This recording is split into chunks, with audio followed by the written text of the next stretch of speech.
Akura, Rabbi says as he sees inside, Rabbi says it's not the players. Matan Beres is the son that stood still for Yeshua, and Rabbi says Matan Beres. Netzach is the fall of Rome, and Rabbi says it's Yerushalayim.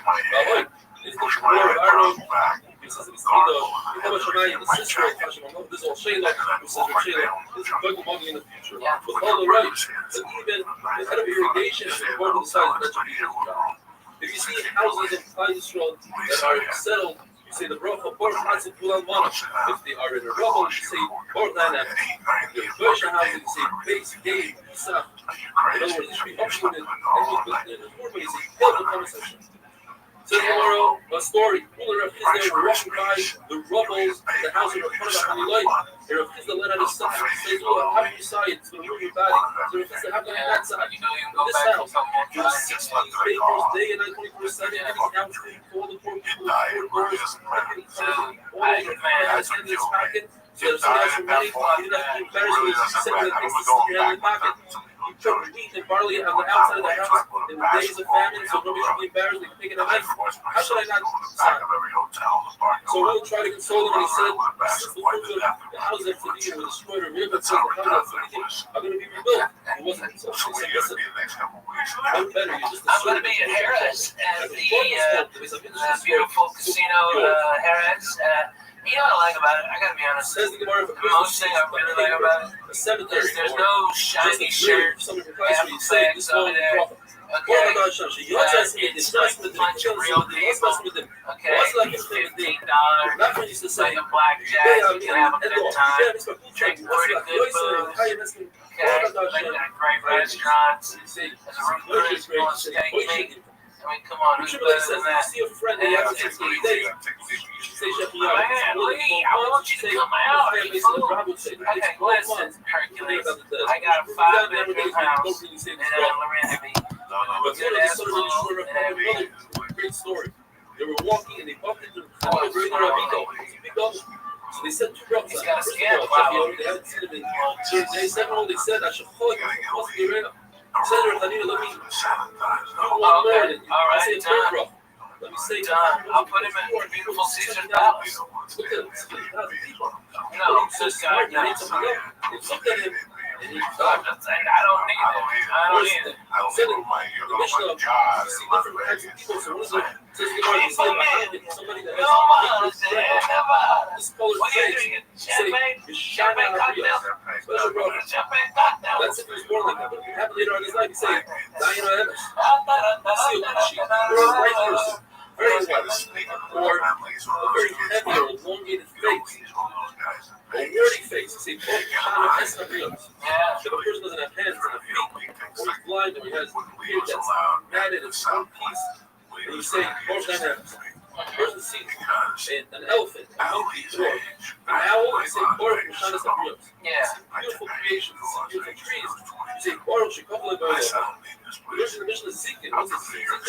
It's a Shabbat. Some say it's a comet, a flying star. Says Shmuel, I know what happens in heaven, and I know this is here in our day. They watch everything. And I can't understand this Shabbat.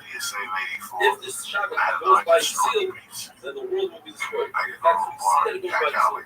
That's just its blow. That's one shot. Another shot is Alan Park in. torn and you see through it. Yeah, fuck yeah. Shabbat comes this way, and another star comes towards it. That other star backs up. But for us, it looks as if Shabbat is continuing. That's why it seems like one day doesn't have a wonderful day. But anyway, to make a fucking long story short, I know what the long fucking story short was. It's, what's up, Lee? When I know at the some point. Yeah, Lee was on the subway. It was interesting because we would finish up a show, we would eat something, we get high, and Lee would look like, yeah, okay, I get it, he's tired, I'm tired. And the next day, I can hear a tremendous story. Rochais Dafnum Test, we are gearing up for random Masechta Masechta Shabbos. Please join over the 2,000 subscribers that we have to watch the full 45-minute daf. Whether it's on YouTube or you download an app, whether you see it on WhatsApp, I guarantee you there's a lot more smiling, there's a lot more camaraderie than the 8-minute daf.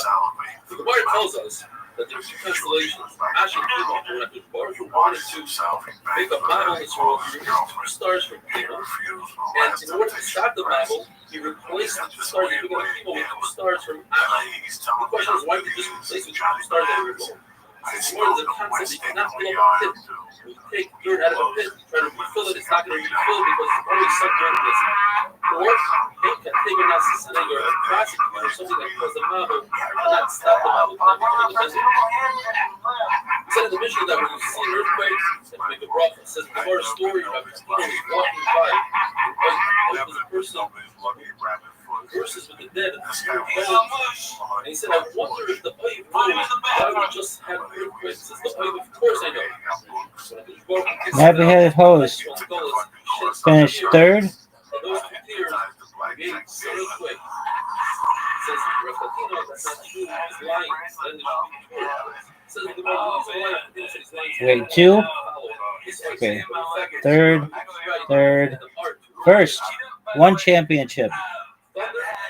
Third, second, third. 2 championships, 10-1. How the other ones go? 8-3.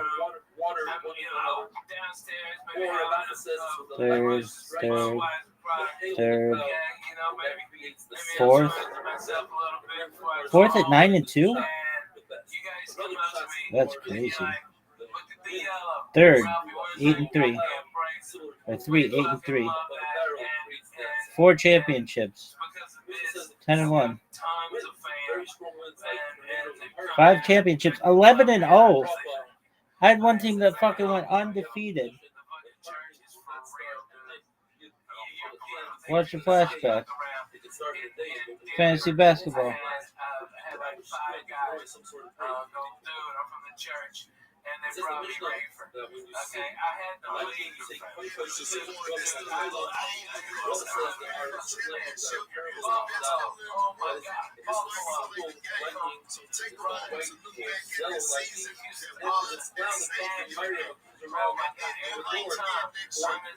Oh, for sure.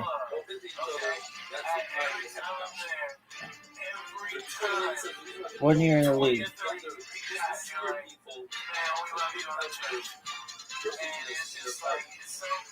Closest game. Oh, we destroyed them. We beat Angels Reese's Cups. Nafisa Collier. You whoop ass. Draft day steal. Alicia Gray. You can get it, girl. You're pretty. We witnessed greatness from top player performance, Nafisa Collier. 62 points.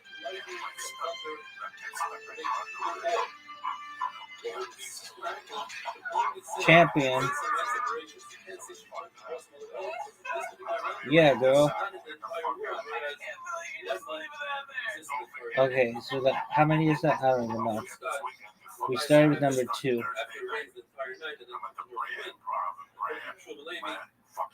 Okay, 2. Okay. 1 championship. 2 championships. 3 championships. 4 championships. 5 championships. 6 championships. 7 championships.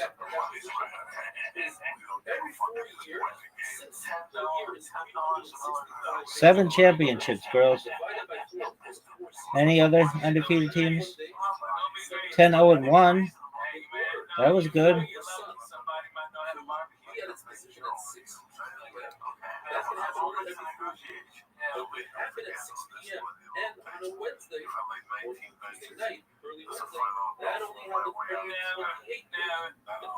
Amazing.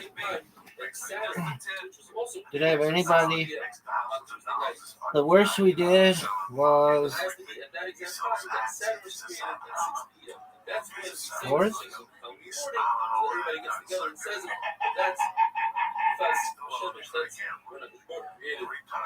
Worst we did was 4th.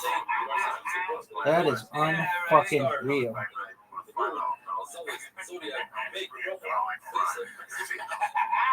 Review says, Fucking good, aren't they?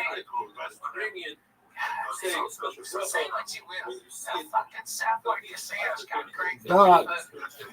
Shout out to the nappy-headed hoes. Also make a bracha on the four rivers of Look at this athleticism, folks.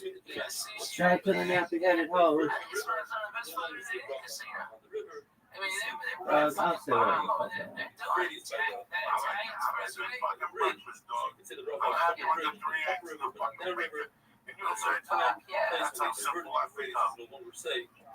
There we go, motherfuckers. The church is brought to you by one of my favorite products. Rabbi Cupcake Cooker. These guys about 3 years Hybrid ago when we first third. started. And my bullshit. Oh, for sure, dog. And says Robert, the first ones are very sharp, They sent us a fuzzy, bunch of water. stuff. Till today. The reason why their faces are red is because they're So shamash this the is how much I and their always eyes kept are their rounded raises. because they live in I the always dark. kept the main If stem. there's a lot of I rain, think they sent see, I us think like it they makes sent it like ridiculous. 3 main Any stems time over the years. that the rain And I or still anything have a is fucking over the backup, people, okay? there's a partnership I don't know with what other farmers that own fields. Say But that it's You're number one. it's not on the field. Then you Yo, say wake up. it's a very long dress up. Number one, baby. Look Look at this athleticism. They say, Smart choice. Peter Hunter, Johnson, anonymously, all the way up to the top of it, and they say, what about Hashem? Look at this move. Look at this Say move. it should be only when something happens to you and only to you alone. Look at this move. Son, you say, I think I made it because you Well, also have it. yeah. You have brothers, you say first dynamics, but after you say, I think I made it, on the third, Move. finally, when you drink an additional wine during the meal, you say, I think I made it. Other people, Yo, I'm here. Yo. Yo. What's up, Nerox? How you living, pimp? West side. Oh, fuck yourself. And fuck your house. I shave it off. You actually see the hair sticking to the fucking shave cream. Look at this athleticism. It's really unprecedented. This is unprecedented athleticism.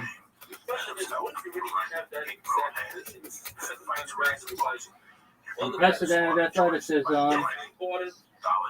Unprecedented athleticism.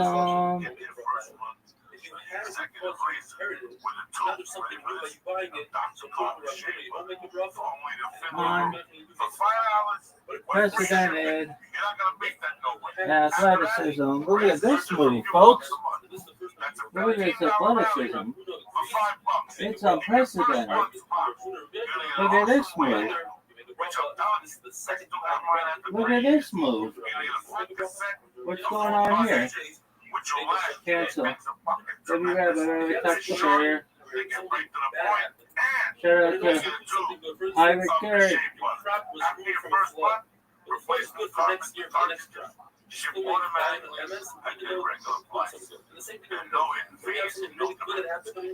Something bad for You can only get this also from us.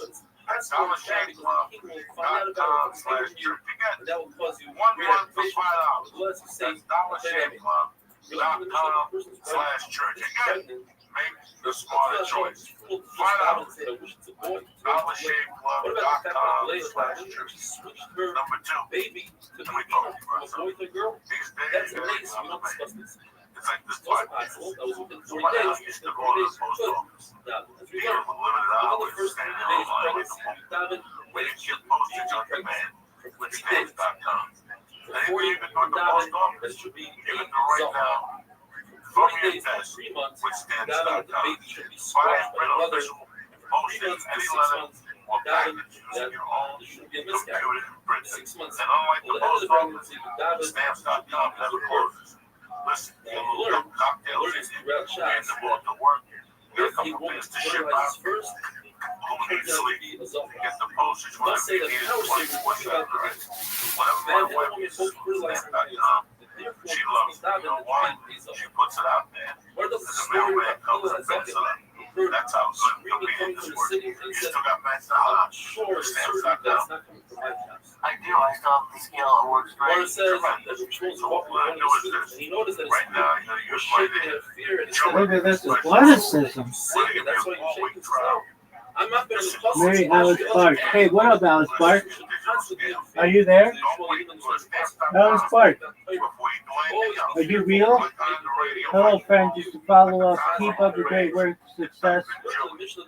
We surely come your way. I would love to join your fan base.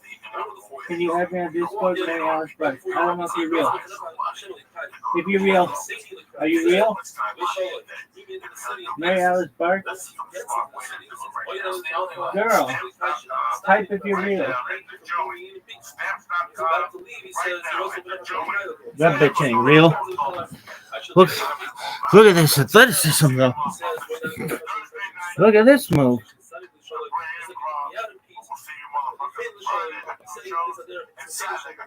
Psych. Mary Alice Bark. Ain't no way that bitch is real.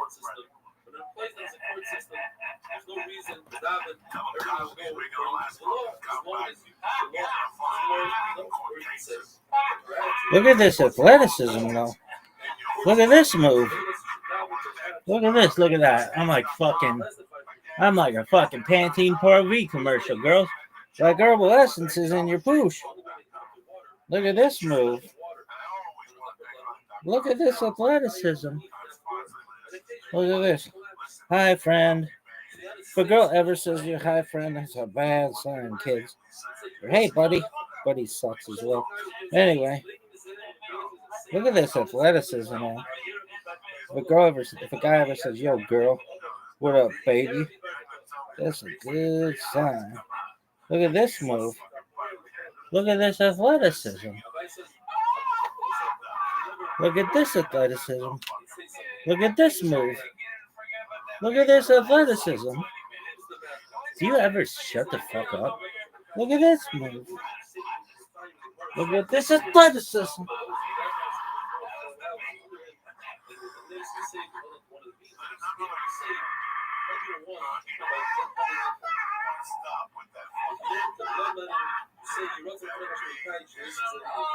Harry carries love children.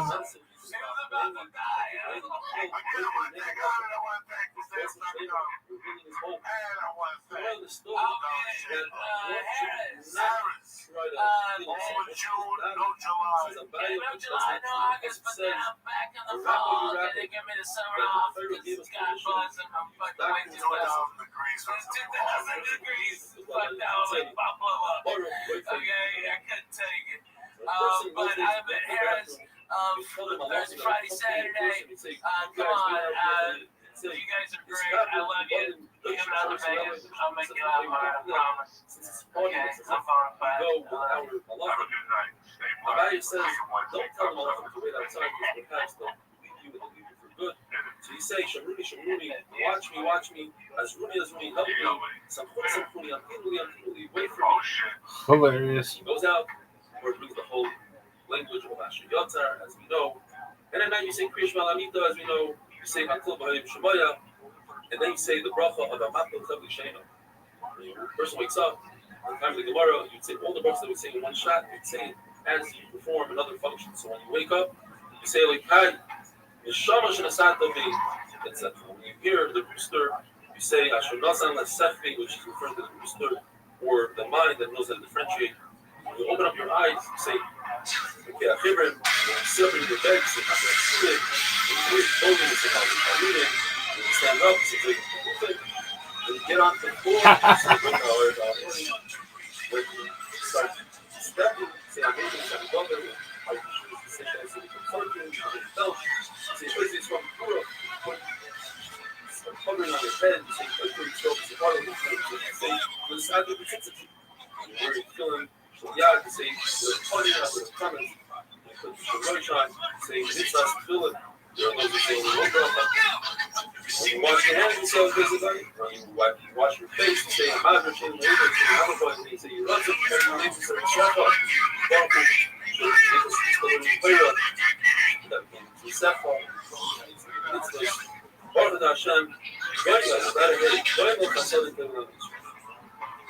person must make a bracha on the bed, just like the simcha should be happy. When Kiva says this is part of the story, he said everything that the Torah does is good, and he wants them to a place and nobody would find him in, he had a field, and he had a rooster, candle, and the donkey. The rooster was a large dog, so tomorrow in the middle of the night, he came to a candle, and then a lot of people in his camp, his donkey, and he said, well, not only was one of the cattle, but everything's for the best, like that. Soldiers came, took everybody captive, there he is. had a wonderful day.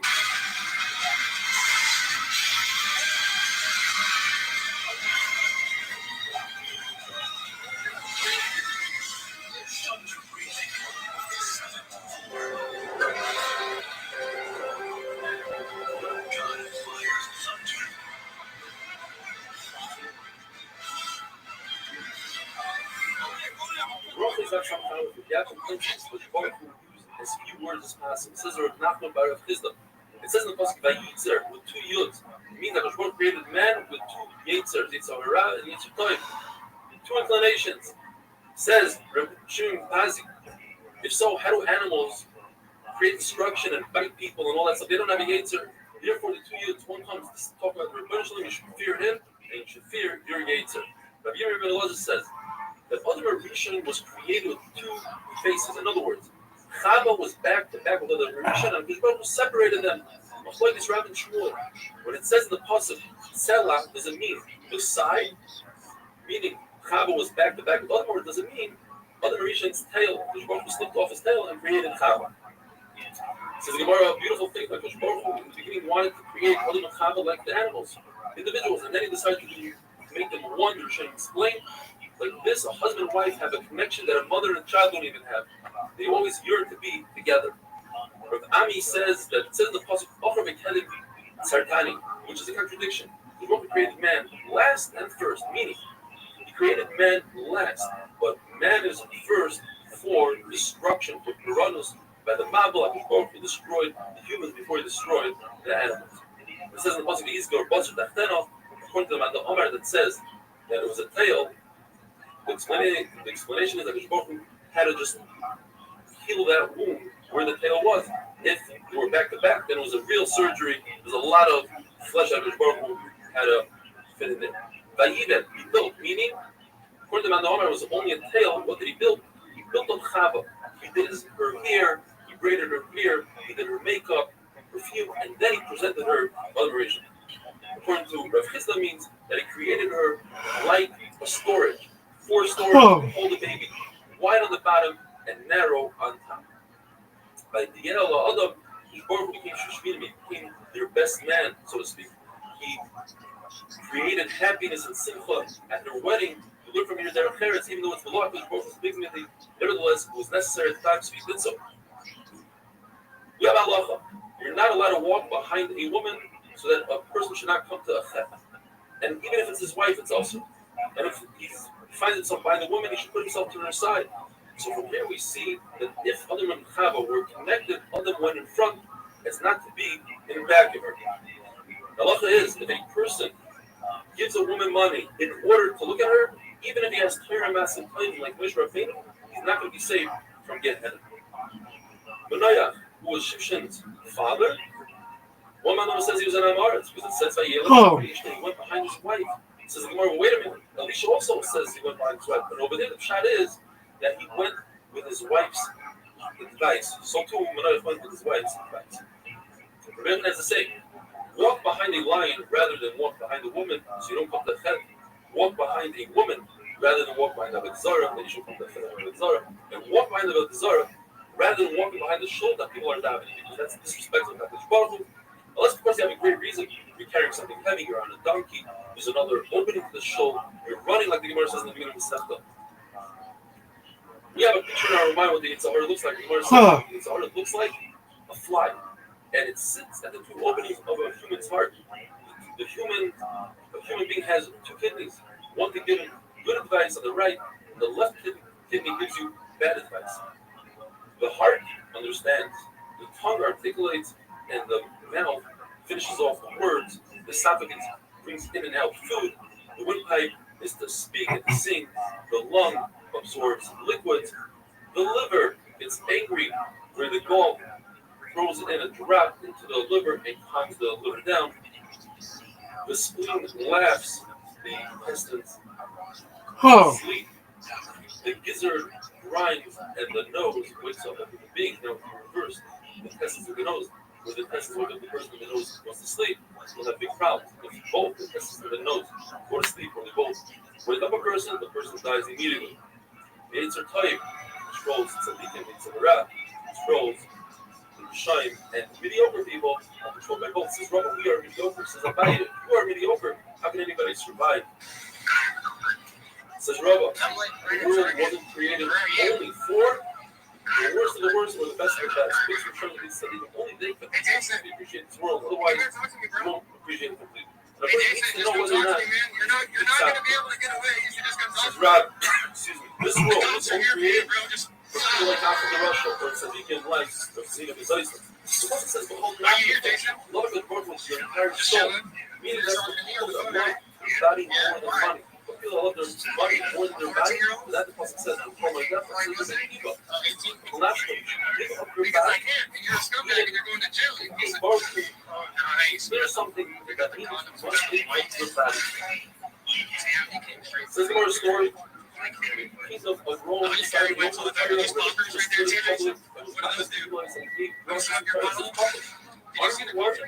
What do those do?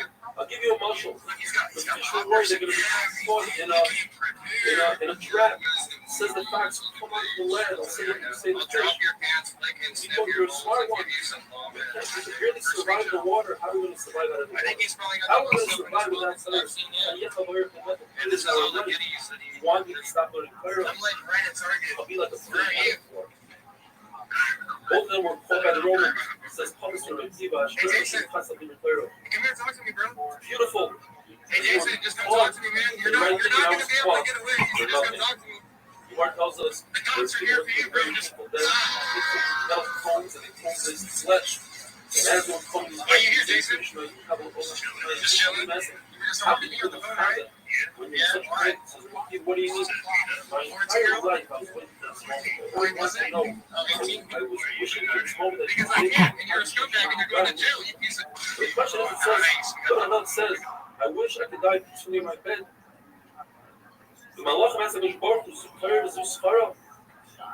This is what happens to a human being that learns Torah in life. Rabbi Kiva, one of the greatest human beings that ever lived, the one who said, Rabbi Kiva is invited into Olam Haba.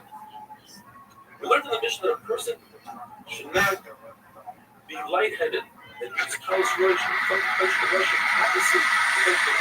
Something like that's not from a place you can see the Russian. According to Rabbi Kiva, one is not allowed to use the bathroom when he's facing Yerushalayim, even if he's in Kutzlar, even now when you go to bed, when the time is something that should also anywhere, but not in the time is something that should be stopped. When there's not a comma, in Eretz Yehuda, you're not allowed to use the bathroom to use the Ramayim, which means facing Yerushalayim. And the goal, you're not allowed to use the bathroom, it's also facing Yerushalayim. I'm saying that if you are at an angle, you're allowed to. Rabbi Yosef says at the time of the Beis Hamikdash, it's also according to the first brayso, in a place that you can see the Beis Hamikdash, and there's no fence. And after the Qurban, you are allowed to use the bathroom anywhere you want. Or the second brayso, in a place that you can see Yerushalayim. It's also if you can't see Yerushalayim, it's also a wonderful day. You're a 35-year-old woman. You need to learn to stand on your own, Charlotte.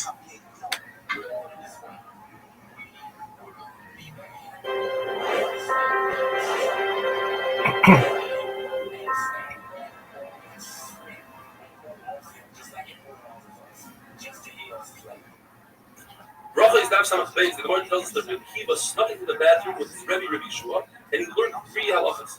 You don't face the Beis Hamikdash. You reveal yourself in a sitting position, and when using toilet paper, you use your left hand, not your right hand, because the Torah was giving with the Baruch's right hand. You put on tefillin with your right hand. Your right hand constantly comes close to your mouth. you show the signals of the timer of the truck with the right hand, and you write the Torah with your right hand. Says Banazik to Rabbi Kiva, isn't that Azos to go into the bathroom with your Rebbe? Says Rabbi Kiva, Toirahi, I need to learn the halachas. In fact, when Azay was the Talmud of Rabbi Kiva, snuck into the bathroom with Rabbi Kiva, but didn't learn anything new. The same halachas that Rabbi Kiva told him over. The Gemara says, the famous story, Rav Kahana hid underneath Rab's bed, and he heard Rab first talking to his wife, then laughing, and finally doing his strachim. And Rav Kahana screams out from underneath the bed, Rebbe, it's a mashal to somebody that's starving. He says, Rab, is that you, Kahana? What are you doing here? Get out. It's not their Cheretz. He says, Rav Kahana, Toiri. We learn in fact, we learn halachas from Rav Kahana. Observe. A person who uses sneakers in the bathroom will be saved from snakes, scorpions, and shadim, and some say even from bad dreams. It was a famous bathroom in Tveria that had a very bad reputation. Even if two people went in there together, they would be damaged from the mazikim. Rabbi Ami and Rabbi Asi didn't have any fears. They walked in there by themselves, and they weren't damaged because they used extreme measures of tznius, and they were quiet in the bathroom. Yisurim can be overcome with shtika, meaning a person who doesn't complain and accepts the yisurim upon himself and davens for the yisurim. The Gemara tells us that Abai was brought up by this woman who brought up a small sheep to go into the bathroom to accompany Abai in the bathroom, so it should be damaged by the shadim. And the reason why she didn't give him a goat is because there are shadim that are similar to goats, and it wouldn't work with a goat. Before Rava became the Rosh Hashiva, he's more close to Melech, his wife used a bell to scare away the shadim. But once he became a Rosh Hashiva, he was more susceptible to the shadim, so she created, his wife, who was the daughter of Rav, created a window, and she put her hand on Rava's head. If there's a fence, one is allowed to relieve himself right beyond the fence, even though other people might hear him. And if it's an open field, he has to distance himself so nobody hears. But another lesson of the Gemara is that if there's a fence, he must distance himself so nobody hears. And if they can see him, he must distance himself all the way till they can't see him. There's a lot about people who watch oil and fruits for the haras that Ameharetz shouldn't come and touch them. And the Gemara tells us, since they have to be nearby so nobody comes to touch, they made a pool and they said they could relieve themselves right beyond the fence or in a place where they could watch the oil as long as nobody can see them revealing themselves. Where there's a story, there was a person who gave a hesped eulogy, and he said on the dead person, he said, wow, he was such a tsanua. He was very modest. He says, Rabbi Nachman, how did you say that? Did you observe him in the bathroom? That's where you can tell if a person is a tsanua. Now, why was Rabbi Nachman so makbid on the hesped? He says the Gemara, because if you lie in your hesped about the dead, they punish the dead. They open up the book and they say, well, is this guy really that good? They punish him and they punish the people that hear the hesped and the person that gives the hesped. As long as the people agree with the hesped, they get punished. The Gemara tells us a person should use sneakers at night when he goes to the bathroom the same way he does during the day. If he uses a corner, he goes to the corner during the day, he should use the same corner at night. But not necessarily does he have to go the same distance into the field as he does during the day. The Gemara says it's better for a person to try to go to the bathroom early morning and evening when nobody's around, rather than going during the day when he has to go out really far to the bathroom. In those days, they would manipulate the opening before they went to the bathroom. The Gemara says it can cause great damage of kishus. So one should do it only in a standing position, not in a sitting position. And if he does it in a sitting position, you should say this whole thing of loyli, tachtum, etc. But as he says, a person should not sleep on the ground. Some explain that means without clothing. He should not sit on a beam because he might fall off. Sleeping and relieving oneself in the bathroom is great when done by Abudah Shachar. Bar would sell words and sayings. And one of the things he used to say is, eat and drink when you're hungry and thirsty. Don't wait until after you lose your appetite. And go to the bathroom when you feel like you need to go to the bathroom, and don't wait too long. And sell your figs when you hear that bell, even if it's not your figs, even if it's your father's figs, would want you to sell. It's very interesting. Notice it says, Harna the Raimi. Today we're talking about Corona in Rome. Abaya says, when he told his Talmidim, when you go out into the fields, for whatever reason, be careful not to look to the sides. It might be women, or some say men, that are relieving themselves on the sides, and it's not their parents to look. Gemara tells a story of Abba went to the bathroom and he made a snorting noise as if to ask the person in the bathroom who was Rav Safra. There's somebody in there. Rav Safra says, "Come on in." So Rav Abba afterwards told Rav Safra, "Why did you talk? You're not allowed to talk in the bathroom." Gemara says Rav Safra thought Rav Abba had an emergency and it was very important to have him come in. Another story, Rabbi Elazar was in the bathroom and a Roman pushed him out. In fact, the Gemara says the snake came and took out his insides and killed him. And said Rabbi Elazar, "Is a pasuk. The etim adam tachtecha. I gave you another man instead of you." And you can also read it, Edom, a Roman. One of those about Shaul, he went into the cave and David had an opportunity to kill him, and he didn't. And the Gemara says, the pasuk says, but it's talking about a third person, not David HaMelech, and the answer is Baruch Hu had Rahman of Shaul, because Shaul used extreme measures of tznius when he went to the bathroom. He would go a cave within a cave, a fence after a fence, and he would make a sukkah. He would surround himself with a tent of clothing in order to be tzanua. All David HaMelech did was he cut his coat. Then he was punished because he embarrassed his mevaza clothing. So later on, when he was really old, and they tried to warm him up with clothing, it didn't work. Hashem said, David HaMelech said to Hashem, in Tehillim, he says, if Hashem is sitcha, if Hashem tripped you, if Hashem punished David HaMelech and tripped up David, everybody knows that when you count Klaisrael, you have to count with points. David HaMelech didn't count Klaisrael like that. And what happened was the Megeifa, 70,000 people died. How long did it last? Just a few hours.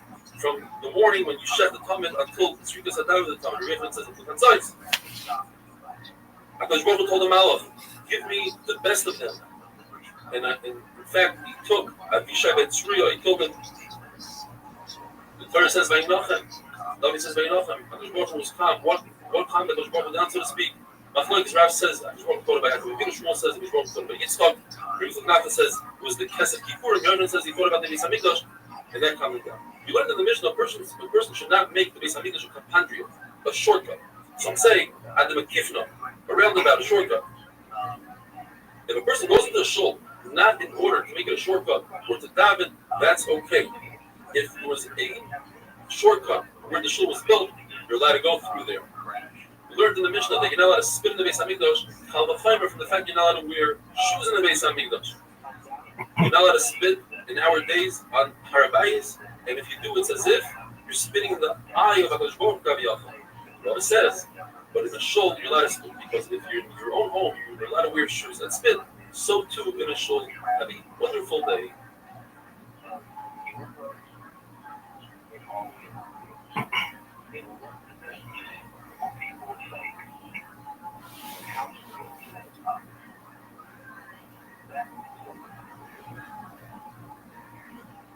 And as it turns out, there are concerns about how we would handle this subject. It posed a serious threat to the Republic because now we have all of the sanctions it has further undermined confidence in public institutions. Not only because of UFO series getting right. There are other contributing factors as well. Probably that's some of Gimel. In the Beis HaMikdash itself, they didn't say the word Amen. They would say Baruch Hashem L'Yisrael Min Ha'olam V'Ad Ha'olam. In the times of the Tzukim, they added the words V'Ad Ha'olam, and they said so in every single bracha. Rabbi says this following pasuk, you can read it front to back and back to front. Eis L'Aslois Hashem, the favorite Torah of Secha, referring to Rishon that are doing Averis. If they do Averis, then it's Eis L'Aslois Hashem. It's time to stick up for Hashem. Or you can say that the pasuk is referring to the Tzaddikim. If there are times that you have to be over and retire. If you do an Avera, sometimes, in order for Eis L'Aslois Hashem, says the Gemara, Hillel Zaken would say, in a generation where people are gathering, they're not giving over Torah, you should step up and give out the Torah. And in a time where there's a lot of Torah given over, you can take a back step and be an Anna. If you see a generation that loves Torah, give it over. If they despise Torah, it's better to keep to yourself rather than having a design on Torah.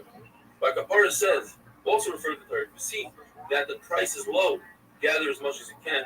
If there's no men, step up and be a man. It says Abaya, if there is a man, in other words, there's a gadol that's passing, then even if you're equal to that person in halacha, give him the right passing. If only for the following statement we learned the entire Masechta, it would have been worth it. Like Kapara says, it says in the pasuk, "B'chol derochecha do'eyu Why'd you say that? Because we need it. In every mundane step of our daily life, we can insert a Baruch. You can eat a slice of pizza, and you mean to fill your stomach. You can take a nice nap just for your enjoyment. You can do the same exact action and just stick a Baruch into it, and you get sechar rather than not getting sechar at all. You say, I'm eating this slice of pizza to have energy. I'm sleeping to have energy to be Oived Hashem, and that changes it all. You should teach your son an easy, clean parnasa. You want to give an example, like teach him how to sew. Rebbe says it's not a good idea to have too many friends because at the end you're going to come to fight with one of them. You should not appoint a man in charge of your house because look what happened to Eishas B'Tifar. She's almost over in his nose. The reason why Parshas Nazir, refraining from wine, is close to the Parsha of Saita because the Saita was nishal because she overdrank.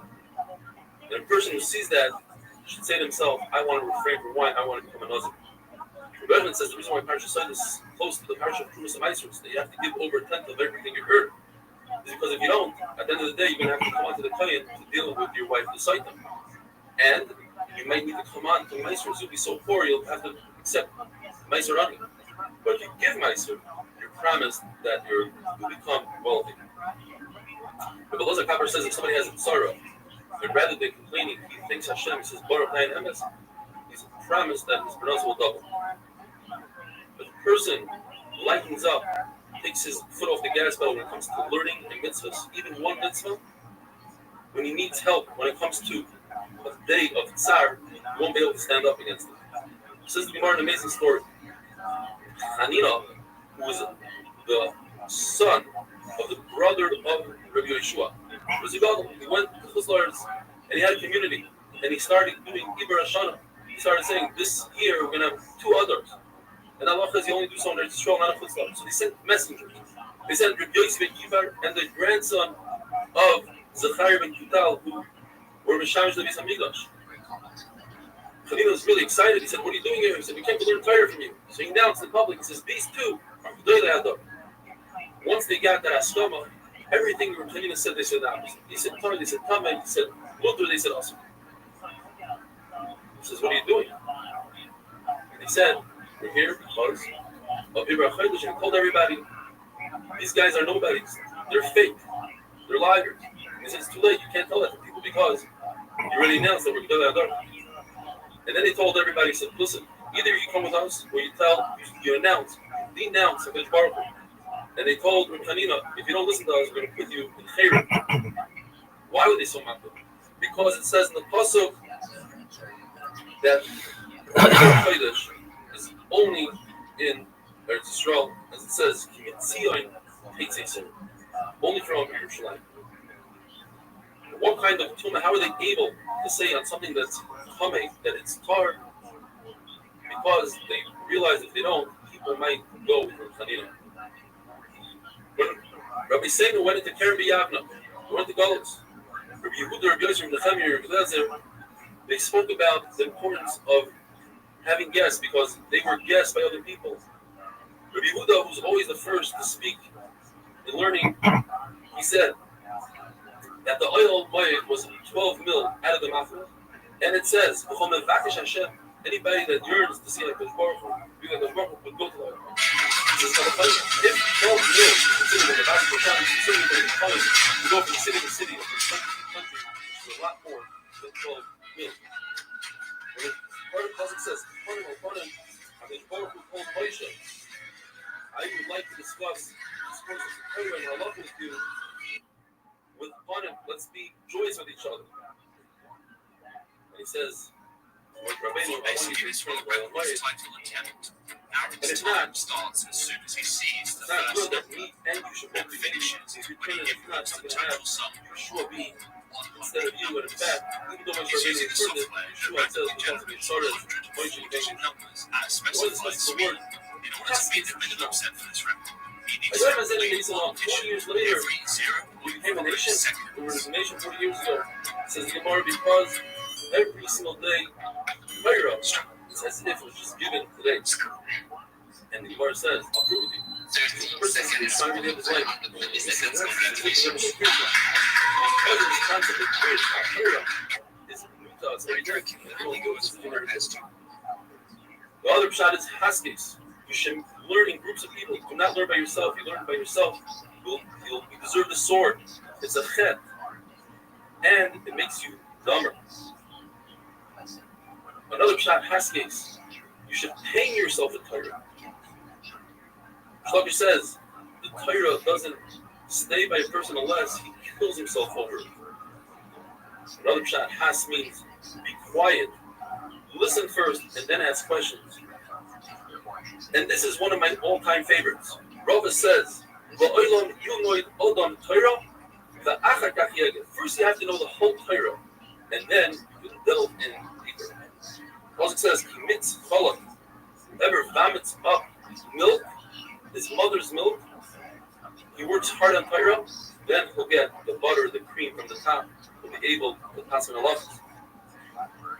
And if your Rebbe yells at you, embarrasses you, and you don't answer, you'll be able to differentiate between Dam Kar and Dam Kameh. If he does it a second time, you don't answer, then you'll be able to be great. In Dini Mamonot, which the Gemara says, there's nothing greater than Luchas Mamonot.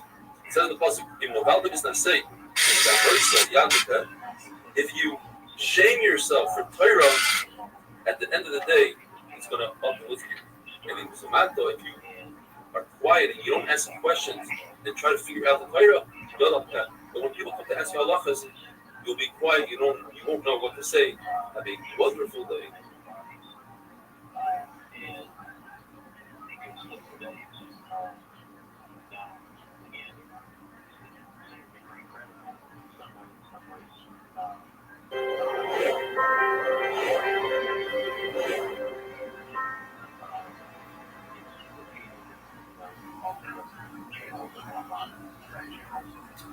Bracha is daf samach dalet. Yes, it's the last daf of Masechtas Bracha. It's an amazing accomplishment to finish the first Masechta of Shas.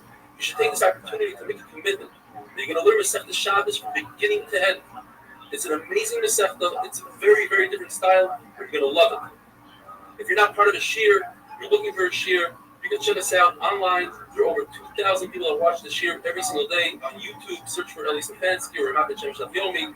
We have an app, 8-Min Daf. And we are on Torah anytime. The Gemara tells us that when Chachamim went into Yavna, no matter what your name, first Rabbi Yehuda spoke about the importance of taking the host, and then we had Rabbi Nechemia, and Rabbi Yossi says, it says in the Pasuk, like, decide Adomi, and it says, don't despise Adomi in the mitzvah. Why not?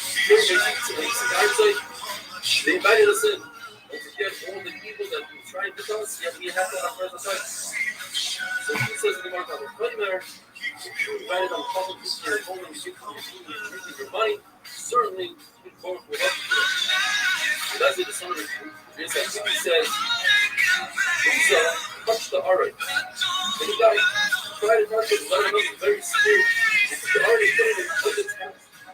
What is it? Put it off, he's not sitting off once in a while. And the player said that the book is like love and death and get it wrong. Certainly you can feel about love. Drink at the bar there, he that. What bracha that was going to be labeled, but his wife, Chalois, she had 8 children, her 8 children plus her, and they all had 6 numbers. They had 6 children in one shot. A total of 62 with, other than 8 children, they had 62. That's right. It wasn't the time. The time was put back. Don't force it. For instance, the Gemara says, Yosef is considered Sinai, somebody that knew all the rights. The Abba was a maker of it. He was very sharp.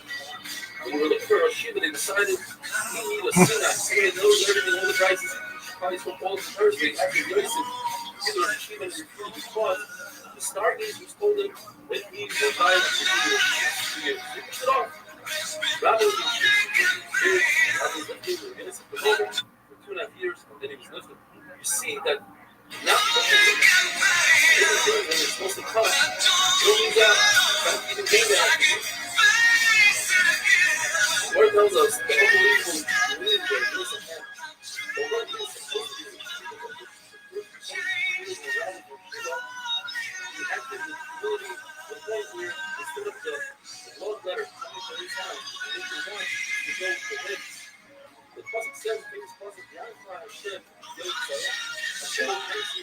Yo, what up, pimp? Yo, dog. We've been waiting for you. What up, Cadlocks? Cadlocks, go fuck yourself. Nobody gives a shit about you. Not even your parents. They hate you and they think you're a terrible person. Maybe the worst person ever. Cadlocks, you fuck. Nobody wanted to fucking talk to you ever. Ever. Padlocks, you're the worst. Worst. Padlocks, I bet you already left. I bet that Padlocks already left. Padlocks did already leave. What is this bullshit?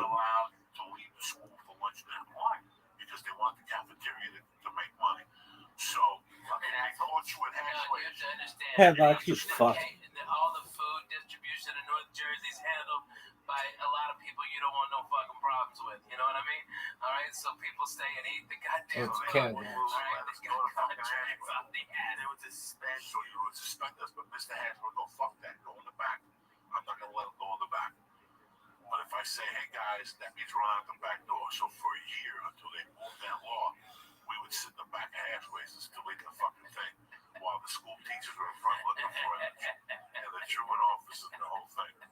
Fucking hysterical. Man, there was no goddamn good place in my shit town. I got no good stories.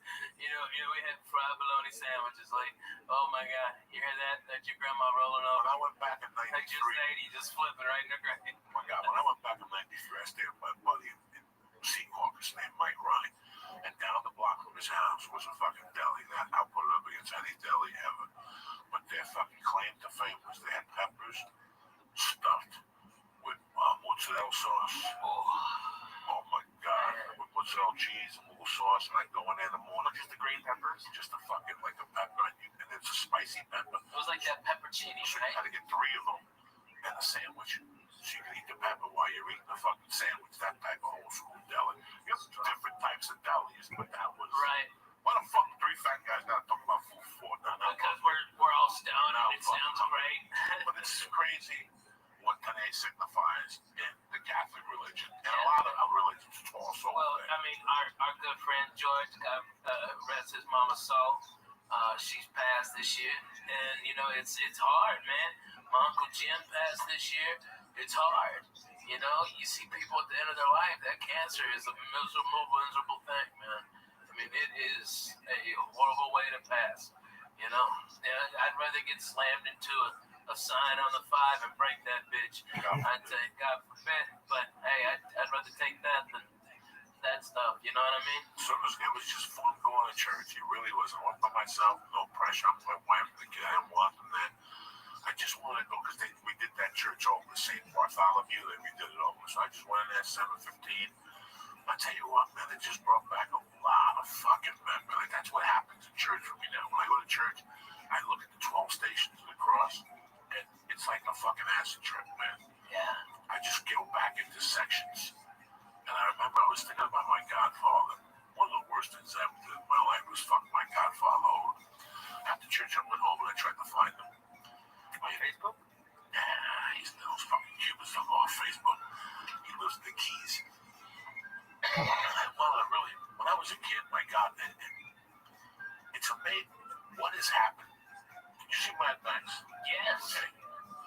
The question that fucked me in that movie is who killed the world?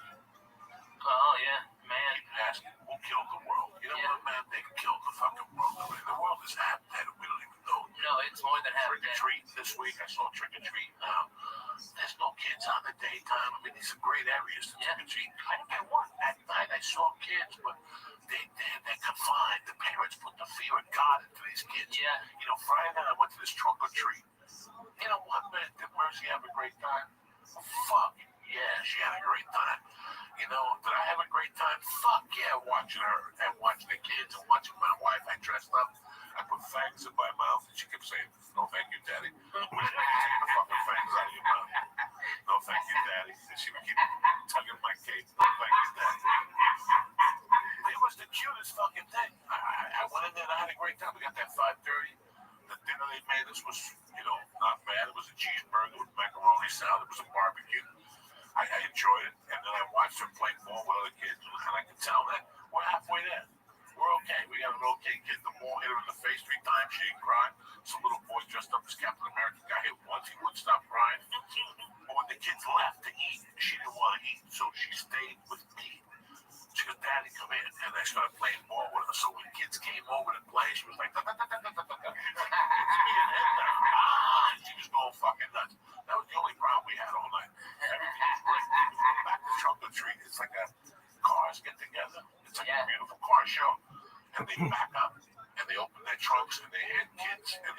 for the drunk with disguises.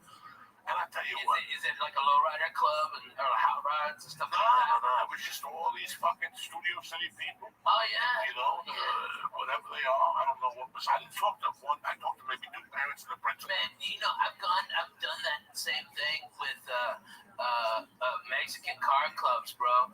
They are the nicest. They had a whole goat cooking. Okay, I mean it was the real deal. Old ladies was making tortillas. Okay, Look they at was this handing out athleticism. candies and stuff like that. Look at this move. They had a band, a salsa band. It was No. on, man. No. This was for fucking kids. Yeah, it was for kids too. Yeah. There's no fucking salsa band with this kids. There's no fucking salsa band when there's kids. Hilarious.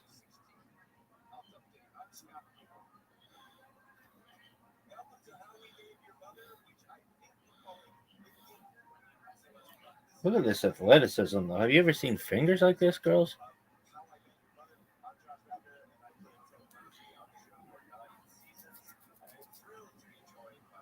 Olay is changing my shower game. Yo, lady, no one gives a fuck. I mean, it's like, oh, you thought I cared. Psych, bitch. Oh, I love a good kazoo sound. Olay is changing. You know what? You take your Olay and you can shove it up you can douche with it, girl, because no one gives a fuck. What'd you think about that game, kid? Worst game ever. Really? I've seen like 1,000 worse games than that. But that I just knew. I just watching them like they're gonna fucking blow this. Oh, they always do. They are the worst. The worst. Worst. Watch on YouTube. No one gives a fuck about YouTube. This show has far too many people. Kazoo. Oh, I love a good kazoo sound. We all have to find a bit to do with the kazoo. Hang on, I can barely hear you. Nice. All right, I'd like one large burger, please. Nice. I'm so excited to get home from Vancouver. We're flying on this plane. We got a big guy next to us. Oh, the captain has something to say.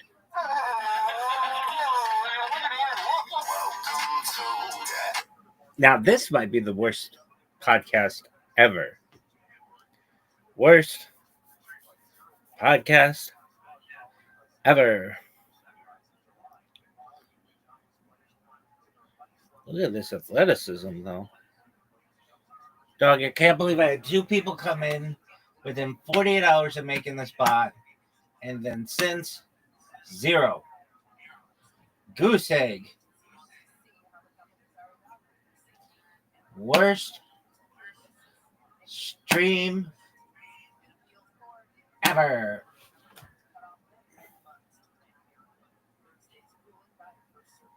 What is this bullshit?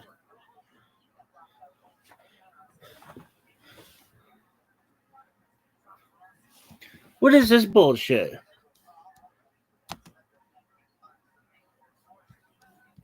Welcome to the After Hours Pod. Welcome to the After Hours Pod. Welcome to the After Hours Pod. Welcome to the After Hours Podcast. Look at this athleticism. Check this out. Community followers list 0. Oh no, my own. Cool. That's neat. Log out of that, bitch. Worst stream ever. Okay, not 2, 3. Dude, I gotta take a shit. Well, to the After Hours Pod. Welcome to the After Hours Pod. Welcome to the After Hours Pod. Push. Welcome to the After Hours Podcast.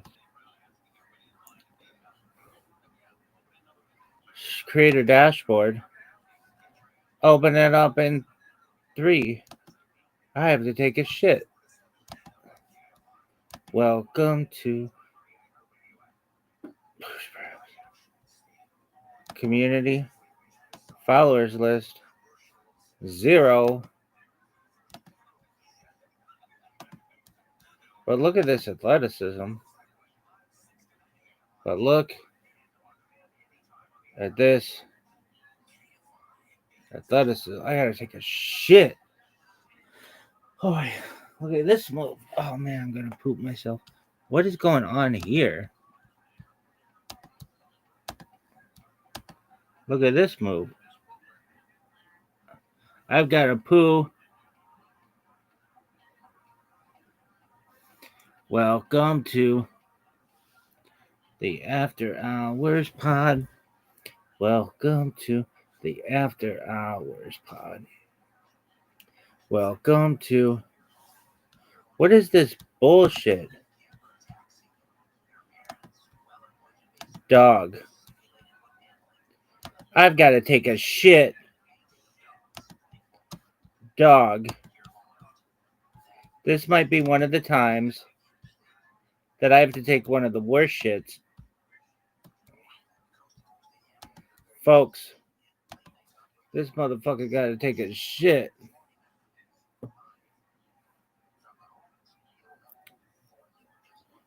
Old Thornhill, go fuck yourself. No one gives a fuck about Old Thornhill. No one.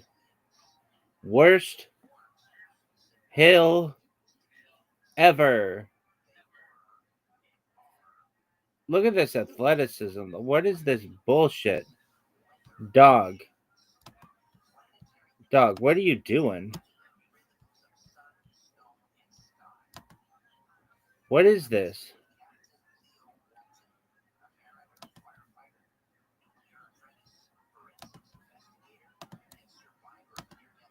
What is this bullshit?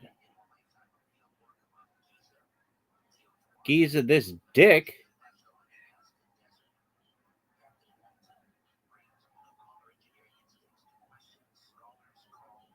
What is this bullshit?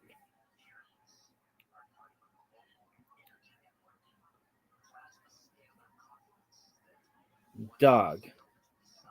What are you doing?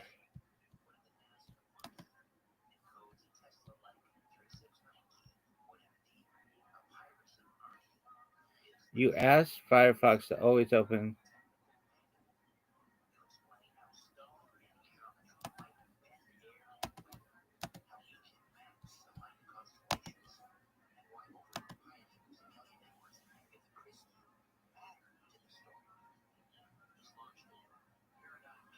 Agatha Christie, this dick.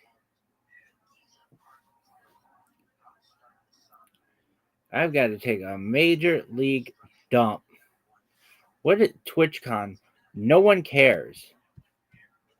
No one's ever heard of that. It sucks. Hey guys, we're gonna have a Comic Con, but for Twitch. Oh, cool. Are we gonna feature the person who streams on our fucking platform the most? No. Why? We don't know because we suck dick. Welcome to the After Hours Pod. Welcome to the After. I've got a shit.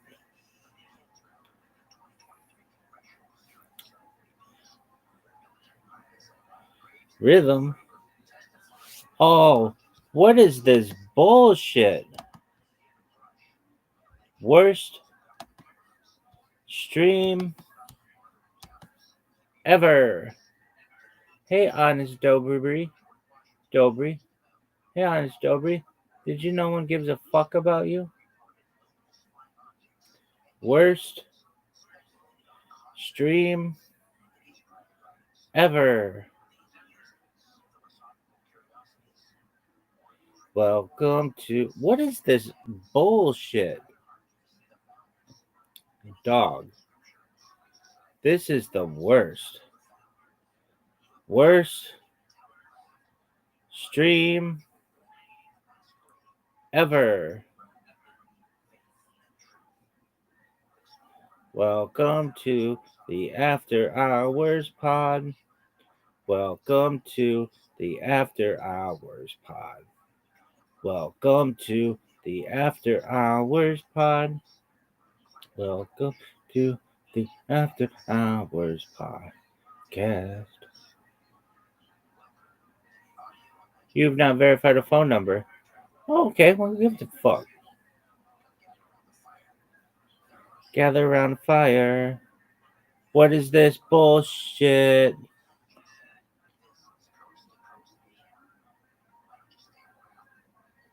Why don't you stay a while? Welcome to the After Hours Pod. Welcome to the After Hours Pod. Welcome to the After Hours Pod. Welcome to the After Hours Podcast.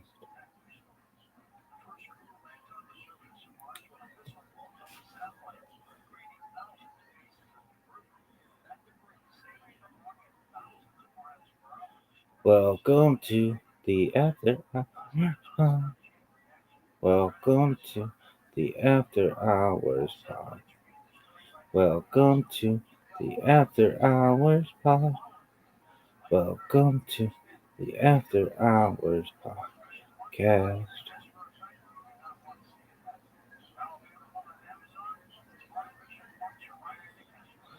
Welcome to the After Hours Pod. Welcome to the After Hours Pod. Welcome to the After Hours Pod. Welcome to the After Hours Podcast.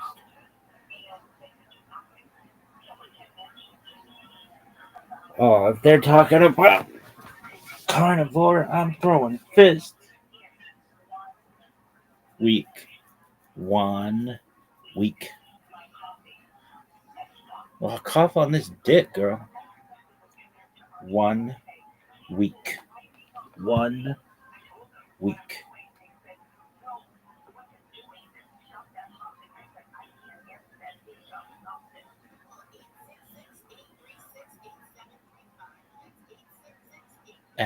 Welcome to the After Hours Pod. Welcome to the After Hours Pod. Welcome to the After Hours Pod. Welcome to the After Hours Podcast.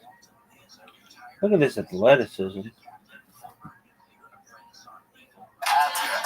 It's hot. Did you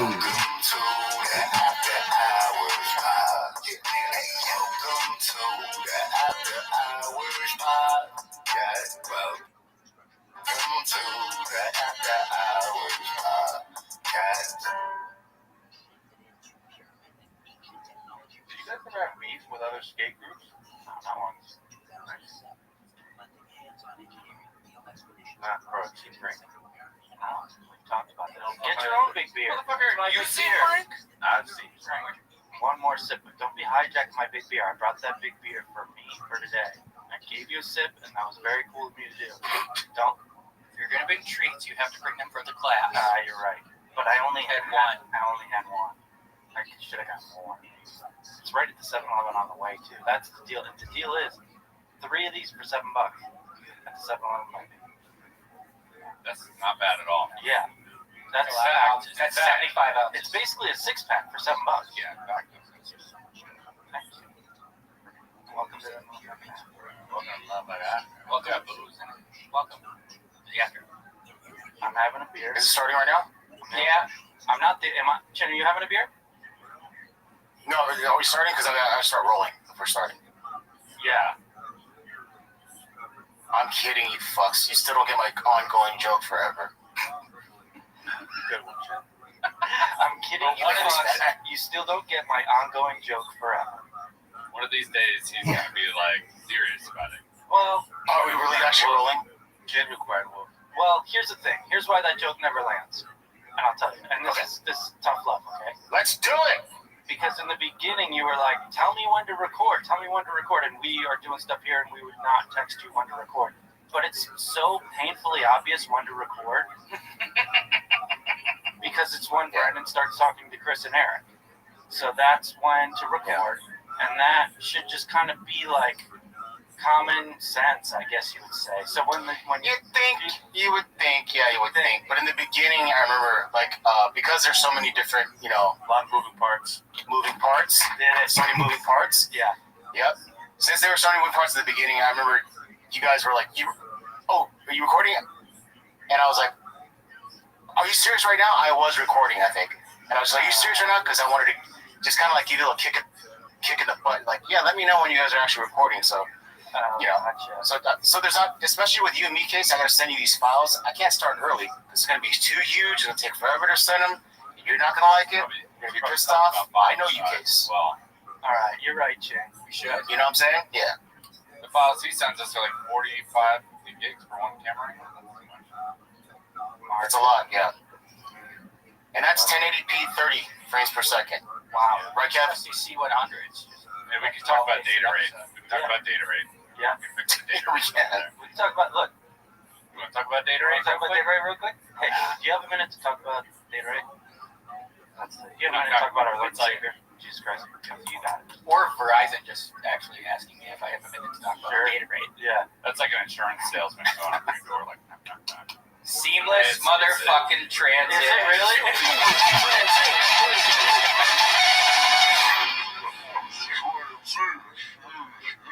I know what he's doing.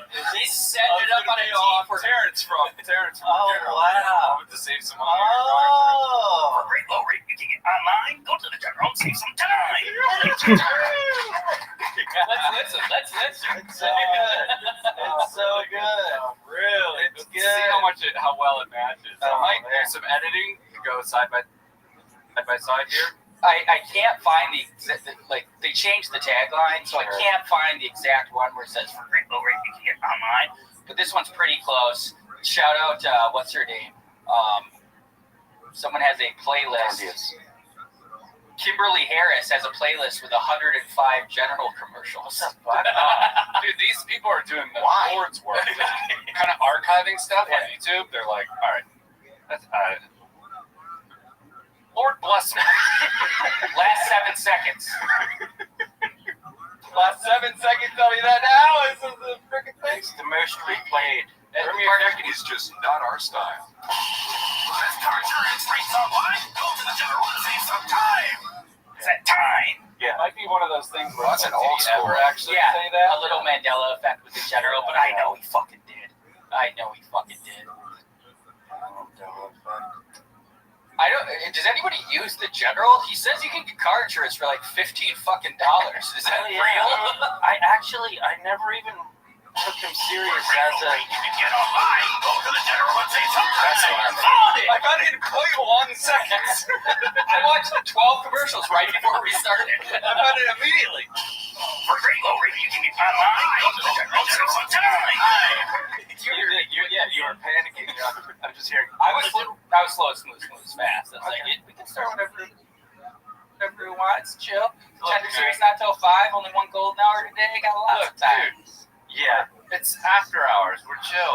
We're just the after hours. Yeah. Vibes are high. Yeah. Vibes are so high. Vibes are immaculate But right you now. were late today. No, I wasn't.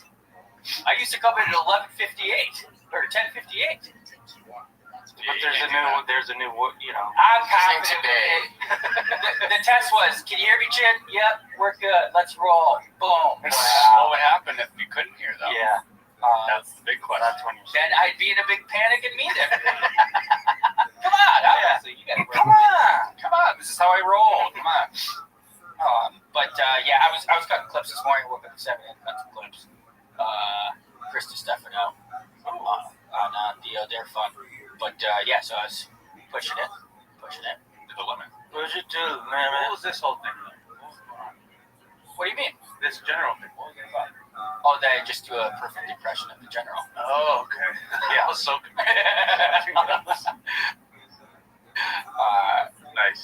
Yeah, we were talking off camera, and he does a good general impression. And we wanted to parlay that into the episode. I was pissing. I missed it. I missed the off camera stuff. Yeah, so it's probably my best impression. Second would be Marv Albert. Yes, Alan Hustle for free. Yes. Yep. It's good. Why do you think you're smoking at the Marvel? Yes. I gotta joke. You do like a good Walter Cronkite as well. Like I think what was it, Bruce Almighty? The one where he's Jim Carrey's like the news anchor guy, or That's Bruce Almighty. yeah, Bruce Almighty. Yeah, Walter Cronkite. Oh yeah, he does it. He does it with like the comb as a mustache or whatever. Yeah, I'd have to hear it, but I think I could do Walter Cronkite. You know what, Mark? You think you're too cool for school, but I got news for you. Oh my goodness. You aren't. You aren't. Oh damn. But still, Yeah, I think he says, but I got news for you, Walter Cronkite. And I missed it. That was the only reason I thought of the line. Yeah. And I didn't say it within the line. you also said you're too school for cool. Yeah. Yeah. I am too school for school. It's kind of. I love man. It's kind of the Nick way of doing that. Yeah. If I may, you kind of nicked it. Careful. What? I don't know. Jim, what the fuck ass are you doing? I have so much stuff to talk about. I came back from Vancouver. Oh yeah, Nick. I won just $2,500 this weekend. Jim's doing a he's frozen bit, and nobody gets it but me, and nobody knows it but me. Is he frozen? Is he frozen? Is he frozen? He might be frozen. Oh my God! He was not even breathing. And now he's he's muted. We should just mute him. Casey knows me very well. Casey knows me so well because I was doing it and he copied I it. was looking at pixels on this thing on the screen. I'm like, does he move? Is he breathing? Did he finally die? Good job, Case. Yeah. You know what I just realized? A lot of people in college and high school called me Niche because my name was NICHLOLAS, and then because of how California and Wisconsin do their IDs, my name changed to NICOLAS, and so just as a joke, they would call me Niche, and Niche is an anagram of chin. Wow. Oh, shit. So that's the same. So that's a fun epiphany I just had. That is fun. Wow. The same. We're anagram brothers. It's different. Yeah. Anagram's a jumble word. Palindrome. You're thinking of palindrome. That's what I'm thinking of. Yeah. That's what I'm thinking Like of. race I know this shit. Exactly. Here's a long palindrome, and then we can get to the Vancouver stuff. Oh, Yeah. A man, a plan, a canal, Panama. Whoa, that's the same backwards as forwards. Oh, wow. how did you remember? Holy moly. I don't know, because here's why. Because somebody always mixes up an anagram and a palindrome, and it pisses me off so much that I had such a deep, Oh, sorry, man. No. I had such a deep anger when people would mix up palindromes and anagrams that I really dove deep into palindromes, and I found the best one. The big best one. That The is anagram and canal palindrome. Here's some more examples of some longer phrases. A dog, a panic in a pagoda. Okay. Satan sees Natasha. A Toyota or a Toyota's a Toyota. Whoa, they should use that in their commercials. Right. Dennis and Edna sinned. Doc, note, I dissent. A fast never prevents a fatness. I diet on cod. Wow. One palindrome? Yeah. Wait, time out. One more thing about Toyota. They should have a Toyota palindrome, and that's their app. Damn. Mark writes itself. Oh, and the car is like designed, it looks the same backwards as forwards. That's actually a great idea. So it's the Toyota palindrome. Hey, cut this out. We can't give away this free game. Oh, shit. This is too much. We'll give this to them. Shit. Be like, Toyota, you like this? We got a lot more ideas where we came from. Hey, Toyota, have a seat. We got a lot more ideas. Some of the biggest mixed martial arts. Here's a good one. Nurse, I spy gypsies. Behind the scenes, Run. giving some of the biggest mixed martial art fights the sport's ever seen. That is a good Now one. the It's first real time on the racist. boxing side. How do you compare and contrast what this fight looks been like for you? I think it's okay. Race fast, safe car. That's what Brendan Details of things that need to be done. No, what is it again? Race fast, safe car. Safe car. Safe car, yeah, safe car. Step on no pets. Good part to live by. Hey, that's... Don't you feel the worst when you actually step on a dog and it makes that loud? Oh. That's the worst feeling ever. You know what I'm saying? Yeah, and then they like kind of look at you all sad. Yeah, and you try and reason with them like, brother, I promise I wasn't sorry. Mistake. The last thing I want to do on this earth is hurt you. I know. The noise is so Yeah, they're like scared to be near you after. Yeah, and you're like, guy, you got me all wrong, guy. There's literally nothing I care about more in this world than you. Oh, speaking of that, Henry got a haircut. Henry got a fucking haircut. Oh, he looks so cute. chat, right? It's in the chat, but I'll send you another one too. I mean, just look at how good this. I just sent a new one, Mark. Go all the way to the bottom. Please, thank you. Sorry for being rude. Look at the sunlight too. Oh my goodness. God, he's so. You know what he looks like? He is very cute. He looks so young when he gets a haircut. Yeah, he really does. Youthful. Yeah. Yes. Synonymous. Synonymous.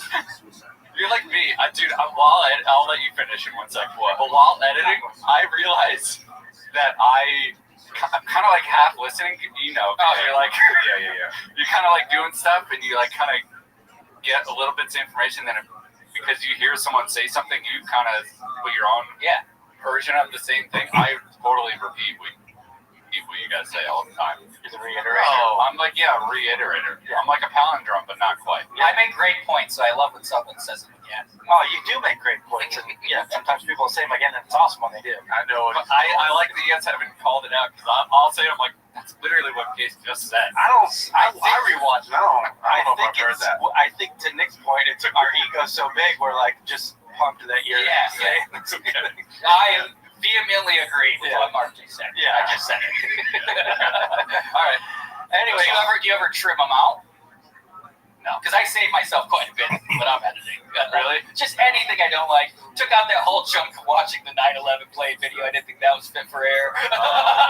Which no one would have known we even did. I know, but I like telling you guys, so now people will wonder. They'll be like, put it out! Yeah. Put it out! If we get 200 Patreon subscribers by next week, I'll put it out. Yeah. Like the Snyder cut. Yeah. We watched the 9/11 video where the planes crash in, and some lady had a Wisconsin accent. And he was like, can you believe that heavy accent? And we were all like, this is not funny, and I feel bad. Yeah. This is, It was funny, though. It's funny. It was funny, though. He was screaming. Yeah, it was. We were rocking and rolling, and it was like a little bit of a buzzkill, and we're like, all right, how do we get back into it? All right, so I had pizza the other day. Yeah. We did get back into it, though. Great episode. Speaking of getting back into it, look at how cute my guy is. He looks youthful. His little chunks, see his legs? Yeah. Those are I was doing chunky. an Austin Powers reference. He's so sweet. He's the chunky master. I almost brought him today. I almost brought Tony. Fucking looks so good. Look at him. I can't wait to see the dogs again. If you get the new phone, imagine how good that picture is gonna look. A little depth of field. Yeah, you're right. But I also don't care about having pictures. That's You will later on. I will. I don't think so. What? You want nice photos of your people that you love. But, like, that's a nice photo. You're not going to be like, man, I wish I had more depth of field in this. That's true. Yeah. Like if you have a Polaroid from back in the day, that feels like the same joy. Well, I look at all my Polaroid and I'm like, man, I wish I had more depth of field. Okay, well then, Get that fuck new me. phone. That's not what we're supposed to do. You're supposed to say what I said. Yeah. Don't you? We just talked about it. If you get a chance, He's something saying what I said. He's agreeing with me. The reason I haven't done it is because I'm focused right now. Focus. Focused. The reason I haven't done it is because I'm focused. Nick, I've been anxious because I've been to Vancouver and I've been pumping it up to you about how dope I think it is. So I want to hear how your trip went. I loved it, but caveat, we really only spent Saturday night and Sunday in Vancouver. The rest we were in Maple Ridge. But beautiful area. Unfortunately, there was a lot of, oh man, you should see how pretty this view is. The day before the fire, there was smoke covering every single. How big of a fire is it? Yeah, it's just up in the woods someplace. I don't think how good it is here, but Oh my gosh, look at that. yeah. No, it's breathtaking. Probably the most beautiful place I've been. Wow. One of them. Did you go during like the summer or something? Yeah, it should have been like the perfect time. Everybody was like, "Oh, 2 days ago, man." So Maple Ridge, is that like a town within Vancouver? Kind of like there's little cities within LA? Or suburb, like Suburbs. 55 minutes away. I always think cool when it's like dense city like that. Like that looks like Lower East Manhattan. Yeah. And then you have boats. Like that's got to be such a cool lifestyle. Like for us, it's typically either one or the other. You're in a dense city, or you're like at a lake house. That's the beauty. This is combined. You got like all of the different types of. Seattle's cool that way too. Seattle. Yeah, they're pretty similar. Yeah, like Seattle, downtown Seattle, you can take like a ferry to it, and then there's also like a pool of water. I don't know how to describe it. Pool of water, like a area of like little float planes fly in. Whoa. Wow. And there's boats. Wow. So it's on the water. We did go on Saturday. We went out on Stav Lake, which was beautiful, even with one of the pictures I say has what I saw and what Stav Lake usually looks like. But it was a great day on the boat. Water was really warm. You could see some glaciers up in the mountains. Yeah, like that area we were in. Nice. Freaking gorgeous. Oh my god. Did you get to try any Canadian cuisine? Like, I had a good poutine finally. What'd you think? I mean, it's literally like made for me. I like slop. I can't believe it's a national dish that they're like, you gotta try this. I'm like, this is my leftovers, and I put it all in the bowl. Yeah. But it's delicious. Yeah, that's literally. Yeah, I can't believe it's like their food that they love. It is great. Yeah, it's awesome. Because I had it one other time when I was in Montreal, but it was at a chain sports bar, and like an idiot, I had a chicken, and the chicken was incredibly bad. So this is my second run at it, and it was delicious. I had a Bellini, just like a frosty orange drink. You'd love a Bellini. Yeah. Ooh. He's calling you Roberto Bellini. Be careful with these calling. Anybody would like these drinks. Yeah. Sure. Yeah. I was I would never. There's how big it is. No, that's not my picture. That was what I was said to what it usually looks at, which we are also looking at. But the lake was cool. Most of the stuff that happened or thoughts I have about Vancouver, like kind of really around Vancouver. It was fun. I hung out with her family. Her family's awesome. She's got 2 younger brothers that are like the coolest fucking guys ever. Like one of these guys looks like Matthew McConaughey straight out of Dazed and Confused. He's just got his all right. Yeah, he's just got his complete own style. I was like, I could never wear shit like that. Well, even now, I can't believe I did that. Podcasting 9 years, thousands of episodes. But they're very cool. It was really fun with the family. Saturday night we went to this 2000s party, which was a little depressing. That you're going to a retro party, and I was like, this isn't retro music. This is just music. Oh yeah. But I forgot to bring their family a gift, which like no one gives a shit, but I wanted to because I think that's always sweet and like thoughtful. I've decided my new thing, my new bit. I want to bring people that talking fish or that singing fish. And just when I give it to them, really excited about it. Open it. Yeah. The bass that you put on the wall? Yeah. This fucking thing, I hate. Everybody does, but like, I think it's a funny bit to act like you don't know that everybody knows what it is. I'm like all excited, open it, and then they have to do it. And the fact that they can't throw it away. Yeah. Come on, the next time, where's Billy? So that's my new thing. That was really the big bit I had about those. He's excited about it, and he just contributed right away. No, you're getting Billy Bass. Yeah. That's gonna be my catchphrase. You're getting a Billy Bass, bitch. Hey, please come to our wedding and you're getting a Billy Bass, bitch. Exactly. All right, I'm on board now. I came around. All right. How much will those bad boys cost? I gotta imagine it's $19.99. 3 easy payments of $6. Yeah, there you go. This is only $7 at $7 right for 3 of them. That's 75 ounces for $7. That's less than 10 cents per ounce. You know what I'm really excited about? I found this thing on Amazon. It's like a tool where you can go in your ear and get the earwax out, and it has a little camera, and you can watch it on your phone. That actually does sound. Kev, I have that tool. I have that. You do? Do you use it? Yes. I have not used the camera though, but I have it. Yeah. Huh? I haven't used the camera though. So you used a Q-tip. Okay, actually no. So here, I think when I first got it, when I charged it, I did kind of like go in there to see what happened, but I don't use it. I just literally just use that thing. Well, here's the issue. My earwax. I put it up my butt. Here's the issue. He didn't know when to start recording. Call back That's earlier. very good. Very well done. Wait, you're telling me we should record right now? Nice. Oh, fuck. Chin. Put your earwax camera in the attic. There you go. I like that. Oh, one thing No, but that freaking that trail camp's going in the attic this weekend, without a doubt. So I'll have news to report to you by the next episode. What happened in the last week that did go up? Because we saw the trail cam. I was pretty excited for some footy this week. Someone No, he put it can't. for I him. told you. He's got a small Yeah. friend who's going to help him put it up. Yeah. What? That's funny. Just I got a small friend. Well, he's a big boy. Yeah. Yeah, I mean, I'm his small boy, friend, but some I'm not boots on the ground. He's not there. Yeah. So I need another small friend to come out. Yeah. If that small friend is down to do it, that small friend's like, yeah, I'm 100%.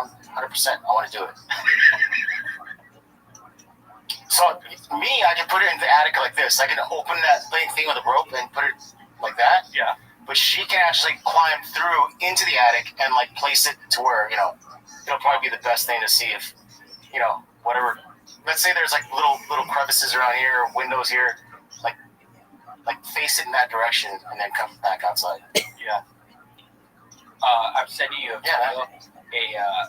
After our listener sent a video of a man who was living in a crawl space in Oregon, and it's definitely probably the guy that's in Chins.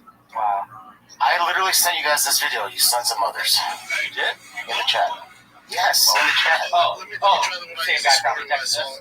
a young kid walking the streets. You lost, boy. That's that random guy, huh? No, I'm saying, did someone send it to you, or did you just come across it? You lost.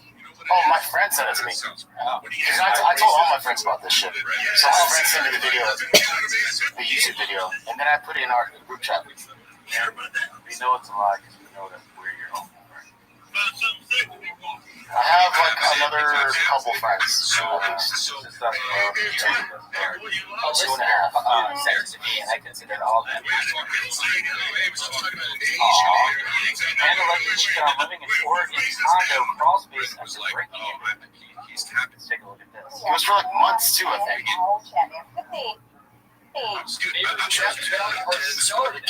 Discovered a random can broken crawl space and set up a living space inside. Like, Dude, it looks awesome too. I cannot believe that really weird. I feel like I only see those in movies. Deputies discovered 40-year-old Benjamin McClure living in the crawl space with a bed, lights, chargers, TVs, and electronics plugged into the house's power.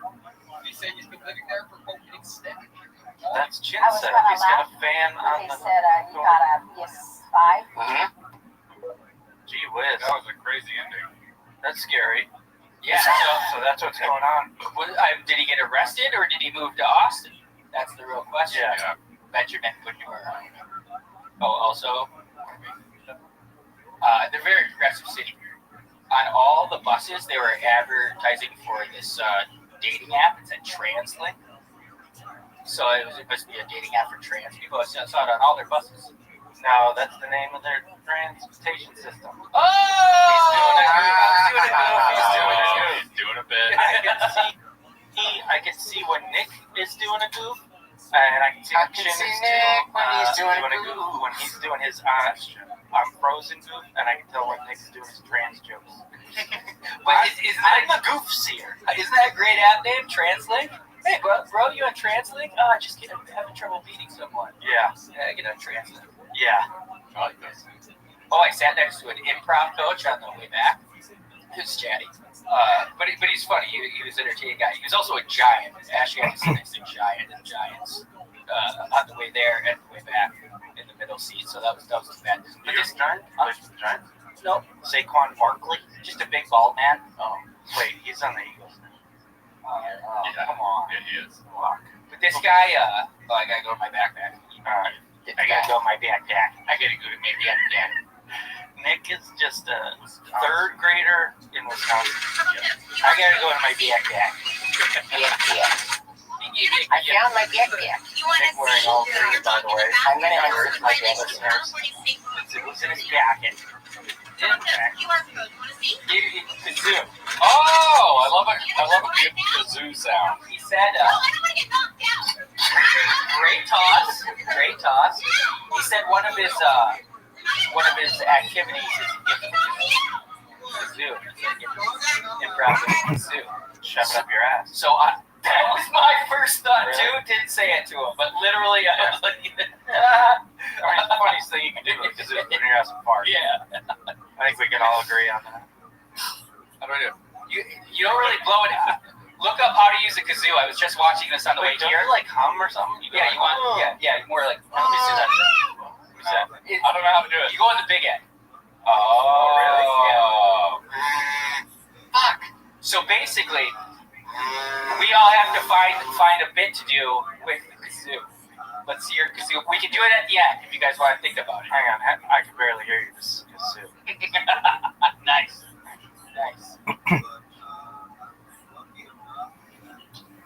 Go ahead, Kev. Wait, Right. that's too fast. I need time. All right, give it to me. Improv. All right, order. You're a drive-thru. Order a burger for me. Hi, I'd like one large burger, please. Yeah, it is tough to typically hear the folks drive. That was good. He actually said an 8-year-old girl did that, and he was just so fucking impressed with it. I think that's so funny. Yeah. I haven't thought of anything yet. I've been so thinking you about it for days. You stole the Oh yeah. girls? Oh yeah. Oh, It's fire you're stuff. a hack, bro. How about this? I got another one for you. Nick Mencia. Nice. It's popped. It does look like that. Mark's thing. Watch this. The wheels turning. I've done 2. You guys have done 0. It's crack. It's fast. Yeah. You guys both did smoking. Yeah, Nick's done that. He's definitely smoked with it. Don't you guys remember my books? I just plagiarized. Yeah. Here, let's search Mark and make Mark do improv. He's so nervous. Great. Yes. Yeah. It's worth it just for that moment alone. So you still can't. Look, I'm so excited to get home from Vancouver. We're flying on this plane. We got a big guy next to us. Oh, the captain has something to say.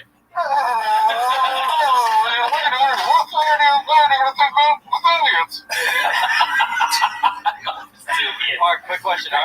Are you sweating? Yeah, All right, now very sweaty. Now, Shan, reach under your chair. There's a kazoo. Find a kazoo. Gotcha, bitch! Oh my God! He's double improving. Also on the plane, there was Oh, wait a minute. I got another one. I'm a horny dog. I was gonna do that one. Red Rocket. I had that one, but I didn't notice. I have 3. 3, 1, 0, 0. All right, I got it. I had 2. You did the Oh. drive-through? No, you Stole the 8-year-old, and then you stole mine. I'm a wolf. That's right. This fucking guy. This fucking absolute guy. What are we doing? He's doing the butt one. Desperate times. I'm gonna. Don't. Oh, I got one. It's great. I'll bring it in.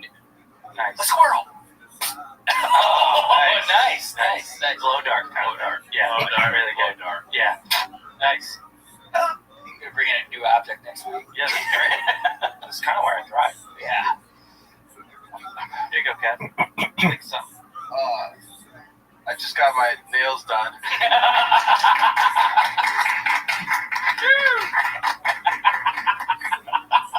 Really good. I think that concludes the bit. Yeah. That was great. Next week, Dude, on I'm the so kazoo ready for bits, we'll be fantasy doing football. more I'm gonna kazoo shit. stuff. Yeah. What is a kazoo supposed to sound like? Like, what is that? That's nothing. Look at this one. Yeah, but is it supposed to sound like cool or like good or? I'm not. The fuck, dude? Bro.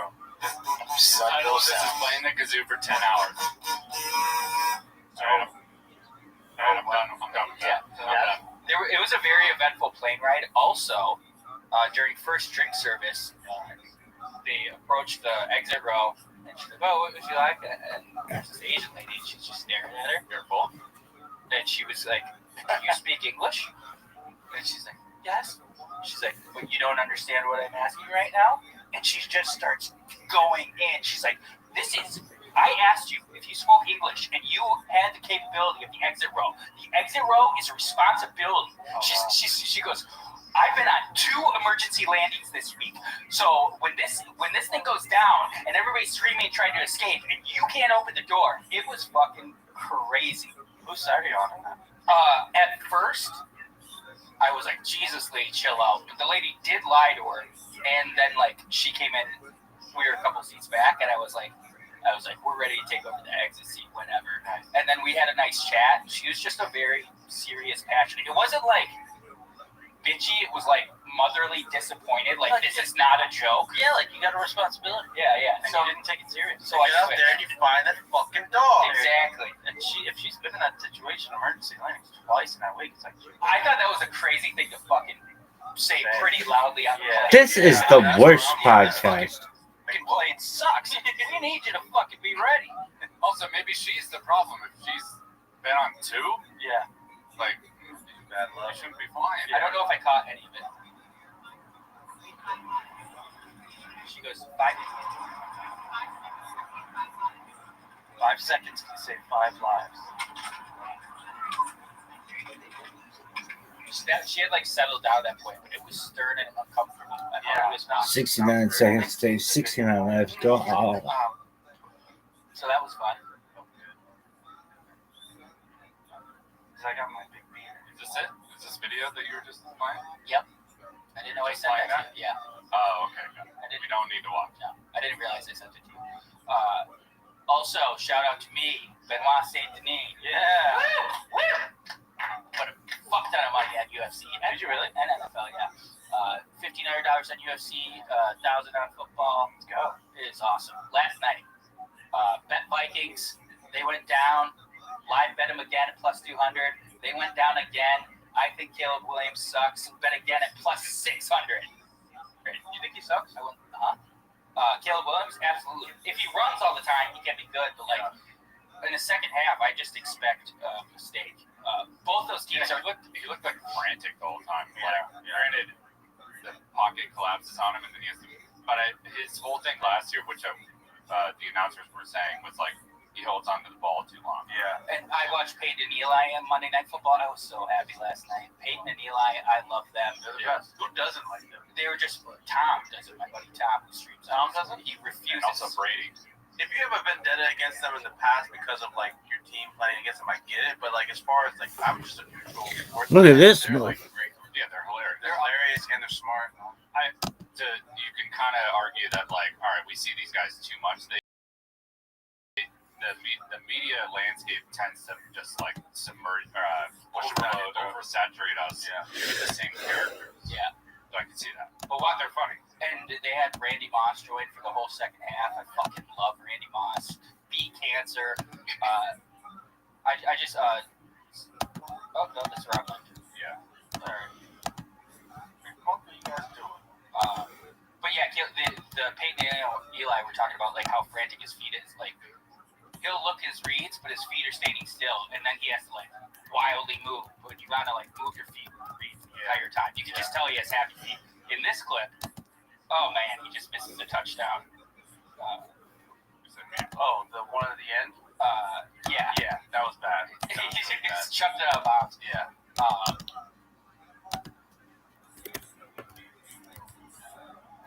He should throw it right there. Yep. Shout out to this girl I knew He just waited. in college. I forget her. I don't forget. It was like, on his feet at all. He was throwing off his back. not But watch Lindsay. It again, was shout right out to when they Lindsay, make but receiver makes contact. Leslie. Shout out to Leslie. He also wasn't looking at him there. She's from Texas. You think you could do better? She blew me in Better? Yeah, probably. I was quarterback 24 hours for the base, football team, allegedly. and we went all the way to the what they call it, the Flower Bowl or some bullshit. Wow, that sounds really nasty. No, the Erickson Bowl. We played the Flowers. We played the Flowers and they beat Yes. Got beat by the Flowers. I remember. Flower. This guy said Casey looking mint. I like that. It helps when I look like fucking Wolverine next to you. The hair on My neck was pretty long at that time. it's a tough two-shot for you. Look at this move. This was your call of Benoit Saint-Denis winning or whatever? Yeah. Okay, I'm going to play it. All right. I bet him at plus 180. You can still get him at plus 150. It's the most confident I've been in a bet in a while. I sound how tear through Mauricio. Oh, I do like that guy too. He's like the Brazilian con. Yeah. That's why he likes them. But I think Benoit Saint-Denis gets back on track and absolutely tears through him. And he did. Sub round 3. Ooh. Sub round 2 ended up being. That's a bold prediction, man. Official.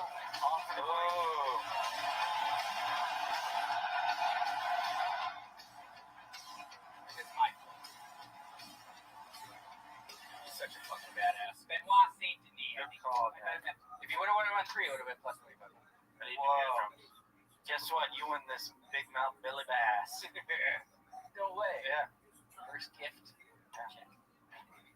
Guys, if you're looking for a fun place to play some games and possibly win some money, we got the place for you. It's called Legends. Legends Casino. I love Legends. They have a high RTP, return to player. You're going to win some money if you play. They got the highest return to player. That basically just means the best odds. But there's 100 games, hundreds of games, and 100% match on your first purchase up to $100. You play on your phone, desktop. I like to play on my desktop. But they got blackjack, they got baccarat, Roulette. Oh, and Crash. Crash is a good one. I've been playing that a lot. Pluck it. There's hundreds. That's why it's fun. You find whatever you like the best. I noticed that they have, like, I know it's like known for their games and stuff, but it's even more exciting that they have sports. And I'm definitely going to use it for all the sports. Yeah, all the sports, even golf, everything. And the lines on casinos such as this, with Legends specifically, they're good lines. These are beautiful, beautiful lines. Beautiful lines. They've got beautiful lines. So go to legends.com, sign up, and get started. Have some fun. And it's Legends with a Z at the end, not an S. And legends.com. I played the country clubs Friday, and I played the janky one Sunday with Mark. There could not be more of a just discrepancy in terms of experience than going to a beautiful country club. Get there an hour early, have a cocktail with Ryan at the bar, hit a couple balls at the range. The round, beautiful, just redesigned, brand new course. The round took about 3 hours. Then we had a lovely dinner. There was 9 of us afterwards. Jess came to the motherfucking country club. We all had dinner there. It was beautiful. And then Sunday, get there, I get a shitty breakfast burrito that takes a half hour because the bar is now a Raiders bar, and it's football season. Oh, country club bars are Raiders bars? This bar, I'm saying this is Sunday, so this is a juxtaposition I'm demonstrating. You get a shitty breakfast burrito that takes too long because the kitchen's absolutely slammed because it's a Raiders bar. You're on, the first tee, and all you hear is like, touchdown, Chargers. And then, we play. The round takes 5 hours because the hillbillies in front of us. Nice guys, but not wearing shoes, didn't have teeth. And I'm not judging them. They weren't wearing shoes on the course. No, it's like you should have fun on the golf course, absolutely. I'm merely stating that as a juxtaposition of my experience and how fun and streamlined and fast golf can be at a 3-hour round versus a 5-hour, jank fest. I think that round Sunday might be the straw that broke the camel's back in terms of me getting country club membership, which I can't afford, and I'm not really there yet financially. But I'm also, dual income, no kids. He's a dink. I'm a dink. We're a bunch of dinks. Actually, it's a dinkwad. Dual income, no kid with a dog. Never heard of that part. So I'm a dinkwad. I could easily. I've ingrained myself into the country club culture because there's 2 reasons I get invited back to the country clubs. Do you want to know them? 1, I'm good, and 2, I'm fun. So when you're like, that's what you think. you All right, Casey, continue. No, I'm just kidding. Continue. Go ahead. I think you're funny. Freaking believable. Hey, I'm good and I'm funny. So it's like when you're a country club guy and you want to play with somebody, you really just want to be fast and have fun. You don't want to be, playing with guys shooting 1 or 2 and balls everywhere. And it's like, Oh, so you don't want to go with me? no. I am funny. That can save it. That can save it for you. You have that going for you. And I'm also willing to just be like, okay, I'm not playing this hole anymore. Let's Pick move it on. up. To pick it up. Here's my 2 things. Yeah, that's a big one. If you can't get off the tee, I call it a provisional. Typically, in actual professional golf, if you don't know where your ball went and it may have gone out of bounds, you need a provisional, which is another shot. It's a provisional. Just drop the tee. Just your ball's gone. You don't have to hit another. You don't have to get a mulligan. I like that. Tee shot. Just drop it in the fairway. Hit with me. So I'm having big beers and playing golf, and I got to jump. Question. Sure. Have you been researching these country clubs? And also, Extensively. if you have a country club membership, do you have to pay every time? Still? No. Yeah, you just get to go. Yeah, you So pay maybe your- you say you can't afford it, but maybe you could make that money back. You'd go way more, wouldn't you? I would go way more, number one, and I'm probably spending kind of close to that Yeah. already with how much I'm playing and That's what I'm just saying. whatever. It's like, Food and all the my question about buckets. country club is, do you want to play the same course all the time? That's a good question, and that's a fair question. Yes and no. At the right place, that's why they offer come play around. The country clubs are trying to get people to join. They're like, come play around, see if you like the course, etc. I played a course, Satakoy Club. Brother, this place is pure. It's beautiful. Is that Jurassic Park? It's pristine. No, that's Braemar. Oh, yeah. Braemar's out of my price range. Yes. Ryan's grandfather, man, he got it at, when he was younger. It was before everybody in their, mother was playing golf. So he's in there as if he's swimwear. Yeah. You get me? Our Satakoy Club is beautiful. Look at it. Oh, my God. So here's my thing. My pre-shot routine when I'm in the fairway, I line up my club between my ball and the target, and I pick a point 2 feet in front of the ball.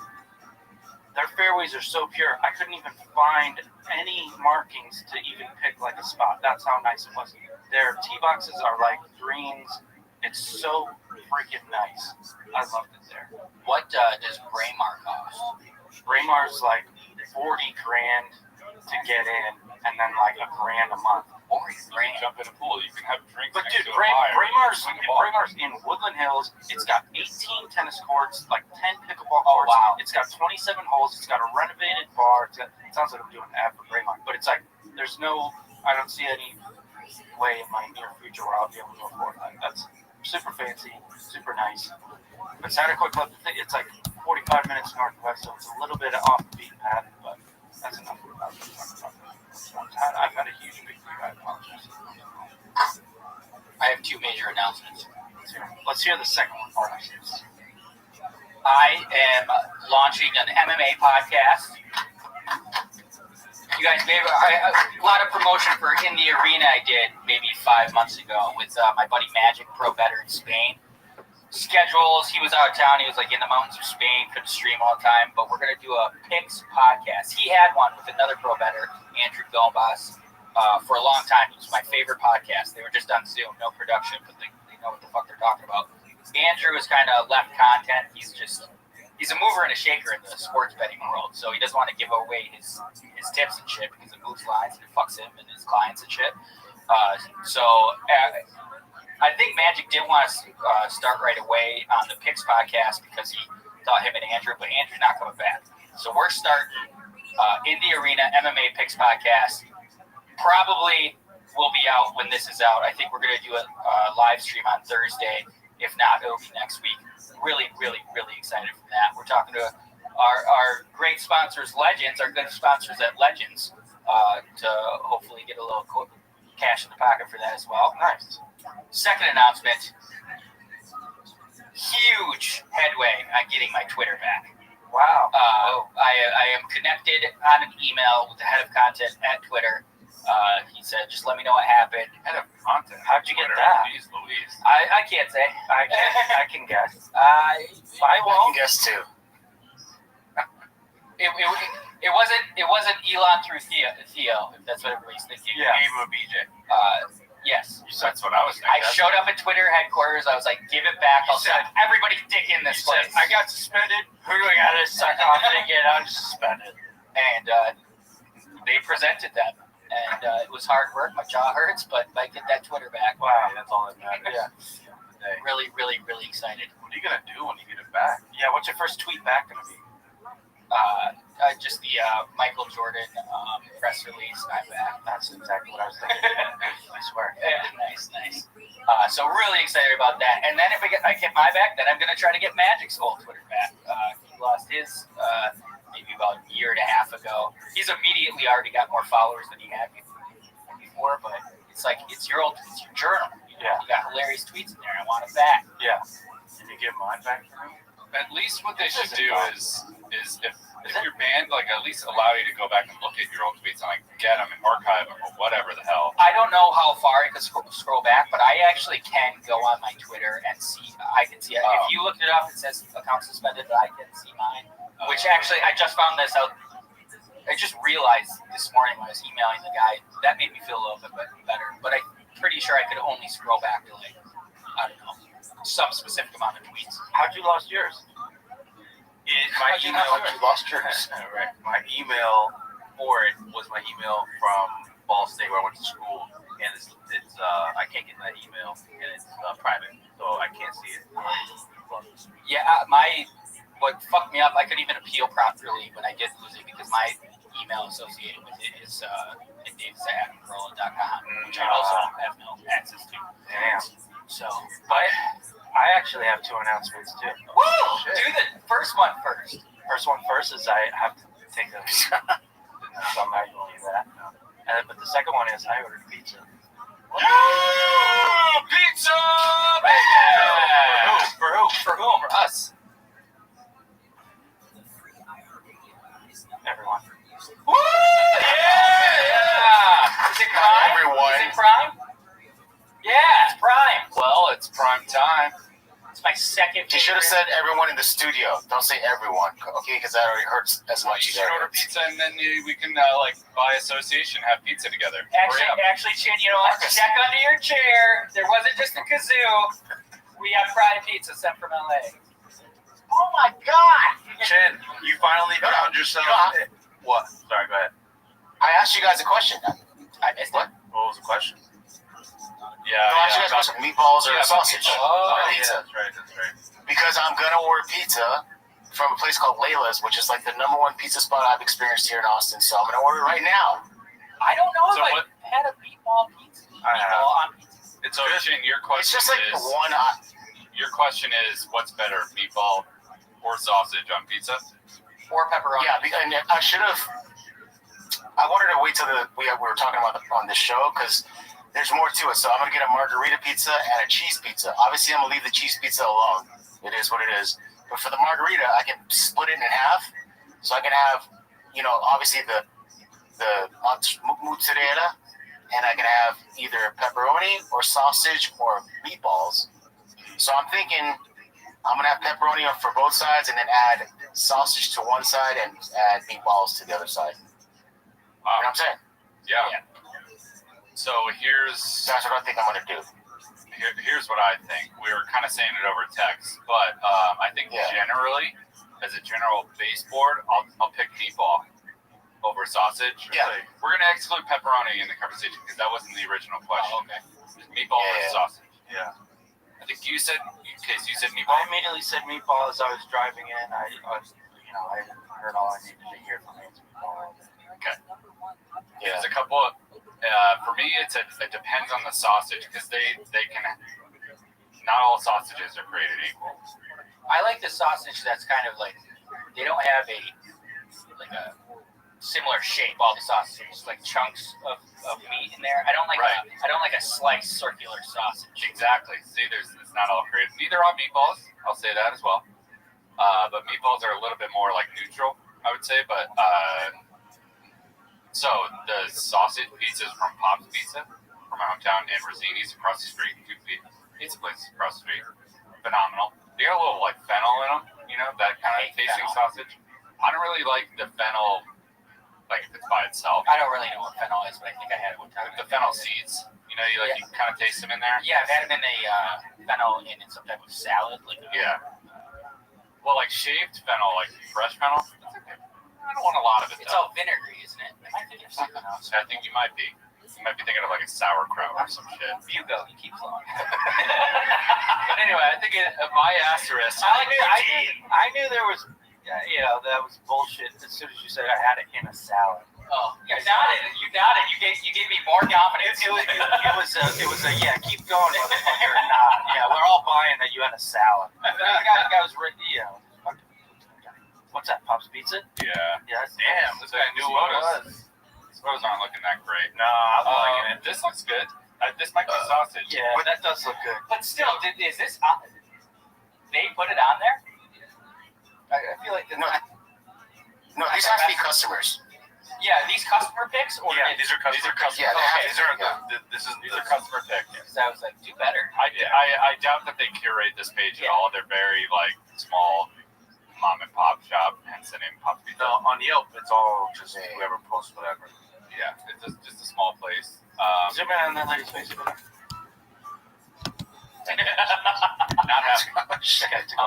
She's skeptical. So that's their meatball. What is that? Truffle? I don't want to. I'm not going to show all these photos. You just did. We don't. I don't want to bash it. I've never met it. Shout out to Pop's. They are so good. I used to work next door at the auto body shop, and I'd walk over for lunch like almost every single day and get like a sausage slice. Get a slice. So good. Didn't somebody work at Pop's? Not that we know, but I worked at a different pizza place. I thought Dempsey worked at Pop's. No. Me, Dempsey, and his brother, and like a few other people that were not in like our close friend group, but like friends with us, worked at Mr. B's. Mr. B's. I hope Dempsey does it. Mr. B's. We were all delivery guys, and it was awesome. It was like my favorite job. I love. You don't like this job? Well, Dempsey's gonna be waiting on Saturday morning. He's like, I can't wait to watch my best buds, Mark and Casey, on their podcast, on their progress podcast. And then he's gonna see you say he's not one of their close friends. He's gonna be very hurt. No, he's saying Mark, Mike, and other people who weren't close friends. Oh, Dempsey's in. Obviously, Dempsey. Yeah, we used to work at Mr. B's. We were delivery drivers. It was awesome. Like, you don't have to make the pizza. You just, you get it. You drive to people. You kind of know every street in the town. It's easy. Colin used to deliver flowers, and he would fart on the flowers right before he gave them to people. It's the first thing he would get flowers. What? I hate that. That's funny. That's really funny. He didn't really fart on them. No, Wait, did they get customers? Yeah, or did he just did. do it for fun? Covering up for him now.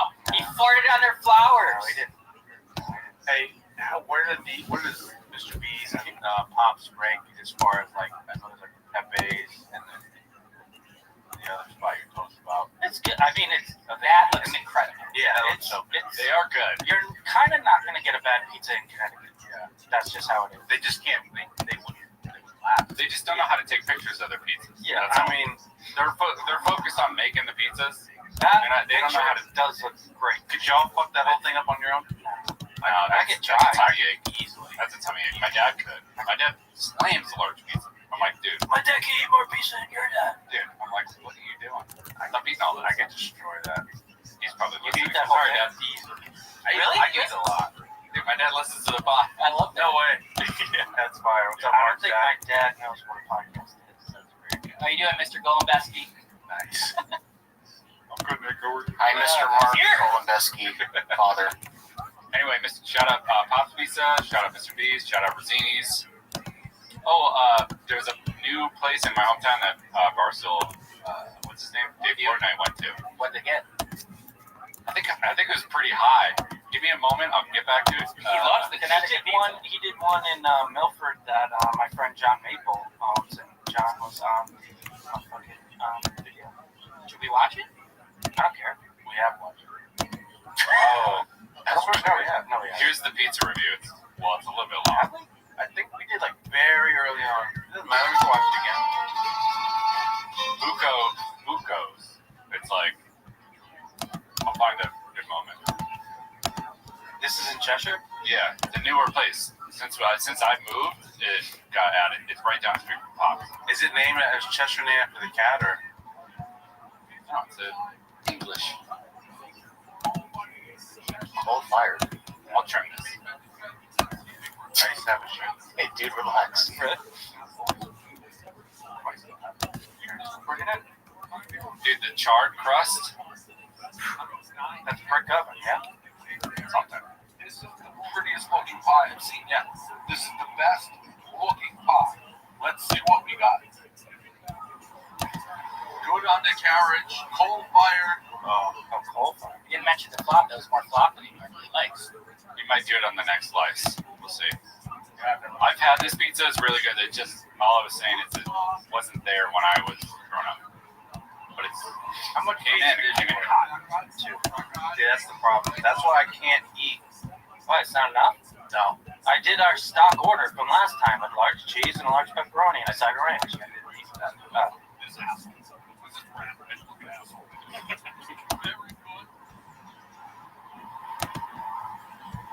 Eat more of it. House. He's enjoying it, so that means it's good. Problem is he loves it. Absolutely bypassing the flop. Yeah. I think he's kind of. He's in love. Yeah. I've been there. He'll be happy.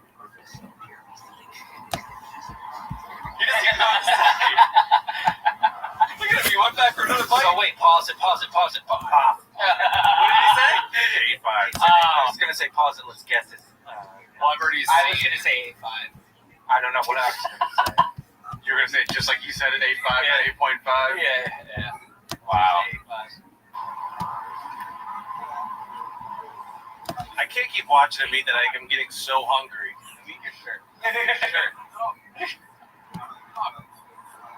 You're gonna be like, that shirt's not big enough. I can eat 2 of those shirts. I would say that. Have we discussed Apollonia's pizza? No, but you had it? Yeah. I've been wanting to have it. There's this place, it's like mid-city-ish, only open, the weirdest hours. It's open like 3 days a week, 11 to 3, 5 to 7. You gotta go there, cash only. There's always a line. It's my favorite pizza. Cash only. Yeah. There's a lot of good cash It's right by my place. I respect it. Don't love it, but I respect it. You lie on your taxes. It's cool with me. Yeah. The cash only place. Yeah. I don't give a shit. All right, Al. Thanks for watching. Thanks for watching, everyone. Most fun I've ever had. Shout out to Raul doing it for the algo. Yeah. See. Appreciate you. Oh, yeah. Raul Duke. Woo! Mindy is great. Who else can we shout out? Everybody. Shout out to Anybody us. watching.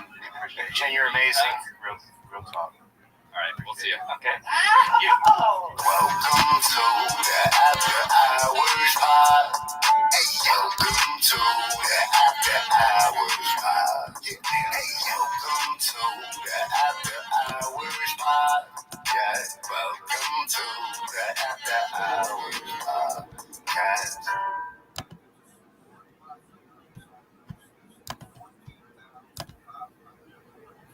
It was in his packet. Kazoo. Oh, I love a good kazoo sound. We all have to find a bit to do with the kazoo. Hang on, I can barely hear you. This kazoo. Nice. All right, I'd like one large burger, please. Nice. I'm so excited to get home. Allegedly, she blew me. We got a big guy next to us. Oh, the captain has something to say. She's a pretty girl. One of the boys.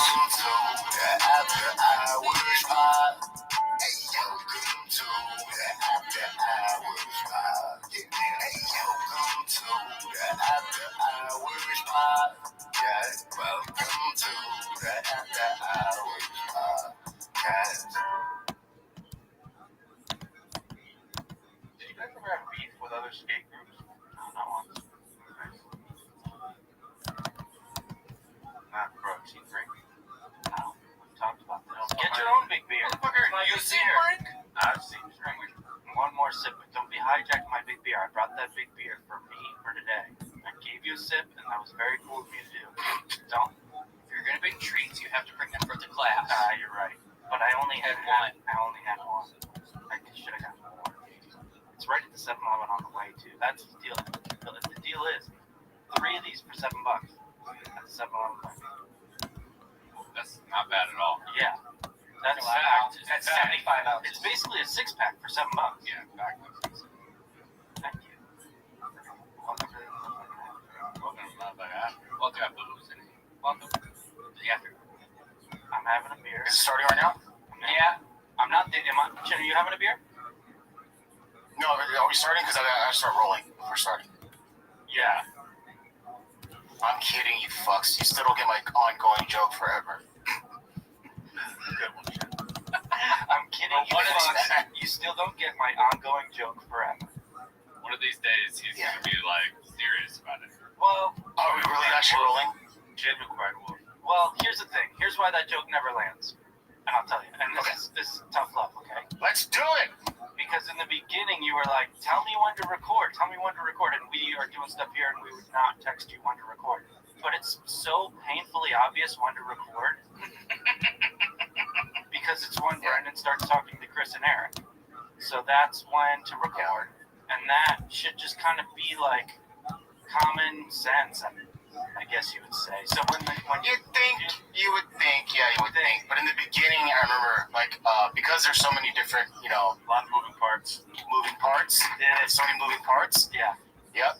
Since there were so many moving parts at the beginning, I remember you guys were like, are you recording?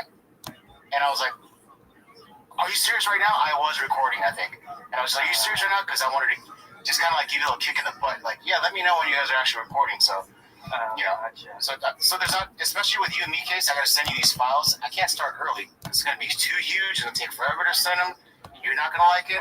You're pissed off. I know you, Case. Well, all right, you're right, Jim. We should. You know what I'm saying? Yeah.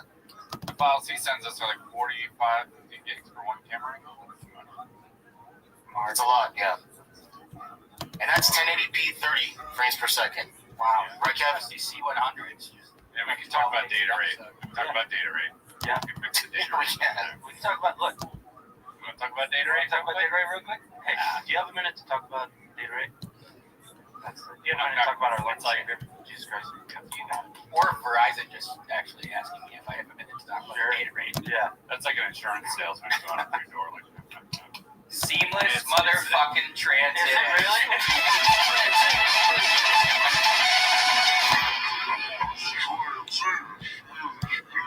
I know what he's doing. He's setting it up on a Terrence from General. Wow. To save some money. Oh. For great low rate, you can get online. Go to the General and save some time. Let's listen. It's so good. Really, it's good. See how well it matches. I might do some editing to go side by side here. I can't find they changed the tagline, so I can't find the exact one where it says for great low rate you can get online. But this one's pretty close. Shout out, what's her name? Someone has a playlist. Kimberly Harris has a playlist with 105 General commercials. Dude, these people are doing the Lord's work. Kind of archiving stuff on YouTube. They're like, all right, Lord bless them. Last 7 seconds. Last 7 seconds, tell me that now. It's the freaking thing. It's the most replayed. Every market is just not our style.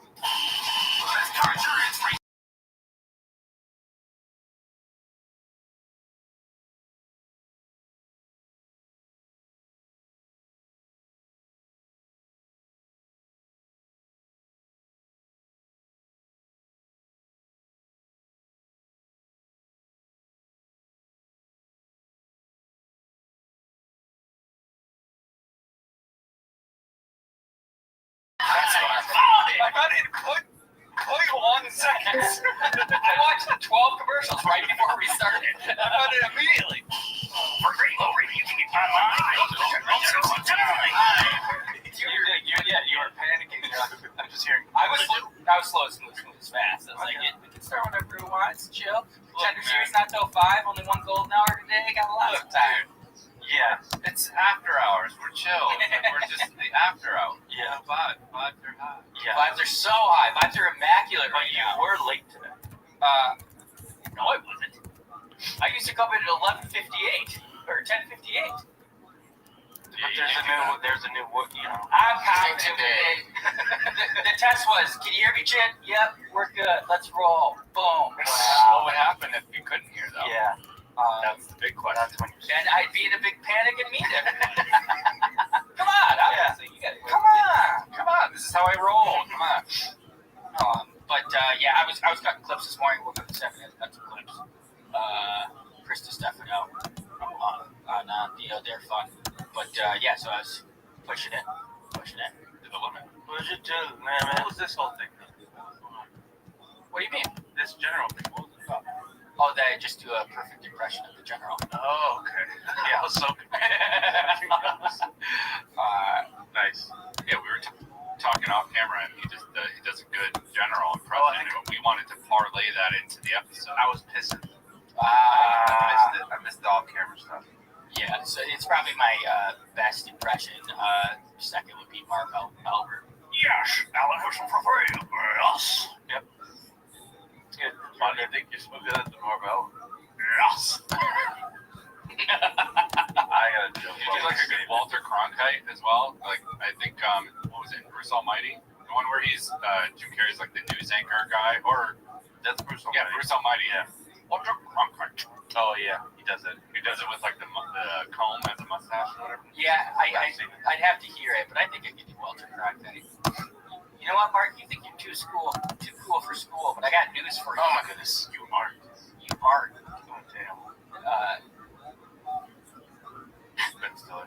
Yeah, I think he says, but I got news for you, Walter Cronkite. And I missed it. That was the whole reason I thought of the line. Yeah. That I didn't say it within the line. You also said you're too school for cool. Yeah. I am too school for school. It's kind of, I love math. It's kind of the Nick way of doing it. Yeah. If I may, you kind of nicked it. Careful. What? I don't know. Chin, what the fuck ass are you doing? I have so much stuff to talk about. I came back from Vancouver. Oh yeah, Nick. I won just $2,500 this weekend. Yeah. Chin's doing a he's frozen bit, and nobody gets it but me. And nobody knows it but me. Is he frozen? Is he frozen? He might be frozen. Oh my God! He was not even breathing. And now he's muted. We should just mute him. Casey knows me very well. Casey knows me so well because I was doing it and he copied I it. was looking at pixels on this thing on the screen. I'm like, is he moving? Is he breathing? Did he finally die? Good job, Case. Yep. You know what I just realized? A lot of people in college and high school called me Niche because my name was NICHLOLAS, and then because of how California and Wisconsin do their IDs, my name changed to NICOLAS, and so just as a joke, they would call me Niche, and Niche is an anagram of chin. Wow! Oh shit! So that's the same. So that's a fun epiphany I just had. That is fun. Wow. They're the same. We're anagram brothers. Just different. Yeah. Anagram's a jumble word. Palindrome. You're thinking of palindrome. That's what I'm thinking of. Yeah. That's what I'm thinking Like of. race Oh, car. this shit, exactly. Here's a long palindrome, and then we can get to the things. Oh, Yeah. A man, a plan, a canal, Panama. That's the same backwards as forwards. Whoa, wow. How did you remember? Holy moly! I don't know, because somebody here's why. Because somebody always mixes up an anagram and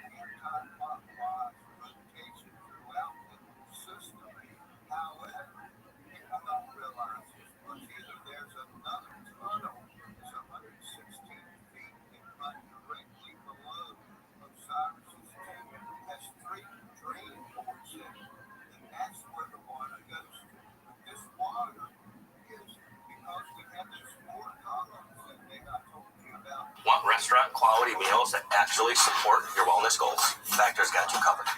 No. Ladies and gentlemen, welcome to the Tim Dillon Show. We have an interview this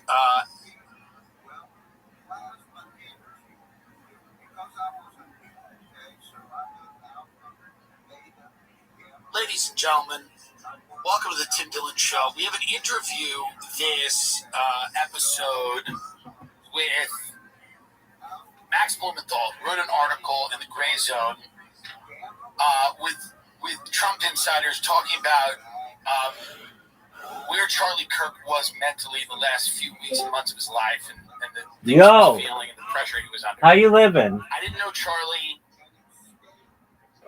What's good, Oligar? Can you hear me? Yeah, I can. How'd you find out? How'd you find out about me, friend? You invited me to your server when you were on a public voice. Okay, very well. Excellent. Yeah. Cool. What Discord were we in? I can't remember. It's one of those not sure. It might have been Social Heaven. It was Social Heaven, Chosen, or Edgy. One of those. I can't recall. Okay, very cool. Have we spoken before? We have, yeah. Okay, excellent. So you know what I do? I stream my life 24/7, all that stuff. Yeah, I do. Yeah, I know what you're doing. Excellent. And, yeah, you're intent. How you living, pimp? Am I a pimp? I said, how are you living? No, how are you living, pimp? I thought you just said, are you a pimp? Like, I'm living good. Excellent. I'm up early. Fuck yeah, you are. Yeah, thinking about doing some art stuff. Yeah, I could try it. Fuck yeah, you can. Let's see it. Are you gonna watch any football today? No, I'm not really into football too much. All right. Yeah. Beautiful. These bands are just holding it down. It's granite. That's beautiful. Yeah, it's kind of turning into the shape I need it. Hold on, let me get the band off its base so you can see the expression. So it's kind of like making a kissy face, like, you know. But that's how the natural rock was. That's how I found the rock. So wow. I kind of kept with the. I saw the lips, and then that's why I decided to make a face. But now I realize it doesn't really have a chin. You're like I gotta figure something out. You're like a modern day Michelangelo. Yeah, I'm trying. Excellent. All right. So you are a sculptor? I am, yeah. That's amazing. Now, is that a hobby or is that your career? It's a hobby. Okay. Right How'd you? I want to sell stuff on the side for like Etsy just to recoup material costs. Absolutely. How'd you get into being a sculptor? You know how a lot of people have this is like, I'll just say it, I guess. A lot of people go to the hospital for some kind of mental health issue. And then they come out of the hospital like, I'm going to do art. Well, that's kind of the story. It's a common one, strangely enough, for people who have, psychoid experiences. I talked to quite a few people who overnight they start some kind of artistic practice. Pretty weird. I mean, it's not weird. It's just weird. No, I guess it is weird or unusual behavior. I didn't really know I could do it. I fell into it right away and quit video games, and then art kind of became my video game. Very cool. How much time do you spend on that a week? Gosh, probably at least 10 hours, 10 or more hours, maybe 20. Yeah, I was going to say, it seems like it would take up a lot of time. Okay, so you're really into art, and that's amazing. Art is amazing. What are your favorite mediums? Like basically granite? Is that your favorite? No, I think that my favorite medium is probably modeling clay. Like I have more.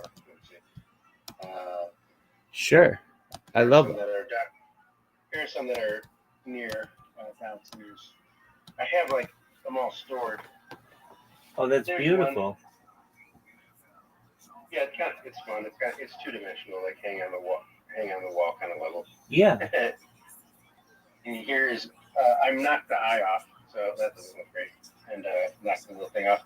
But to me, this looks like alien Jesus. It definitely looks like an alien. I mean, I don't know. Or alien Michael Jackson. I don't really know. Teehee. Like a horse, a lot of people say. Okay. I could see that too. So how do you get your inspiration? I just do it. I don't actually do any source material. I just kind of make it as I go.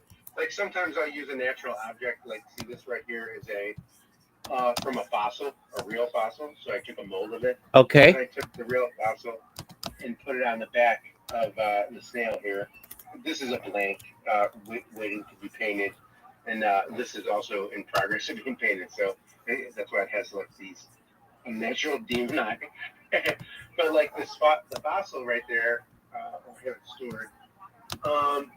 You can kind of see the fossil there. I'm having to like point the camera up to look at the shelf. But anyway, that is the real fossil that I took a mold from. So I'll do stuff like that. Like that might be inspiration sometimes. But I'm moving over to where the sorry, I have like a lot of mess here, but yeah, I could show you the snail. All right. There we go. Yeah. So that's how it's supposed to look like. Okay. With a little, like that. And actually, it lights up the little stalks here or whatever. How'd you get it to? How'd you get it to light up? This is cloth, so I embedded lights into it. Like the Christmas lights that you plug in the USB.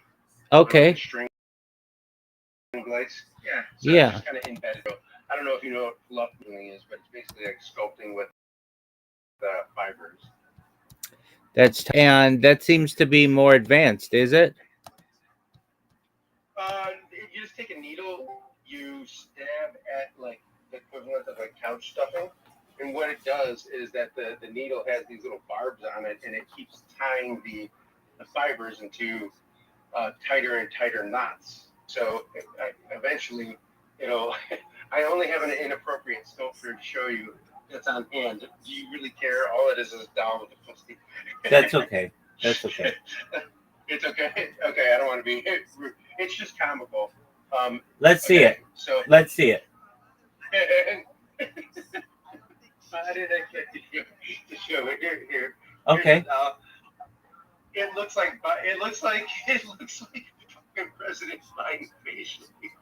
All right. I didn't intend for it to, but anyway, I say it's supposed to be Biden and Lady Gaga, and that they merged into one being.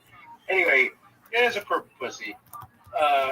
Well, pubic hair. Anyway, but anyway, sorry. So the real reason I'm trying to show you this is because okay, so the cloth, it's cloth. You see how like it's a doll? Basically? Yeah. So this is actually couch stuffing, more or less. It's like fiber or whatever. So you just you take this needle and you keep stabbing it, and it actually gets like as solid as, I don't know, it gets actually pretty solid. Okay, and does that light up? What were you saying? Does that light up? No, but it has a feature I didn't show you. But whatever. All right, I might as well show you the full amount here. Here. Okay, watch. I didn't show you its full capabilities. Are you prepared? Okay, now watch. You didn't think you were gonna see this today, but watch. It's squirt capable.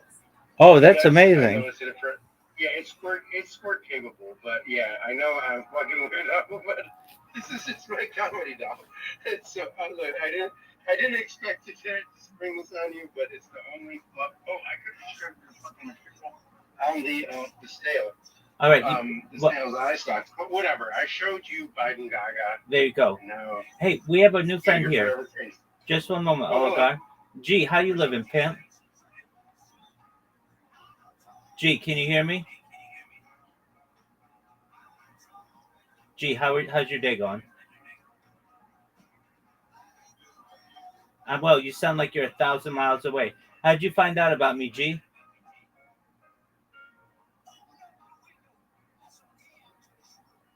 G, how'd you find out about me?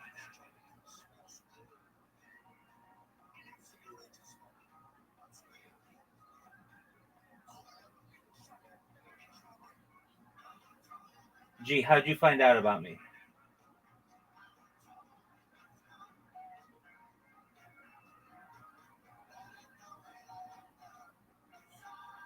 Gee, can you hear me? All right, there you go. Could you hear him?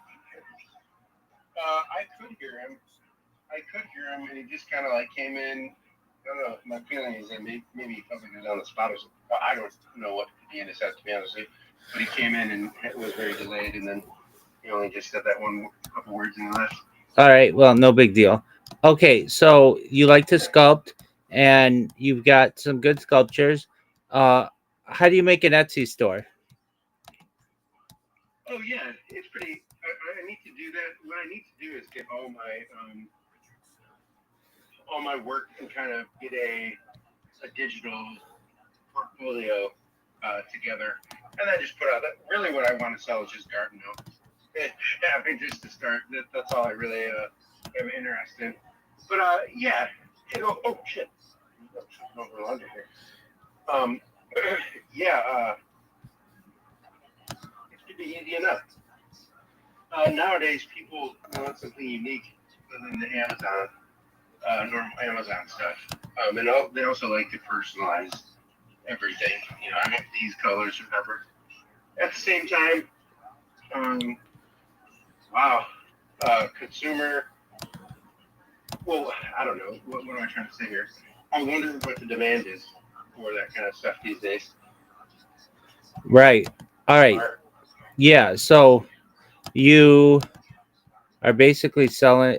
Like, have you ever sold anything? Oh yeah. I mean, just like a figure here and there when someone is interested. But yeah, nothing like big scale like on an Etsy platform. Etsy is a kind of like it had legitimacy in the beginning, and now with all the bots and all of that, it's very hard to compete against people who are mass production. But the advantage of being an artist nowadays is maybe that you can do a time lapse, and the time lapse becomes part of the art. So I don't know if that's an angle, but I think people want to see the entire process of whatever it is they bought now, because with AI and everything, I think people are gonna have to start human authenticating their work. Right. So basically, you have a video of it, and you can cut that up, or at least pictures of it, and then people know that it's legitimately made by a human. I think that will start to become part of the process, yeah. Because two things. One, why waste the entertainment angle of the time lapse, at least a time lapse? And then two, it's like, well, you know, you're selling two things that you are producing at the same time. You're producing the work of art, and then also the execution of that. That becomes now part of the value because AI, AI does it so quickly. So now when that becomes the norm, which it will be, just because based on the volume of what AI will produce compared to human, then what I believe will happen is that people's focus will be like, well, how are they doing that now? You know, AI just does it automatically, but now you have the behind the scenes aspect that people will become interested in. So I don't know. Maybe that'll be true. Maybe it won't. But, No, I think you're. I'm happy for that. I think you're right. As things become more mass produced, people will want that human touch, and even people who say like, "Oh yeah, this is custom made," it's just something's changed in a computer. But if you can show them like you're doing it by hand, and then give them a video of it that they can keep, then they can show their friends, "Hey, do you like this? Oh, do you want to see how it was made? Yeah, of course." And then it shows you like etching their name into it and painting it whatever colors they want and all that other stuff. And then somebody's going to say, "Wow, that was really cool. Where did you get it?" And they'll be like, "Oh, I got it on Etsy." And then they'll go to your store and basically order from you. That's the plan, right? Yeah, well, that, and I also really want to I do have these fantasies of finding.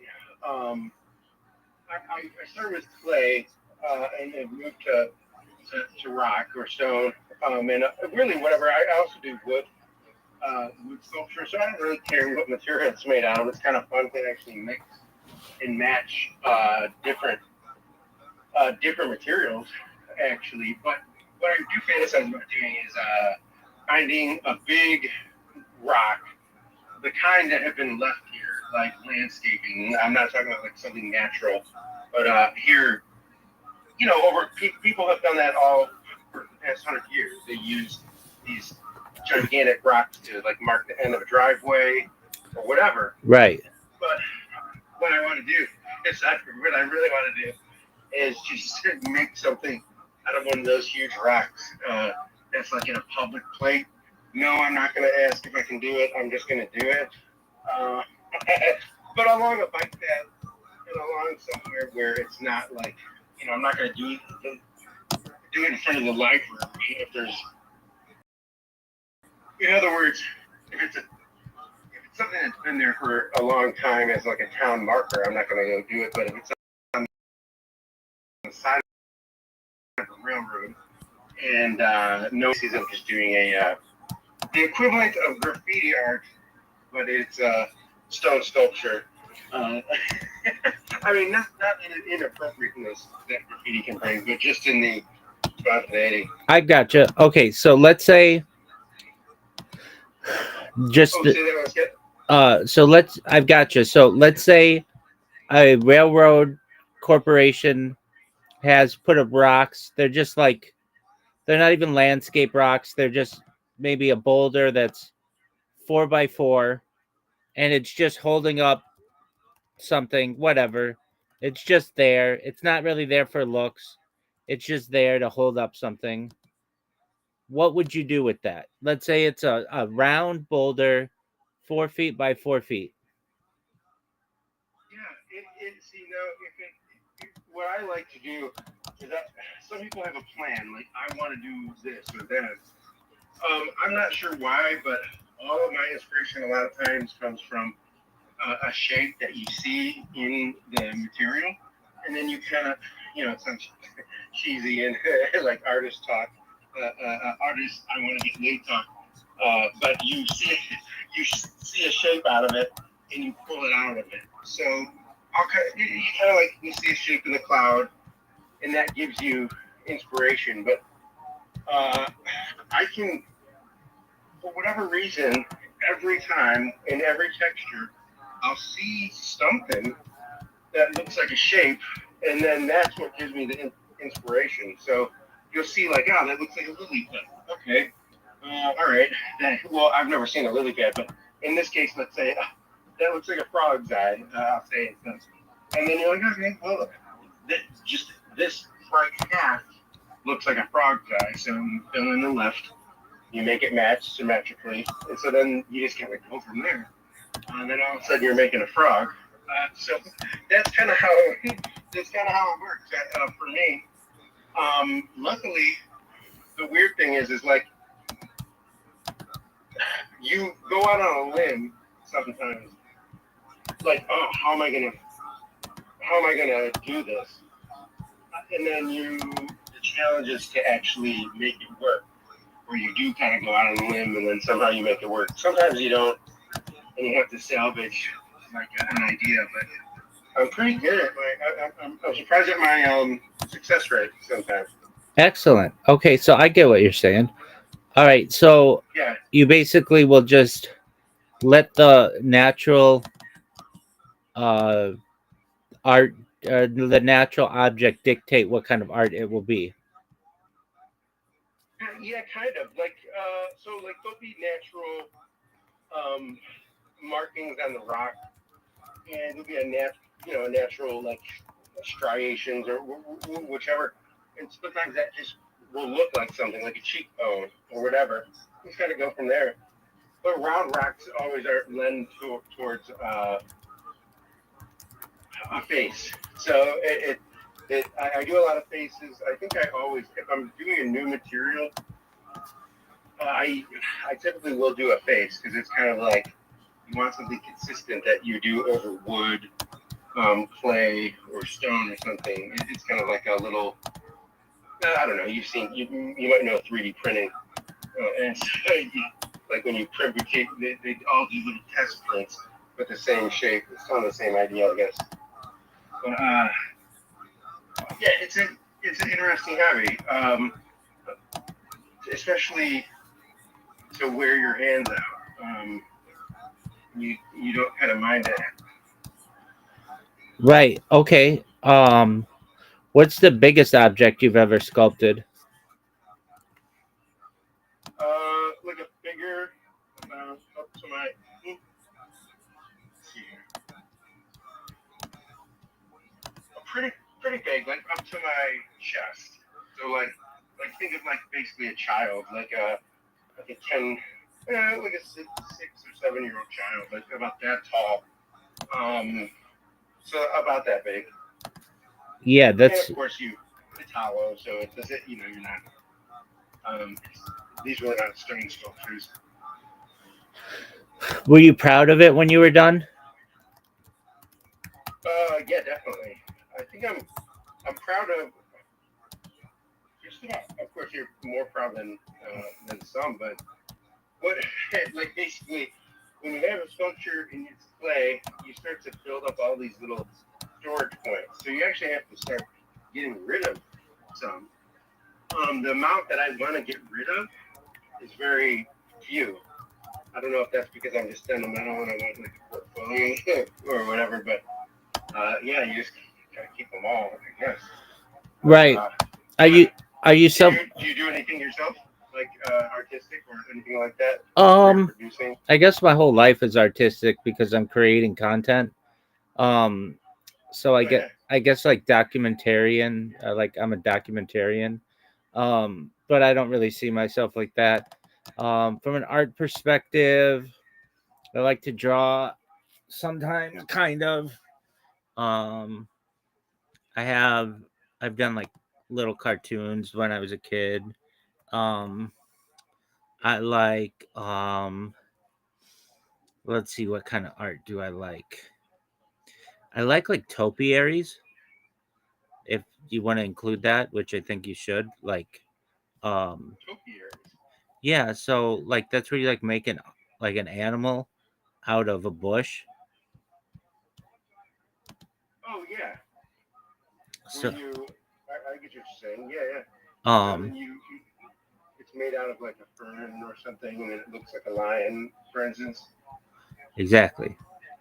And I'm not somebody who's really like done anything like that, but I do like them. I like music. I've made music. I like poetry. I like poetry a lot. I like creative writing. Um, I'm someone who enjoys like carpentry to some extent, but really like metalworking. Um, Oh, cool. I like what else do I like? From an art perspective, like the physical art, pottery. I think pottery is beautiful, and um, it's something that I find soothing and fascinating. Um, I like I like a lot of digital art. So that could be anything from like an NFT to um, a video to a music video, anything like that. That stuff's cool to me. Um, from the stuff that you do, I like that a lot. Um, I have never done anything. I mean, like the best I've done is like painted rocks. That's probably the best that I've done, like in comparison to what you do. Um, what else? It could be pretty fun though. Yeah, no, definitely. Um, it can be, and I mean, I did that when I was a kid, but it's soothing.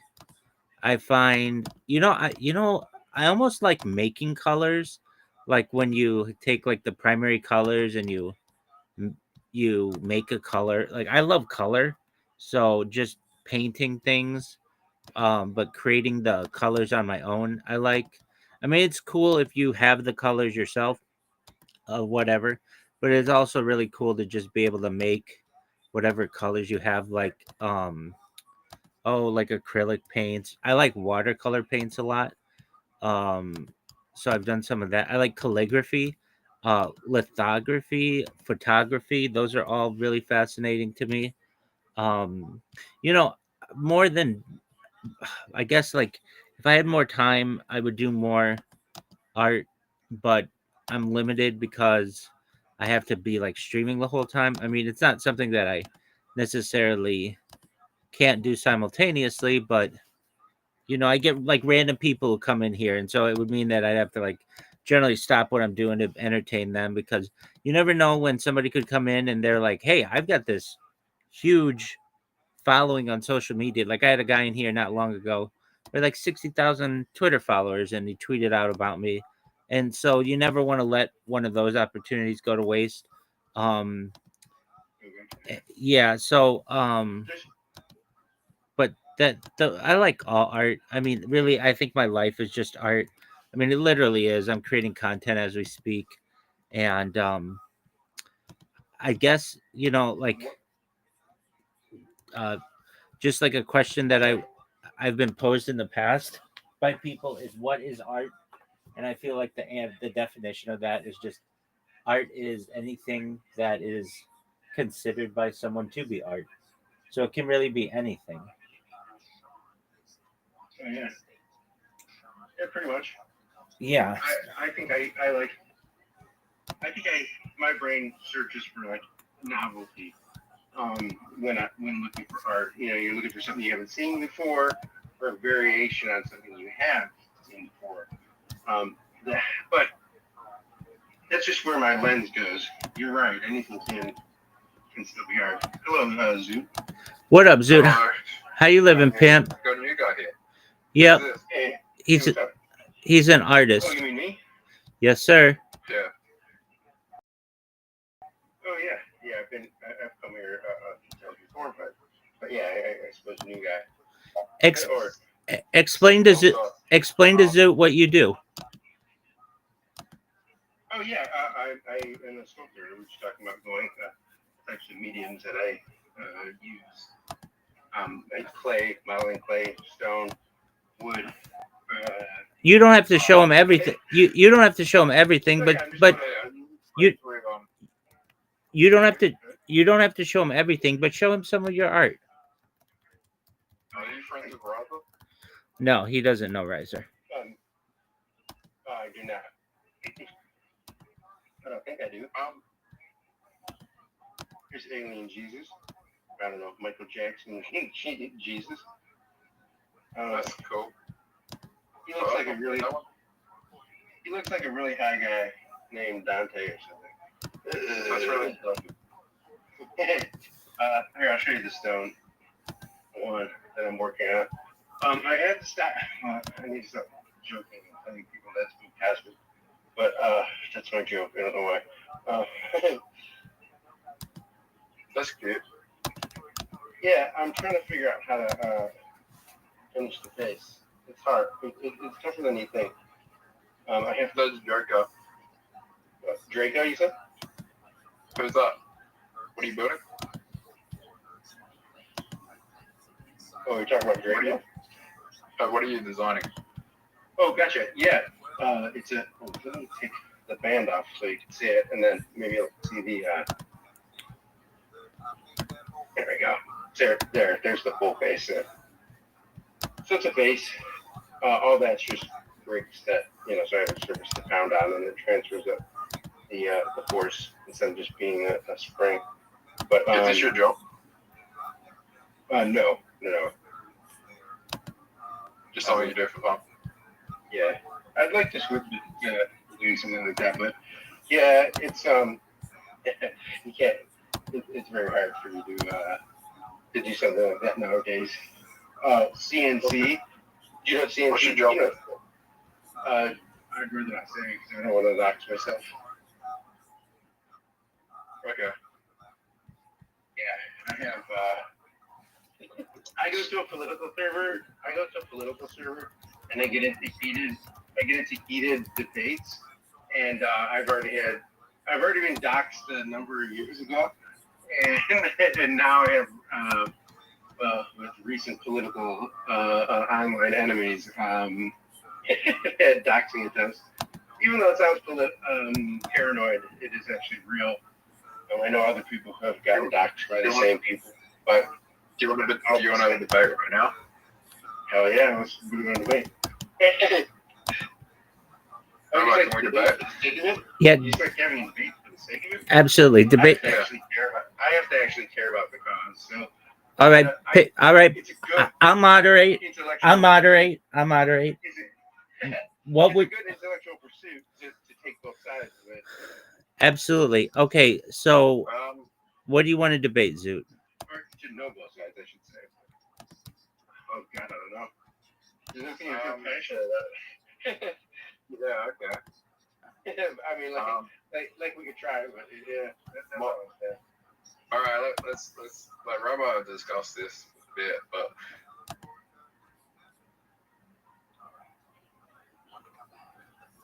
are we going to bring up the topic? Yeah, what are you talking about, Zoot? What do you want to debate? Zoot, did you disconnect? Sometimes Zoot's internet goes out. I think it happens to everyone online. Okay. We'll just give him some time. Okay, so you enjoy creating art. Do you like to play any sports? No, I'm not really not really into team sport kind of stuff. I like to watch UFC. Oh, dude, totally. Did you watch the Canelo the Canelo did you watch the fight last night? Oh no, I didn't, but I heard it was a big one last night. Yeah, it was. Just an entertaining one. We watched. Did I disconnect? Yeah, you did. Yeah, we didn't hear you. Yeah, we didn't hear you. We're gonna have a debate. Yeah. Okay, what are we debating? What are you debating, Zoot? Modern day psychiatry is just influenced by pharmaceutical companies, and a lot of the diagnoses are being overdiagnosed. Where, for example, depression and anxiety, the criteria have gotten broader, and a lot of people are being medicated for depression and anxiety when under previous standards they wouldn't fit the criteria because they're just trying to benefit pharmaceutical companies. Oh, 100%. You meant to debate me on this. I can. No, you're right. I can see it. Yeah, how about you don't debate it and you just discuss it because it seems like you guys have a shared opinion on it.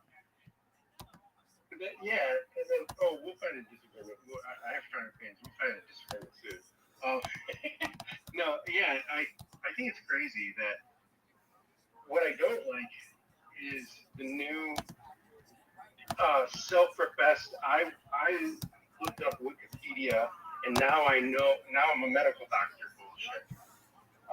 They had this happen with my own mental status, where people make assumptions on what I have to do for my own care, based on the stigma behind it. So it's a weird thing to deal with. Where I guess the thing I'm bringing up is this people who 30-second Google searches and they could read Wikipedia, and all of a sudden they now think they're in med school. That I think is a huge problem, at least for mental health issues in the social setting.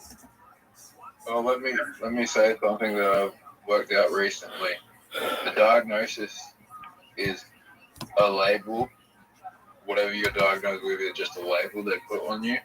no one knows more about your brain than the person who's living inside it. 100%. Yeah, very well put. I think that at least one of the reasons for that in America is because of the way that we finance, and it affects the rest of the world, and it shouldn't. But if you get the label, that's the doorway to money. So you don't get money without the label. So that's kind of what they do. But in America, what's created is people who are label shopping, meaning they love this shit. They want to be like, I got BBD, I got ABBD, I got DDD. Like they throw down their acronyms like they're playing cards, and they like it. Did I cut out, or did you cut out? Oh no, did I cut out? Yeah, he did. He did. Oh, okay, so Wait, you were saying like window shopping, and then you said they go label shopping. They kind of go label shopping where they want to. Maybe it's because let me see if I'm. Okay, good. I am on my internet. They basically like the labels because they like to be able to tell everybody about them. So they go doctor shopping until they find the person who says, yes, you have this laundry list of shit that's wrong with you. We agree with you. And then that person uses this gigantic social crutch of acronyms that aren't really relevant. And then on the other side of things, there's people who want no label, but they have to accept one because of to get the medication that they want or whatever. Like how many people are faking ADHD to get Adderall? A lot. Well, ADHD is not that hard to fake.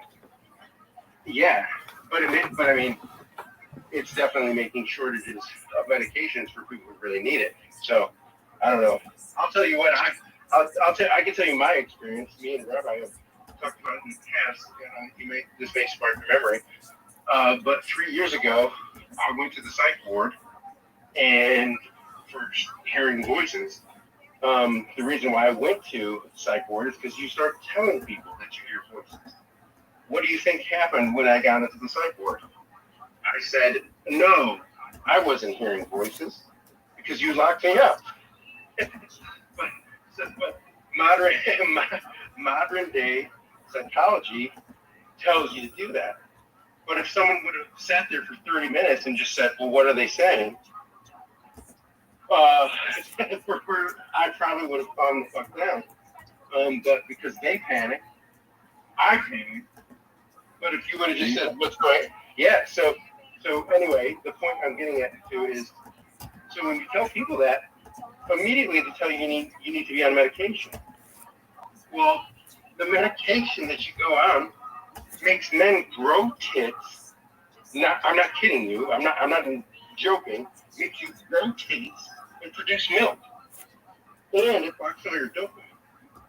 So why the fuck am I doing all of that to block out a voice that just says believe in yourself and wow, you look handsome when you look at when I look in the mirror? Has there been?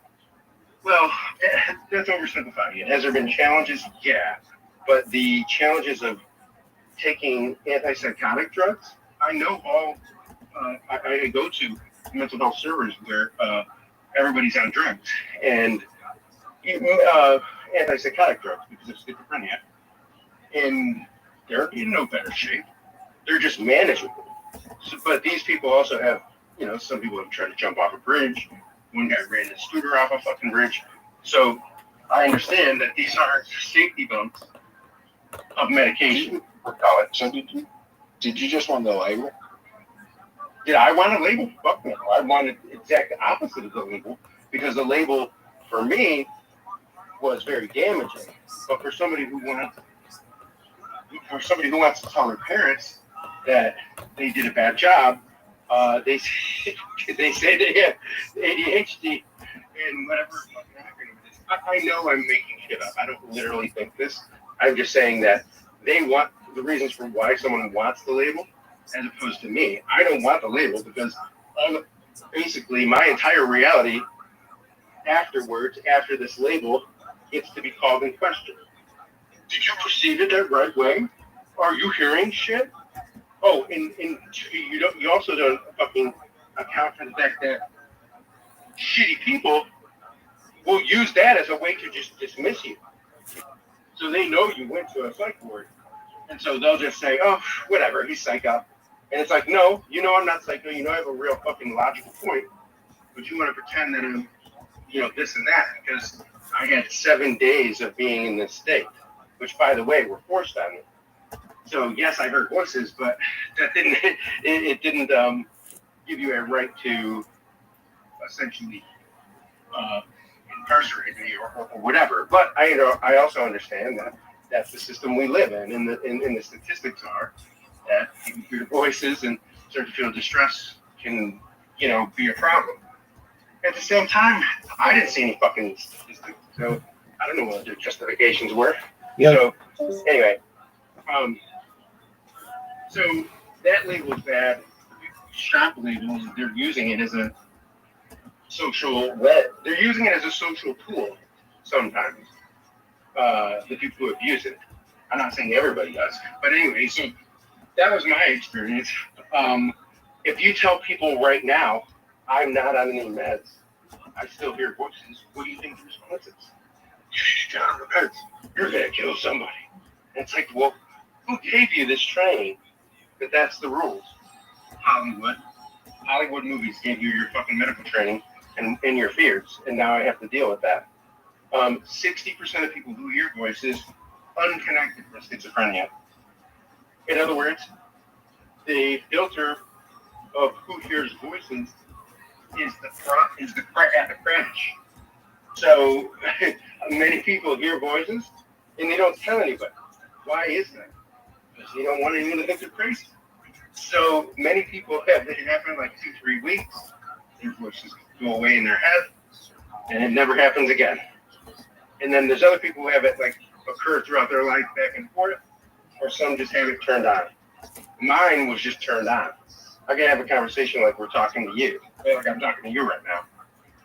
If I alt tab over, so to speak, in my brain. But so anyway, I've dumped all that out. We're supposed to have a discussion, and we've got a me monologue. But you're aware that voices are just made up in your head, not real. See, and here you go. You just did it. Why? How do you know? You just told me at the beginning, nobody knows what's inside anybody else's head. But you already have this preformed idea that it's made up. And I get why that is. Because you're like, well, the brain hasn't been proven half wrong. The way that I would put it, or the way that it feels, the way that it happens upon your senses in your brain is that it's as if another mental process is running off of your CPU, and it's separate from your mental partition, let's call it. And that's just the best word. That's the word that I can do. But do I realize that it's just inside of my head and that it's a whatever kind of process? Yeah, when they get that it's inside of my head. But I can't know what it is. Science doesn't know what it is. And then there is the things that are weird are what I call novelty or like anomaly behavior. Of course, that's my mental terminology. But what I mean by that is I have a list of words that I keep that I had to look up, meaning it's not in my vocabulary. Now I understand that how you're an intelligent person.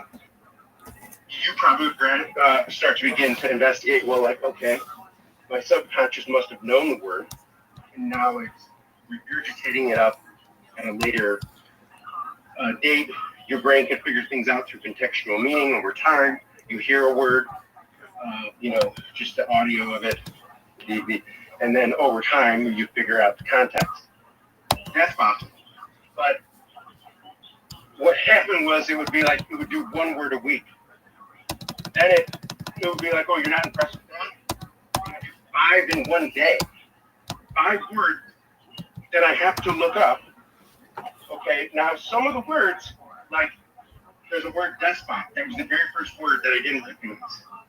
The word despot is like means warlord, if you don't know, or more or less. And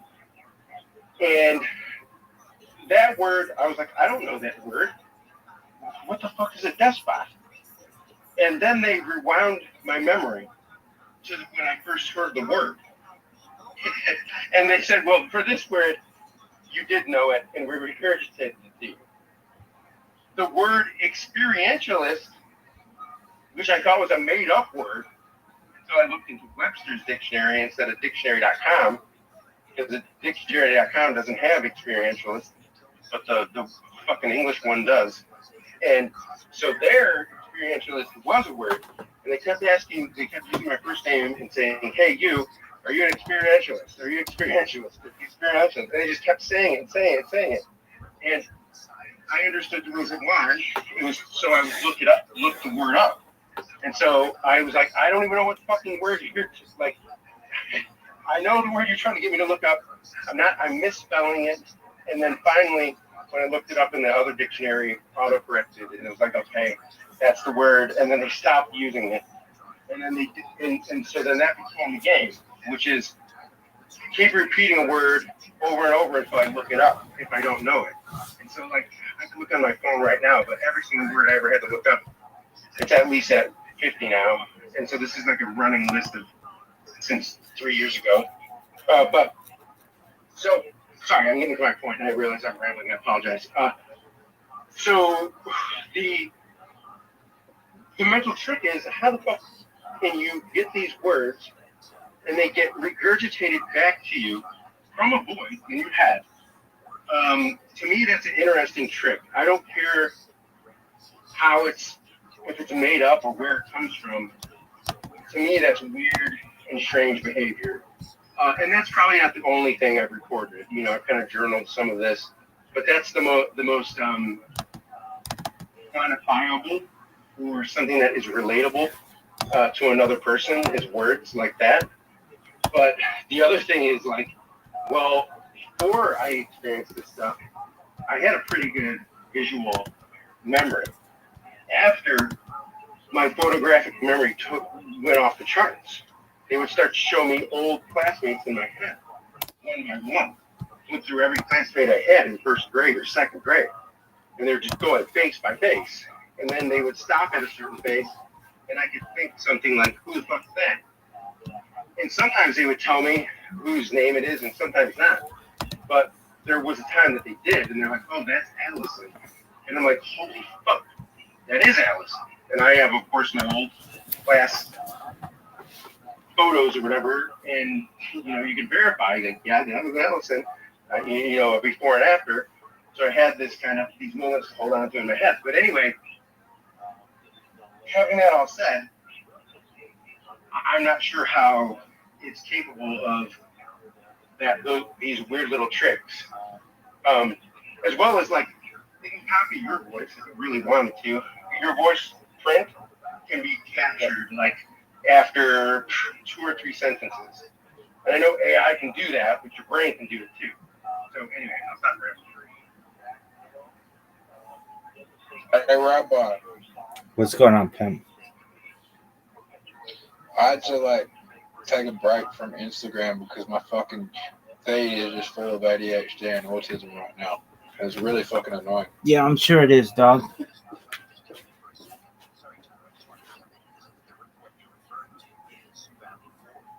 Zoo, why don't you say I'm not interested in this stuff so you get like new shit? I should start doing that. Word, dog. I don't think the people that are like making the content are aware of what they're promoting. Oh, I'm sure they are. They're creating easily digestible, short form content that people with those types of issues are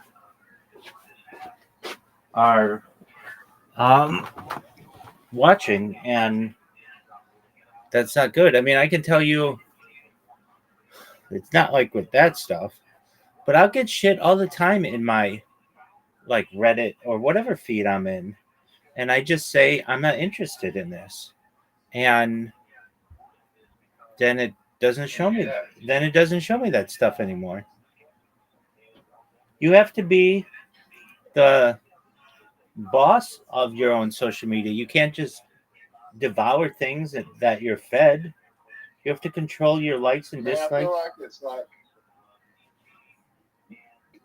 you're creating so much awareness, and someone comes across this video and it's like, oh, my child might be like this, or I might be like this, and then you got to go, oh shit, I need to go see a psychiatrist and get the label.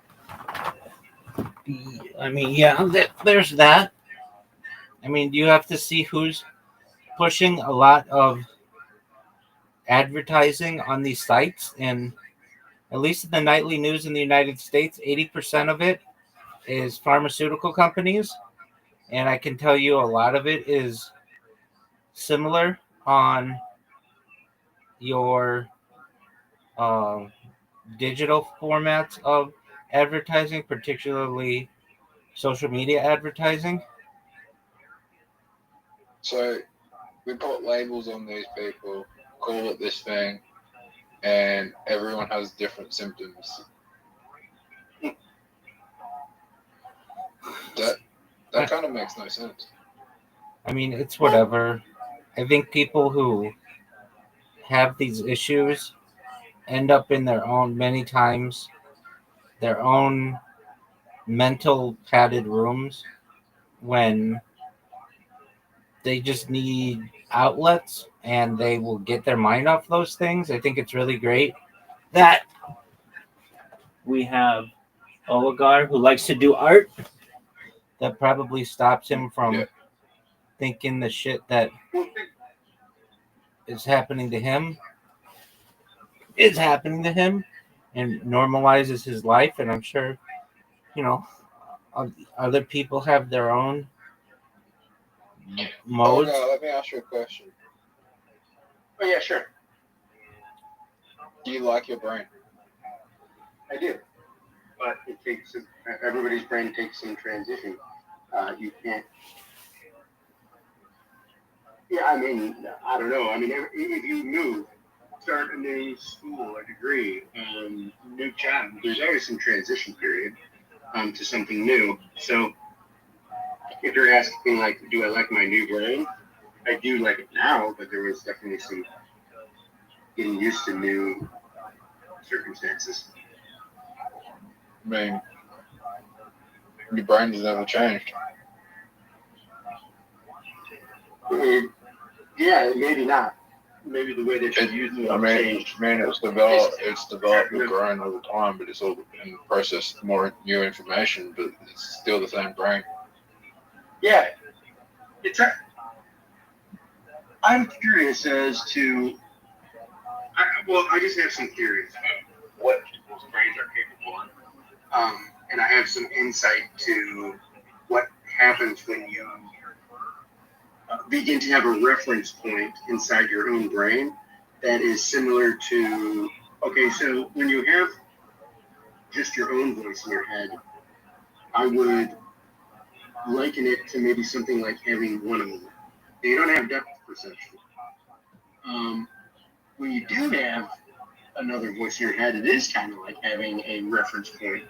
I mean, it's like depth perception. And what I mean by that is that it's hard to view your own internal thoughts, but when you have an observer pointing them out, it's way more like you have a spotter or an outside observer. They can tell you if your landing gear is up or down, but when you're flying the plane, you can't tell if it's up or down. I don't know, it's a good analogy, but that's the best I can do. So like my brain, yeah, I like it, but it's definitely more complicated. I would say it already was complicated. More Do you feel in depth. Do you feel like there are people out there that so schizophrenic, even with a diagnosis, they can't comprehend that they're schizophrenic. Yeah, I can relate to that because there's two piles of energy that your brain draws from. One of them is the hallucination, meaning all of your senses that are now being tricked or simulated, whatever you want to call it. And then there's the delusion pile of energy, and these are noun terms, of course, but it should be easy to follow. Basically, delusion is, your math. 2 plus 2 equals 4. But if you're delusional, you could believe 2 plus 2 is 4.5. Like your value of your brain doesn't match up. So what you believe, like your paranoia, could be something you really think is real. So that's the best way to relate to a delusion. Everybody's been paranoid a little bit. You've seen lights when you pass the cop, and you're like, oh fuck, I'm gonna get. But it's how far do you get? Oh, sorry, go ahead. I don't think I've told Rabbi this. I might have said this before, but there was a time where I was on SSRIs for 7 years, venlafaxine, and I would have constantly, like probably 2-3 years into it, from the time I was for a couple of years, I was having sleep paralysis, like constantly. Oh, damn. And sleep paralysis, and then I was having lucid dreams, and I was astral projecting, and it was fucking. I felt my soul coming outside my body. Right. And this happened right as you went to sleep, or was waking up. I bet you. No, sleep paralysis is when you're sleeping, but it feels like you're waking up. I've had it happen only a handful of times, but when I had it, it felt like I was just waking. So it feels like you're just waking up, but you're still hallucinating, right? So you visualize everything. You can visualize, like you can see everything. Like my bedroom was like, I could see everything in my room, but I wasn't awake. I was just imagining. I was still sleeping. I was still in a REM sleep. I've had those experiences, and they've always been with sleep deprivation or near that. I think it's a part of the REM sleep cycle that happens. It happens that everyone. It's just that people can't remember it. And when I was on venlafaxine, it causes your brain to remember it. Yeah. I'm also curious, do you know hypnogot? Okay, there's something So what happens, right, is when your body goes to sleep, right, it stays still so you don't hurt yourself. Right? So when you go into sleep paralysis, that's your brain telling your body to stay still so you don't hurt yourself.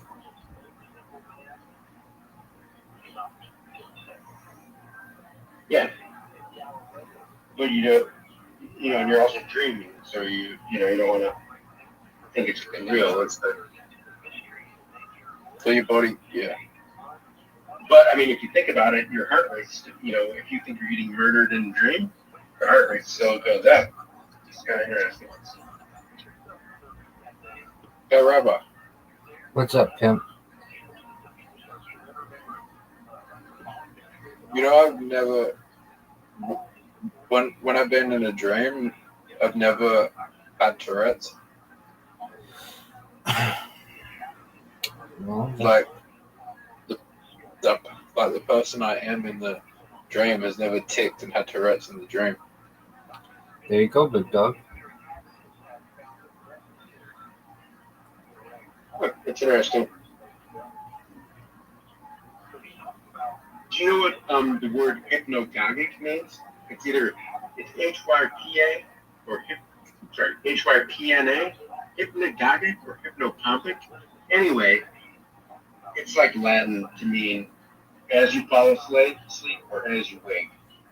They're two different words. But hypnagogic could bring it up because some people use them interchangeably. But anyway, it's a very strong hallucination as you wake up or just go to sleep. And for me, when I have those experiences, I will feel like what you're talking about. Like you can imagine your room, and it's like you even can wave your hands in front of your face, and you're like, "What the fuck?" Anyway, that of course, you're dreaming it all, but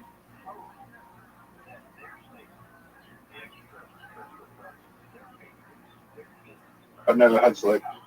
I want to have sleep paralysis again. You want to have it again? Yeah. Have you ever had any in those states? Do you have very vivid dreams? And what do you do in those dreams? If I'm asking. In those dreams? Yeah. Like it feels like a rock's being pressed against your head, but you can get out of it. If you go into sleep paralysis, you can get out of it, and then you can go into you can go into an astral projection state, and that can take you to other dimensions.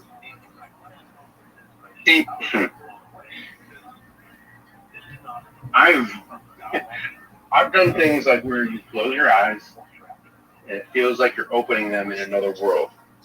But I only get to see that for 5 or 6 seconds, and then that's it. And I've also, I mean, that's the extent of it. So when I didn't actually astral project, right? I would have astral traveled, but from astral travel you can go to astral projection where you can go into different dimensions. If you astral travel, you can go into dimensions and you can go explore the world and see like things. And there's people like accounting, like say like there'll be people that have said they astral travel, and the same people on the other side of the world ate something, and then they would be told them that they saw that person eat something, like things like that, and they would be eating that specific thing. That's so. No, I was saying that can be a very just wild. I'm not sure. I just think that people's brains are so much. How do I put it? The remote that you have access to has more buttons on it.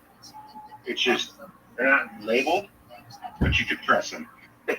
This is a weird analogy, I know, but the thing that you're talking about, like astral projection, sleep paralysis, like you want to go back to it.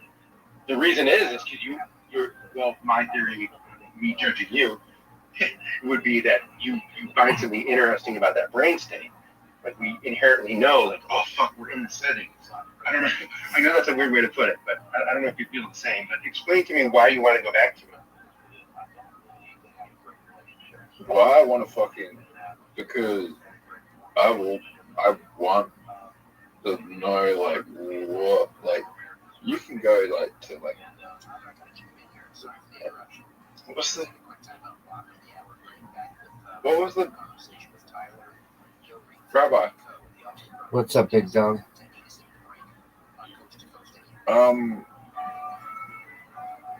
What are the like books that I don't know if you're familiar with this being a joke, but there is a like I think it's a biblical Christian book that was no longer canon.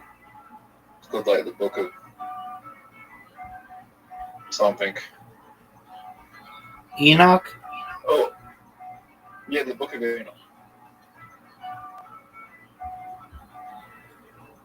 Yeah. I was like, So the Book of Enoch describes like 8 different dimensions that are kind of what people who have astral projectors experience, where there's like floors that you go up, and there's 8 different dimensions you can access.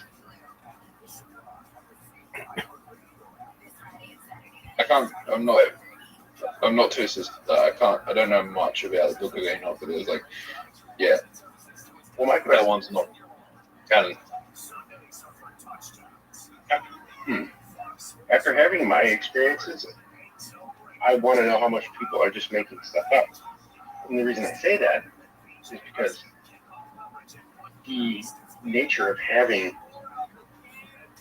well, I don't know, it's not astral projection. So I'll just say the nature of schizophrenia is that it tries to convince you of different realities. So it'll just make stuff up. Like, I can tell you some of the stuff that it made up for me, and it makes up in real time. No delay. You don't have to sit there and think in your own brain. Like, that's the other thing that feels very novel to behavior.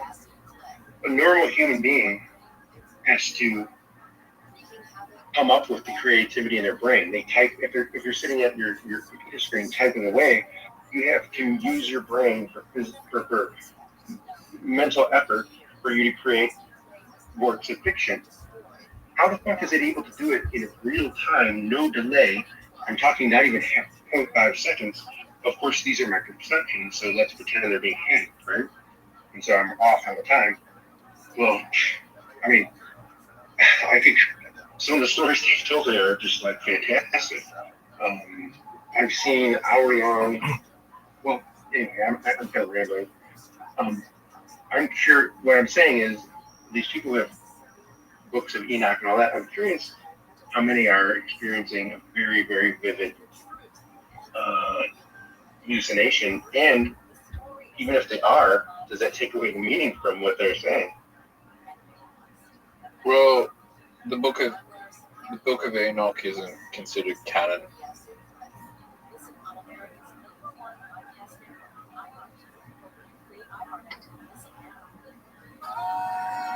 Rabbi, what's up, pimp? Why isn't Enoch considered canon?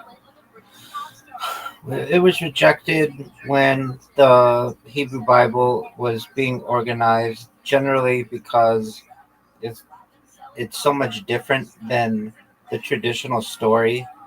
It's been a while since I've read it, but basically it's like you have watchers. They're like angels who come to earth. They marry human women and father the Nephilim, which are giants. And basically they like teach forbidden topics to people, and then they go into like a movement of heavenly bodies and dreams and such. And basically this didn't fit in the chronology of Jewish teachings at the time. And so when the Hebrew Bible, was being organized, essentially, it was just seen as a text, but it was not included. And generally, it's for chronological reasons. So here's the thing, like, when I was experiencing all this dream stuff and like astral projection stuff, the things that I was experiencing, I didn't even know about the Book of Enoch's existence till like 3-4 years later. And when I found out, I was just like, holy shit, that's what it's like. Oh, that was what I was experiencing. Have you? But can I ask you a question? Have you heard of a book called DMT, the Spirit Molecule? I know what DMT. Well, the book is very interesting, and you can find it on PDF. And if you don't want to read the whole thing, you can skim to people's experiences. You also could go to a place like, what forum was it? This is like 10 years ago. or more that I remember. I think it was like called DMT Nexus, something like that. Anyway, it would talk about people's experiences. Just like, Dude, he's talking. Dude, hold on a second. Dude, he's talking. You need to listen to him. Sorry. Well, that's okay. No, I understand. He also studied ADHD, so I'm assuming, and I'm not sure if I'm mistaken on that. But yeah, I wonder if you relate to those experiences, if it sounds like similar to what you experienced during the time you're talking about sleep paralysis.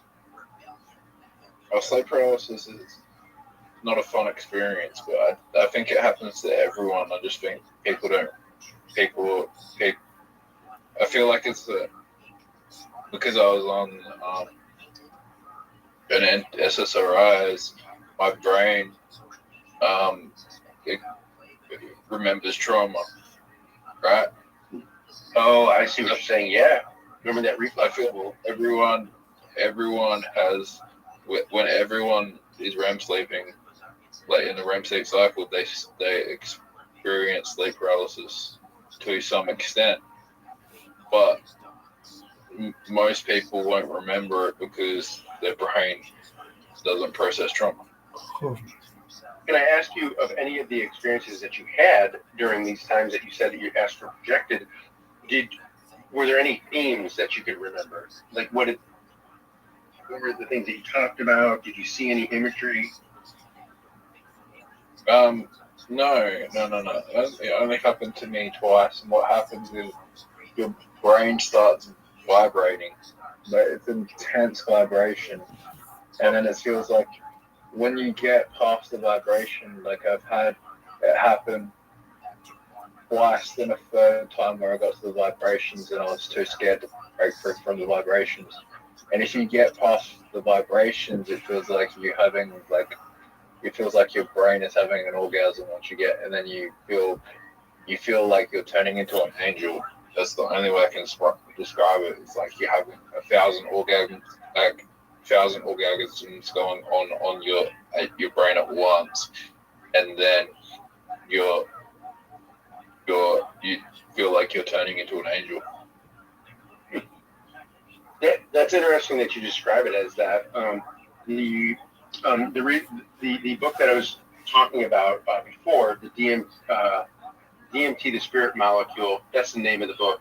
I think it's Dr. Straussman or something like that is the person who wrote it.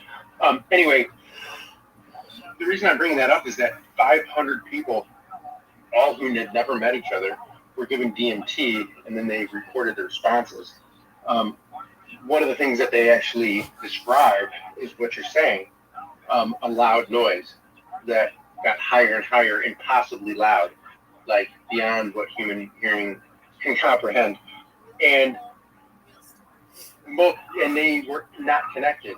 But the weird thing about the human body is that your pineal gland actually has DMT in it. And you already know that probably. So I heard so you understand it. Yeah. So when you astral project and you get past it, like most people are bullshitting when they say it, they astral project. When you actually astral project, your brain releases DMT, and it might be different for everyone, but for me, it wasn't bad noises. It was just an intense vibration in the brain, like you're on like I can't explain it. It's like it feel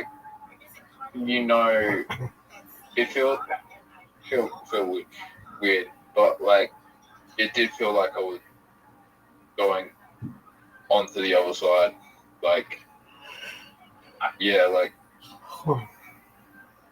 I felt what you have felt. I also have gotten afraid. I go kind of like I don't know. It's a feeling of stop. Like I don't want to do that. I don't want to go down this weird brain tunnel. But I did. I got through it once, and then like that. The other times I've been too scared to go through it.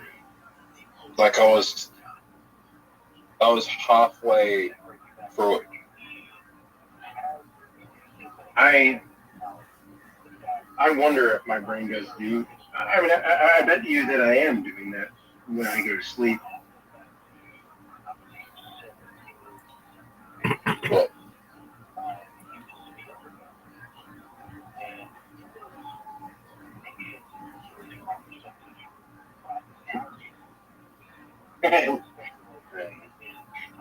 I mean, we know very little about the human brain. Like, we might know more about outer space than the human brain. We probably know more. Yeah, we probably know even less about the human brain when we're sleeping than we are awake. That's why I'm excited for things like Neuralink and things like that. I have this fantasy that I'm going to hook up Neuralink to my brain at some point in my life, and they're just going to be able to hear exactly what I hear inside my head. I'm not sure why. I guess it's because you want your family to be able to relate to what you're experiencing, maybe. But I also am kind of fascinated too. So.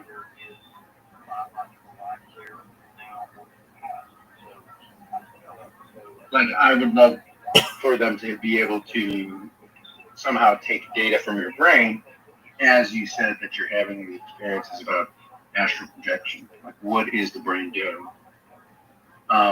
That is kind of fascinating to me. I'm also the brain is just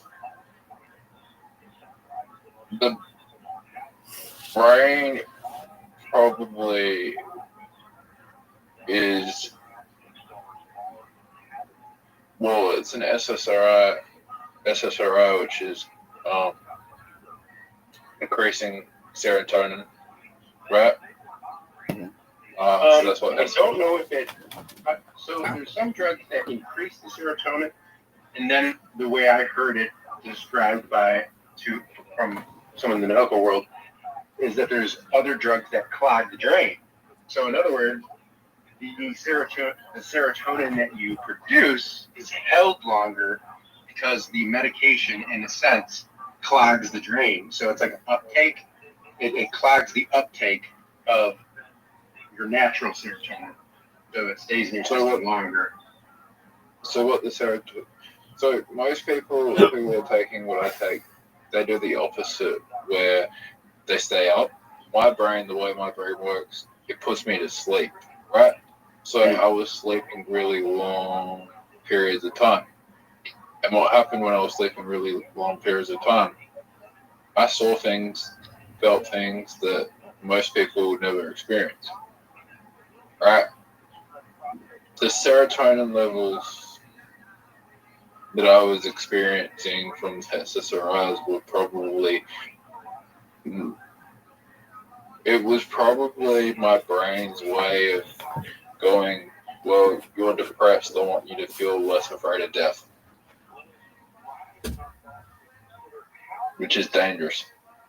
It is. Turning off emotions is not good. One of my after effects is that it. How do I say it? It changed my emotional response. So, in public settings, my what would maybe the anxiety or have fear, like, hey, oh shit, I'm in danger, kind of shit, switch to no, all anger and tons of fear. So in other words, someone's fucking tailgating you in the car, and previously you would think, okay, let's be reasonable about this. But when you're in no fear mode, you're like, fuck it, I'll brake check you and go ahead and hit my car. I don't care. Like, I'm invincible. And then as soon as you're out of that mood, you're like, oh, what the fuck did I just do? But I never was like that before.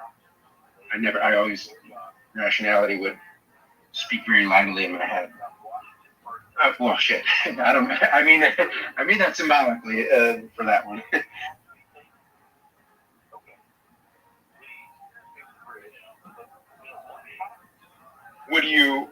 May I ask? See, I don't like any of those depression drugs or anything like that. They tried to put me on antipsychotics. It immediately made me feel drugged, which is what 5% of people sometimes feel. Like they put you on an antipsychotic and you feel as if you've taken like an edible, a marijuana edible or something. It's the only thing I can compare it to. It's not really, but anyhow. Anyway, I think I'm gonna go to bed. Okay. See you. It was nice meeting you and nice talking to you. Yeah, it's safe. Yeah, the antipsychotics are bad. Oh, what about antipsychotics? I feel like therapy is the best. Like, just talking to people is the best treatment than any drug you can take. Yeah, definitely. I think that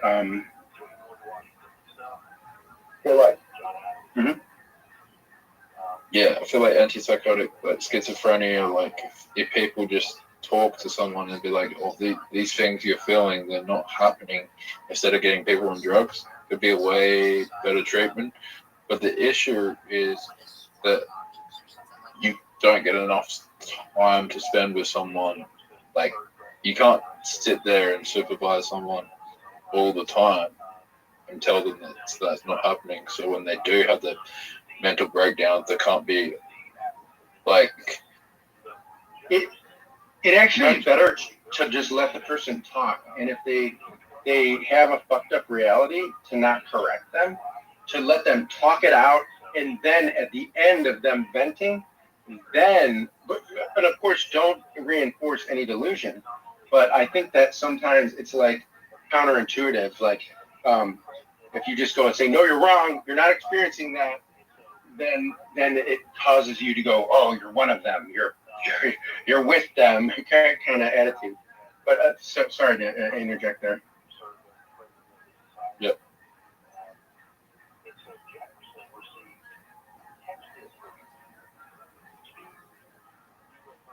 Coffee is gonna make me wear a hole in my carpet. I've had 2 cups of coffee and I'm just like doing laps. I get 10,000 paces in before 10 o'clock in the morning. Or 10,000, yeah. So, oh yeah, good. It's like I'm talking over you. I'm sorry.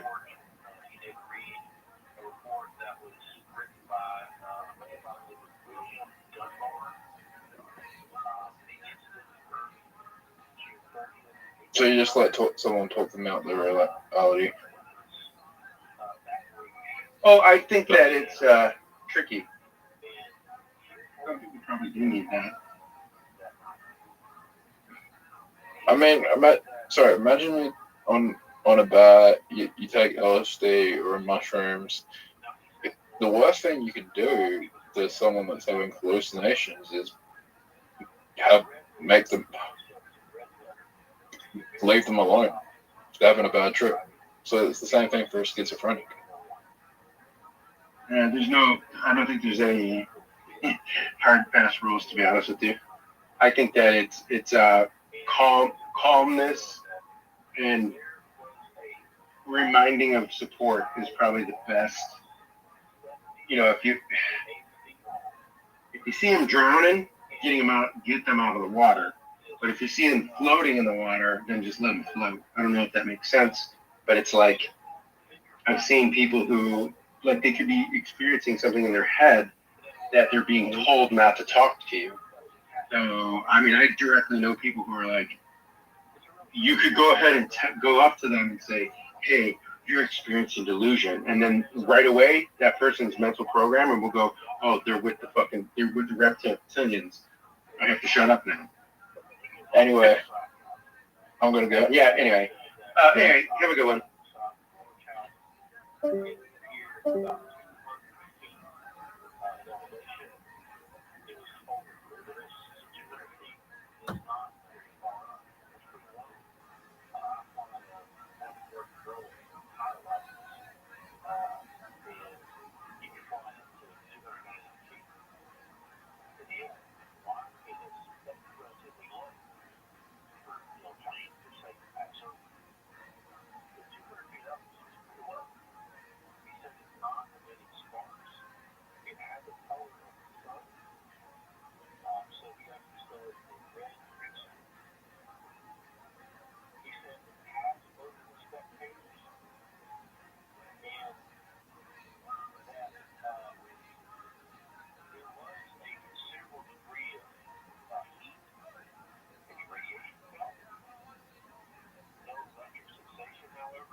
Philosophical Society is like Project Blue Book 150 years before they came about.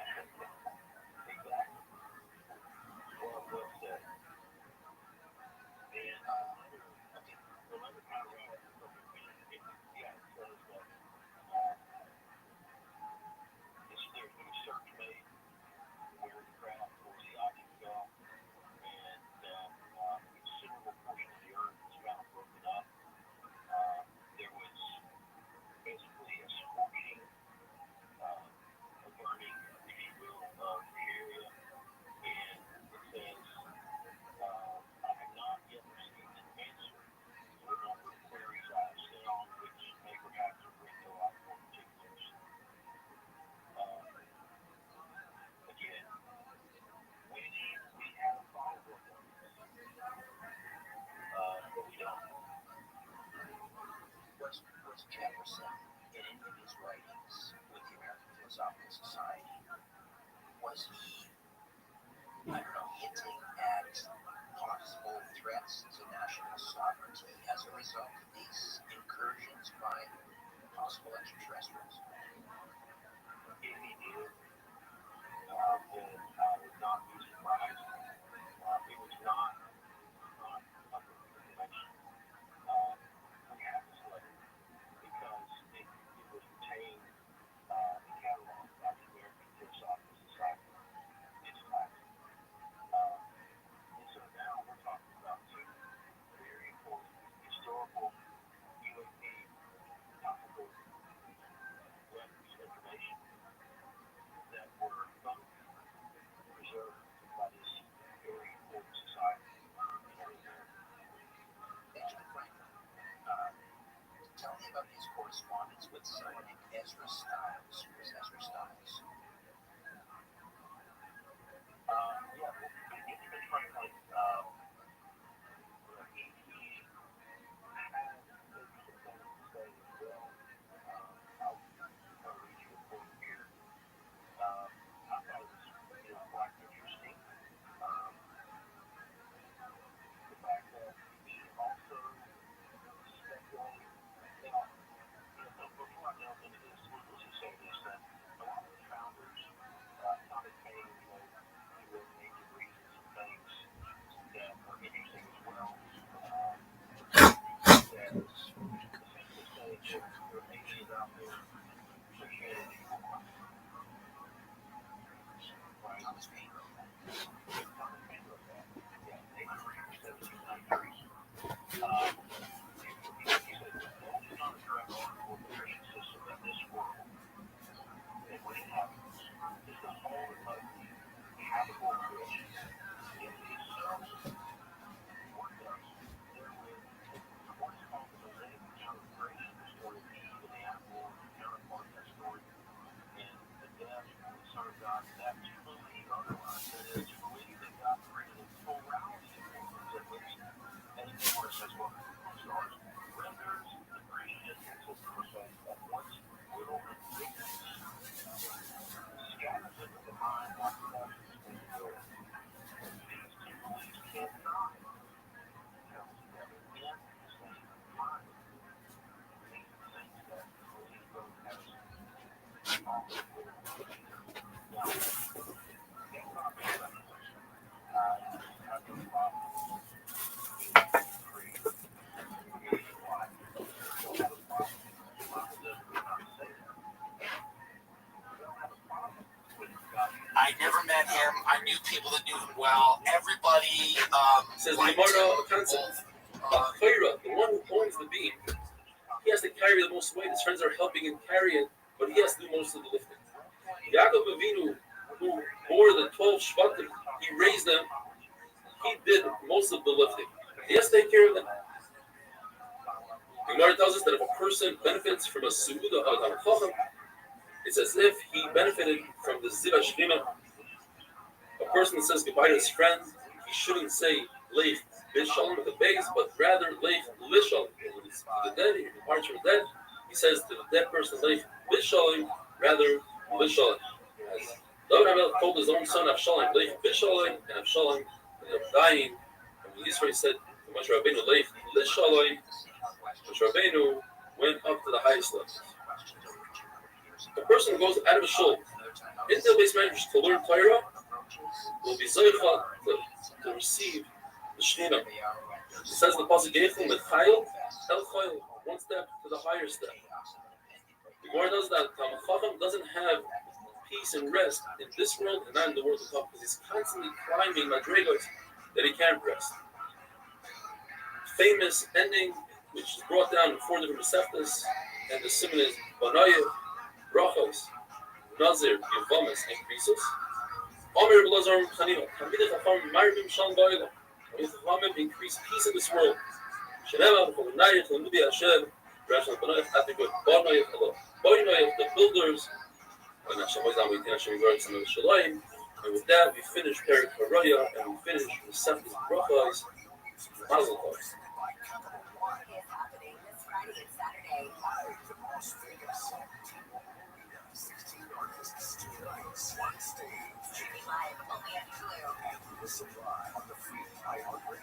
This Friday and Saturday night, starting at 7:30. Capital One is the proud presenting partner of iHeartRadio Music Festival, bringing great products, rewards, and services to its customers. What's in your wallet?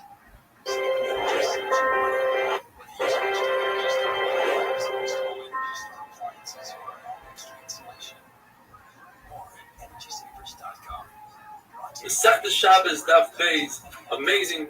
We finished with Seftas Brachos, and now we're going to take this journey, 156 days of Shabbos. The Torah says it's usher to do Melach on Shabbos, and that includes 39 Melachos, Avos, primary Yisur. So that we have subcategories of secondary Yisur. When the Mishnah Daf Ayin Gimel describes all 39 Melachos, the last final Melacha is the Melacha that our Mishnah, which Seftas Shabbos begins with, the Melacha of Eitzah, to carry from one domain to another, to transfer an object from Rishus HaYachid to Rishus HaRabim, or from Rishus HaRabim to Rishus HaYachid. Rishus HaRabim is a public domain, a street that is 16 amos wide, and many people go by there every day. Rishus HaYachid is a private domain, property that's surrounded by walls that are at least 10 tefachim high. The property has to be a certain size, 4 tefachim by 4 tefachim. Transferring from one property to the other is awesome. In order to be over that Isser, you have to accomplish 2 things. You have to do an Akira and the Hanafa. You have to lift that object up and place it down in another domain. When the Torah says Eitzah, it's referring to going from Rishus HaYachid to Rishus HaRabim. But when we go from Rishus HaRabim to Rishus HaYachid, that's called Achnasa. Although our Mishnah describes both of those cases as a Yitzia. Mishnah starts off saying Yitzias HaShabbos Shtayim, they are 2, which equal 4. When a person stands inside or outside, it's 2 that equals 4 for a total of 8. Meaning, the Mishnah starts off with a person that the Mishnah describes ani, not necessarily poor. It's just a character to describe him, so we don't confuse it with the person standing inside called the Balabas. Person outside, the ani, lifts up an object. He does an akira, and he places that object from Rishus HaRabim, he places it in Rishus HaYachid. The Hanacha over there is chayv with the rest. The second case regarding this ani that's standing outside in Rishus HaRabim is he lifts up an object in Rishus HaYachid and brings it to himself in Rishus HaRabim. He did an akira and a hanacha, but in the opposite direction as the first case, both in the corresponding cases, which is only chayv the Rabban, not the Deraisa, are case number 5 and 8 on this list. And that is when an ani does hachnasa. When the ani lifts up an object in Rishus HaRabim, and he extends his arm into Rishus HaYachid, but rather than doing hanacha in Rishus HaYachid, he lets the Balabais do hanacha. Now it's 2 people that did one malacha, they don't come in the rise of the Rabbaner, the Rabbaner. The 8 cases where the ani lifts up an object in Rishus HaRabim, but rather than transferring it into Rishus HaYachid, the Balabais sticks his hand out into Rishus HaYachid, and he does the transferring and the hanacha in Rishus HaYachid. The next 2 cases in the ration, case number 3 and 4, talk about a man who's standing in Rishus HaYachid. We call him the Balabais. He does Eitzah, lifting up an object from Rishus HaYachid and placing it in Rishus HaRabim. That's it. Also in that Torah because he did Akira and Hanacha. Case number 4 is where he sticks his hand out into Rishus HaRabim, grabs an object, and brings it into Shayachet, Pasuk the Raisi, the Akira Anafa, and that's called Hachnas. The corresponding two cases in this list in the Mishnah are case number 6 and 7, where the Balabayas lifts up an object in Shayachet, and the Ani extends his arm into Shayachet, and the Balabayas places the object into the Ani's arm, not doing Anacha because the Anacha didn't take place in the Rabbi. All the Balabayas did was Akira. The Ani finishes it off doing Anacha. It's two people did Malacha, Shnaim Shal Asua. Turim. They're both part of the Raisa, Chayiv, the Rabbanan. And finally, the 8th case is where, the 7th case, the Balabayas lifted up the object rather than waiting for the Ani to extend his hand into the Rishus. He extends his hand into the Rishus Rabbin and places it into the Ani's hand, rather the Ani takes it out of his hand and does the Hanafa in Rishus Rabbin. So here again, we have a case where two people did two malachas, Akira and Hanafa, and they are part of the Raisa, Chayav, the Rabbanan. Those are the 8 cases in the Mishnah. The Gemara brings a Mishnah in Masechet Shavuos that's very similar, that says 2 which are 4, and brings a number of cases. One of them is a Shavuos. Somebody takes an oath. The Torah describes it as in the future. He says he's not going to eat or he is going to eat. That's 2. We add the Rises as well, the past. I didn't eat or I did eat. The other case is Tumah. Midarais in the Pasuk talks about when a person forgets that he is Tameh and walks into the Beis Hamikdash, knowing it's the Beis Hamikdash, forgetting that he's Tameh, has to bring a carbon out of the word. Or he forgot that he's Tameh and he eats kachim. The other 2 cases that we add to that is when he forgets that it's the Beis Hamikdash. He didn't realize it's the Beis Hamikdash. He didn't realize that he's eating kachim. The Gaim is when somebody has a white spot on his skin. The Torah talks about a se'es, a beheres. The one looks like snow, the other looks like wool, and we add 2 more derises. One looks like lime, the other one looks like the membrane of an egg. But when the Mishnah in Shavuos describes Shabbos, it only talks about 2 which are 4, rather 4 that are 8 like in our Mishnah. Why? Rav Papa attempts to make a pshat, says that our Mishnah is the Hilchos Shabbos, talking about the Masechet Shabbos, and therefore it talks about things that are also potter, not just us. Whereas in Masechet Shavuos talks about only Yisrael. We have to realize, like we explained at the beginning, that Hachnasa, going from Rishus Rabbin to Rishus Yachid, is considered in our Mishnah a Yitzia, because you see that our Mishnah starts off using the word Yitzia and goes on to describe immediately Hachnasa, going from Rishus Rabbin to Rishus Yachid. And the Mishnah in Gimel, describing the last Lamadas Malachas, talks about going from one Rishus to another Rishus. It doesn't differentiate whether you're going from Rishus Yachid to Rishus Rabbin, which is the Yitzia, or whether you're going from Rishus Rabbin to Rishus Yachid, which is Hachnasa. It calls them both a Yitzia, Yitzah.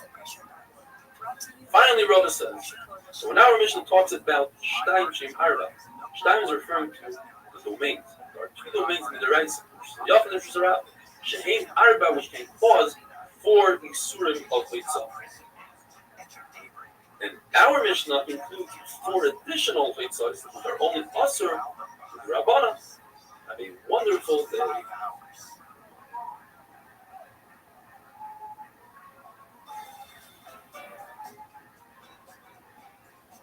Black artists serving extremely long felony sentences, each had grown up under segregation, only to get caught up in America's prison boom during their 20s. I'm Jay the last 5 years, I've been talking to the band's 3 surviving members, Jamal Jahanu, Neil Cave, and Harry Cupcake Cole. Shabbos Daf Gimel, I apologize that we fell behind on videos because of Purim and the scene that we had. Shushan Purim, Beis Rosh Hashanah, tomorrow will be all caught up. According to Shmuel, anytime it says in our Masechta that a person that does a malacha that has an action to it, he's potter, and he's potter avol asur. But the Rabbanan, it is asur. Besides 3 cases that a person took action and it's completely mutter even with the Rabbanan, and that is, if person A traps a deer in a room and he stands by the door, he's chayiv with the rights. Person B comes and keeps him company for a minute, and then person A disappears. Person B is completely potter because he didn't add anything to the trapping. In a case where a person traps a snake because he's worried that the non-poisonous snake will bite him and cause him pain, he's completely potter and mutter because he's not doing it to catch a snake, he's doing it to prevent himself harm. And the third case is, if a person removes pus from within a zip, he's completely potter and mutter because he's not trying to make a hole in his body, he's trying just to remove and relieve the pain.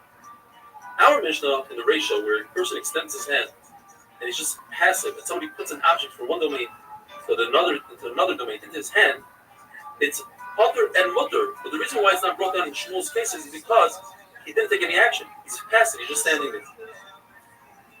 In our Mishnah, we have 8 cases. The first 4 cases are cases where people are chayiv mid'oraisa on the Isra V'Tzah, and that is because they accomplished 2 things. They did an akira and a hanaf. They uprooted an object from one domain and placed it in another domain. The 4 cases in the Seifa, it was a combination of 2 people. One did an akira, one did a hanaf. Now, if you look at it, it's 8 cases, but in fact, we have 16 cases because we're talking about 16 different individuals. And in some cases, one individual did an akira, the other individual did a hanacha, and it's 2 different cases, 2 different isurim.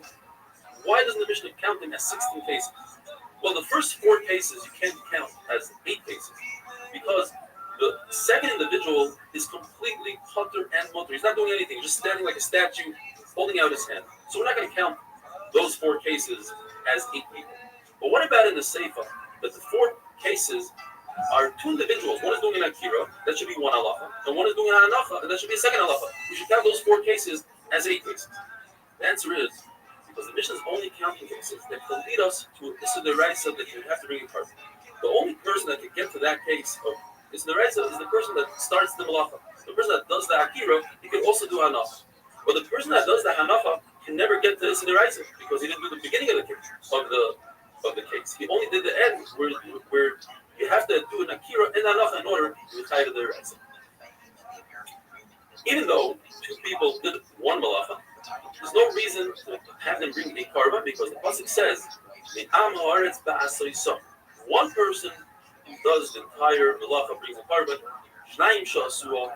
There were 2 people that do a malacha. Rab asked Rebbe, "What's the halacha if a person doesn't lift up the object, rather his friend puts it on his shoulder and he starts walking?" Says Rebbe, walking is considered an akira. You lift up your feet and you move outside. However, a hand is not considered an akira. Why? Because the hand never moved. The hand is part of the body. It's moving, but the body never moved anywhere.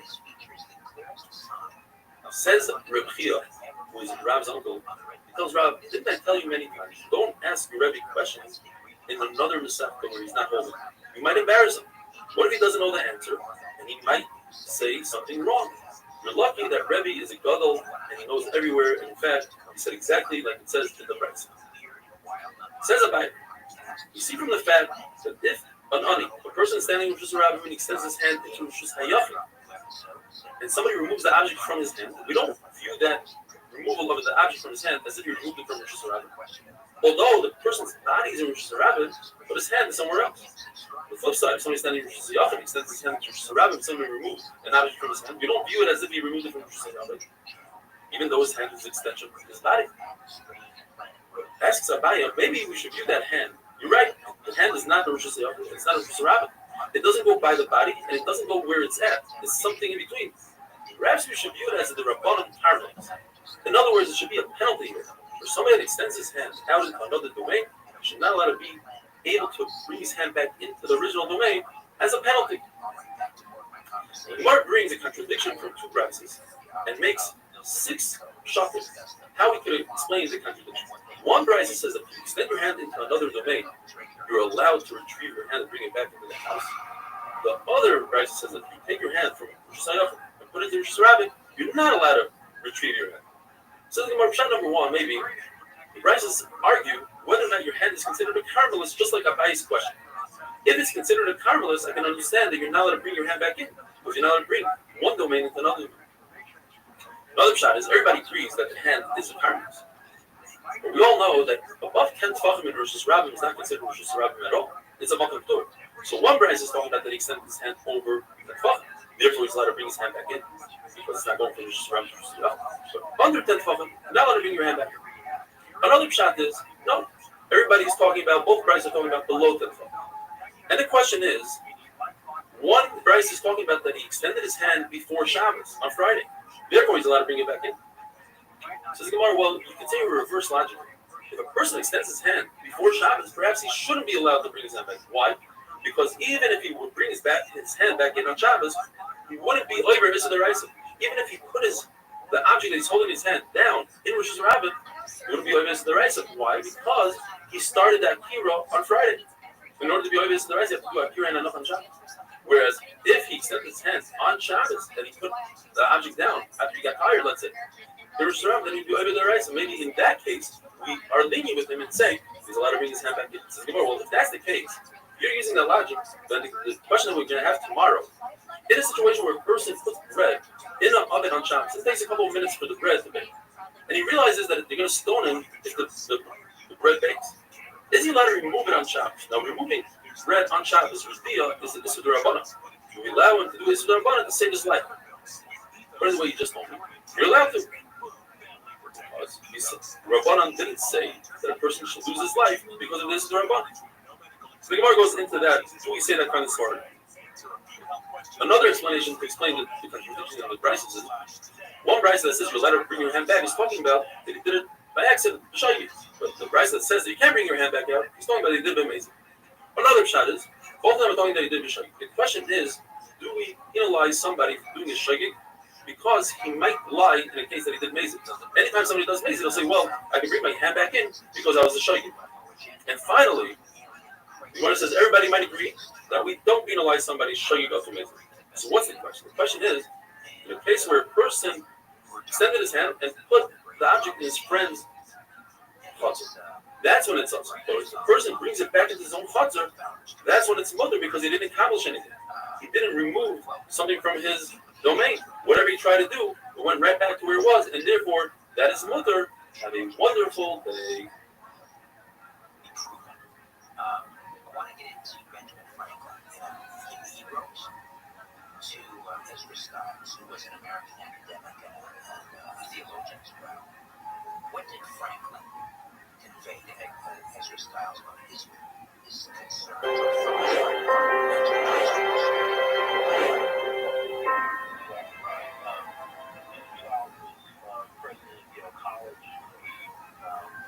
Shabbos Dabdali. Rabbi Barabaya has an amazing question. A person takes a piece of dough, and in order to bake the dough, he puts it in the side of the oven, like they bake today lafas. Now it takes a few minutes for the dough to bake. Once it bakes, then and only then will be chayav and Issur D'Oraisa baking. Is he permitted to remove the dough in order not to be over Issur D'Oraisa? But by removing the dough, he's over the Issur D'Rabbanan called Redia. And the question is, in order to prevent him from being chayav, korban chatos, can we allow him to be over Issur D'Rabbanan? Now, a korban chatos comes only for a shaygig, and a shaygig is only if a person is unaware of what he's doing from the beginning of his act until the end of the act. So how is it possible that he had an awareness and he came to and he understands that he's doing an Issur and therefore he wants to remove the dough? It has to be that we're not talking about him, we're talking about his friend. His friend wants to save him from chatos. But that's also very problematic because in Oymrim la'adam chatei k'dei shiskeh chavercha, we don't tell a friend you perform a minor avera in order so that your friend is not over a major avera of a chatos. Therefore, the Gemara explains we must be talking about that we don't want this person to be over an Issur mazid. They did it on purpose. The only issue is that Rabbi Barabaya, in his question, he uses the language of a chatos, which means shaykhid. So we have to amend that and say he didn't mean chatos, he meant mazid. In fact, there's a brayso that says mefurish, so that a person is allowed to be over the Issur of Redia of removing the dough from the oven, which is Issur D'Rabbanan, in order not to be over the Issur D'Oraisa of skila. The Gemara brings the Mishnah, which says that if a person is standing in the Rishus Harabit and he extends his hand, he takes an object, does an akira Rishus Harabit, and places it in another person's hand in Rishus Hayabit. Hanacha in Rishus Hayabit. He's chayav D'Oraisa Oitza. He's did akira and hanacha. The question that Gemara addresses right now is why is the hand of the person standing in Rishus Hayabit enough for the ani to be chayav? A hand is not 4 tefachim, and in order for a person to be chayav hanacha, he has to place an object on an area that's larger than 4 by 4 tefachim. The Gemara makes 7 attempts to explain this, and the Gemara in the Maskana, the last pshat, the 7th pshat is, and that's what we go with. This Rabbi explains that a hand of a person is considered 4 tefachim. You're right; it's not physically 4, But it says if it's for Tvach, it's Chosh like for. But before we get to that answer, let's go through the different answers. Answer number one is that it goes according to Rabbi Akiva, who holds that you don't need 4 Tvach. Because Rabbi Akiva holds in a case where a person throws an object from a Rishus HaYachid, a private domain, to another private domain, but it travels over a public domain. Says Rabbi Akiva is chayav for a yitzah. It says it landed in the public domain. How could it land in the public domain? It traveled right over. The answer is because he holds of a concept called Huda Kemishun Chodam. We consider it as if it landed in the Rishus HaRabim. In slow motion, as it's passing over Rishus HaRabim, it landed for a millisecond in Rishus HaRabim. And then it continued traveling to Rishus HaYachid. And therefore he's chayav. Gemara pushes that logic off. It says that you see from Rabbi Akiva that he only holds Kudik Mishon Chodamia when it comes to landing, but not taking off. Because if you would be chayiv for taking off also, Rabbi Akiva should say, you should be chayiv twice. Once for taking off in Rishus HaYachid and landing in Rishus HaRabim. And then again, it must take off from Rishus HaRabim in order to continue to Rishus HaYachid and be chayiv again. You see, Rabbi Akiva holds that for landing, you don't need 4 Tvachim. But for taking off, you do need 4 Tvachim. Therefore, Rabbi Akiva does not fit into our mission. As the Gemara is describing this concept of Rabbi Akiva, the Gemara brings Rabbah, who in the beginning had a suffix, what the machlekes was. And at the end it says this svara. But just to point out that Rabbah brings something called a question. We learn Zrika from Moshe. In other words, in the Midbar, the Levine would pass beans from one wagon to another wagon, which is one Rishus HaYachid to another Rishus HaYachid, because these wagons had walls that were 10 tefachim high, and the wagons were larger than 4 tefachim by 4 tefachim. But as they were passing the beans from one wagon to the other, they were going across a Rishus HaRabim. In between them was a Rishus HaRabim. So therefore, it's usher to pass an object from one Rishus HaYachid to another Rishus HaYachid if you're going above Rishus HaRabim. And the question is, we learn throwing from passing. And Rabbah went through that question, but at the end he decided, the Rabbi Akiva holds, below 10 tefachim, he said,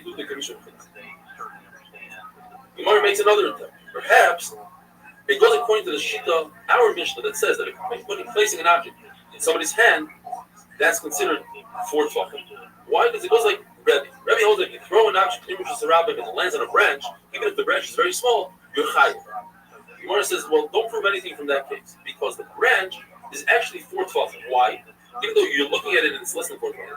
Because the trunk of the tree is more than 4 tefachim, and the branch is attached to the trunk, so it's as if the branch is 4 tefachim. So perhaps there's another Rebbe.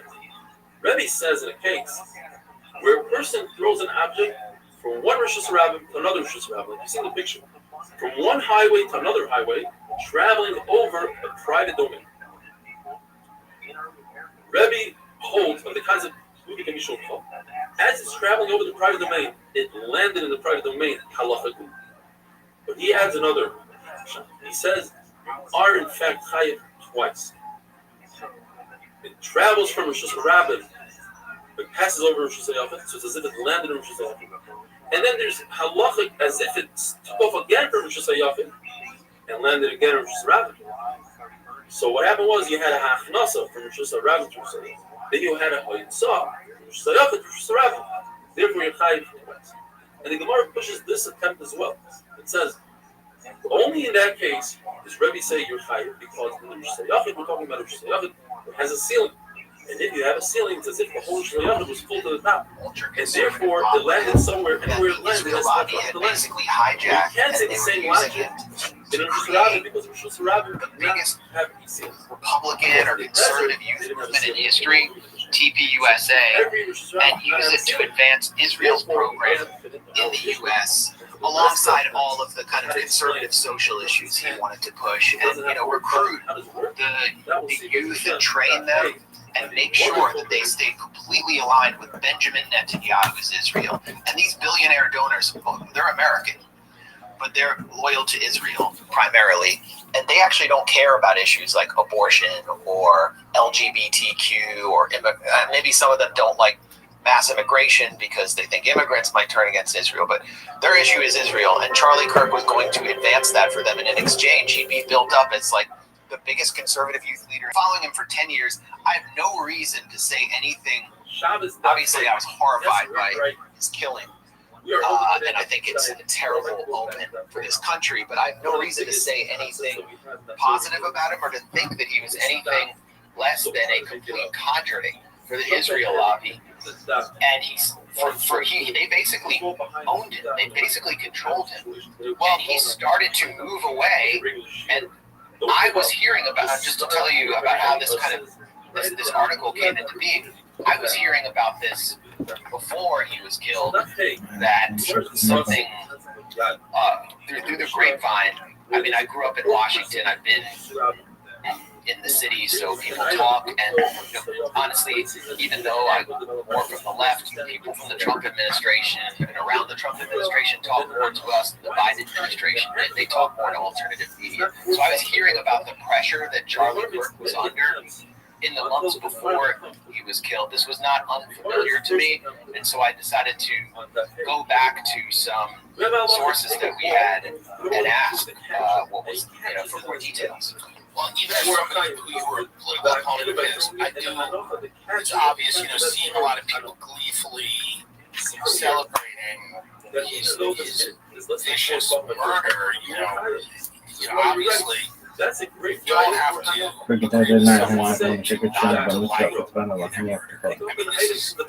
I've been surprised, friends of mine, people that I know,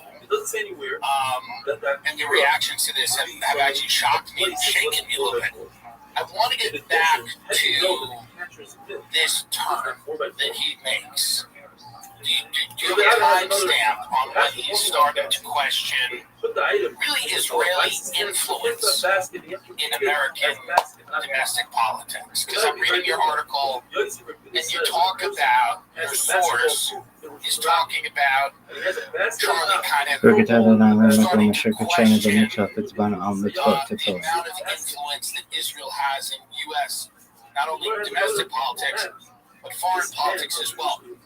Do you put this right around the time that we attack Iran? Is this before that? Is this after that? What do you know about his progression? Let me just close. Shema Yisrael, Adonai Eloheinu, Adonai This is one of the most fascinating stories I've witnessed in American politics. It could be the theme of a film or a documentary or a book. Charlie Kirk began coming under pressure from his own base.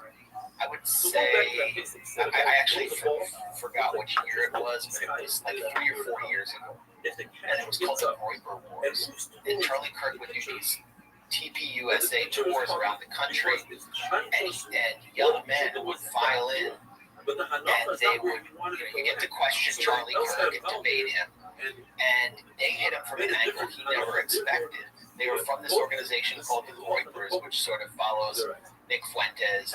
They're anti-Israel, they're kind of anti-Jewish, some people call them white nationalists, whatever you want to call them. They're very anti-Israel. They believe they're the true voice of America, first because the U.S. government has fallen under the control of this malign foreign power in Israel, and so they would confront Charlie Kirk with the history of, for example, the USS Liberty, the U.S. naval ship that was deliberately struck by the Israeli military in the 1967 war in order to cripple that boat because it was a surveillance boat. It was listening to Israeli communications, and they killed scores of sailors. They would confront Charlie Kirk with the difference between Israeli interests and American interests while holding up a cross, and Charlie Kirk would just shut down the conversation because it was he knew that if he would get an inch to them, it would threaten the relationship with his donors, and TPUSA would collapse. And after October 7th, the pressure was just too extreme. The whole grassroots of the conservative movement, everyone under 35, started to question the U.S.-Israel relationship because they wanted to be America first, and they saw Netanyahu just leading Trump around by the balls. They saw Miriam Adelson, this Israeli intelligence asset billionaire, just calling shots inside the White House, and a lot of them are pro-life and were horrified by the slaughter of babies that they saw in Gaza. So the bottom dropped out of right-wing support for Israel to the point where now only about 25% of Republicans under 35 support Israel over Palestine. So Charlie Kirk has to answer to his own grassroots base, and you can hear he's starting to make some noises. He's talking about October 7th possibly being an inside job. Israel let it happen in order to carry out long-term political goals. He starts to question whether Jeffrey Epstein was an Israeli Mossad agent at a time when the Epstein files were becoming an uncomfortable issue for Trump. And it all blew out into the open at TPUSA's July Youth Summit in, I believe it was Tampa, Florida, in Tallahassee. Yeah, Tucker gave the speech. Right. So Tucker gave a speech. I mean, that was the seminal moment. But it wasn't just Tucker. Megyn Kelly had started questioning Israel, and she's on stage calling Jeffrey Epstein a Mossad agent with Charlie. Comic Dave Smith, who, like myself, is a Jewish anti-Zionist, but he more comes from kind of the libertarian world, so he was welcomed on stage to debate a Zionist propagandist who works for Newsweek, Joshua Hammer. Debate. No, that's not something you want, especially at this point, if you are like a pro-Israel enforcer. And Dave Smith was openly talking about the slaughter of children in Gaza, and the crowd was cheering in this cathartic way. Then Tucker comes out, says you should have your citizenship yanked if you fight for a foreign army. All right? Hundreds and hundreds, thousands of American Jewish youth go to Israel and fight for their army instead of our own. So that's a direct blow to not just the Israel lobby, but like the whole concept of Jewish communal life as it's understood by its leadership. Then Tucker calls out Bill Ackman, who's one of the biggest Netanyahu money men inside the U.S., who's pulling strings at Harvard, getting their funding pulled unless they crack down on Palestine activism. And he questions Bill Ackman. He calls him a scam artist and said, how did he make $9 billion? Like, where did it come from? I mean, and Bill Ackman, the next day, he couldn't really answer the question. He published like a 5,000-word meltdown Twitter post trying to defend his financial investments. It was just bonkers. I'd never seen anything like it.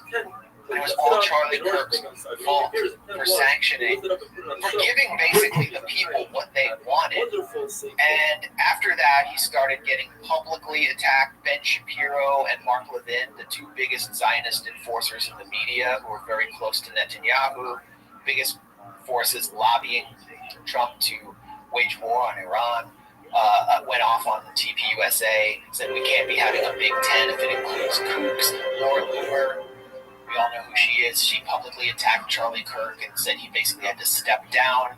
He was getting attacked in pro-Israel media. What we didn't know, what Jai learned, is in private, the pressure was even more intense. He was being bombarded with text messages. And at some point, Netanyahu personally called him and offered to basically fund his organization to new levels that he never even imagined, which meant Zionist Israeli takeover, complete recapture of TPUSA, an organization they basically helped create, and Charlie Kirk turned him down. After Charlie Kirk was killed, we know Netanyahu wouldn't stop posting about it. Like minutes after he was killed, when his body was still warm, Netanyahu was posting about him, interrupting his seven-front war in the Middle East and his global assassination spree, where he's trying to kill people even inside a U.S. ally in Qatar. Can you remember any time that the history of a political assassination that the leader of a foreign government has come out to deny that they were behind it? I've never seen anything like that. Right. And the person walks through it was so Netanyahu has to ultimately deny that Israel was involved in an interview on Newsmax with Fred Van Susteren. Newsmax is another institution that Israel controls. Its CEO, Chris Ruddy, was just in Israel with Netanyahu, basically shining his shoes in public. So Netanyahu goes there and says, this is like, to accuse us of killing Charlie Kirk, it's like a medieval blood libel at the Holocaust. And when Netanyahu says that, it probably leads some Gentiles to wonder if there was something to Okay, so you have another blood libels. I mean, when is someone that sneezy and that blood-soaked if he decided to place links the innocent Jews to the murderous campaign that Israel's carrying out? It's bad. It's actually bad for the Jews when he says that. But I've never seen anything like this, and I've never seen anything like what Netanyahu was doing relating to a tragedy or a crime in the United States since 9/11. Netanyahu has blamed Muslims for Charlie Kirk's killing explicitly on Fox News. He was trying to milk it as much as he could, but it blew back on him because he's become a prime suspect. But after 9/11, Netanyahu said in comments widely reported in Israeli media, you can look this up, he said 9/11 was good for Israel. And it's the same way that he saw Charlie Kirk's killing as being good for Israel. He thought he could. He actually probably thought a Muslim was responsible, and he thought he could blame the left and the Palestine Solidarity Movement and get them shut down by the FBI. And so, in a way, he was kind of thrilled by what had happened. And that fuels the speculation. But the real issue was, as we learned from a longtime friend of Charlie Kirk, who had spoken to him, I would say, a week or two before he was killed about this, he was afraid of Netanyahu, and he was afraid of these billionaire cutouts of Netanyahu, many of whom had funded his organization.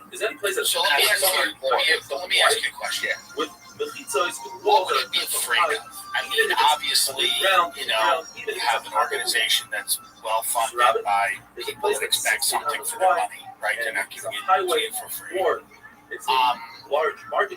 Did you get the feeling that he was only afraid of reputational damage or, losing money, or did his fears extend to his life? Well, that's what Harrison Smith, who is a personality at InfoWars, pro-Trump outlet, has said, based on the source he spoke to. I don't know him, I don't know what source he spoke to, but he said this on August 13th, so almost a month before Charlie Kirk was killed. He said Charlie Kirk fears that Israel will kill him if he continues ahead, providing space in the largest conservative youth organization in American history, which is the institutional grassroots apparatus of Trump and the Republican Party for Israel critics and even anti-Zionists. So I didn't say that. I don't have. I can't see any hard material evidence that Israel had him killed, but there's this fear when you go against the Israel lobby and you're that powerful, and it's a feir that I've been told Donald Trump shares. I've been told that by my next question. Trump insiders. My next question is, does the President of the United States fear for his life? Yes. Yes. I mean, obviously he fears for his life, and I was told that he feared for his life before the 2 assassination attempts, one coming within a millimeter of striking his head. I mean, let's not forget about that. I mean, just to clarify, he doesn't fear for his life because of Ireland. I mean, I've been told, yes, that Israel is a major source of concern for Trump. I mean, think about it. What would happen? This is our allies. If he suspended arms to a country that carries out assassinations all across the globe, that specializes in assassinains, that has an entire wing of its intelligence services that conducts assassinations, including with household goods like pagers, would you not be scared? So yes, Trump is scared, and what I learned from this source, who is a Trump insider, someone who talks to talks to people in the Oval Office, people close to Trump, is that during one of Netanyahu's many visits to the U.S. this year, some figures in his retinue, Israeli agents, placed electronic devices on emergency response Secret Service vehicles. The Secret Service found them, and they reported this to the White House. These would be emergency response vehicles that would respond to an incident potentially involving the president. Some people watching this might be dismissing me as crazy right now, and I wasn't able to confirm this. I can't just call up the Secret Service and have them tell me that. But in 2019, 3 former high-ranking U.S. officials from the Trump administration told Politico that listening devices were found around the White House and at sensitive locations across Washington targeting President Trump. They wanted to listen to his calls and communications, and they were planted by Israel. That's just go look that up while I'm speaking right now. Boris Johnson, former Israeli prime minister, wrote in his memoirs that Benjamin Netanyahu asked to use his bathroom, his personal toilet, and that British security found a listening device planted in his personal toilet immediately after Netanyahu left. So Netanyahu himself dropped a listening device in the British prime minister's toilet. Like, never let Netanyahu take a dump at your house. Let me ask you a question. In your estimation, why do things like this not damage relations between the U.S. and Israel more, or the UK and Israel? You know, when an ally is found to be, everybody spies on everybody, but when you are putting a listening device in the prime minister's bathroom, or you're putting, you're reportedly putting tracking devices on Secret Service response vehicles. Where is the fallout from that? Is there any? So we're saying that a big diplomatic fallout from that tells us. Exactly, yeah. I mean, because considering think of all the fun things Israel does. Israel just and the other times is seeking to drag the U.S. into an all-out war with Iran. Where's the fallout from that? The fallout is among the people. And in the winter, it's among the young people who watch your show, follow social media. But in the summer, don't need a weatherman to know which way the wind blows. Like, they're paying attention, and they have almost no power in this country on this issue because of Israel's ethno-supremacist bribery network known as AIPAC, which controls Congress with a hammer. Look at, like, two of the few voices in Congress who spoke out about these issues. Marjorie Bush, So this case, and Jamal Bowman kicked out, but AIPAC spent almost $20 million, and they were like backbenchers. Like, their own campaigns, they probably spent like $100,000, and they spent $20 million in Super Bowl style ads against them, and none of the ads even mentioned Israel once. And they come up with these fake stealth packs like Americans for Democracy in their district, so you don't even know it's an AIPAC ad. Now they're going after Thomas Massey. But Marjorie Taylor Greene. Marjorie Taylor is safer in her district, but who's paying for the campaign that's enclosed Thomas Massey? And that creates Miriam Adelson and Paul Singer. Paul Singer is another ultra-Zionist billionaire who's basically like Marco Rubio's kid. He owns Marco Rubio. He's a vulture capitalist who runs Elliott Capital Management. And he's very involved in Venezuela as well. So these guys are running the show. So let me ask you questions. What is this extra word that Carlos coming to tell us? Special Trump is elected in 2024. Our houses Good morning, Mr. Aquarius. How are you? I'm lovely. How'd you sleep? Is the understanding, you ready to take on the day? You're going to let us do anything we want. All right, go hit it hard, girl. I'll see you tonight, God willing. Take care. Hangs in the air around Epstein in your estimation. The benches that are in front Epstein files they are and the nature of the relationship between Jeffrey Epstein potentially and Israeli intelligence. What exactly, how does that factor into what we're seeing now with shaping a narrative? It seems like that lobby is losing control of the narrative quickly, certainly with younger people, but with a lot of people. Rise of independent media, the sheer He's hired because audacity transferred with enough which for us. that AIPAC and people like that are Now, behaving. if it lands on top of the wall, on top of the smoking room, you have like a stone in the road. How do we view uncovering the truth about Epstein plays in if the stone? The fear in the White House. Are they afraid to release this stuff? Are they implicated in this stuff? Is it both? And was this something where it was understood that they were there to extend the cover-up? What do you think this is? Well, Trump has personally said that he's concerned about all of the files and names of clients being released, or not necessarily clients, but associates, because it will smear some very good people.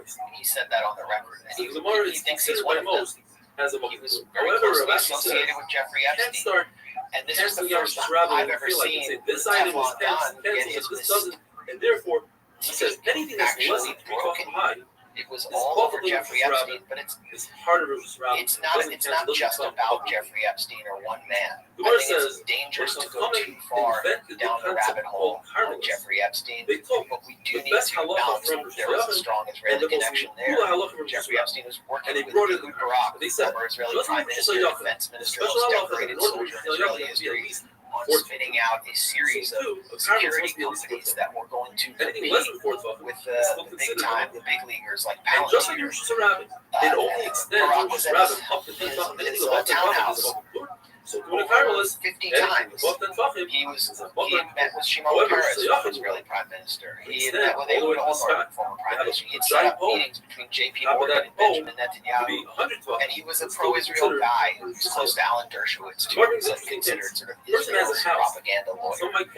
So Jeffrey Epstein sort of a stand-in for everything that frustrates people, especially younger people in this country, about this two-tiered legal and political system where there is a kind of a class of 0.1%ers who exist completely above the law, who are like molesting people and carrying out all sorts of sordid financial crimes and bribery and manipulating institutions, buying CBS News and propagandizing the public in support of the genocide. It's sort of like Jeffrey Epstein perfectly embodies the most disgusting specter or figure of this entire network that we have been sort of forbidden from talking about for so many years. And now, I mean, it's like, as long as there is an apartheid Israel, we're going to be waking up every day on social media and seeing images of shredded children, and our legislatures are going to be filled with bills that will prevent us from doing anything about it. So the frustration only continues to build as Donald Trump seems to block the release of the Epstein files. Did you notice? This is so crazy. On the day Charlie Kirk was shot, I mean, take this out if I'm wrong, but I'm pretty sure I'm right. No, I think you're right. I think I know what you're about to say. They voted, right? The Senate voted to not release the Epstein files. It's like a straight party line vote.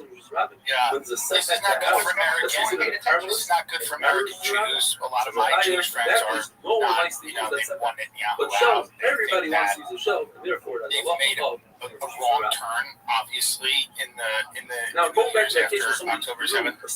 What do you think the temperature is like right now between the Trump administration and Israel? Is this an unbreakable bond that is being enforced by Mayor says that anytime you have a hole that's less than 4 by 4, mutual destruction.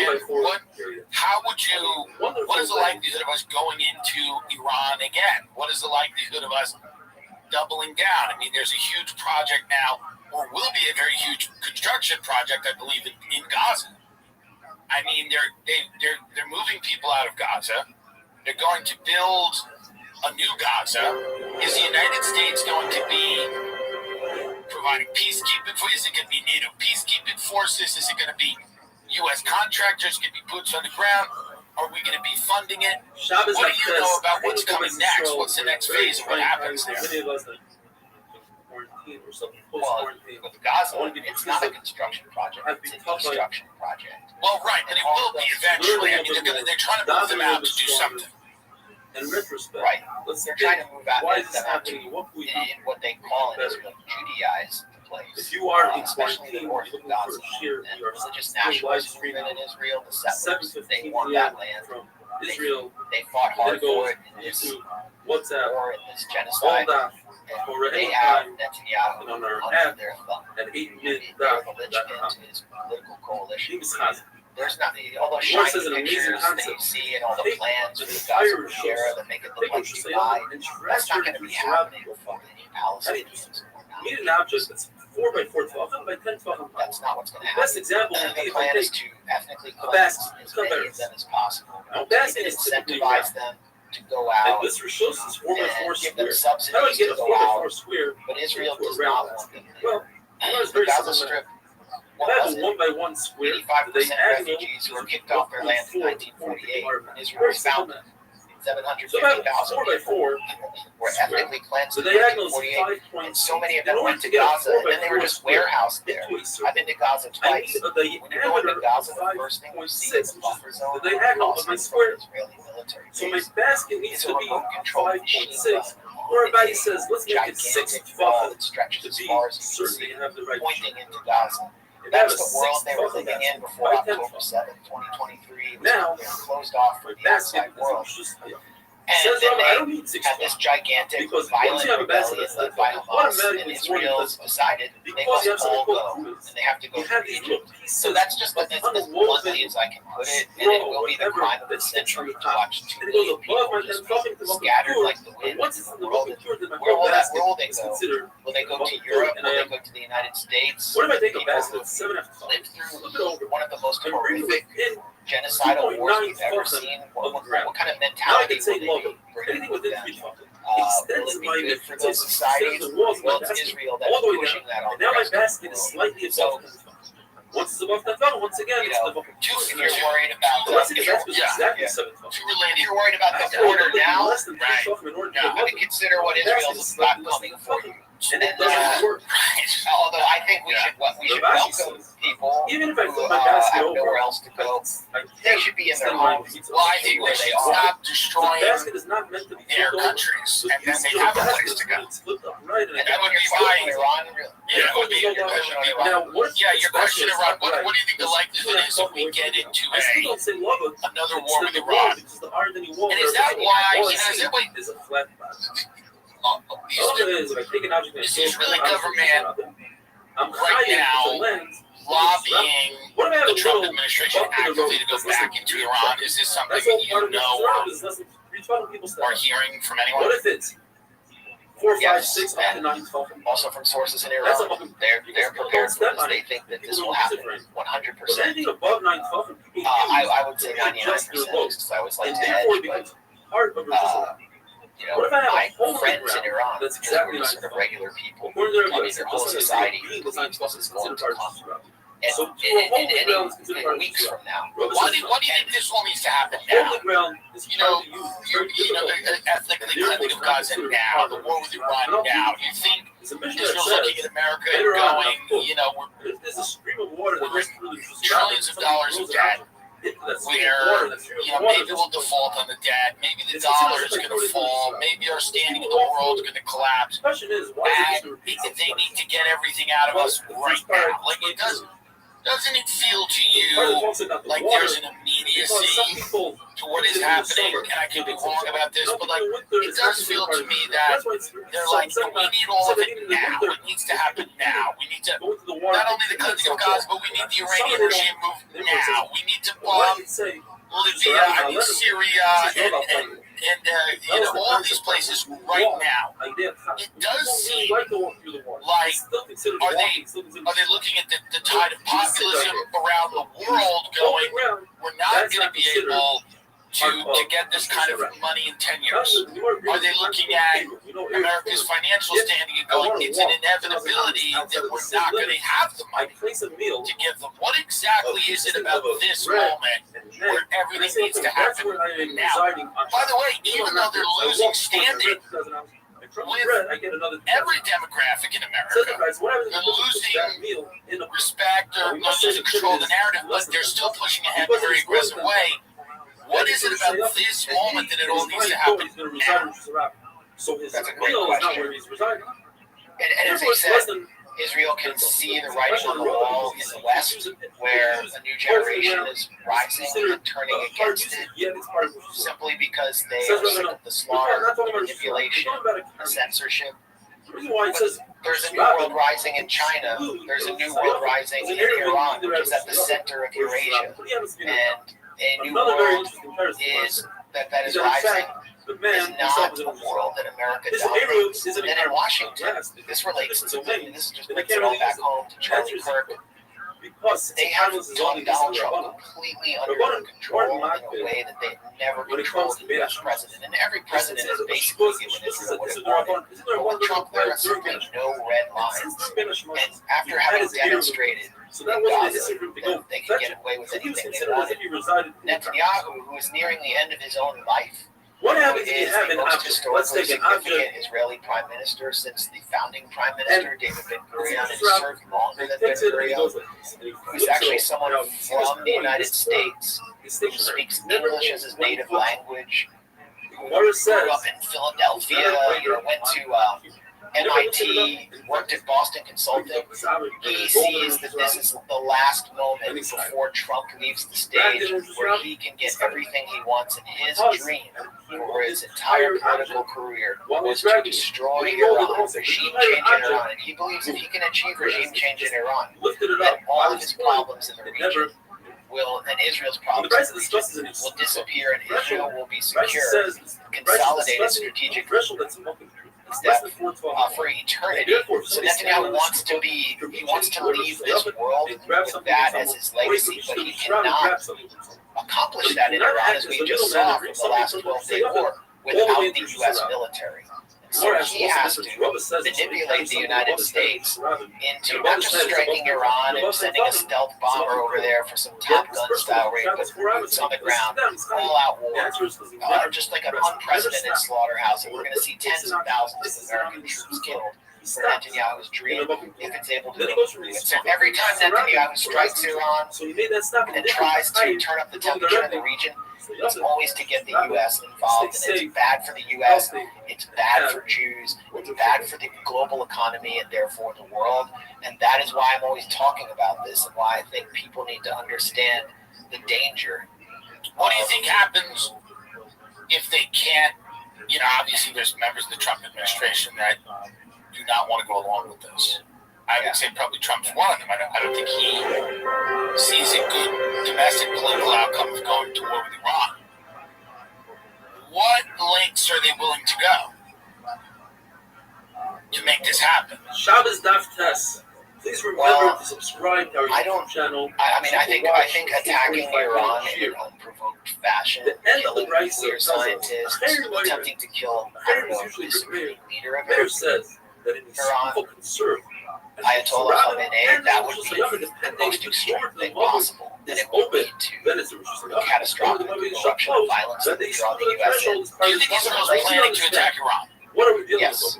How soon do you think that's going to happen? The concept of that is fairly soon, because of the window I mentioned with Donald Trump, the midterms coming up, but also Iran is restoring its air defenses. They may be Iran knows something's coming. This is obvious. So they can't allow Iran to rebuild its ballistic missile capacity. They know that the enriched uranium is out there somewhere, but they may not know where. They're afraid of nuclear scientists learning how to develop weapons that will kill them all. It's very maniacal, and Israel really feels like this is it. Like they are at an existential moment. That's why they're, weaponizing Barry Weiss to take over CBS News. That's why you feel so much pressure in our own society. Because Israel feels like after October 7th, they have to get this done now. Here's my thing with CBS News. It's a very powerful tool, I guess, when we talk about boomers, but it has absolutely no relevance to anybody that's under the age of 65 years old. You know what I mean? When you see, I guess, Ellison is now thinking of buying Warner Brothers, right? CNN, I mean, they're thinking about, Sanders just talked about it. His group is buying what is it? You correct me here. They're Paramount and they're buying. From each other. They own Paramount, they own CBS, and now they're trying to acquire Warner Brothers. I could use lava. Yeah. Combine them. Okay. The two of those beings combined, the red and the blue. I like Barry. I think Barry's fun. Once I have I don't know how much Barry enjoys me at the moment. But therefore, I can use this she did at one point. because I have an outer wall she has and the inner wall an agenda. It's very clear. Surrounded by walls. It's a very clear agenda. Is that she's deeply supportive of in between the kind of this Israel at all costs when that door is policy. closed, it causes separation between the Kairos And they're going to install her at CBS. And if I can't use lava, yeah, as the ombudsman, so she'll be, I guess, tasked with determining the tone of the foreign policy coverage on CBS, domestic policy coverage of all the coverage. Presumably, and they just installed this figure. I think his name is Weissman as the ombudsman, who will basically neutralize the news division, and he is an Israel lobbyist himself, who worked with the neocon think tank Hudson Institute in Washington. So it's very clear what their agenda is, and I'm just pointing to it as a sign of desperation and not necessarily a sign of total control. Well, the thing is, what I've seen over the last 6 months to a year, a lot of people get radicalized. You're going to very bad places, right? You don't want a bunch of people in America to become Nazis, obviously. You don't want people to become fascists. You don't want people to embrace pathological behavior. You don't Barry Weiss does, and Israel does, because it reinforces Israel as a sanctuary for Jews. They want anti-Semitism in this country, and it also fuels their fundraiser, their ADL's fundraising. So we have to resist that. Yes, well, Max Blumenthal, do you, the source that you spoke to, I guess, for this piece, does that source believe that there's any potential, I don't know if you covered this or not with the source, do they believe there's any potential that in any way forces outside of this gunman were responsible for Charlie Kirk's assassination? I don't know if you covered that or not. I mean, I state clearly in this piece that I have no evidence of an Israeli gunman. Yes, I understand it. Did your source, who's a highly placed Trump confidant of some kind, did they, I don't know if you can make an inference or if they had said anything to you, but like, were they considering that as a possibility? Yes, I would say they don't accept the official story, or no one even knows what the official story is. So a highly placed person in the Trump inner circle doesn't believe the official story of Charlie's murder. I mean, no one does, but I would just say that the phrase I remember hearing is, it feels like there's more at play. That's not the only person with more power than me in Washington that I'm hearing that from, but you're hearing from multiple people what does it mean that are connected and tapped in, where it says when it comes to that they believe that there's more at play, or more to the story than simply one radicalized young man. When it comes to I subsequent to publishing this story from another source who I would describe as a administration insider that corroborated the account in this story first that Charlie Kirk was actively and aggressively personally lobbying Trump against bombing Iran in June. And two, that right now the FBI is not being forthcoming, and there's a lot of frustration with the FBI not sharing information. So, because, I mean, just to reiterate again, you're not a nut. You're a reporter. People may disagree with you. You're anti-Zionist. So there's a lot of people that are going to, say that you're a little paranoid when it comes to Israel, that Israel's behind everything. I'm just saying this is not what I'm saying. I'm saying this is an attack that you probably faced before. But you're a reporter. You're not a nut. You're not a crazy person. You grew up in Washington, D.C. You have connections to a lot of these people. You have sources. And you're not speaking to schizophrenics on the street. You're not talking to crazy people. You know, you're not. This is not things you're getting off message boards or a Discord. You're talking to people in the know that believe there's more to the story. That's pretty shocking. I can only say that I wrote this. I mean, some people want to say that there was this prefabricated narrative on the right that the killer was a leftist or a Muslim. They clearly wanted that. Now, you know, people on the left are saying he was a broker. I don't know what will be the case, but the reason I wrote this story is because I was able to get this background about Charlie Kirk, what was happening in his life, what was coloring his final days, and the kind of pressure he was under, which tells a larger story about Israeli influence in the United States. And that's just an issue I've been covering for years. So that's why I reported this story. I didn't report this story to prove that Israel has a direct role in his assassination. Of course not. But there is a real reason why many people who are not able to talk to people with any proximity to power believe that is the case. And it's because the way Israel's conducting itself. Final question to you. In a hypothetical world. In a hypothetical world. And I know you're a reporter, so it's hard to entertain you. Knowing what you know about what we talked about now is the moment, and now is the time. Everybody needs the money, and everybody needs this Iran regime change. And everyone obviously that has that perspective and that interest in Netanyahu and Adelson and all these people. In a hypothetical world, would the head of a campus organization that is hugely influential in grassroots political organizing and fundraising, do you think, and again, this is not to say there is evidence of this, because obviously you have none of it. In a hypothetical world, how dangerous is a Charlie Kirk to the people you're talking about? How dangerous is him making a turn on Israel? How substantive and dangerous is that? And in a hypothetical world, is it dangerous enough where you would have to eliminate him in some way?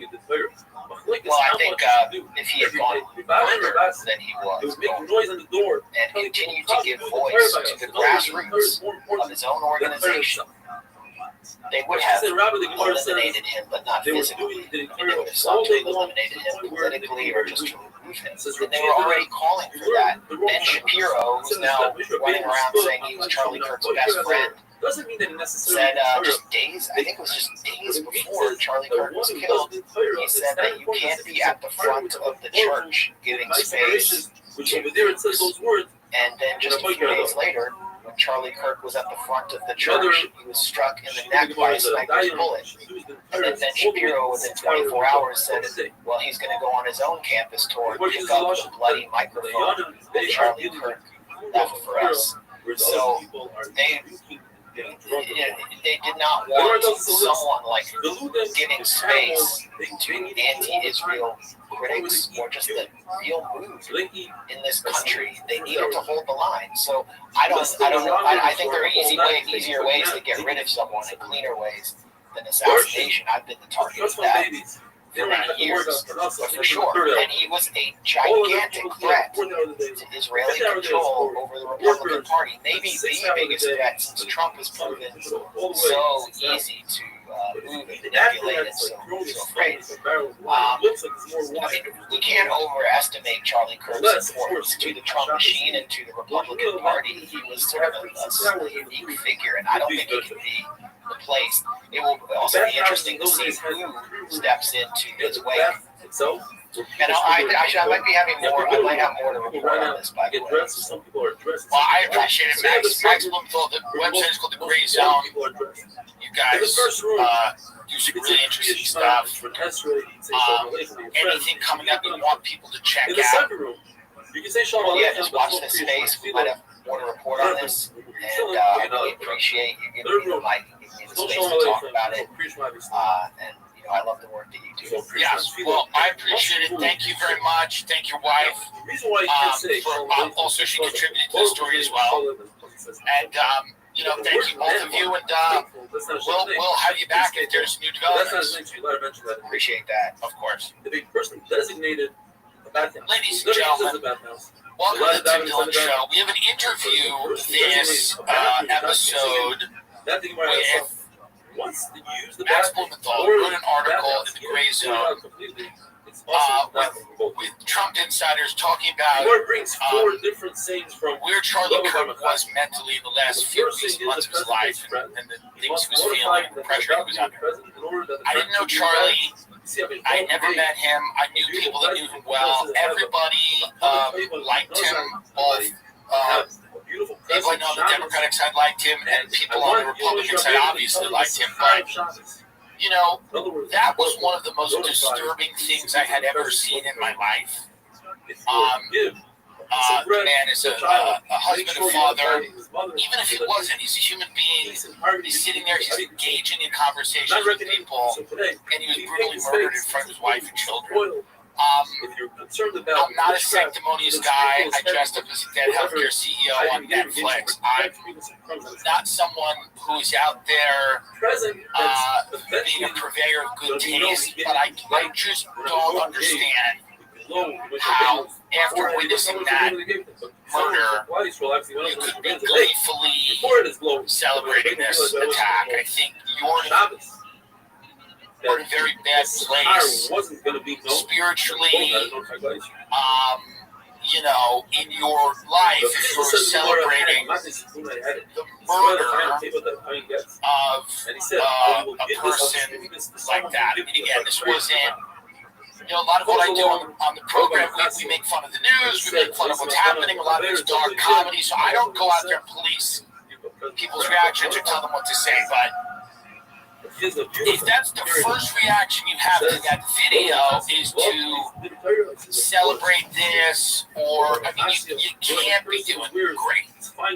You can't be doing great. If if you're celebrating the murder of this man, I don't think you're in a good place in your life. And, like I said, I saw the video. I watched it one time. I would not rewatch it. I found it to be, I didn't know what I was watching. I was on a plane to Austin with Louis, actually. He was doing shows down there. And I saw this video, and I was like, it was maybe the worst thing I have ever seen. When I picked up my phone, it was unbelievable.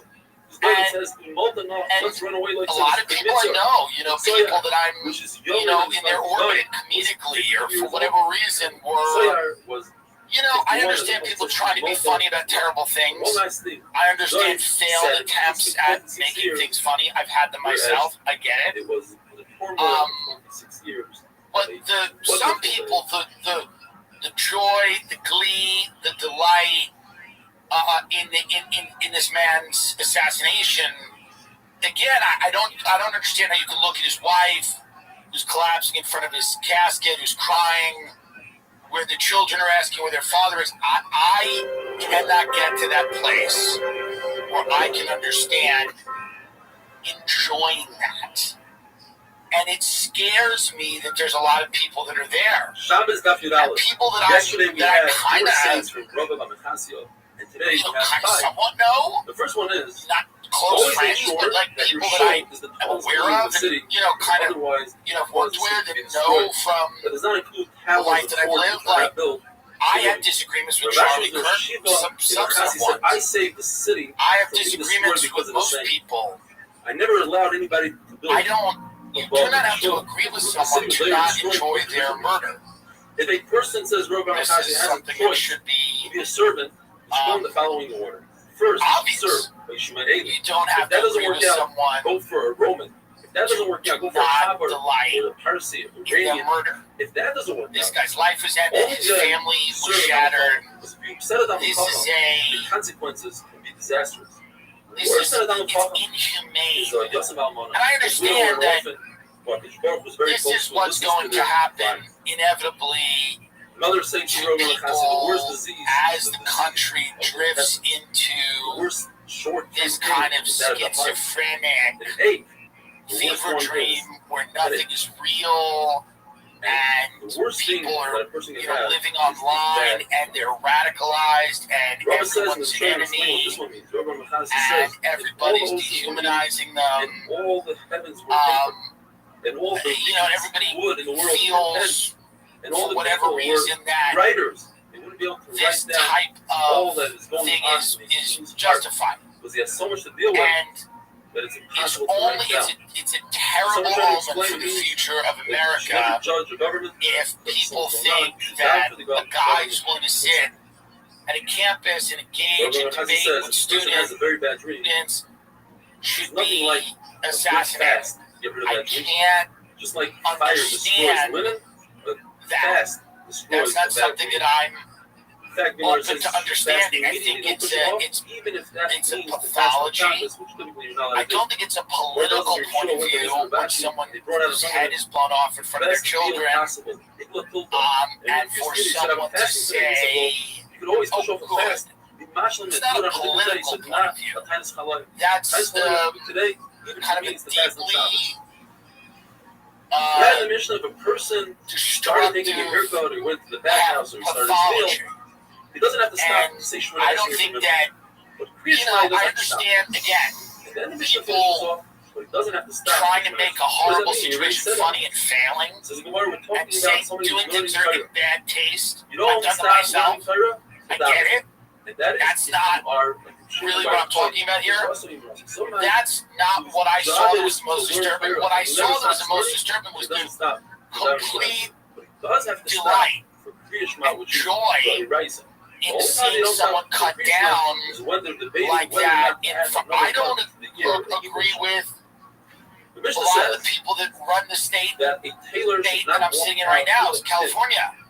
I feel they've been incredibly destructive to my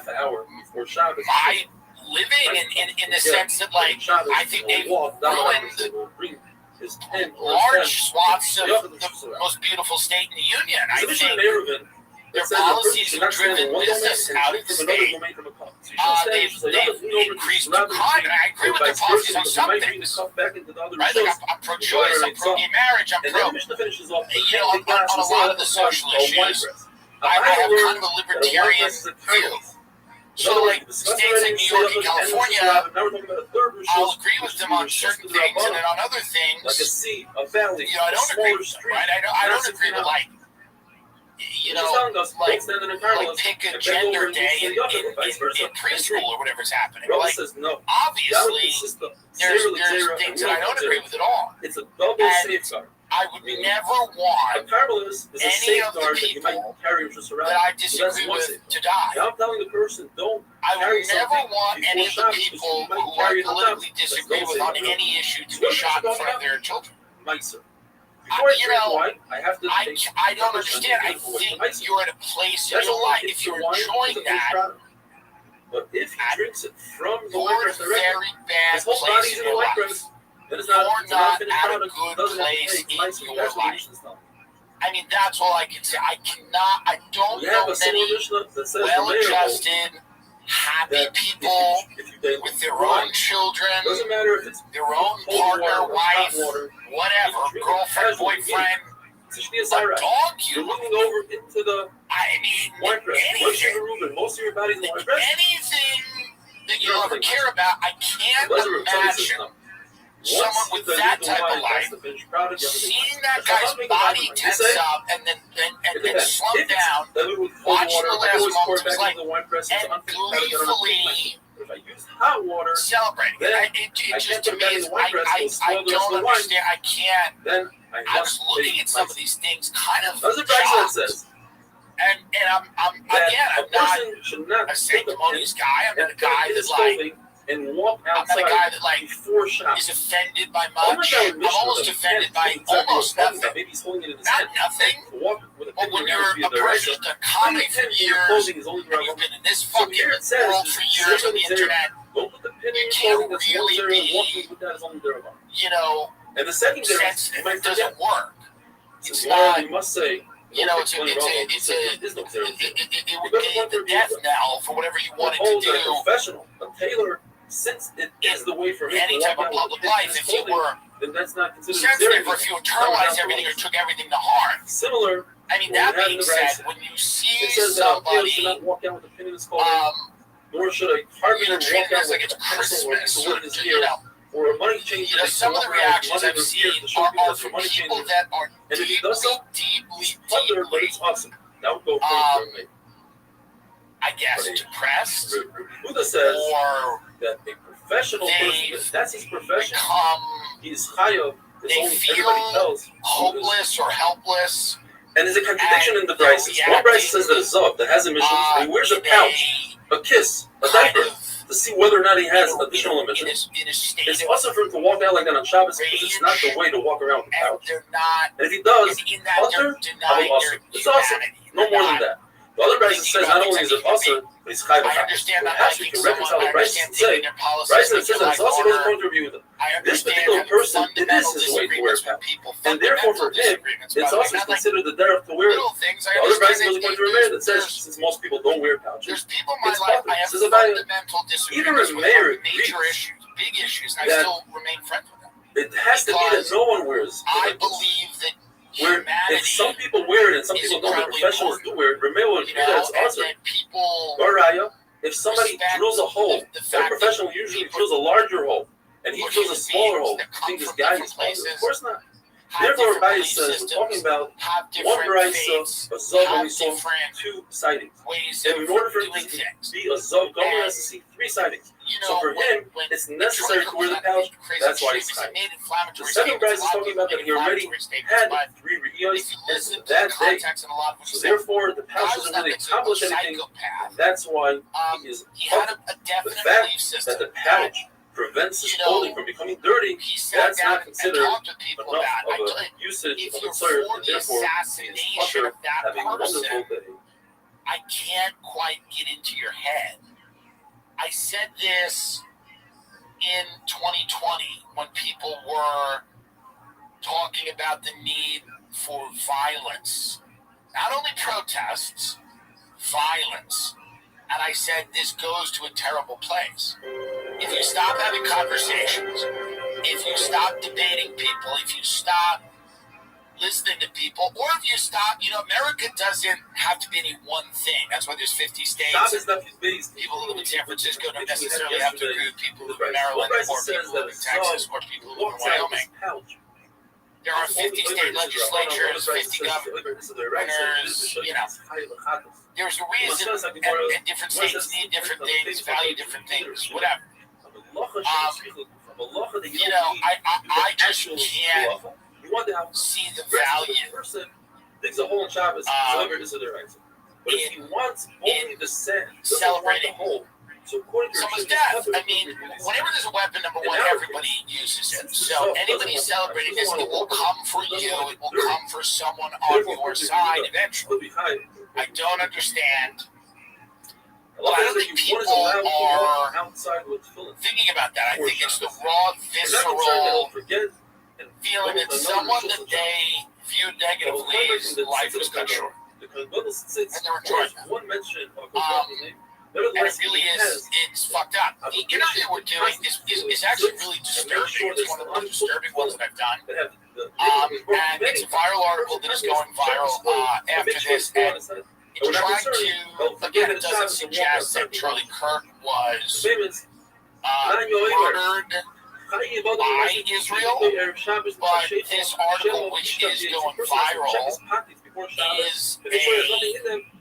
is a disturbing portrait of a lot of the pressures that not only Charlie but other people were under. And another thing I just want to say, and before I go, because I know it's not like a that a person should not remove lights. And the Gemara explains if I had a dispute candlelight, just like with DoorDash and Cash Patel was investigating it, would I get? He says, would I get the credit? Would I get the DoorDash credit if Cash Patel was tasked with an investigation? Would I get the DoorDash credit or would I not? I imagine I would not. I imagine if there was a discrepancy on a DoorDash order, the head of the Federal Bureau of Investigation, Cash Patel, would not be able to secure my credit of $11.90. What is this guy doing? I mean, the guy that did this to Charlie, his parents turned him in. The question is, I mean, what could Cash Patel run? This is kind of an interesting question. What organization could Cash Patel run? Credibly, I don't know. Anyway, Max Blumethal. Morgan & Morgan is America's largest personal injury law firm. We've talked about them so many times on the show because they are the best. With over $25 billion recovered for over 500,000 clients, Morgan & Morgan has a proven track record of finding meaningful and fair compensation. Florida client received $12 million after the insurance company's best offer was $250,000. Pennsylvania client was awarded $26 million, staggering 40 times the insurance company's original offer. For $650,000, a recent client in Pennsylvania just received $29 million. The insurance best offer was $500,000.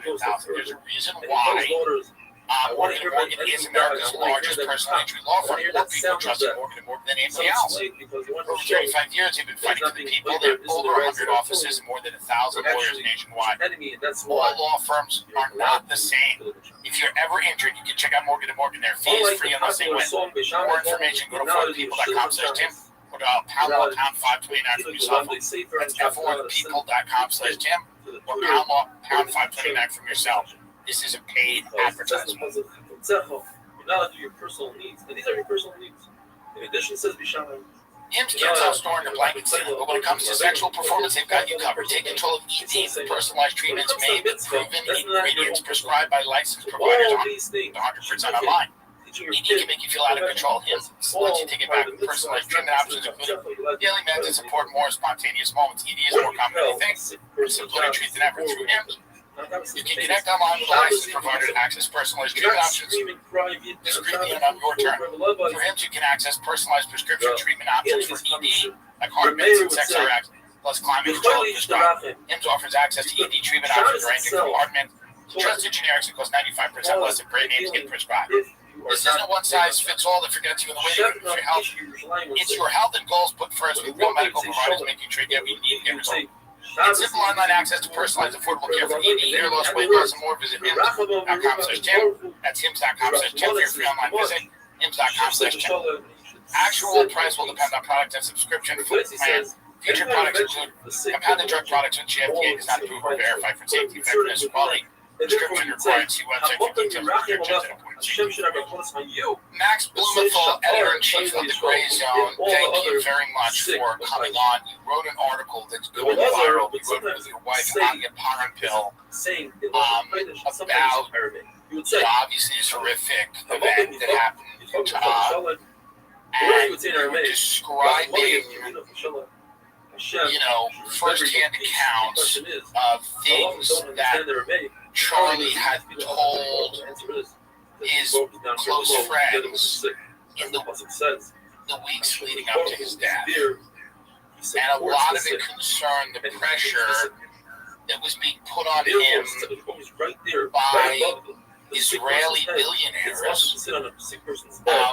for questioning some of the things happening in Gaza, and then as well some of the anti-Semitism laws. And how did you put together this story? I mean, I know you don't ask a journalist to reveal their sources, but how exactly do you compile this piece? Well, just to answer your question before I get into the piece, I have been following Charlie Kirk for 10 years, since almost soon after he started GPUSA when he was a teenager. And I was following him as a critic or an opponent. I saw him as this kind of very hardworking, highly articulate, sort of like superhuman, ultra-conservative operative that the Israel lobby had basically hijacked, and they were using him to create the biggest Republican or conservative youth movement in history, TPUSA, and use it to advance Israel's program in the U.S.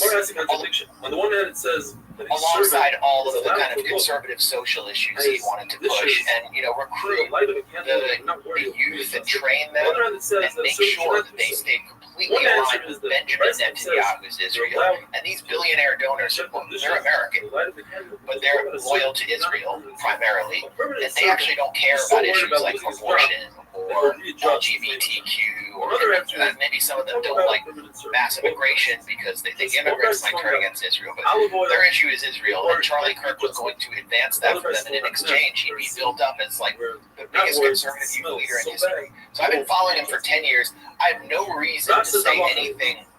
Obviously, I was horrified by his killing, and I think it's a terrible omen for this country, but I have no reason to say anything positive about him or to think that he was anything less than a complete cadre for the Israel lobby. And they basically owned him. They basically controlled him. Well, he started to move away, and I was hearing about, just to tell you about how this kind of this article came into being. I was hearing about this before he was killed, that something through the grapevine. I mean, I grew up in Washington. I've been in the city, so people talk. And honestly, even though I'm more from the left, people from the Trump administration and around the Trump administration talk more to us than the Biden administration. They talk more to alternative media. So I was hearing about the pressure that Charlie Kirk was under in the months before he was killed. This was not unfamiliar to me, and so I decided to go back to some sources that we had and ask for more details. Well, even as somebody who you were a political opponent of his, I do. It's obvious, seeing a lot of people gleefully celebrating his vicious murder. Obviously, you don't have to agree with someone to not delight in their murder. I mean, this is. I've been surprised. Friends of mine, people that I know. And the reactions to this have actually shocked me, shaken me a little bit. I want to get back to this turn that he makes. Do you have a timestamp on when he's starting to question really Israeli influence in American domestic politics? Because I'm reading your article, and you talk Well, how are you? Your source is talking about Kicking ass, taking names. How'd you find out about me? starting to question the amount of influence that Israel has Okay, cool, man. not only Well, feel free to chill. I'm just taking a nap. Do you put this right around the time that we attack Iran? Okay. Is this before that? Is this after that? How, what do you know about his progression? Talks about Asia Sish. And right afterwards, Let me just close the window here because I have some noise. you're not eating in the same bed with him, even though you're both clothed. Rashi says why? Because he says it's logic. So yeah, this is yeah. The worst is perhaps. So this is one of the most fascinating stories I've witnessed in American politics. It could be the theme of a film or a documentary or a book. Charlie Kirk began coming under pressure from his own base. I would say, I actually forgot what year it was, but it was like 3 or 4 years ago, and it was called the Groyper Wars. And Charlie Kirk would do these TPUSA tours around the country, and young men would file in, and they would, you get to question Charlie Kirk and debate him, and they hit him from an angle he never expected. They were from this organization called the Groypers, which sort of follows Nick Fuentes. They're anti-Israel, they're kind of anti-Jewish, some people call them white nationalists, whatever you want to call them. They're very anti-Israel, and they believe they're the true voice of America first because U.S. government has fallen under the control of this malign foreign power in Israel, and so they would confront Charlie Kirk with the history of, for example, the USS Liberty, the U.S. naval ship that was deliberately struck by the Israeli military in the 1967 war in order to cripple that boat because it was a surveillance boat. It was listening to Israeli communications. And they killed scores of sailors. They would confront Charlie Kirk with the difference between Israeli interests and American interests while holding up a cross, and Charlie Kirk would just shut down the conversation because he knew that it would, if he would give an inch to them, it would threaten the relationship with his donors, and TV USA collapsed. And after October 7th, the pressure was just too extreme. The whole grassroots of the conservative movement, everyone under 35, started to question the U.S.'s relationship because they wanted to be America first, and they saw Netanyahu just leading Trump around by the balls. They saw Miriam Adelson, this Israeli intelligence asset billionaire, just calling shots inside the White House, and a lot of them are pro-life and were horrified by the slaughter of babies that they saw. So the bottom dropped out of right-wing youth support for Israel, to the point where now only about 25% of Republicans under 35 support Israel over Palestine. So Charlie Kirk has to answer to his own grassroots base, and you can hear he's starting to make some noises. He's talking about October 7th possibly being an inside job. Israel let it happen in order to carry out long-term political goals. He starts to question whether Jeffrey Epstein was an Israeli Mossad agent at a time when Epstein and the Epstein files were becoming an uncomfortable issue for Trump. And it all blew out into the open at TV USA's July summit in, I believe it was Tampa, Florida. In Tallahassee. Yeah, Tucker gave the speech. Right. So Tucker gave a speech. I mean, that was the seminal moment, but it wasn't just Tucker. Megyn Kelly had started questioning Israel, and she was on stage calling Jeffrey Epstein a Mossad agent with Charlie. Comic Dave Smith, who, like myself, is a Jewish anti-Zionist, but he more comes from the libertarian world, so he was welcomed on stage to debate a Zionist propagandist who works for Newsweek, Joshua Hammer, debate. No, that's not something you want, especially at this point, if you are like a pro-Israel enforcer. And Dave Smith was openly talking about the slaughter of children in Gaza, and the crowd was cheering in this cathartic way. Then Tucker comes out and says, you should not be, you should have your citizenship yanked if you fight for a foreign army. All right? Hundreds and thousands of American Jewish youth go to Israel and fight for their army instead of our own. So that's a direct blow to not just the Israel lobby, but like the whole concept of Jewish communal life as it's understood by its leadership. Then Tucker calls out Bill Ackman, who's one of the biggest Netanyahu money men inside the U.S., who's pulling strings at Harvard, getting their funding pulled unless they crack down on Palestine activism. And he questions Bill Ackman. Bill Ackman, he calls him a scam artist. He said, how did he make $9 billion and where did it come from? I mean, and Bill Ackman, the next day, he couldn't really answer the question. He published like a 5,000-word meltdown Twitter post trying to defend his financial investments. It was just bonkers. I'd never seen anything like it. It was all Charlie Kirk's fault for sanctioning, for giving basically the people what they wanted. And after that, he started getting publicly attacked. Ben Shapiro and Mark Levin, the two biggest Zionist enforcers in the media, who are very close to Netanyahu, biggest forces lobbying Trump to wage war on Iran. Went off on TPUSA, said we can't be having a Big Ten if it includes kooks. Laura Loomer, we all know who she is. She publicly attacked Charlie Kirk and said he basically had to step down. He was getting attacked in pro-Israel media. What we didn't know, which I learned, is in private, the pressure was even more intense. He was being bombarded with text messages. And at some point, Netanyahu personally called him and offered to basically fund his organization to new levels that he never even imagined, which meant, you know, Zionist Israeli takeover, complete like recapture of TPUSA, an organization they basically helped create. And Charlie Kirk turned him down.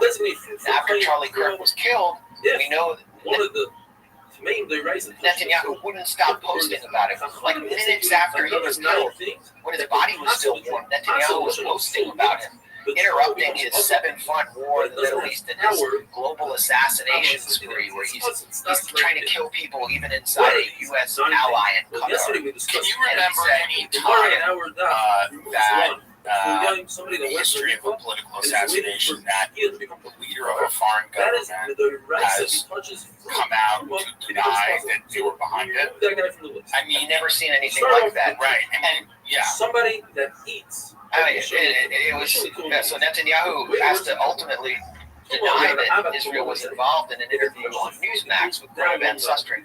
Newsmax is another institution that Israel controls.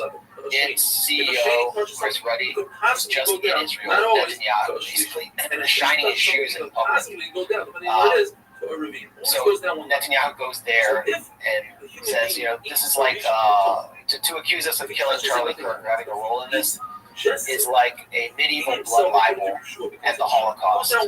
And when Netanyahu says that, it probably leads some Gentiles to wonder if there's something to those blood libels. I mean, when someone that sleazy and that blood-soaked links innocent Jews to the murderous campaign that Israel's carrying out, it's bad. It's actually bad for the Jews when he says that.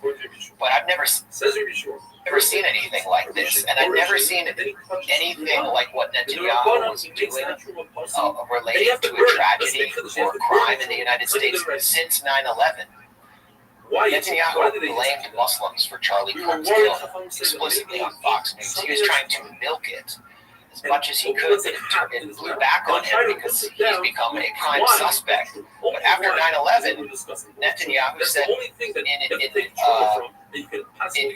in comments widely reported in Israeli media, you can look this up, he said 9/11 was good for Israel. And it's the same way that he saw Charlie Kirk's killing as being good for Israel. He thought he actually probably thought a Muslim was responsible, and he thought he could blame the left and the Palestine Solidarity Movement and get them shut down by the FBI. And so in a way, he was kind of thrilled by what had happened. And that fuels the speculation. But the real issue was, as we learned from a longtime friend of Charlie Kirk, who had spoken to him, I would say, a week or two before he was killed about this, he was afraid of Netanyahu, and he was afraid of the billionaire cutouts of Netanyahu, many of whom had funded his organization. So let me ask you a question. What would he be afraid of? I mean, obviously, you have an organization that's well funded by people that expect something for their money, right? They're not giving it to you for free. Did you get the feeling that he was only afraid of reputational damage or, losing money, or did his fears extend to his life? Another zero, and that's number 5 on the list.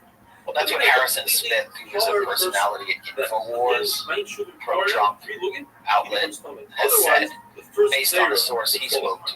I don't know him, I don't know what source he spoke to, but he said this on August 13th, so almost a month before Charlie Kirk was killed. He said Charlie Kirk fears that Israel will kill him if he continues ahead, providing space in the largest conservative youth organization in American history, which is the institutional grassroots apparatus of Trump and the Republican Party, for Israel critics and even anti-Zionists. So I didn't say that. I don't have I can't see any hard material evidence that Israel had him killed. But there's this fear when you go against the Israel lobby and you're that powerful. And it's a fear that I've been told Donald Trump shares. I've been told that by my next question. Several Trump insiders. My next question is, does the President of the United States fear for his life? Yes. Yes, I mean, obviously, he fears for his life. And I was told that he feared for his life before the 2 assassination attempts, one coming within a millimeter of striking his head. I mean, let's not forget about that. I mean, just to clarify, he doesn't fear for his life because of Ireland. And only after they made it zero, I mean, I've been told, yes, that Israel is a major source of concern for Trump. I mean, think about it. What would happen if our allies? If he suspended arms to a country that carries out assassinations all across the globe, that specializes in assassinations, that has an entire wing of its intelligence services that conducts assassinations, including with household goods like pagers. Would you not be scared? So yes, Trump is scared, and what I learned from the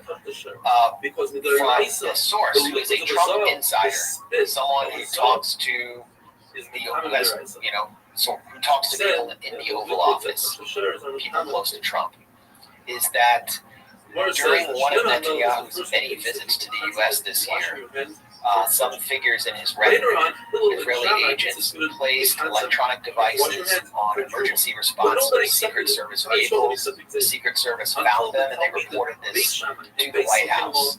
These would be emergency response vehicles that would respond to an incident potentially involving the president. Right? Some people watching this might be dismissing me as crazy right now, and I wasn't able to confirm this. I can't just call up the Secret Service and have them tell me that. But in 2019, 3 former high-ranking U.S. officials from the Trump administration told Politico that listening devices were found around the White House and in sensitive locations across Washington targeting President Trump. They wanted to listen to his calls and communications, and they were planted by Israel. That's just go look that up while I'm speaking right now. Boris Johnson, the former Israeli prime minister, wrote in his memoirs that Benjamin Netanyahu asked to use his bathroom, his personal toilet, and that British security found a listening device planted in his personal toilet immediately after Netanyahu left. So Netanyahu himself dropped a listening device in the British prime minister's toilet. Like, never let Netanyahu take a dump at your house. Let me ask you a question. In your estimation, why do things like this not damage relations between the U.S. and Israel more, or the U.K. and Israel? You know, when an ally is found to be, everybody spies on everybody, but when you are putting a listening device in the prime minister's bathroom, or you're putting, reportedly putting tracking devises on Secret Service emergency response vehicles, where is the fallout from that? Is there any diplomatic fallout from that? Even though exactly, yeah. I mean, think of all the things Israel does. Israel is seeking to drag the U.S. into a all-out war with Iran. Where's the fallout from that? The fallout is among the people. It's among the young people who watch your show, follow social media. How much dough does one have to make in order to be high enough? You don't need a weatherman to know which way the wind blows. Like, they're paying attention, and they have almost no power in this country on this issue because of Israel's ethno-supremacist bribery network known as AIPAC, which controls Congress with a hammerlock. Look at like 2 of the few voices in Congress who spoke out about these issues. Cory Bush, who's kicked out, and Jamal Bowman, kicked out. But AIPAC spent almost $20 million, and they were like backbenchers. Like their own campaigns, they probably spent like $100,000, and they spent $20 million like Super Bowl style ads against them. And none of the ads even mentioned Israel once, and they come up with these fake stealth packs like Americans for Democracy in their district, so you don't even know it's an AIPAC ad. Now they're going after Thomas Massey. And Marjorie Taylor Greene. Yeah, okay. Marjorie Taylor Greene is safer in her district, but who is paying for the campaign against Thomas Massey? It's Miriam Adelson and Paul Singer. Paul Singer is another ultra-Zionist billionaire who is basically like Marco Rubio's pimp. He owns Marco Rubio. He's a venture capitalist who runs Elliott Capital Management. Let's say you try And to he's fill very the water, involved and then in you Venezuela decide as well. that's So not on purpose, by the way. these guys are running the Decide show. to put So in let a me little ask you a extra question. water from the sink. Trump makes is it elected. possible. But how much water do 2024. you need to produce? According to Hillel, it's a hint. Miriam Allison's a huge donor, like his Rebbe, among others, right? And Bill Ackman's probably is another big donor. Well, according to Shammai, it's 36. Is the understanding, you know, we gave you a bunch of money. Next to You're going to let us do anything we want. Weavers is the And is there kind of one cannot be a king veiled or threat if he's a weaver. that, And you know, the worst spoken or neighborhood in the world is unspoken, that Shara hangs in the air around Epstein in your estimation? Testified in the And the Epstein files Why? and the nature of the relationship between Jeffrey Epstein, potentially, and Israeli intelligence. Regarding the woman who sees down, What exactly, how does that factor into doubt takes time to emerge. what we're seeing Shammai says now she's only a with comma from here on out. shaping a narrative? It seems like it's impossible for that lobby's losing control of the narrative quickly, certainly with younger people, but with a lot of people. He'll say The rise of independent media, the sheer audacity with which that, you know, AIPAC and people like that are behaving, Netanyahu. Every food she touched. What role do you think it's Mace Lace 24 hours. uncovering the truth about Epstein plays in fear in the White House? Are they afraid to release this stuff?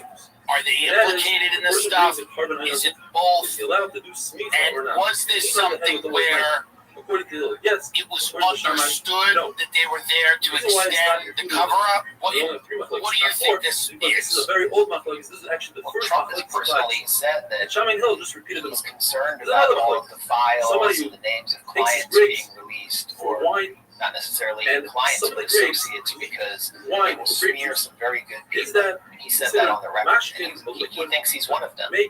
He's very closely associated with Jeffrey Epstein. And this was the first time I've ever seen the Teflon gun get his mystique actually broken. It was all over Jeffrey Epstein, but it's not just about Jeffrey Epstein or one man.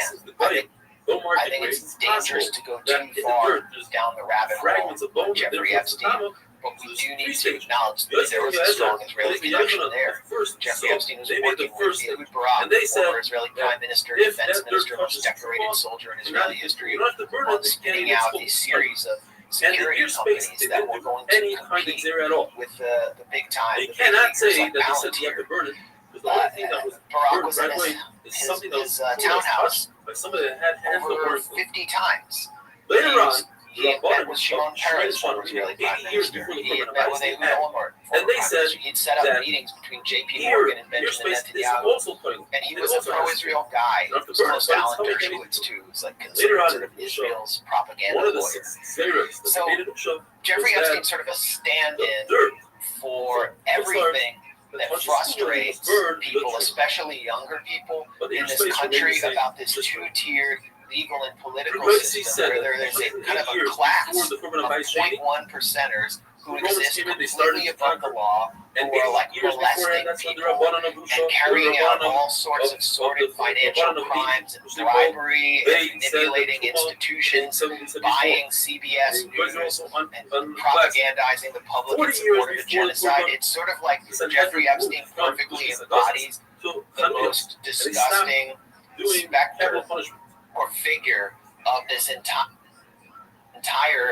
network that we have been sort of forbidden from talking about for so many years. And now, I mean, it's like as long as there is an apartheid Israel, we're going to be waking up every day on social media and seeing images of shredded children. And our legislatures are going to be filled with bills that will prevent us from doing anything about it. So the frustration only continues to build as Donald Trump seems to block the release of the Epstein files. Did you notice? This is so crazy. On the day Charlie Kirk was shot, I mean, take this out if I'm wrong, but I'm pretty sure. No, I think you're right. I think I know what you're about to say. They voted, right? The Senate voted to not release the Epstein files. Right? It's like a straight party line vote. This is not good for American. This is not good for American Jews. A lot of my Jewish friends are not, they want Netanyahu out. They think that they've made a wrong turn, obviously, in the years after October 7th. What do you think the temperature is like right now between the Trump administration and Israel? Is this an unbreakable bond that is being enforced by a fear, a mutually assured destruction? What is the likelihood of us going into Iran again? What is the likelihood of us doubling down? I mean, there's a huge project now, or will be a very huge construction project, I believe, in Gaza. I mean, they're moving people out of Gaza. They're going to build a new Gaza. Is the United States going to be providing peacekeeping? Is it going to be NATO peacekeeping forces? Is it going to be U.S. contractors? Going to be boots on the ground? Are we going to be funding it? What do you know about what's coming next? What's the next phase of what happens there? Well, with Gaza, it's not a construction project; it's a destruction project. Well, right, and it will be eventually. I mean, they're trying to move them out to do something. Right. They're trying to move them out to what they call in Israel Judaized place, especially the north of Gaza. And the religious nationalist movement in Israel, the settlers, they want that land. They fought hard for it in this war, in this genocide. They have Netanyahu under their thumb. Their religion into his coalition. There's not all those shiny pictures that you see in all the plans for the Gaza Riviera that make it look like Dubai. That's not going to be happening for the Palestinians or the Jews. That's not what's going to happen. The plan is to ethnically cleanse Israel. Many of them as possible, to even incentivize them to go out and give them subsidies to go out. But Israel does not want them there. The Gaza Strip, what was it? 85% refugees were kicked off their land in 1948 when Israel was founded. 750,000 people were ethnically cleansed in 1948, and so many of them went to Gaza, and then they were just warehoused there. I've been to Gaza twice. When you go into Gaza, the first thing you see in the buffer zone when you cross from Israeli military base is a remote control machine gun on a gigantic wall that stretches as far as you can see, pointing into Gaza. That's the world they were living in before October 7th, 2023. It was closed off from the outside world. And then they had this gigantic violent rebellion led by Hamas, and Israel has decided they must all go, and they have to go through Egypt. So that's just as bluntly as I can put it, and it will be the crime of the century to watch 2 million people just be scattered like the wind into the world. Where will they go? Will they go to Europe? Will they go to the United States? People who lived through one of the most horrific genocidal wars we've ever seen. What kind of mentality will they be bringing with them? Will it be good for those societies? Well, it's Israel that is pushing that on the rest of the world. So, if you're worried about, if you're worried about the border now, right? I mean, consider what Israel's got coming for you. And although I think we should welcome people who have nowhere else to go, they should be in their homes. Well, I think we should stop destroying their countries, and then they have a place to go. And that would be my Iran. Your question, Iran. What do you think the likelihood is that we get into another war with Iran? And is that why, is it like is the Israeli government right now lobbying the Trump administration actively to go back into Iran? Is this something that you know or are hearing from anyone? Yes, and also from sources in Iran, they're prepared for this. They think that this will happen 100%. I would say 99%, just because I always like to hedge. But my friends in Iran, who are just sort of regular people, tell me their whole society believes this is going to come in weeks from now. Why do you think this all needs to happen now? ethnically cleansing of Gaza now, the war with Iran now. Do you think Israel's looking at America and going, we're in trillions of dollars of debt, where, maybe we'll default on the debt, maybe the dollar is going to fall, maybe our standing in the world is going to collapse, and they need to get everything out of us right now. Like, doesn't it feel to you like there's an immediacy to what is happening? And I could be wrong about this, but like it does feel to me that they're like, we need all of it now. It needs to happen now. We need to not only the cleansing of Gaza, but we need the Iranian regime moved now. We need to bomb Syria and all of these places right now. It does seem like are they looking at the tide of populism around the world going, we're not going to be able to get this kind of money in 10 years? Are they looking at America's financial standing and going, it's an inevitability that we're not going to have the money to give them? What exactly is it about this moment where everything needs to happen now? By the way, even though they're losing standing with every demographic in America, they're losing respect or they're losing control of the narrative, but they're still pushing ahead in a very aggressive way. What is it about this moment that it all needs to happen now? That's a great question. And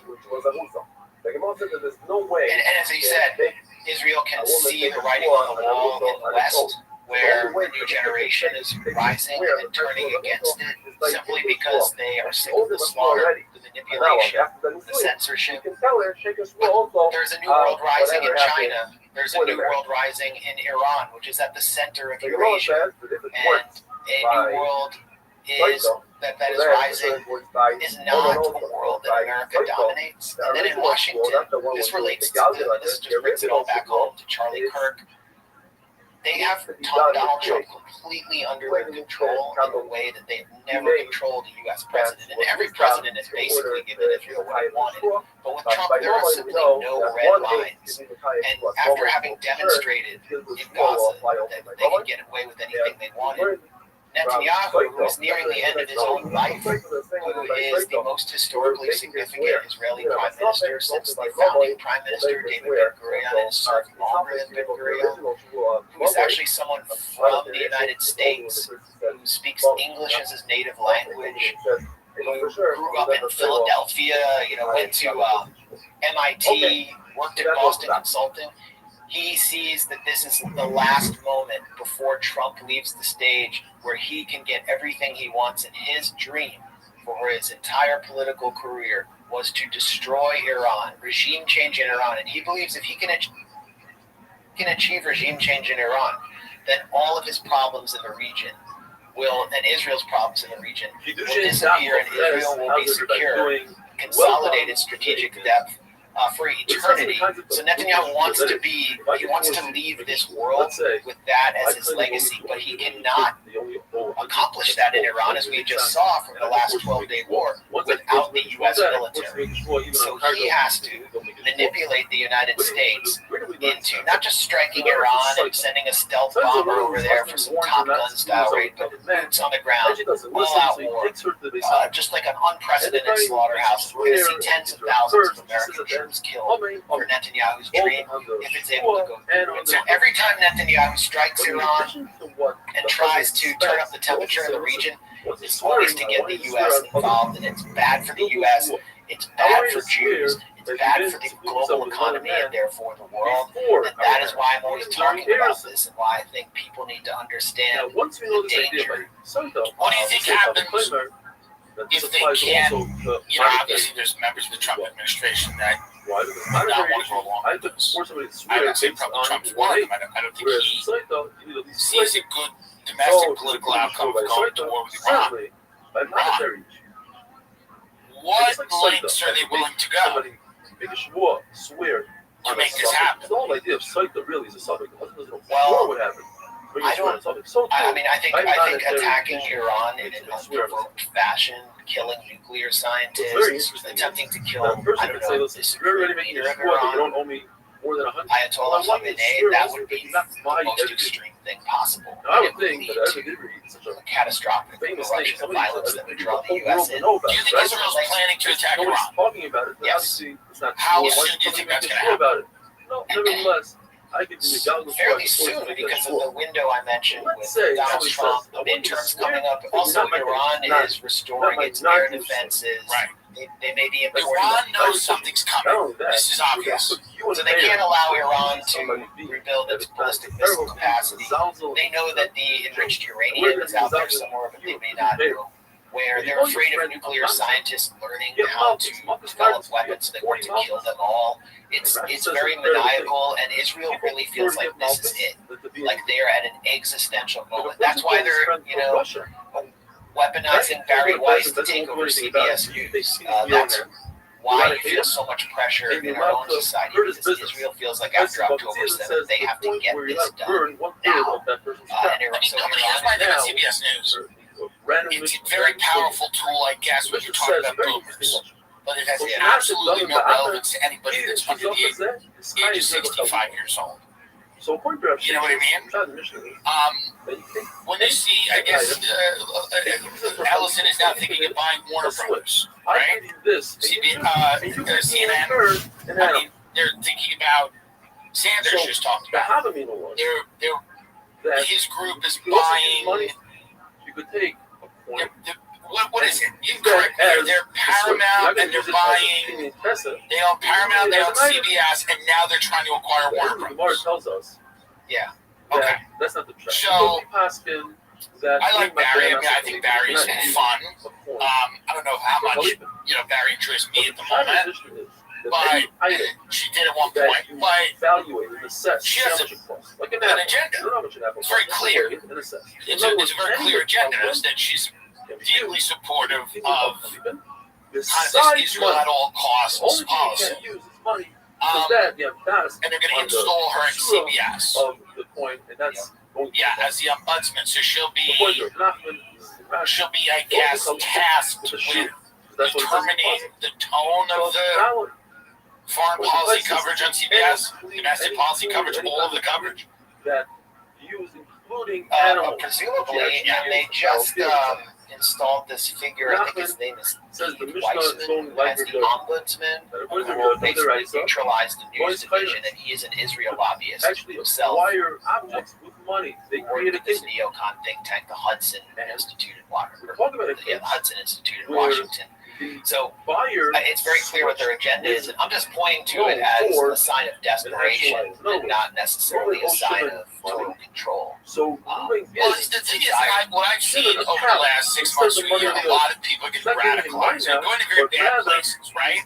We don't want a bunch of people in America to become Nazis, obviously. We don't want people to become fascists. We don't want people to embrace pathological behavior. We don't want... Barry Weiss does, and Israel does, because it reinforces Israel as a sanctuary for Jews. They want anti-Semitism in this country, and it also fuels their the ADL's fundraising.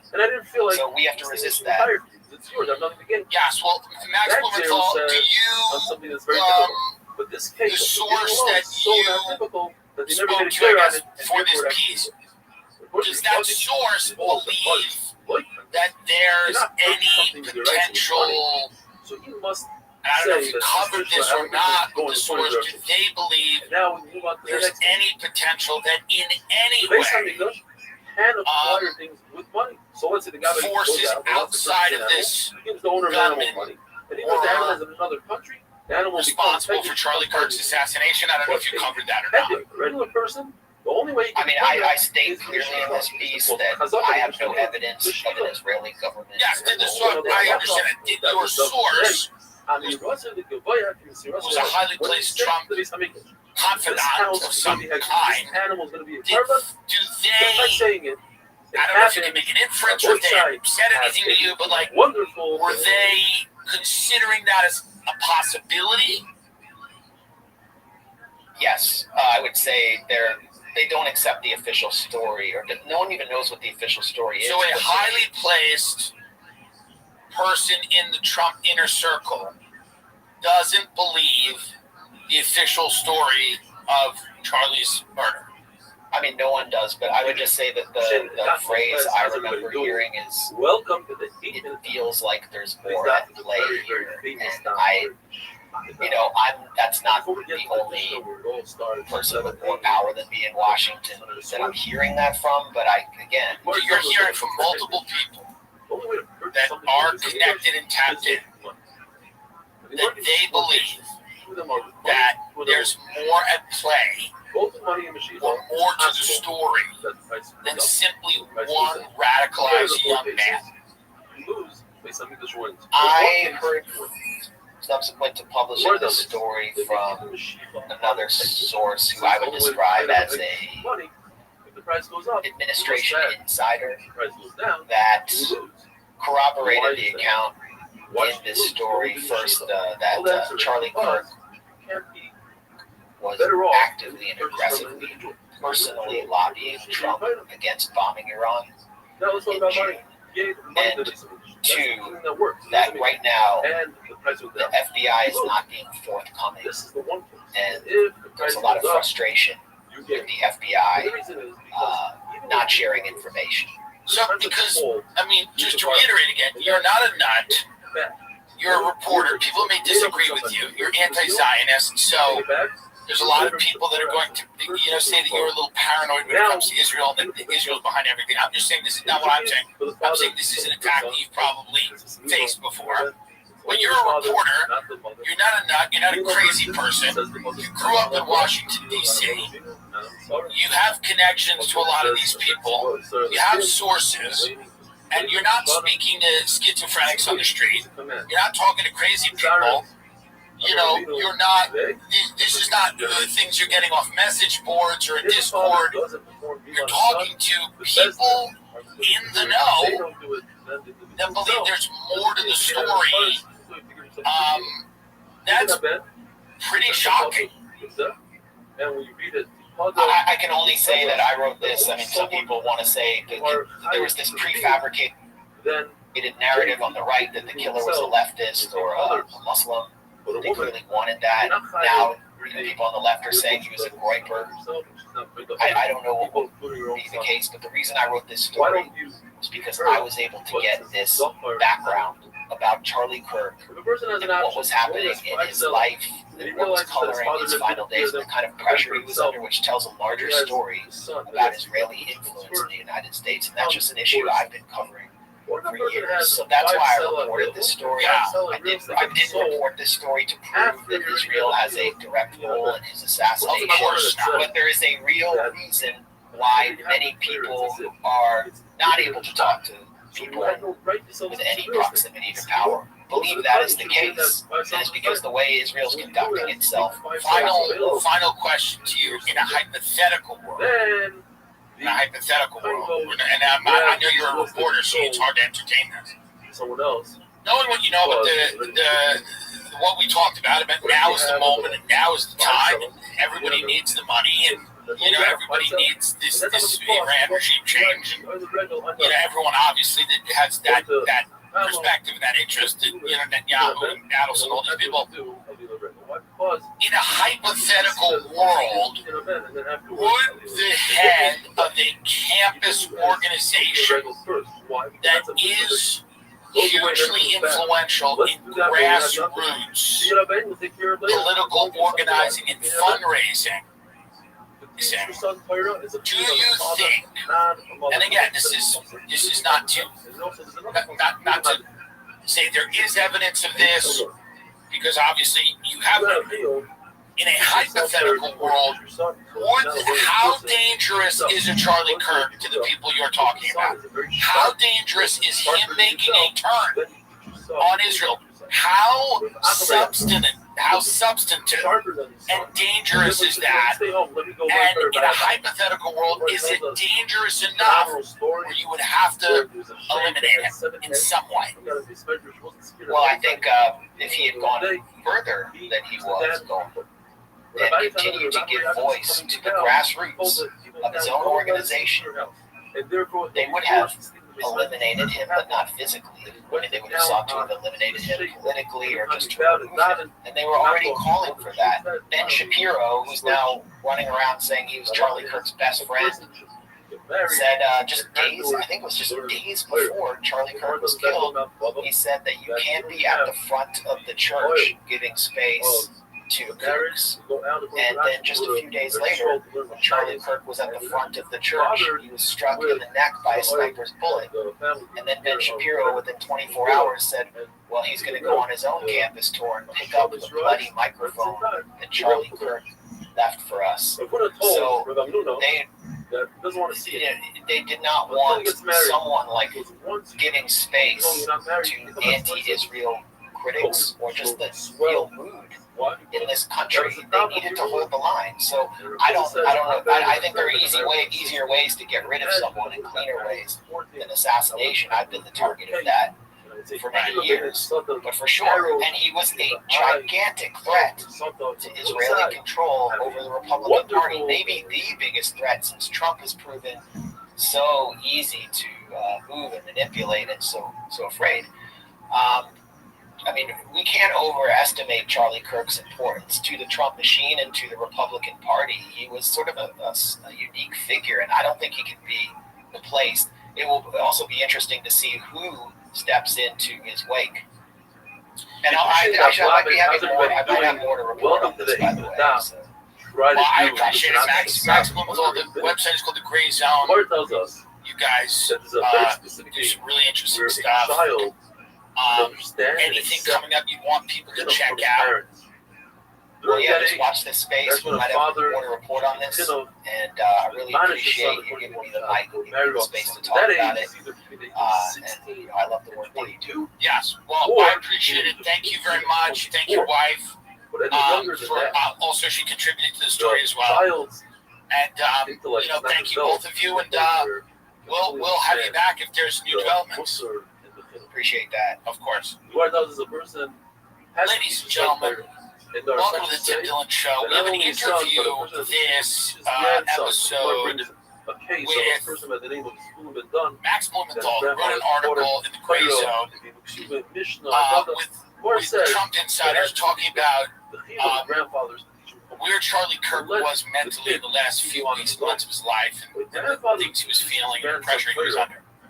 I didn't know Charlie. I never met him. I knew people that knew him well. Everybody liked him. Both people I know on the Democratic side liked him, and people on the Republican side obviously liked him. But, that was one of the most disturbing things I had ever seen in my life. The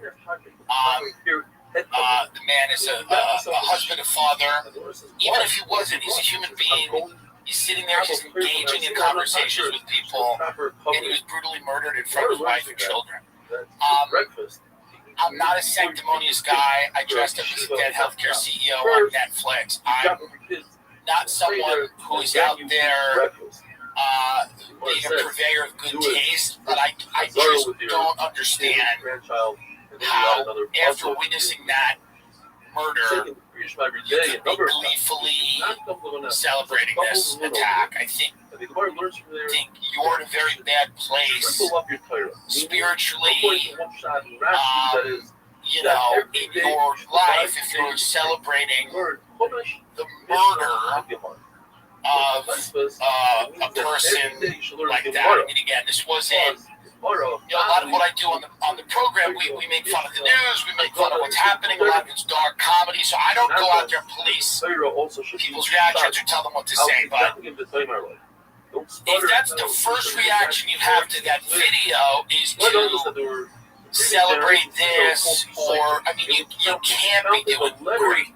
You can't be doing great if if you're celebrating the murder of this man. I don't think you're in a good place in your life. And, like I said, I saw the video, I watched it one time, I would not rewatch it. I found it to be, I didn't know what I was watching. I was on a plane to Austin with Louis, actually. He was doing shows down there, and I saw this video, and I was like, it was maybe the worst thing I have ever seen. You know, when I picked up my phone, it was unbelievable. And a lot of people I know, you know, people that I'm, you know, in their orbit comedically or for whatever reason were, you know, I understand people trying to be funny about terrible things. I understand failed attempts at making things funny. I've had them myself. I get it.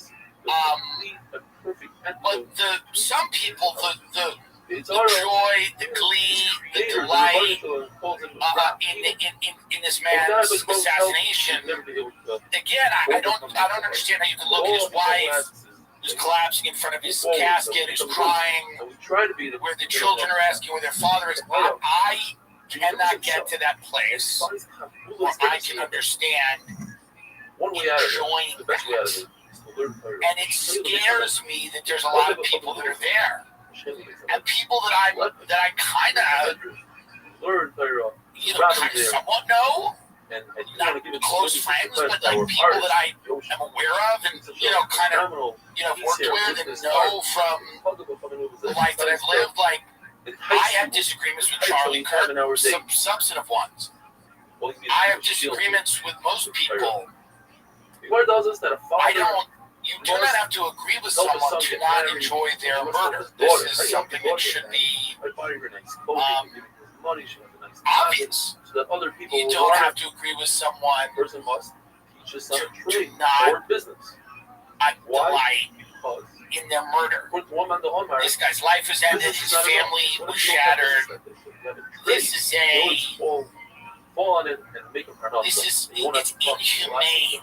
And I understand that this is what's going to happen inevitably to people as the country drifts into this kind of schizophrenic fever dream where nothing is real and people are, you know, living online and they're radicalized and everyone's an enemy and everybody's dehumanizing them. You know, everybody feels, for whatever reason, that this type of thing is justified.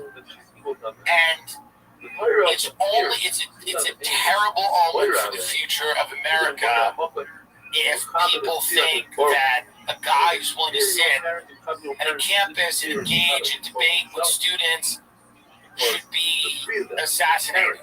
I can't understand that. That's not something that I'm open to understanding. I think it's a pathology. I don't think it's a political point of view when someone's head is blown off in front of their children, and for someone to say, "Oh, good." It's not a political point of view. That's kind of a deeply destructive pathology. And I don't think that, you know, I understand, again, people trying to make a horrible situation funny and failing and saying, doing things that are in bad taste. I've done them myself. I get it. That's not really what I'm talking about here. That's not what I saw that was the most disturbing. What I saw that was the most disturbing was the complete delight and joy in seeing someone cut down like that. I don't agree with a lot of the people that run the state that I'm sitting in right now. It's California. I feel they've been incredibly destructive to my living in the sense that, like, I think they've ruined large swaths of the most beautiful state in the union. I think their policies have driven business out of the state. They've increased crime, and I agree with their policies on some things. Right, like I'm pro-choice, I'm pro-gay marriage, I'm pro. You know, on a lot of the social issues, I have kind of a libertarian view. So, like, states like New York and California, I'll agree with them on certain things, and then on other things, you know, I don't agree with them, right? I don't agree with, like, like pick a gender day in preschool or whatever's happening. Like, obviously, there's things that I don't agree with at all. And I would never want any of the people that I disagree with to die. I would never want any of the people who I politically disagree with on any issue to be shot in front of their children.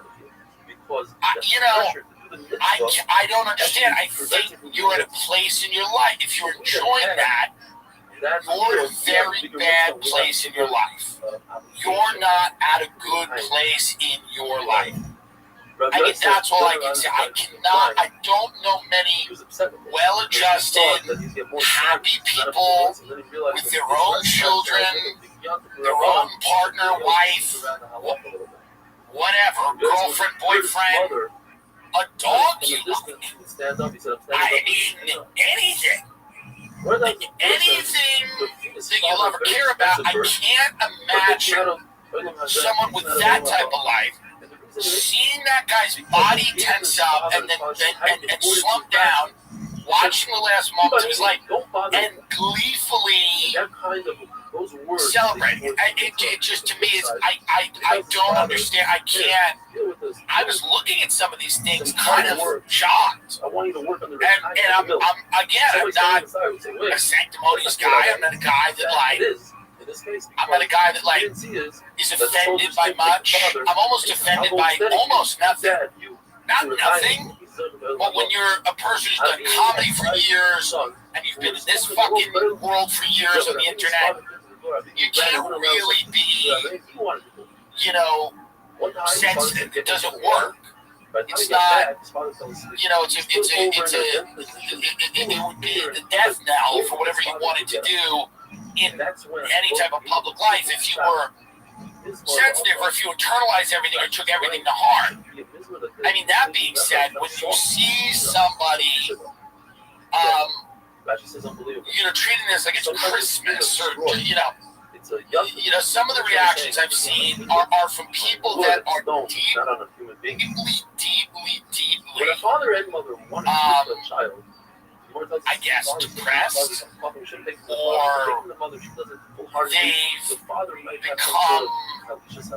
they feel hopeless or helpless, and they're reacting in a kind of in a state of rage, and they're not, and in that they're denying their humanity. They're not thinking about things like a human being.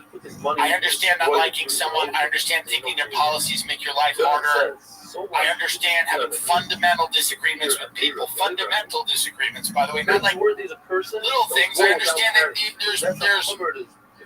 there's people in my life I have fundamental disagreements with on major issues, big issues, and I still remain friends with them because I believe that humanity is incredibly important. And that people respect the fact that people are human beings that come from different places, have different belief systems, have different faiths, have different ways of doing things. And, when Charlie Kirk was not a crazy extremist, he made inflammatory statements. A lot of people make inflammatory statements, but if you listen to the context of a lot of what he said, guy was not like a psychopath. He had a definite belief system that, he sat down and talked to people about. If you're for the assassination of that person, I can't quite get into your head. I said this in 2020 when people were talking about the need for violence, not only protests, violence. And I said, this goes to a terrible place. If you stop having conversations, if you stop debating people, if you stop listening to people, or if you stop, America doesn't have to be any one thing. That's why there's 50 states, and people who live in San Francisco don't necessarily have to agree with people who live in Maryland, or people who live in Texas, or people who live in Wyoming. There are 50 state legislatures, 50 governors, there's a reason, and different states need different things, value different things, whatever. You know, I just can't see the value in celebrating someone's death. I mean, whenever there's a weapon, number one, everybody uses it. So anybody celebrating this, it will come for you. It will come for someone on your side eventually. I don't understand, but I don't think people are thinking about that. I think it's the raw, visceral feeling that someone that they viewed negatively's life was cut short. And they're enjoying it. And it really is, it's fucked up. The interview we're doing is actually really disturbing. It's one of the more disturbing ones that I've done. And it's a viral article that is going viral after this. And it's trying to, again, it doesn't suggest that Charlie Kirk was murdered by Israel, but this article, which is going viral, is a disturbing portrait of a lot of the pressures that not only Charlie but other people were under. And another thing I just want to say, and before I go, because I know it's not like I mean, if I had a dispute with DoorDash and Cash Patel was investigating it, would I get the credit? Would I get the DoorDash credit if Cash Patel was tasked with an investigation? Would I get the DoorDash credit or would I not? I imagine I would not. I imagine if there was a discrepancy on a DoorDash order, the head of the Federal Bureau of Investigation, Cash Patel, would not be able to secure my credit of $11.90. What is this guy doing? I mean, the guy that did this to Charlie, his parents turned him in. I mean, what could Cash Patel run? This is kind of an interesting question. What organization could Cash Patel run credibly? I don't know. Anyway, Max Bloomer. Morgan & Morgan is America's largest personal injury law firm. We've talked about them so many times on the show because they are the best. With over $25 billion recovered for over 500,000 clients, Morgan & Morgan has a proven track record of fighting to get you full and fair compensation. In Florida, client received $12 million after the insurance company's best offer was $250,000. In Pennsylvania, client was awarded $26 million, a staggering 40 times the insurance company's original offer was $650,000. Recent client Pennsylvania just received $29 million. The insurance best offer was $500,000. There's a reason why Morgan & Morgan is America's largest personal injury law firm. More people are trusting Morgan & Morgan than anybody else. For over 35 years, they've been fighting for the people. They have over 100 offices and more than 1,000 lawyers nationwide. All law firms are not the same. If you're ever injured, you can check out Morgan & Morgan. Their fee is free unless they win. For more information, go to forthepeople.com/Tim or dial #529 from your cell phone. That's forthepeople.com/Tim or #529 from your cell. This is a paid advertising. Younger person who's a pop-up stand up. 40. Tim's can't tell storing or blanket stealing, but when it comes to sexual performance, they've got you covered. Take control of ED with personalized treatments made with proven ingredients prescribed by licensed providers 100% online. ED can make you feel out of control. HIMS lets you take it back with personalized treatment options, including daily meds that support more spontaneous moments. ED is more common than you think and simpler to treat than ever. Through HIMS, you can connect online with a licensed provider to access personalized treatment options discreetly and on your terms. Through HIMS, you can access personalized prescription treatment options for ED, like hard meds and SexRx, plus climate control if prescribed. HIMS offers access to ED treatment options ranging from hard meds to trusted generics that cost 95% less than brand names get prescribed. This isn't a one-size-fits-all that forgets you in the waiting room. It's your health. It's your health and goals put first with real medical providers making sure you every need get results. Get simple online access to personalized, affordable care for ED, hair loss, weight loss, and more. Visit HIMS.com/Tim. That's HIMS.com/Tim for your free online visit. HIMS.com/Tim. Actual price will depend on product and subscription. Full plan Future products include compounded drug products with GMP and approved or verified for safety, effectiveness, quality. Description required. See website for details. Max Blumenthal, editor-in-chief of the Gray Zone, thank you very much for coming on. You wrote an article that's going viral. You wrote with your wife, Anya Parenpil, about, obviously this horrific event that happened in Utah. And you were describing, firsthand accounts of things that Charlie had told his close friends in the weeks leading up to his death. And a lot of it concerned the pressure that was being put on him by Israeli billionaires for questioning some of the things happening in Gaza, and then as well some of the new anti-Semitism laws. And how did you put together this story? I mean, I know you don't ask a journalist to reveal their sources, but how exactly do you compile this piece? Well, just to answer your question before I get into the piece, I have been following Charlie Kirk for 10 years, since almost soon after he started GPUSA when he was a teenager. And I was following him as a critic or an opponent. I saw him as this kind of very hardworking, highly articulate, sort of like superhuman, ultra-conservative operative that the Israel lobby had basically hijacked, and they were using him to create the biggest Republican or conservative youth movement in history, TPUSA, and use it to advance Israel's program in the U.S. alongside all of the kind of conservative social issues he wanted to push, and recruit the youth and train them and make sure that they stay completely aligned with Benjamin Netanyahu's Israel. And these billionaire donors, well, they're American, but they're loyal to Israel primarily. And they actually don't care about issues like abortion or LGBTQ, or maybe some of them don't like mass immigration because they think immigrants might turn against Israel, but their issue is Israel, and Charlie Kirk was going to advance that for them, and in exchange he'd be built up as like the biggest conservative youth leader in history. So I've been following him for 10 years. I have no reason to say anything.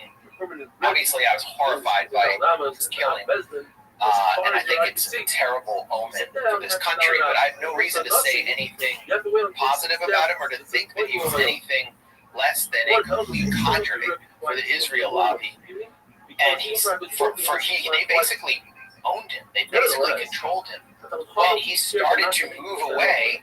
And I was hearing about, just to tell you about how this kind of, this article came into being, I was hearing about this before he was killed, that something through the grapevine. I mean, I grew up in Washington. I've been in the city, so people talk. And honestly, even though I work from the left, people from the Trump administration and around the Trump administration talk more to us than the Biden administration did. They talk more to alternative media. So I was hearing about the pressure that Charlie Kirk was under in the months before he was killed. This was not unfamiliar to me, and so I decided to go back to some sources that we had and asked what was, for more details. Well, even as somebody who you were a political opponent of his, it's obvious, seeing a lot of people gleefully celebrating his vicious murder, obviously you don't have to agree with someone to not delight in their murder. I mean, I've been surprised, friends of mine, people that I know, and their reactions to this have actually shocked me, shaken me a little bit. I want to get back to this turn that he makes. Do you have a timestamp on when he's starting to question really Israeli influence in American domestic politics? Because I'm reading your article, and you talk about your source is talking about Charlie kind of starting to question the amount of influence that Israel has in U.S. not only domestic politics, but foreign politics as well. Do you put this right around the time that we attack Iran? Is this before that? Is this after that? What do you know about his progression? Let me just close the window here because I have some noise coming in. So, too, person's on an animal. It goes by the animal. The animal standing, the person's standing. So yeah, this is. So this is one of the most fascinating stories I've witnessed in American politics. It could be the theme of a film or a documentary or a book. Charlie Kirk began coming under pressure from his own base. I would say I actually forgot which year it was, but it was like 3 or 4 years ago, and it was called the Groyper Wars.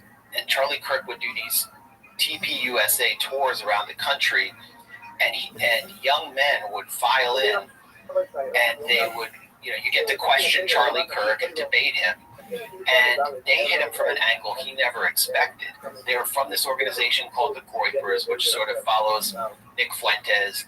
They're anti-Israel. They're kind of anti-Jewish. Some people call them white nationalists, whatever you want to call them. They're very anti-Israel, and they believe they're the true voice of America first because the U.S. government has fallen under the control of this malign foreign power in Israel. And so they would confront Charlie Kirk with the history of, for example, the USS Liberty, the U.S. naval ship that was deliberately struck by the Israeli military in the 1967 war in order to cripple that boat because it was a surveillance boat. It was listening to Israeli communications.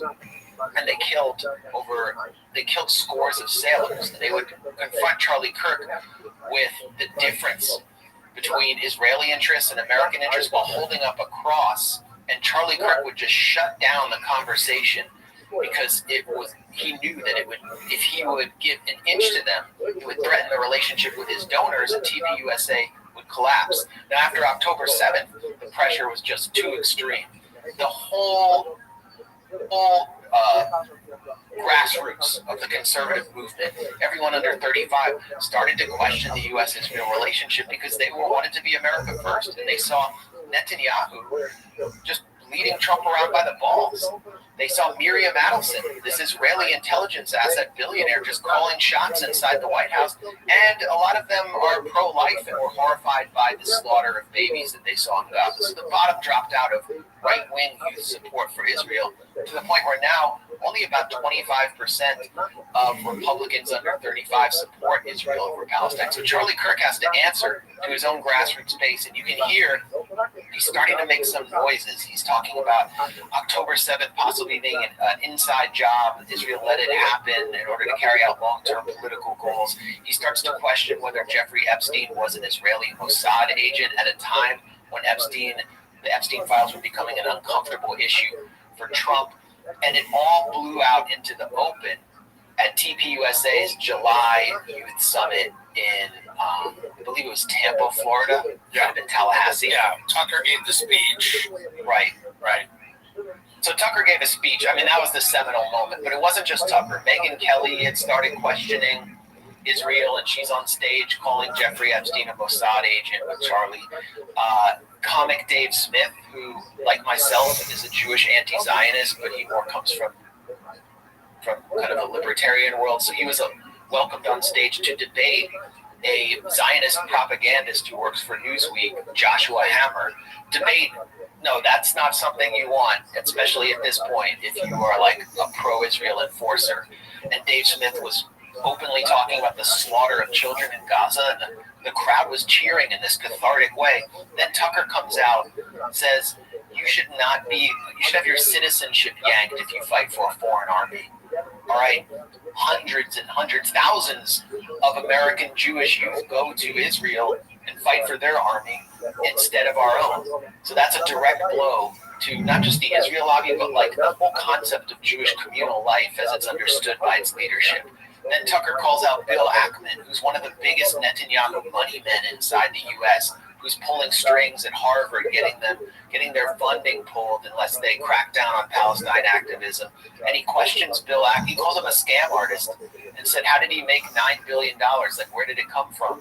I mean, and Bill Ackman, the next day, he couldn't really answer the question. He published like a 5,000-word meltdown Twitter post trying to defend his financial investments. It was just bonkers. I'd never seen anything like it. But it was all Charlie Kirk's fault for sanctioning, for giving basically the people what they wanted. And after that, he started getting publicly attacked. Ben Shapiro and Mark Levin, the two biggest Zionist enforcers in the media, who are very close to Netanyahu, biggest forces lobbying Trump to wage war on Iran, went off on TPUSA, said we can't be having a Big Ten if it includes kooks. Laura Loomer, we all know who she is. She publicly attacked Charlie Kirk and said he basically had to step down. He was getting attacked in pro-Israel media. What we didn't know, which I learned, is in private, the pressure was even more intense. He was being bombarded with text messages. And at some point, Netanyahu personally called him and offered to basically fund his organization to new levels that he never even imagined, which meant, Zionist Israeli takeover, complete recapture of TPUSA, an organization they basically helped create. And Charlie Kirk turned him down.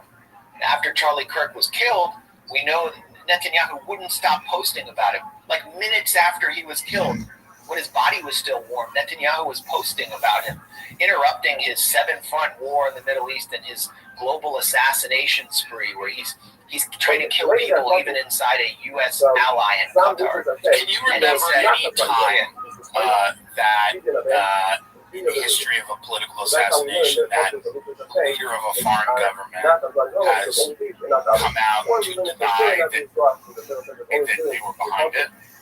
I mean, I've never seen anything like that. Right. I mean, yeah. It was so Netanyahu has to ultimately deny that Israel was involved in an interview on Newsmax with Greta Van Susteren. Newsmax is another institution that Israel controls. Its CEO, Chris Ruddy, was just in Israel with Netanyahu. He's shining his shoes in public. So Netanyahu goes there and says, this is like, to accuse us of killing Charlie Kirk, having a role in this, is like a medieval blood libel at the Holocaust. And when Netanyahu says that, it probably leads some Gentiles to wonder if there was something to those blood libels. I mean, when someone that sleazy and that blood-soaked links innocent Jews to the murderous campaign that Israel's carrying out, it's bad. It's actually bad for the Jews when he says that. But I've never seen anything like this, and I've never seen anything like what Netanyahu was doing relating to a tragedy or a crime in the United States since 9/11. Netanyahu blamed Muslims for Charlie Kirk's killing explicitly on Fox News. He was trying to milk it as much as he could, but it blew back on him because he's become a prime suspect. But after 9/11, Netanyahu said in comments widely reported in Israeli media, you can look this up, he said 9/11 was good for Israel. And it's the same way that he saw Charlie Kirk's killing as being good for Israel. He thought he actually probably thought a Muslim was responsible. And he thought he could blame the left and the Palestine Solidarity Movement and get them shut down by the FBI. And so in a way, he was kind of thrilled by what had happened. And that fuels the speculation.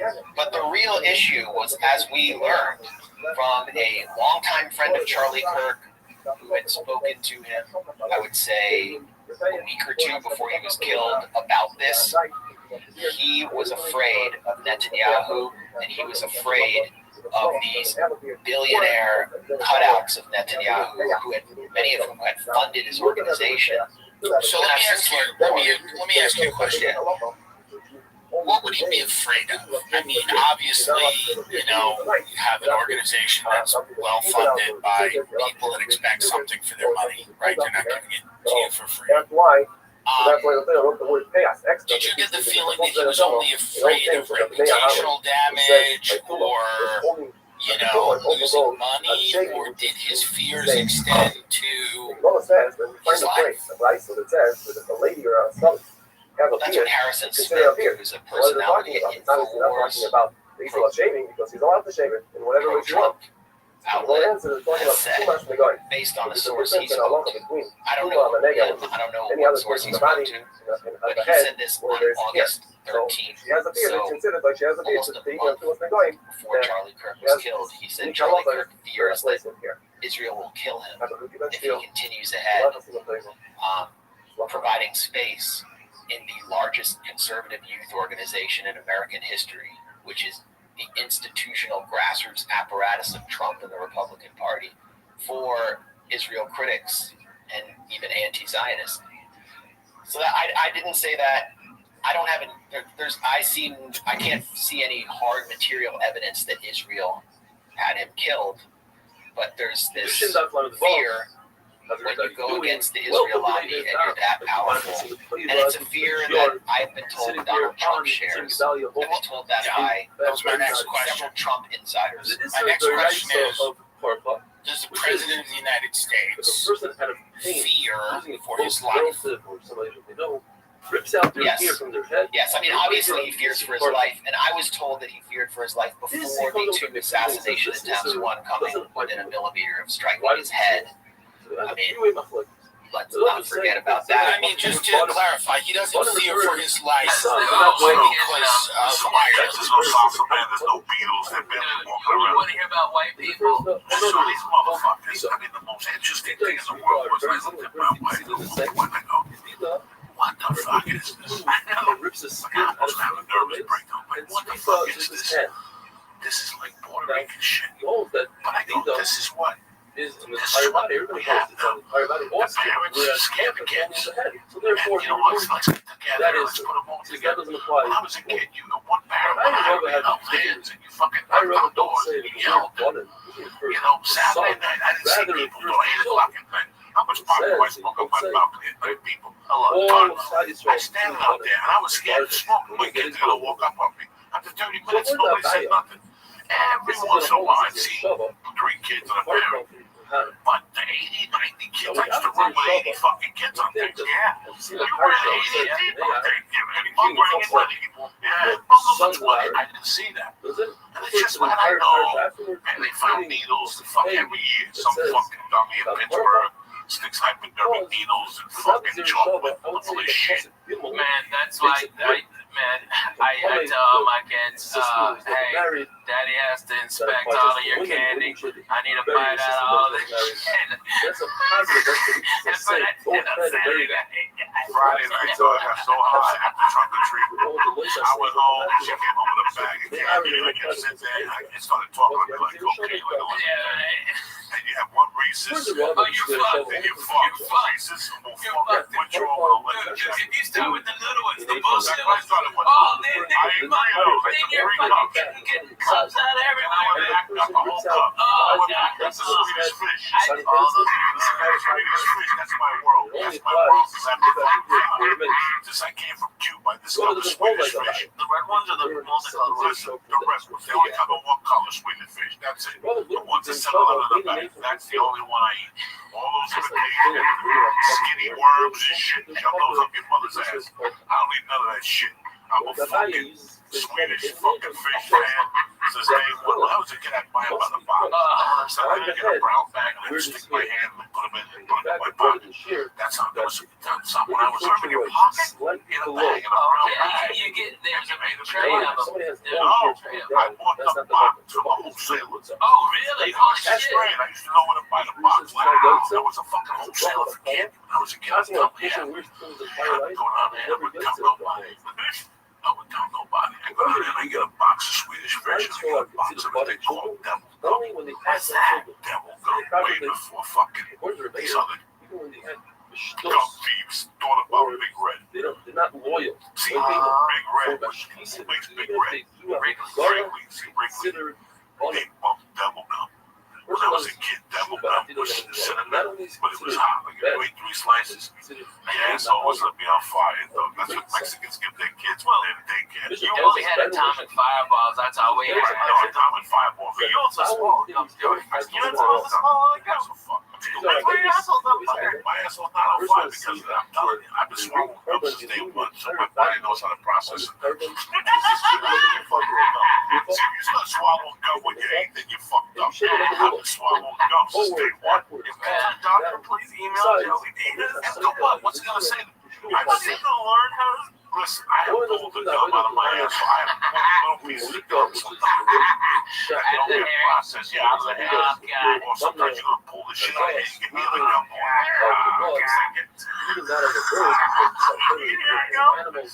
Let me tell you what. Have Joey, when he gets one of them good ass zits above his asshole, to come and pop it like a 1.5 feet away from you so you hear it. Okay, he did that in my fucking apartment after he drank all my goddamn orange juice. Alright? He drank all fucking thing orange juice in 10 minutes. And then proceeded to pop his asshole? Yes, no, not on his asshole, in the crack right above it. So to get any pressure behind it, he had to take those big ass fingers in there, go one knuckle deep. I know all the stories. I was there. I'm ashamed to say, I used to travel by bus to a lot of gigs. Greyhound was my sponsor for a long time. The Joey Express. Joey Express. I would get on that fucking downtown bus to El Paso. I'd drop you off and pick you up. The longest bus ride I did was New York City to Dallas. That was the longest because I had nothing going on. I'm going to go all the way to Kennedy and drop 200. When I get up here right here, and I can pay the express for $48. I looked at just to see, just to get to Boston. It's like only like 2.5 days for like $100. So I would never. I was thinking if I had to. Man, I travel by bus because I own one. Get a king size bed. Don't do that. I could never sit up. I could never sit like that. But you guys ought to jump on the bus sometime, and we do this church at other parts of the country. Yeah. Where's the bus now? The bus will be here tonight. It'll get in tonight from Tennessee, and then we're here. We're gonna be driving. They're gonna be driving around Wednesday or Tuesday and Wednesday, and then we go north to do some gig. I don't know where it has to be. I don't look at my calendar. You guys would kill each other. Before you got to the first rest stop. You're retarded. We would hotbox that bus. It would be just look, bro. Shut the fuck up, okay? Me and Coco lived in an apartment smaller than this fucking studio, okay? And we laughed our asses off. And when the doors were open and the windows were open because it was so fucking hot, and we couldn't hardly go to sleep because it was noisy as shit. We put on Joy Medina. 5 minutes sleeping time. Wake up, throw kicks for Jesus. Making biscuits, and I had him on the floor, futon, okay, and John Wesley on the floor. Jody Ferding on the bed. Yeah, it was crazy. We were in it to win it. This was Team Us, 1440. You don't even understand. Kill ourselves, we're brothers. Are you kidding me? Well, not literally. I'm just saying, like, you put something on the TV that he doesn't want, or he'll start. I got 5 fucking TVs. 5 fucking TVs on that goddamn bus. Pick what channel you want. I got it. I've got a king size bedroom that pops out, okay, and then the living room pops out, and then there's 3 bunks. It's got 2 bathrooms and a shower on it, and I've got, I think there's like 6 air conditioners on it, so if we go someplace where it's hot, like I went to Bonnaroo this summer, and everybody, all these dirty white people are out there when it's 120 degrees, it's dirt. Fuck you. I took 3 showers a day. I was the sweetest smelling motherfucker out there. People were like, they thought I was Pharrell or something. I was smelling so good. Okay, I was doing it, Jack. It was awesome. Everybody's boo-hooing. It's hot. Yeah, me too. I'm gonna go make a fucking margarita in my bus, take a shower, smoke a bone. Fuck you. I hate that band. It was awesome. It was so great. But that's how we gotta go, dude. We gotta go on the fucking bus. Alright? Your babies would go bananas in that bus. Your baby would love that fucking bus. Monster. I can't know what that door. Expired by him. What do you think will happen? You get stuck in that gun. Yeah, right. What fucking happened? What happened? A couple weeks ago, I went swimming in Toledo, and I got on the fucking plane. The next day, I got an ear infection, right? Oh my God. And I was sitting there, and I'll tell you, That only applies once you have your yeshiva 14 years in you know, when you work out, you're heavy, you have to take a leave sometimes or the other. Yeah. Aspirin, Advil, Tylenol. there's a leave for that. That's all I work with. This boy for big guys. Dude, I'm past that. Yeah, you get slammed on your back. You go home, eat your lunch. First thing you do is take an Advil, especially if the train's next to the backyard. Yeah, you gotta do all that shit because it lowers the inflammation. You gotta eat fucking, like smoking weed. Eat weed. Actually, takes away the inflammatory from the fucking thing. You see it Google today? You see the front page of Yahoo today? What it say? More people turn to medical marijuana prescriptions in there. Prescriptions are down. Prescriptions are going down, man. Yeah, the opiates are going down. Yeah, the benzos are going down. Listen, I'm telling you as your brother. You fucking go. And you work out with those savages down there on that night, and you won't walk, you can't move. I'll do an experiment with the motherfucker. I will experiment. I will give you an elite one night, then a week later we'll do it again, and I'll give you a chunk of real hash. And you eat that hash, and you call me tomorrow when you tell me which day makes you feel like that's what Bruce Lee was doing this. Nobody knew why he was eating marijuana 40 years ago. Danny DeSanto said that he hit this. That's why he was eating marijuana, because he knew that a leaf will kill you. Yeah. A leaf and Advil will eat your fucking liver. You gotta drink gallons of water. If you take a leaf, you gotta drink fucking water, bro. That's why I don't take them at night. I take them like at home. Jiu-jitsu bands, I'm not, or kettlebells. I'm not sore an hour later. Whatever the fuck I do when you're sore. Sometimes you get sore from flying. Dude, I get wiped the fuck out. Shit, man. First of all, what 6-hour flight? Where you fucking sore? Alright, yeah, okay, you fly in your connection. Dallas got bumped, so now you're in fucking Chicago, and you land at B32, and yours is next flight is at H17. You got 15 fucking minutes, and Chicago, the fucking terminals are so close together that there's no room for a fucking one of them chairs. You give $20 to a black guy with a golf cart. No, you gotta fucking hump it, dude. You gotta fucking rock. And then if you're hungry, you're fucking hungry, you gotta rock. There's no eating. Sometimes I take out the one night with my ear infection. I go, you know what? Somebody gave me these 2 vitamins. How's everybody doing? Welcome, Best I don't give a fuck. Give me 2 because I know I'll need them one night. That night with the ear infection, I popped that Viking, and I gotta tell you something. I got fucked up on that couch, dog. I like fucking smoked the head. I fucking went to bed. I got up like brand new. The next day, my ear hurt a little bit because it hurt as much as it hurt. He gave me 2. I said the other one fell out of the bag. That was it right there. Oh my God, that was the one I just found. I thought it fell out of the fucking bag. I think I like those pills too much. I don't know. I don't fuck with none of them no more. I like them too much. I like the feeling of when I'm on the road. Yeah.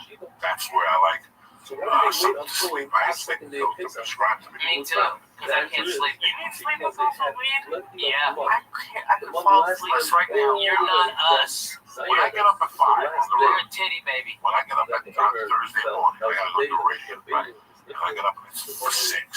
Right, like they're picking me up at 7:30. So I want to just get up at 7 and all in a rush. I want to get up. I want to relax. I want to read the paper. I want to eat a good breakfast. I want to write a little bit. I want to slow down. Stretch a little. I'll get up. Take a shit. Do all that shit. We talk about it. But getting up time management, with having weed. Yeah, you fly the other side of the fucking country for 6-7 hours. Okay, you get in your fucking shit hotel at 1:30 a.m.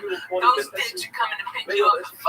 They didn't even call ahead and be considerate of what kind of coffee do you need? Kind of bring you some breakfast. I do all that. on my own. All of them. I do it all my own. So 7:30 when they get there, I'm prepared. When I get back to that hotel room and I get high, I'll sleep like a baby. Right. But after 2 shows, the weight there's too much energy. There's too much energy. After the show. So I know for a fact that I'm not going to sleep.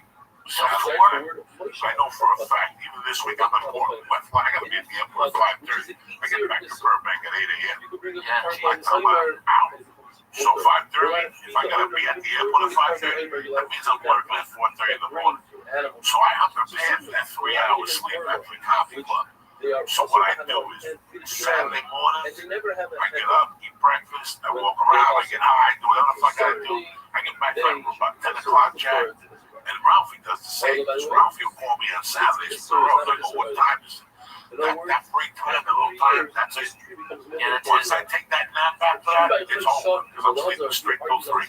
Yeah, because we're at I work. have to. And I don't sleep late. You know me, I don't sleep late. Ever. But Saturdays, I don't do lunches, I don't sleep because I know I'm going to be working all night. I know that I have a chance to fall asleep for 3 hours. I'm probably not even I'm used to it now.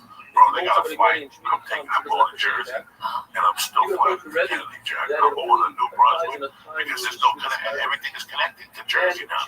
There's only one direct, and that's Virgin. But Virgin gets me in. Virgin will get me in Thursday at 2:30. Sunday, I ain't waiting till 1 to fly back down. It gets me back here at 3:30. I can't do it. I can't do it. Hey, man, look at Southwest. They've got one of those chairs. It's too connected. Listen, Southwest is good for 2 hours.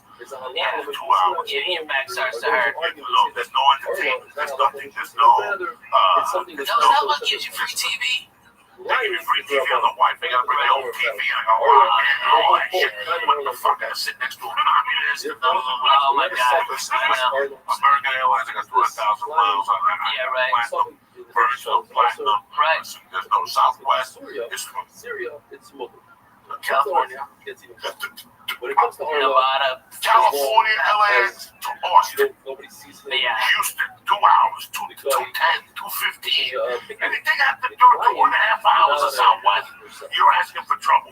This whole story started with the pimple in the ass because of the bus. If you want a pimple in the ass, that's that bad. Fly fucking Southwest. So what happened was, I come back on a Monday night from fucking El Paso. I've been sitting on a bus for 12 hours. I must have fell asleep sideways. I was about 370 at the time. And the crease of the fat in my ass built the pimple up. 3 or 4 inches from my asshole headed like north from my asshole is right here. On the cheek, on the inside, I got a pimple that stuck out an inch. And it was developing, like it started with an inch. How did he find it? How I found it? I couldn't sit. Every time I went to sit, I was like, wow, something hurts. And then he pulled the hair out. You gotta tell him about I took the fucking mirror. And I said, this is the days when I was doing something. in my apartment. This is my apartment. And I looked at my ass and go, guys, it was a white head on my ass. Oh, My ass was throbbing. It hurt so much. And I couldn't take it when I'm sitting there talking around me. And I remember that I go, he was telling me a story about something. And I'm sitting there finally opening up my pants in the front. And the reason I have no underwear on. No, you didn't even take your pants off. That's when you had the ball pants. My hand through A whole in a fucking yoga position. I had to get into a yoga position, Lee. And I had to squeeze the pin. But I had to turn the skin down. So it would go pop. That's also Lee, you could hear it go pop. And it was just a yellow ball of pus. I had to go back in. And I had to put my fingernails and I took the fucking hair and I took a piece of skin out. He takes them out. That's also Yeah, they grow hair from twisted on your ass. If you sit down all day, you have pimples on your ass dramatically. All those fat people that walk around and work their offices.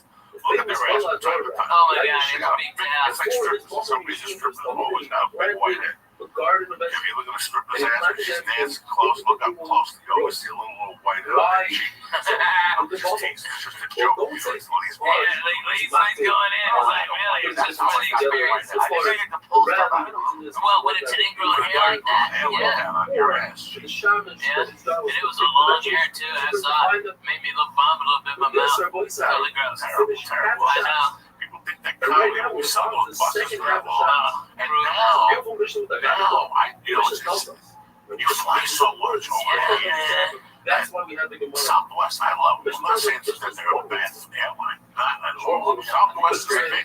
fast Burbank. I take the Southwest up or whatever that is, the level. A-level. I love Southwest. I used to hate the way they poured, but they poured much quicker. Dude, so much quicker. So much better. It works so much better. Get the fuck on. Fuck you, get on. Fuck you, get on. 8:15, 8:30. You get to see the hell. You sit there, you give people dirty looks as they walk by. I had to do the math because I forgot to check in one time and I was like B30 or something, B20, but I did it at like 96 aisle window seats. So as long as it's like that 6 I did the math. I got nervous, dude. Man, you are such as the Jewish thing you've ever said to me, and you're still I'm a chubby guy. I haven't had it in years. You've got the flag of Israel right there. That is the Jewish thing you've ever said, that you've counted all the fucking windows on the house. Oh my God. Dude, here's what I do. Because I'm fat, I gotta buy 2 seats, right? And I don't mind. That's no big deal. Here's how cool fucking Southwest is, though. If that plane ain't full, they give me one of those seats back for free. And so the next time, so I fly, when I live in Nashville, 2-hour flight. I'm in Boston. 2-hour flight. I'm in Chicago. 2-hour flight. I'm in Miami. 85% of my work is within 2-hour flight. So I go over there Southwest. That's how good they are in Nashville. Holy shit! I got there 10 minutes before the plane was supposed to take off, and they go, Ralphie, we've already got you checked in. The plane is now having mechanical problems, and as soon as you get on, it'll be fixed. Okay? And they rushed. This was before the TSA bypass, all that bullshit. They were like, just pat him down, get him on the plane. And they wheeled me from on one of them go-karts, because this is how much that was. They got me to that plane as soon as I stepped on. Hey, the problem solved. Yeah, everybody clapped. I had my 2 seats right there waiting for me like a doctor. And those guys love me. They come out. They're the best. Burbank are cool. Real nice. Oh, yeah. That's my sometimes I get there, whatever. If I know she's there, you got clout. Yeah. One time she took me to the Southwest and I was eating food, sandwiches in the fucking lunchroom. I had a party up in the party. She told the lady, she might as well come with me. I went to the man, they have little sandwiches cut up with potato chips. People from Southwest were back there eating. She put me right there. She goes, I'll get you. They're really nice. I didn't say they were bad. I know, but it's not that comfortable. It's not that comfortable, it's not that comfortable. If the plane is packed, because we're a fat fucker, right? Okay, my shoulder goes or something. Me too. Oh my God, I get shoulder pain on Southwest. I made a mistake. And I did one time to save $300 on papers. Because you always look at the same. Right? And flying is something that if you're looking to save, you're going to have an uncomfortable journey. Prepare for it. Go on their website. Fulfill workshops. United has a thing where they give you a minute seat and they give you security clearance. Yeah, $75. It's worth every dime. Yeah. Because that means I'm not walking the first class line. Right. That's worth $75. And then there's economy. United offers that. You have to scroll all the way down. It's $75 each way. It's worth it. So fucking worth it. Worth it. You just buy it. Today's economy is worth it. Goddamn A worth it. couple weeks ago, I was upgraded to first class, and I still didn't almost make the flight because of the security line. Yeah. This is what's going on out there, people. So if you're flying over the holidays, I'm telling you right now, it's brutal. Get early and then, or get it. If you have a passport, by the way, and you travel a lot, just go get TSA pre-approved. It takes about 5 minutes, okay, which utterly scared the living shit out of me. That I show up with my passport and my ID, and they asked me like 6 questions, like, do you love America? Of course. Are you allied with any of the terrorist group against the country? And I go, not only do I fucking hate them fucking cocksucking 30 sons of bitches, okay, they shot at me, fuck you, alright? I hate Russians, I'm bona fide, Jack. Fuck that They go, have a nice day, Mr. May. I raised my hand, signed a piece of paper. Boom, I had it then. And all you do is go up there. You don't have to take anything off. No, I know. No shoes, no fucking email me. They emailed me and I showed my wife. Should you give them like access to your social media, or is that bullshit? No, that's bullshit. What are you talking about? I hear stuff. I don't know. That's bullshit. But you know what? You know what though? It would be smart, and let me tell you, every business I'm doing it, I put on the bus a tower, a mobile cell phone tower, Wi-Fi rather, like the largest one you can get on in a mobile unit. And so it's free Wi-Fi at all my shows. All right, but what happens to log in is I get all your information. So next time I'm in the area, I can hit you up and go, hey, I'm here. All right, and that's how I do it. I provide. It costs me a lot of money to do it, but at least I get something in exchange, and they get free internet. You know what I mean? It's really cool, and that's what you got to do for people. But businesses all around are doing that. But you know what they do?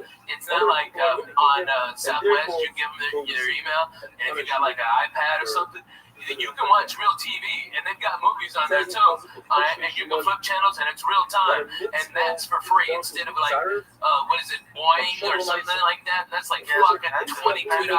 Goddamn, and it's shit. You can't work Twitters or nothing. But that's garbage. That's way too fucking much. I mean, like a Muslim. Southwest gives you free Wi-Fi. Yeah. But it's when you want, I don't get it. So you just have to, but they don't want to pay for screens. So you can bring out your tablet and log in. Just log in, you just sit and accept, and then they have like a whole bunch of TV stations. Yeah, but you can get all your Wi-Fi, everything on there, and everything. Especially if you're A-list, you get everything. You get all of it for free. I do not fly JetBlue. I'm too wide in the ass, and I don't live in a hub of it. But I do live in a hub. Nashville's a hub for Southwest. And, you know, they've got 3 directs. I took American here, first class like a doctor. I was out of there at 6:15 on Saturday, on Halloween. That was the first one in there, on there. Dude, it's a fantastic flight, man. They add one during the winter. Yeah. There's a problem. Like in the winter, you have to look. They add an extra one on the way back. Usually you have to leave early. They have one at night. Yeah, they get nervous about Dallas and Chicago, so they add an extra direct to Nashville because Nashville's such a great hub that you can get all to the south and right there from there. Like that's like their emergency one. Like when Dallas has an ice storm and Chicago's fucked up, they add extra flights to other key cities just so like to Miami so they can bring people up to the East Coast. It's crazy, but that's what they do. They're smart, you know. They do it like they do, baby. They do it like they do. A lot of people don't fly. They get dicks. I'm gonna tell you what the best flight. I'm gonna tell you what the best ticket is in the business. What's that? Virgin main cabin select. Fucking A, man. I tell you what, Virgin first class is bomb, dude. I'm talking about the main cabin select. Oh yeah. One behind. It's fantastic. First class. Oh my god, it's first class. It's first class. It's first class. Like it's first class for half the price. It's first class, half the price. Best seat, the best. Without a doubt, you've got more leg space actually than you are having first class. I've been more comfortable in main cabin select than I am in first class. You know why? Because they have the desk. I can put a notebook down. I could actually fucking type something. I can gorilla hands. Bro, you can stretch the boat out. It's got more space than first class does. You have to hit a button. They bring you free food, free booze. Everything's on the house. So it's still first class, only not in first class, and you still stay on the first class line. That fucking Brit. And if you want to fly first class, you call 12 hours before the flight. Yeah, if it ain't full up. 49. Yeah. Boom, they bump you. That's to go across the country. That's going across the country. The only problem is they might say, all right, I want to go to fucking Austin from LAX. Right. No. You gotta go to San Francisco first. Yeah. That's the problem. See, Chicago. I'd love to take Bert to Chicago, but you know what? I want to get to LAX at 9. Yeah, that's hard. Exit 9 is rough. That's a rough flight. You know what? American don't get me anywhere at 5 a.m. if I go over there. That's one thing about American Airlines. That's why. That is why I fucking fly American. They are 25 hours. They got a vampire flight. They are 24 hours. They got 5 a.m. to Chicago. That means you have to be at LAX at 4 a.m. What time are you? feeling you work at 4 a.m. without drugs. Yeah. You know, it would be more effective, like, if they ran, like, Southwest is almost a 24-hour-a-day airline, and especially with this all its international flights now. But I'm telling you, man, American is the smartest in the business. They lower the rates of what they could, but they run them all the fucking time, and they lower the rates in that so they have more people go to the off times who are bargain hunting like the rest of us used to, and then main consumers can pay at an accelerated rate for the last immediate good flights that aren't as full because the cheap people got diverted to the other flights. It's a goddamn beautiful business model. That's how you fucking make money. But it's amazing how much these companies treat the customers like crap. Like, especially, well, there's no fucking reason why I mean, all right, if you are the worst person in the fucking world, go work at the airport, because no one will bitch about you because they don't have time to fill out a form. They don't have time to fucking talk to your manager. They just don't. They got a plane to catch, so they go, oh, that guy was a dick, and they watch your next plane. You can, it's free. It's awesome. If you're an asshole, go work at that airport. About a year ago, I made a really bad mistake. And this is the type of person I am, because I know it's a corporation, I know it's a company, and I know, they never happened to know. I was having a chat today with somebody about agents, and I said, listen, I know people who are shit agents, but the agents are killing. Yeah. Doesn't matter. Just because he's, I was looking at it, here's the funniest thing about IMDb. They've got a rating for agencies and management and all that shit. CAA is obviously number 1. William Morris, number 2. Innovative is like 8. And then the agent top was like 200, it's like 300. It's a fucking nightmare. There's some management companies I looked at, and here's what's fucked up. You look at Jeff Susser's management, they're 4,300. A regular person would look at that and go, I wouldn't even talk to that management company. Yeah. But what do you mean 4,000? That's how much they cost. That's how, that's the rating. That was the rating that was as far down the list. But they've got 3 clients. They've got 3 clients. They're millions. So it doesn't matter. It doesn't fucking matter. It doesn't matter. You understand me? So it's all bullshit. What are the rankings based on? The client's earnings. The client's earnings. And so, like, I'm with William Morris, and I think worldwide they're number 1, but here in America, CAA is, especially in LA. All right, but William Morris is badass. Who gives a fat baby stick? If they're at that level, unless they're worthless or fucking strung out on something. I mean, there's been a lot that have risen and fallen because of what they're snorting and what they're drinking on their fucking expense. But man, if you got one client and you're that guy's manager, and that fucking guy is Kevin Hart, your rating would be, that you only have one client and you're so far down. But Kevin will work hard and make a ton of money. But what if he takes 2 years off, just to relax and build up a new act? That's when your rating drops to 5,000 like assessments. But how much TV does Stephen, Joe, and Kevin do anymore? No more. Is Joe doing? He's still throwing people around at UFCs, right? Right. But that's theatrical. Some guy called me and they said, he would be such a fucking amazing action hero. I understand. Oh my God, he would be fucking amazing. Okay, with Joe Rogan, with a fucking skull and tats and crazy shit, driving a hot rod through the fucking desert for hot bitches. What the fuck? I'm all for that. That fucking nice ass Corvette of his fucked up. Oh, God damn it, run to it. He could do it. He could change a light bulb for the kid. If you put a show on TV, wouldn't you want to be a singer producer? I go, he probably would do it if I asked him. But it's the last thing on his mind. It's the last. And if you understood his life, he does the easiest path of resistance. We were talking about work ethic a couple of weeks ago. He got that job at the UFC as a volunteer. He called the guy and said, I'll fly myself out. I just want to do something with my time. You guys have an idea what the UFC pays him? what he's become on that channel. He's like the voice of that shit. Yeah. This didn't come to him because he trained. He went to the ITT Institute of fucking, you know what I'm saying? He stepped up. And that's what this whole thing's about. It's stepping up. So if you have this job, right, guys, this is how he looks at it. And I look at it the same way. Right? You got this job that flies you into Vegas or whatever every once a month to call a fight. They pay you a shitload of money. He gets residuals from 2 shows, guys. Yeah. Remember, he was on 2 syndicated shows. Hits. Why would you want to drive Warner Brothers and put up with that? Yeah. Why? You know how hard it is to be The Rock? It's fucking. You know how hard it is to be The Rock? See, people in Kansas, because he doesn't know what the fuck he's doing. He's gonna wake up one day and go, first of all, how many needles can I stick in my blood? How many needles can I stick in my neck before my kidney blows up? Because that's how the public needs to see you all the time. He went on some show a month ago and said he eats 20 pounds of fish a day. That's all great and dandy. Okay, but you gotta stick needles in your body and be that fucking big. Hey, me and you going to some sushi spots. We got him on that one. Yeah, we got him on that.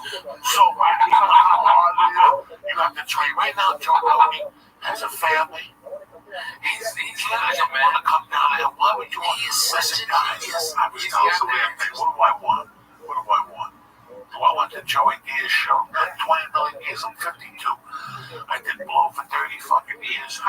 You know, I'm surprised I didn't fuck them out. So much bad pussy I ate. Like the Kardashian black guy. Oh, yeah. Lamar Odom. Let me tell you. I would foam at the mouth. Those bitches are the fucking kids of death, dude. For 20 years, I'm overweight. You gotta look at your fucking weight. You gotta look at your life and go, how long am I gonna fucking last? So do I really want to drive to Paris every day and put up with this faux pas producer and director on their creative thoughts for a show for 5 more fucking years and my glory to stick away from my kids? The kids are fucking. He's fine. The UFC pays him great money. He goes on the road when he wants to with the UFC, so it's all in house. So people make me laugh when I go to these clubs. They're like, so what's it gonna take for Joe Rogan to come to my club? I want to say, listen, act of God. He comes in for one fucking night. He was at 11 midnight. He ain't been at the Laugh Factory. I tell the story constantly. As whether people like him or dislike him, or he's not really funny. He cooked one night, walked on the Laugh Factory, 99. And he came over, said hello to me. And I was like, how was the last time last week? He goes, it's a fucking great club, man. Yeah, that was nice. No, I mean, 2000, 2001. He goes, 2000 only problem is, it was a lot of work. Yeah. Wednesday through Sunday. And I looked at him. And I didn't think about what he was saying, but I got it. Dude, and that guy had a ton of money, and we had $2 to our name, and we would have loved it. But no, he goes, I just want to look bigger places. That's it. Just one show. That's it, one show. He put that out there. He put a plan together. He changed comedy with that move. And I saw it happening. I remember saying it started. Dane is the one who started it. Everybody before. From Mitch Hedberg, everybody, Wednesday through Sunday, maybe stay until Tuesday. The drugs are good. Every fucking body, everybody, Dougie Stanhope, everybody did it. Fucking Dane Cook was the first one that broke the fucking model. The clubs had the control the whole time because there wasn't after comedy died after the 80s and the 90s were fucking dead. There were no headliners that were selling tickets. Okay, so when comedy started to come back up, the clubs, there was less clubs, and so these comics, so they could fucking keep the money down. But now the dumb fucks, they got greedy like they always do when they fucking start making money. They start putting all these comedy clubs everywhere, and then they go, oh, I got no fucking headliners. And then that's when we got the power, and it was fucking Dane Cook that showed the way. You can say, go fuck your Wednesday and eat a dick on Sunday. I'm doing, you know what? I'll come in Thursday for Friday morning radio, and that's it. That's it. And I'm back at home in LA early Sunday. Put it together. That's something that you can go back and like, believe it or not, man, you can never know anything. Rothschild. Why? Because of the idea they claim my cut Bezin Yachid. What power are you giving Bezin? Bezin has to have power that whatever they do, regardless if it's a mistake or not, it's a good division. Yeah. If they made a mistake in value, they gave another person. So let's say the case was, you have somebody that borrowed money, and Bezin said he has to pay back, and he runs away. Bezin can take the lender's property, sell it off, and pay the lender. But if they made a mistake, they pay shtus, which is a sixth. The prophet himself says that sale is off. But this said that Bezin has power. Well, that's because he made a mistake. And so they didn't make a mistake. It was a perfect rejection. Just one of these songs didn't like it. That's it. Rabbi says, I don't think you remember that. What do you think you're dealing with, Lisa?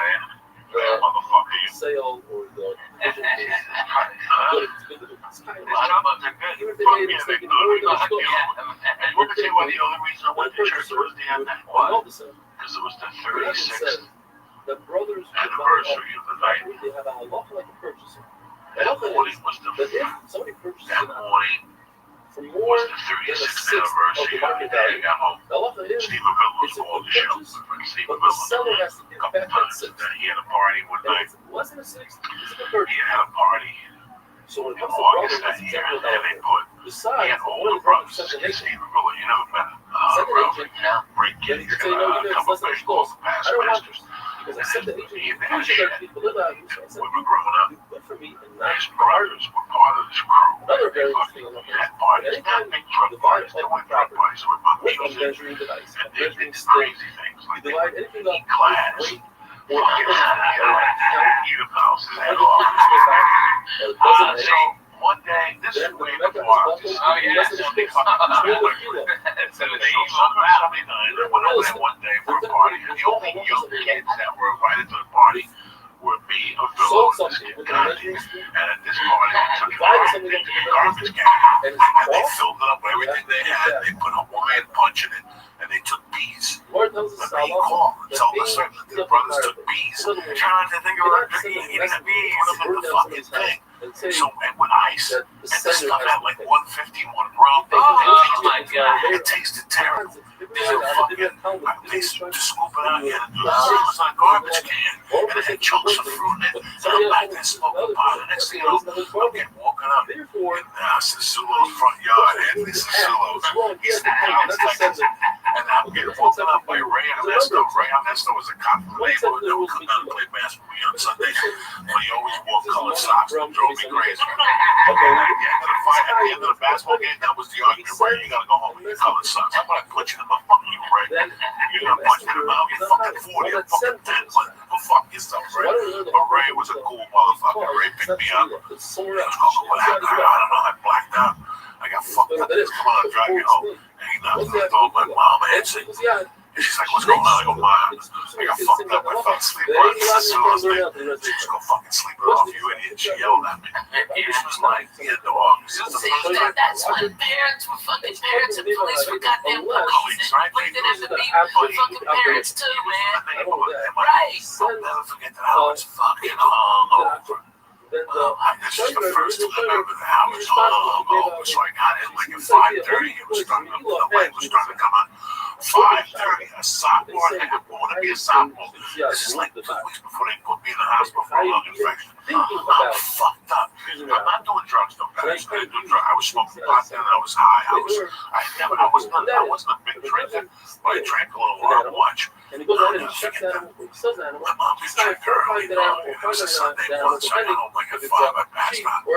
About 10 o'clock in the morning. Send some I can hear like ice cubes. with the cell That's when I phone. woke up to. He's I can hear Cuban not music. the shaykhah or the seller, I hear her coming and that's the upstairs. second She goes, puzzle. oh, But yeah, they well, allowed I him need to wake up. always had I made a wonderful day, breakfast and lunch. very meaningfully and Kippur. And she had to went to class. In those days, towards the end, she used to drink a Bloody Mary with a Heineken in it. Shit, right? What the fuck makes a Bloody Mary with a Heineken in it? Walking around your house? And she was such a spink. Like, she was such a spink. She didn't even cut the celery. She'd just fucking break it, put it in a drink, and eat it while she was talking to me. You know, but you have to appreciate this. You can't break this. You can't break this. How are you supposed to cut the lettuce off the celery? Yeah. She was such a spink. She just ate it, right? Yeah. She ate it. Fucking She would eat that she shit. loved tomatoes. That V8. Oh fuck That's yeah, what that, she would I still love that, dude. I drink that like twice a week, pretty So she much. would put Tabasco in her Bloody Mary. She's Oh, I putting got Frank's red sauce. Oh, not me. So anyway, she looks at me, I'm fucking got a headache that's pounding. And she goes, why is it going to see me? I cook for you. And she goes, she looked at me 45 minutes. She took a piece of the salad and she goes, now you know what I feel like in the morning. It's a fucking wolf. And that was like a prolific thing in my world. Like I never thought about it again. Okay, so it's August of fucking. You get the best. It's August of fucking whatever. But she said it very patois. Now you know what I feel like in the morning. Okay. This is how you want to live your life. You want to live your life. Okay. So, that's for real. This is the end of August. It's September, October, November. I love you, man. I get invited to a Halloween party. It's a Saturday night. It's fucking crazy. What do you think of making chicks yet? 3 days before this fucking party, a girl pulls me aside. That's beautiful. She goes, hey, what do you think of this girl?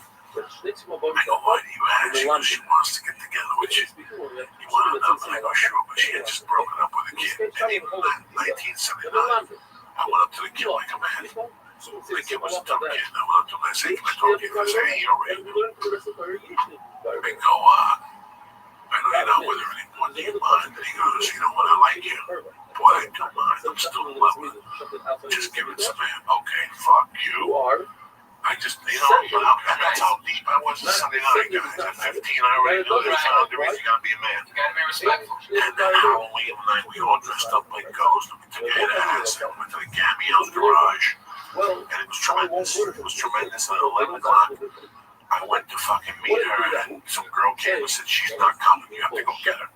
And I was like, what? And the girl was hot. And then the way we walked, in fact, Jimmy Holloway is her cousin. He's listening to this podcast.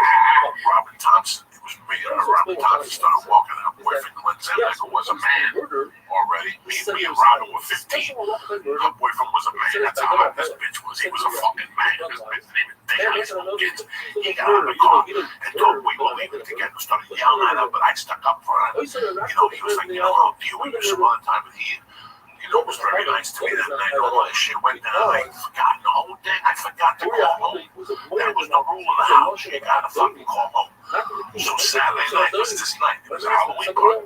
But it was, in those days, that year, if you look at 1979 map, Halloween was on a weekend. Me and Ghetto Boys and Trick or Treat. No, Halloween was like on Wednesday. So, but the party was Saturday. Yeah. So it really, it was like maybe, Halloween was like Monday. And this party was on a Saturday. So it was like October 28th. You like trick or treat like 3 times. So what happened was I stayed there, and all of a sudden I realized it's 3 in the morning. And I call home, and my mom answers. She goes, what the fuck? And I go, listen, I love you, but there's no buses. It was a one, but that, but what was the date on the fucking Saturday night? No, the Saturday before that, the 27th, because she died on the 8th.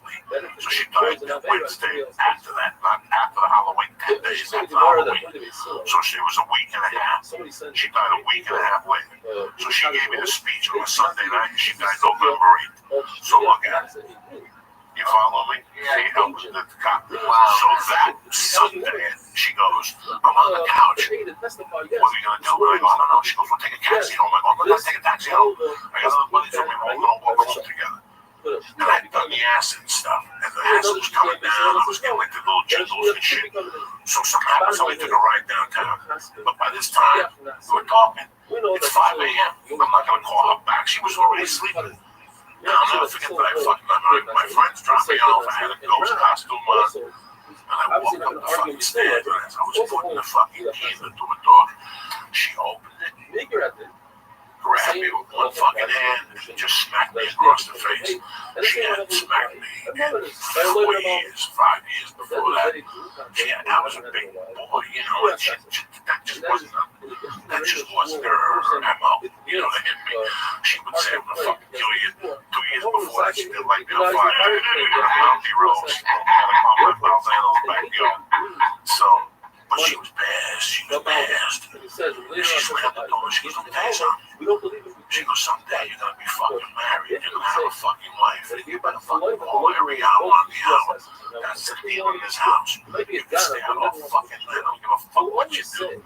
Drinking with your stupid buddy. She went off. But she goes, all I wanted, I'm standing there going, you just smacked me in the fucking face hard.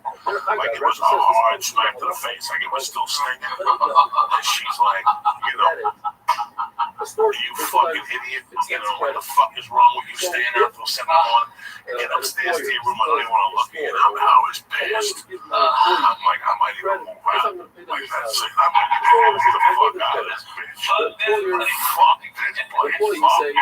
No wonder your husband left you the other one time. Fuck you. Holy shit, that was fucking real as it gets. It's real. My mom died at 37, and then one who was a killer left her because he hit him in the head with a fucking Santa. A fucking Catholic Santa. Which one? Guadalupe? Santa Barbara, the man with the sword. He flicked the cigarette and she fucking waved him to fall asleep. She broke it over his head. Nobody could deal with him. He didn't even know what to do. He was lost. He was the greatest. So that night I went to bed thinking, What was that after she got home from closing the bar? Yeah, they came home together and they were talking. And he was sitting like this. He was sitting on a chair. And something happened when she wanted a cigarette. And he took it and started handing it to him. Old school deal was great. You don't throw nothing in that house. No, that's rude. That's fucking rude. I don't give a fuck. If somebody flicked a cigarette, if I can't have a cigarette, like I said, if I'm thirsty, can I have a sip of your water? And you fucking threw it at me, it's the same fucking thing. It's rude. It wasn't even It's fucking rude. My mom's demented, drunk again. It was a disrespect thing, so she waited for him to go to bed. She hit him in the head. They fucking left the next day. But so I'm walking up the stairs thinking, that's just. I'm walking up the stairs. Oh yeah. I'm walking up the stairs thinking, you know what? I ain't tolerating that shit no more. You know, I'm 15 and a half. I got a job. I got to get the Balzanos. That was my plan. I don't need this shit. I met one of the Balzanos when I was working at Hasbrook Heights one time. Yeah. Pete. So the next morning she woke me up again. She's like, "Yeah, I cooked something." She goes, "But let me tell you something." She goes, "Get up." And she got up. I was like, "Oh fuck." And she goes, "First off, I'm sorry for putting my hand on you. You're too old for me to be hitting you. But number two," she goes, "I just want you to understand something. How's everybody doing? All I want on this deal is for you to grow up and be a man. Allah is baguette. That's it. Father has. I don't give a fuck how you do it. I want you to grow up and be a man. Not only does Okay? he receive, but And you tell somebody you're gonna call him. You call him. And she kissed me in the cheek and she walked out. I didn't think much of it. I just sat there. And I was like, you know what, whatever, I'm a man. What the fuck is so good? I am a fucking man. I was just sucking titties behind the high school. That's I'm a fucking man. I work last summer. I made $75 a day. You know, in my head. And in the morning, you know, whatever. So 10 days later, when I found her dead on the floor, the first thought was like, she's never gonna find that I got left back. But the second thought was, here's what she was saying. She gave me a heads up. That's all she wanted out of this, for me to be a man. Whatever I knew in her world what that meant. But I just wanted to celebrate that. I know she liked churches. My mom loved going to fucking pretty. There was a church down the block, St. Patrick's Cathedral. There's in the 70s and 60s every year. On February 26th, my mom would give the guy 100 and bring him a bottle of shivers, whatever, flowers, and they would set the casket up like a fake casket. And my mom would do a fucking thing for my dad. And she used to say, I love her. We used to go to churches just to fucking look at churches. She would go to churches. In the 6th and the 5th grade, I was 10. That's 1973. And that year, something happened to the New York Mets. Went to the playoffs, the NLCS playoffs. Look it up, Lisa. I guess Cincinnati.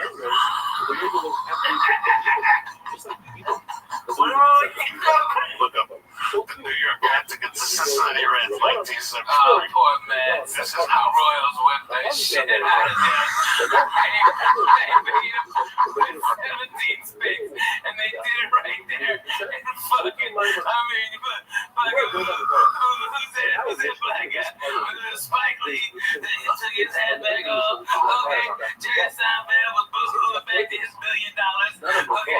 And the little team from nowhere, fucking no money royals. I'm so proud of them. God bless. It's an American dream.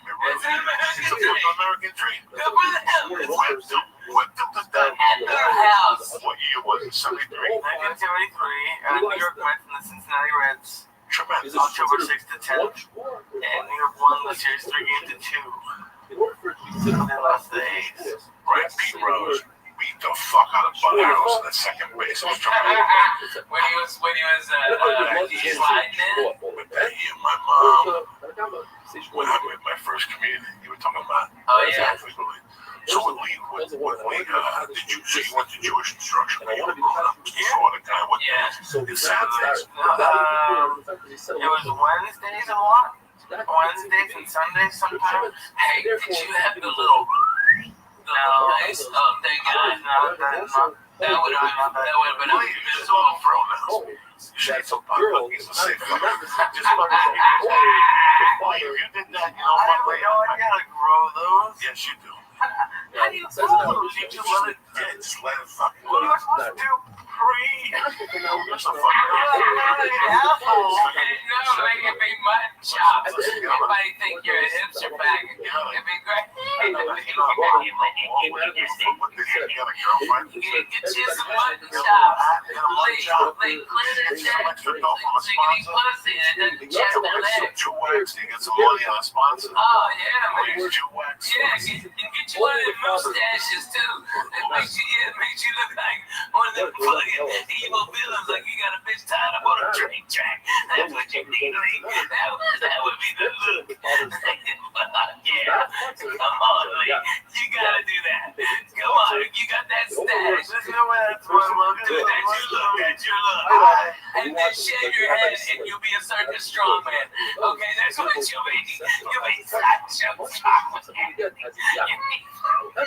She's an extension of the cracking me out. Fucking love. That was fantastic. I used to go to this fucking Sacred Heart School for Boys. And how they did.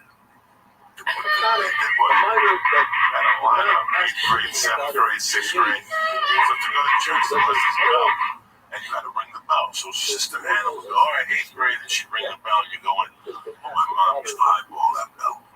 Because it was made from copper and had a wooden handle. And Cuba, big saint in Cuba, which is October 6th, like I let it go. You're supposed to have a copper bell. And if you want money, you have to ring that bell.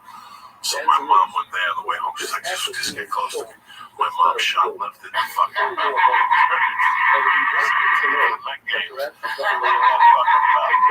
Back up mine, that bell was everything. That bell was bringing her luck. Every time I'd see her, she'd give me a kiss. You know, genius, that church is bringing me good luck. The fucking bell. That's what you stole from the church is bringing me the Lord. That's amazing. So every time the Mets would play at home, she'd ring the bell. If she went to a Met game, she'd take the bell and put it in her purse. And she'd ring the bell at the Met game. This is your fucking story. This is how crazy it is. This is where I came from. Oh man, I know you don't have all this time, but have you thought about like trying to go back to 1973 Met game like video and see if you hear the bell? Oh crazy! Give your mom my fucking mind. I couldn't. No, I couldn't do it.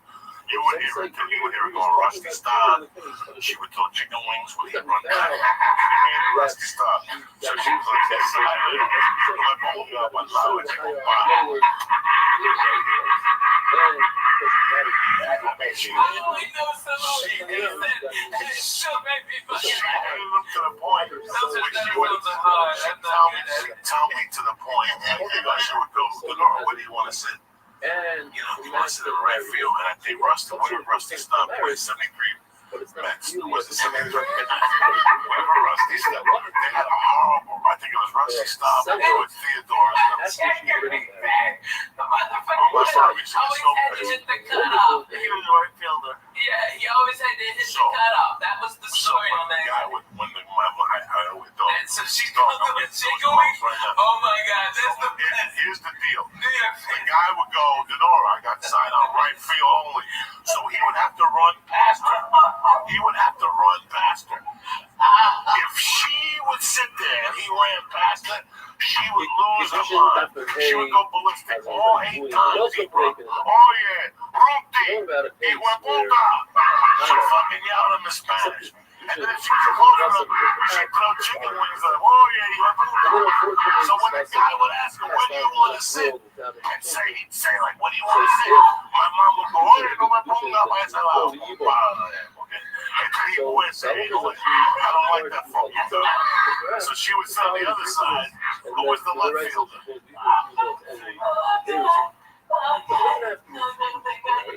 Everybody knows that Plus they have Wayne Garrett on third, so she was over Wayne Garrett. If Wayne Garrett took this dick out, my mom would jump the fence because I'm everybody knows at the same time. Your mom got high. Give me the tea. goes ahead and gives. By the way, this Friday I'll be at the Club Nokia here in Los Angeles. If you're a church member, please come in. I'd love to see you live. I get to do about 2 hours and blow your fucking minds. Come on, baby. What's the team? Who was the left fielder then? Married Who was to the the right fucking side. guy? You want the left fielder? Cleon. Cleon Jones, who was third base right down. Not married at all. No connection. Wayne Garrett. Yeah. Mad motherfucker dog. He reminds me of David Wright, the hot corner, they used to call it. And my mother loved Wayne Garrett so she could tolerate Cleon. My mother used to call Cleon Jones La Cleon. Mama, la Cleon. Vamos a hablar con él. Because he was black. My mother would clap for Wayne Garrett. She like Wayne Garrett. Let me put him on the side. She'd be doing at the club game with rusty stuff. She'd turn and look at me and think, I really want to look at this motherfucker. I gotta sit there and look at this motherfucker. So, why did you like him? She lost like $10,000 one time. He dropped the ball, and that was it. That's it. In my mother's world. Or was it because I heard he did something stupid. He couldn't throw it to first base. He had to hit the cutoff. I don't know what he did to my mother. My mom just didn't like it. So my mom, if she sat on the right side, not only would she ring the bell for the Mets, and then she would do a rusty style with the same. So that year, bro, listen to me. The fucking Mets beat the Reds, right? So therefore, in that case, the father marries off his son. They won 3 games. Do you understand what if somebody that was for the fucking Mets to beat the Reds? The Reds were beginning a dynasty. That was the big red That was the big red machine. Now, you know what happened? You know what happened? My mother, when they went to the World Series, my mother put, I was still going to sacred heart school for boys. The father I still remember that play this day. Because my mom had that belt. My relatives are the best. And if Wife says, no, my relatives are the best. this is going to get creepy. Not only do you, the school, you go in on Sundays. During the party, You know, on my Thursdays, it really gets creepy. Wait, go even deeper. So Rubber said, See what day the World Series was on. The game what was the series when Oakland A's beat the Mets? no matter what, once the 1972 father World Series. Look at the day they clinched. So this is really going to knock you here's motherfuckers this really outside. See if it was a Sunday. The day they won that game, the Oakland A's beat the Mets. Game 6 was on a Sunday. Was it 6 games? You know that 7 games. Sunday, October 24th. Who the fuck do you think you're dealing with, gentlemen? You ain't So Johnny listen to me. Listen to me. Bananas. Listen to me. I still remember. What's his name catching the ball, and my mother looking over at me and going, let's go, we're going back to the fucking school. And on the way, her like playing, she would even look at that fucking bell. So for the last 3 months, all she does is she loves this bell. Put the bell down like Lenny Campbell next to it, have a chicken head. The day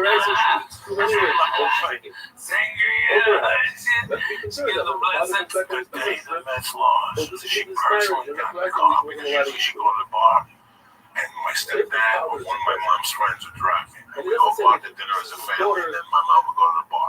Because you'd have to be there till 5. No, 3 if you were working a bingo on Sunday. My mom personally drove me to the fucking school. Got me out. I could see she was agitated the whole time. And in the middle of the agitation, she gave me a hug. And she goes, do me a favor. Get this fucking kiss of that bell away from me, right? Like, why ain't watching that fucking thing. They've been looking for that bell for 3 months. They've been doing searches with dogs for that fucking bell. Oh my God. And I go, yo, put the fucking bell back. You Both sides. Yeah, in front of the church, the nuns are 10 feet. 10. I'm fucking 10, and my mom's telling me, go put this. I don't ever want to see that fucking bell again. I don't want to see that. I don't want to see that bell. I don't want to see Rusty stop. As long as I live, I swear to God, I don't know what I hit. My mom used to get superstitious against certain things. Okay, so now the bell that carried her throughout the whole baseball. Not only that, the bell out. If there's not been involved, how's everybody doing? Cincinnati Reds, which at that time were royalty. Got engaged without her father's dots, without her father's consent. Now, because they lost in Game 6 or Game 7, the bell was bad luck. She didn't want it to fucking out. Take this fucking bell out of here. Like I said, she personally. How much you think she lost on that bet? According to Rob. Because you know she bet the shit out of the $50,000. Jesus. I'd hate that motherfucker too. My mother, I'd burn that bell. my mother had the a father. problem. Even in a case where father, the reason he should marry his My daughter, mom made you look like a fucking. My mom was a betting baseball. similar to our case, Baseball here and we horses. don't have the father's will. And that's the horses will give you hits every day. You can't do anything every day in life. She lost everything because of her baseball betting. Everything. Her teams were betting baseball for the Red Sox. Say like you always learn to pay them. At that time, they were hot then. Those were one of them. So this whole last week was really important. You know, I watched the fucking Red games. I watched them, but I cheered for them. I gotta tell you something. I was cheering for them up to when they went to Shea Stadium the first night. And when I saw them singing "Ring Me a Song," "You're a Shadow Man," whatever that Billy Joel thing, that was it for me. I was disgusted. I have never been. That's not the New York Highway. They were all hugging each other, and they were singing, "Sing me a song, you're a piano man." And Billy Joel was the top actor like a jerk. That stuff drives me crazy, dog. That's a baseball field. You're supposed to go to drum things, ring bells, and yell obscenities and shit. They've created it into something else. That's what pissed me off. That's why I got so mad. I'm like, so you sang for 2 nights. Also, when they get beat up and shit. No, that's why I kept tweeting last night. Did you see what I was tweeting last night? Where's fucking Billy Joel? Get him singing. That's the night they won. The night that he fucking sang that song. Now they're losing. Where's Billy fucking Joel when you need him? Where the fuck is that cocksucker? Go fuck yourself, Billy Joel. That's what I was fucking man. Kansas City, let me tell you what's over Kansas City played. Kansas City played with my man Brad Pitt was trying to sell Moneyball. And you know why? Did you watch the series? Fuck yeah, I didn't watch, and I was disgusted with him. Are you serious? You watched that piece of shit Monday night game?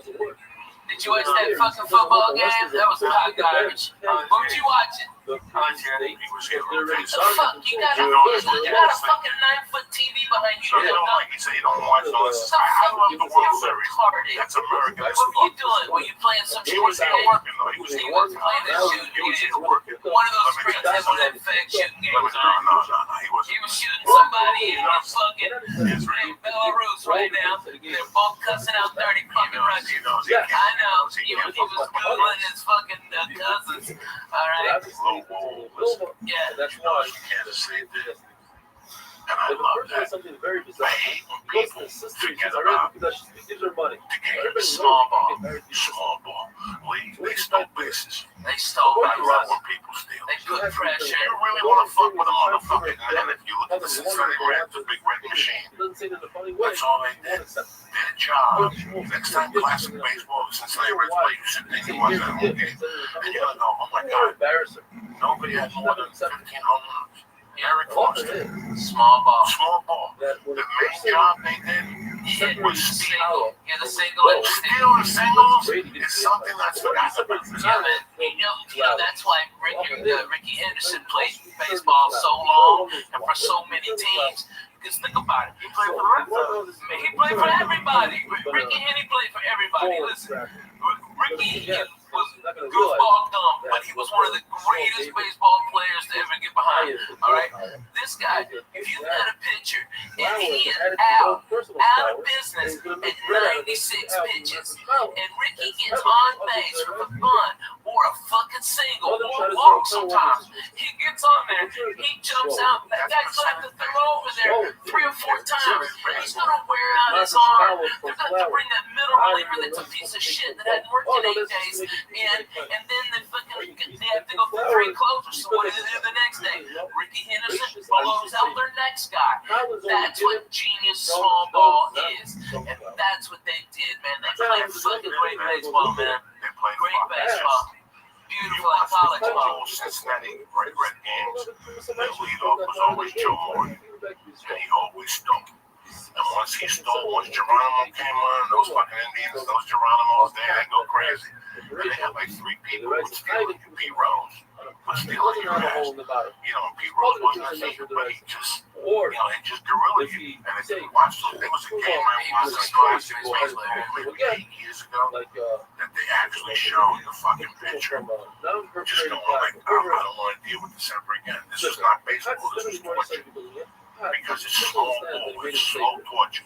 Every pitch, something happens. There's always something happens. Every time you let that ball go, it's either a single or a bunt, or this motherfucker's stealing. That's torture. Yeah, you get a dog, you lose your concentration. It's fucking crazy. I used to love baseball. I used to know everything about the Red Sox. It's 152 games before the postseason. I don't have time to watch all those games. Well, not every one of them, but watch one of each series and feel like a fan, you know? You know what I mean? I like the Houston Astros. I started stand up there in '90. I loved them. Me and John Wesley, we went for a foul ball, and a little kid was going for a foul ball. We were stoned out of our balls, and instead of me squashing that kid for that fucking foul ball, I broke the seat. Okay, and the kids got the ball, and everybody's cheering, and we're on the big screen, and I'm holding that chair together, motherfucker. I got my left hand on the chair up. Okay, and John's laughing. He goes, "You broke that chair." I go, "This motherfucking chair is done. I broke that ass and dumb and been there 30 fucking years, and I fucked that chair up." We got up, it fell to 4 pieces. I swear to God, get Johnny West on the phone. That is so fucking funny. Oh my God. Broke a couple of things, cocksucker. I broke a lot of shit. I used to break lawn chairs. Lawn chairs get out of Pittsburgh Funny Bone. Yeah. The home at Grebo. They used to have naked women pictures all around the bar. Yeah, right. I hated that. I always used to hate those.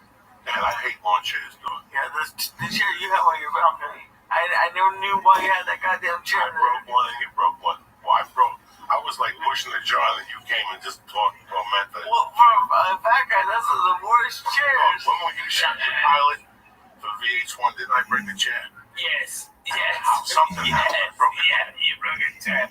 It was awesome. For a long time, I was breaking fucking. Oh my God, it was so fucking funny. funny. A chair broke. One time with sleep apnea, a chair broke in Miami. Dude, you broke Gavin's toilet. Remember, you went in there and you just sat down too hard and you broke that fucking toilet. And then you made the slow creep. And water came out and flooded Gavin. And Gavin got out of his, because you were sleeping in my mouth. And then you were like, fuck him, I'm going in here. I broke Gavin's fucking futon. That was classic, dog. I heard that thing snap in 8 ways. When you're a fat fuck, you break shit sometimes without even knowing. It's the most embarrassing thing. Living like a fat fuck, so you break a ton of shit. Clothes, I ripped clothes. I remember one time I remember one time in somebody's car, the Jeep they had, I went to get the handle, and I went to pull up and have the fucking hand down. Oh man. It's tough being a fat motherfucker. Man, it ain't nothing easy. Let me do some shout outs and get the fuck out of here. I'd like to thank Mike and Mary Johnson at Unique Bows. Thank you very much for the bows. We put them on a little hair for Halloween. Thank you for listening. Rusty Shackelford, Dead Squad Dallas, and the rest of you crazy motherfuckers. I love those guys, man. Sandman, Benito Munoz, Sean Cappuccino, Jimmy Carroll, and Kirk Brooks. You know who I know is watching? It's my man D in Colorado, who's a cool motherfucker. I know D in Colorado, that motherfucker has got weed 15 foot tall. 15, the biggest ass bud. Dude, he's a great guy, man. That guy's cut from real just talked to him on Twitter a couple of days ago. He's a good dude. Yeah, he's a good dude, man. He's a good dude. I like that. You have to do it. What's up with you, Tarzan? We're going to kettlebells tomorrow? Hell yeah. You staying for jiu-jitsu? We're going to bust it. We're going. What the fuck? Sounds gonna kill us. Let's do it. Let's fucking go. I got shit on. I got to take headshots on Wednesday. Stupid shit. Yeah, I'm going in and out. Alright, you fucking gonna get real. Okay, we're three fat guys. You're gonna talk about workout sessions now. We're talking about fucking assholes, man. Breaking bed. I better bed, motherfucker. That's what I did. Fuck breaking them. Buy the best. Bro, he wants me to flip over my back. I can't do it. I've never in my life been able to do it. He's like, oh, just do it. I'm like, okay, what's never gonna happen? Who gives a fuck? You go there and do the best you can. Don't worry about doing nothing. Oh, you can't do something. Oh my God. No, I know. It's easy. Okay. I can't believe I can join this conversation, but I can actually and be relevant. Holy shit. Okay, I've been trying to limber up and like, because traveling so much it hurts, and so my doctor, as part of I broke my wrist, said, you know, as part of my physical therapy, go to yoga. Okay, so I'm having this one-on-one with this yoga instructor. Okay, I'm going down and I got my legs spread as far as I can, and the fucking yoga mat split in the middle. And my balls hit the fucking floor, and I almost passed the fuck out. My fucking thighs have been killing me for 3 weeks. Dude, I swear to God, I did the full splits like I was trying to block a goal. It was the worst. Oh my God, dude. I think I ripped my groin muscles. All this shit. I ripped that yoga mat right down the fucking middle. You're the first person I've said that to, because it's so embarrassing. But those fuckers will rip if you get fucking 450 splitting it. Oh, Jack, I busted my ass. It took me so long to be able to get up. I didn't even know what to do. I think the instructor just pushed me back on my back. And it eased up. Oh my God. One of the worst things that ever happened to me was when I drowned in the YMCA that time. That's how we broke. That's how we broke. Oh my God. As a fat guy, I was never more embarrassed in my fucking life. I've done some fucked up shit as a fat guy. You get embarrassed about being fat, you can't fat shame. At the time, I almost drowned at the Wiley. Fucked me up. I didn't say nothing for like 2 months. I didn't say nothing. I just snorted coke and tried to hide it and shit. That was embarrassing. I was just starting to lose weight. Things were going great for me. I lost like 8 pounds. I was still snorting blow. I was doing big blow. And I fucking got up one morning and Terry went to work and I overslept. And I said, fuck it, I gotta swim. And I went over to the Y, and the Y is packed. I used to go to the Fat Man pool. It's this little Russian pool, right? It was like 4 feet, but it was 96 degrees, so it's like a therapeutic pool. And I would walk around, and if there was nobody in there, I would do laps. And then it's short laps, and nobody would see you. If you go to the big pool where there's kids, and people see you, and there's lifeguards, I was still too embarrassed. I'm not going to be a fat guy who wears a t-shirt in the pool. No, I am. I'm a hot mess. You don't want to see me. I said, fuck I keep all this head. I'm going to fuck it. I'm going to go in there without a t-shirt. Lee, I was 400 pounds. There was fat everywhere, Lee. And I'd sit in the sauna, and I'd make it look like I was losing weight in the sauna. Then I'd go on the steam mat. Then I'd jump in the pool. And I do this every morning at 5 a.m. I did this to start off, but I was still snorting blow. So in my mind, if I ate sushi and I went to the steam room, I would sweat the cocaine out. I wasn't a fiend no more. So now it's 2 in the afternoon. I go across the street to the Y. I'm still a little hungover on the blow. And the fucking steam pool was packed with kids jumping up and down. And I'm like, I can't do my fucking laps. But the adult pool, the lap pool, was wide open. Oh, shit. I go, fuck this. I swam. I lived in Boulder. I've been swimming for 3 weeks. I'm ready for the big fucking pool. Why am I swimming with these fucking fat fucks for? I went over, I put my name on the blackboard, guys. I put my goggles in. And on the deep end, I jumped. Just the cold water hitting me, bro. It just shocked my body. It just shocked my fat little body. And then I'm trying to swim. I'm swimming. I'm putting everything I can. I'm turning my head. I'm remembering my form. And I look up, Lee, and I haven't even moved like 5 feet. I'm fucking sideways. But by this time, I'm out of air. Like I was smoking 2 or 3 packs of cigarettes a day. I'm dying. I'm 10 feet out, but I can't swim back. And my feet can't take it, so I'm just holding on to the rope. And people are swimming by me. They're going, come on, let go of the rope. Come on, swim. And I'm like, guys, I'm dying. I'm trying to get the shortest distance was this way. If I swam vertically to the fucking wall, I'd never make it. So I had to swim this way. So I pulled myself like Spider-Man. And I get to the wall, and I'm huffing and puffing, guys. I mean, guys, I was fucked up. Seriously. That's when I realized this has to hang. And I'm holding on to this, and I can't kick no more. And I'm out of oxygen, and I'm holding on. And I got my fucking chin on the thing, just holding me. And some kids are like, Mister, are you okay? And I'm like, no, I'm not okay. Help me. And they're like, come on, pull them out. And all these little kids get together, these little Mexican kids, and they're trying to pull me out, and they can't pull me out. They're like, 1, 2, 3, pull. And they're pulling, and I'm turning purple. I mean, Lee, I'm not breathing. I don't even know about breathing through my nose. I'm starting to panic. People are starting to circle and look around, and these little kids can't pull me out. They're like, fucking ring the buzzer. And they ring this buzzer, and it's going on. And all of a sudden, this chick gets on the thing, and she turns this thing around, and they're actually going to make me listen to this. They couldn't get me out, so they were going to fucking drop a hoist into the pool, and they wanted me to swim into it, and then they were going to pull me out like a fucking whale, like orca. And by this time, there's 50 people watching me. You have any idea, Lee, how embarrassing that is? I got dead stuck by my stomach. Lee, I'm purple. And they're like, swim to the middle. Get to the middle, and go in, and we'll drop the hoist. And the hoist will pull you out, and then we'll bring it to the side. Lee, by that point, I'm so fucking embarrassed.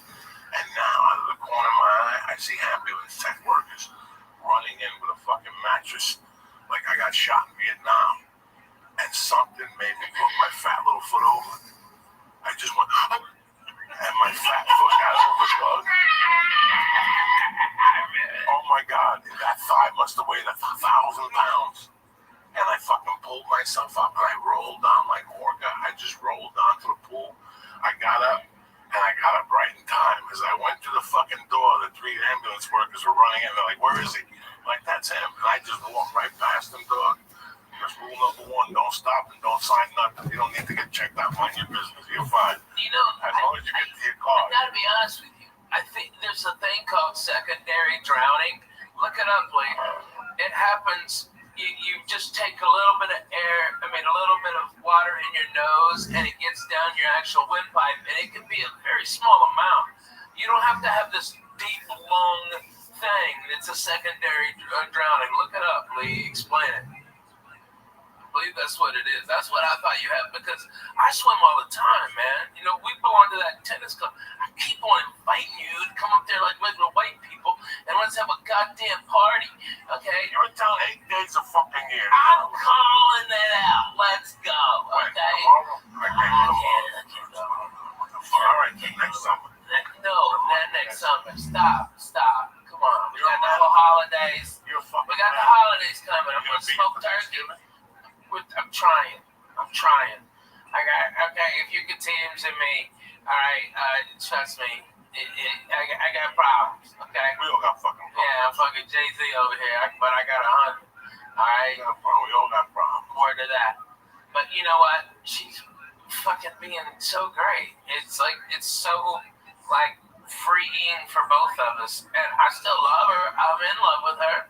I love my babies, and that's why, you know, this wasn't an acid trip night, you know what I mean? It could have been, but it just simply wasn't. I got real shit to do tomorrow, you know? I've got 2 beautiful babies that love their daddy, and I've been getting so much bullshit, you know, about me and the wife filing for divorce. Truth was, she was just responding. They only check LA records. She was already, I had filed on her like 10 days before. okay? And so there was going to be this big jurisdictional battle, and then my lawyer in Tennessee goes, you're going to spend about $150,000 just fighting over what state we're going to have the divorce in, okay? Not counting my money, all right? I was supposed to write a retainer tomorrow if she wanted to go to war for like $50,000, okay? It's retarded, all right? And we're just being cool. It's like, my babies, I always want them supported. My wife will never want for anything. She'll have the house that she designs, okay? She can be free, and I'm a miserable person to fucking live with. Not that I'm a fat piece of shit. It's I'm work all the fucking time. Always. And I've got babies that have to be in school. But since this shit broke on the internet, man, they have people taking pictures of my kids, man. It's like, motherfucker, I'm the guy. You know what I mean? It's like I'm the guy behind the microphone. You know, those are my babies.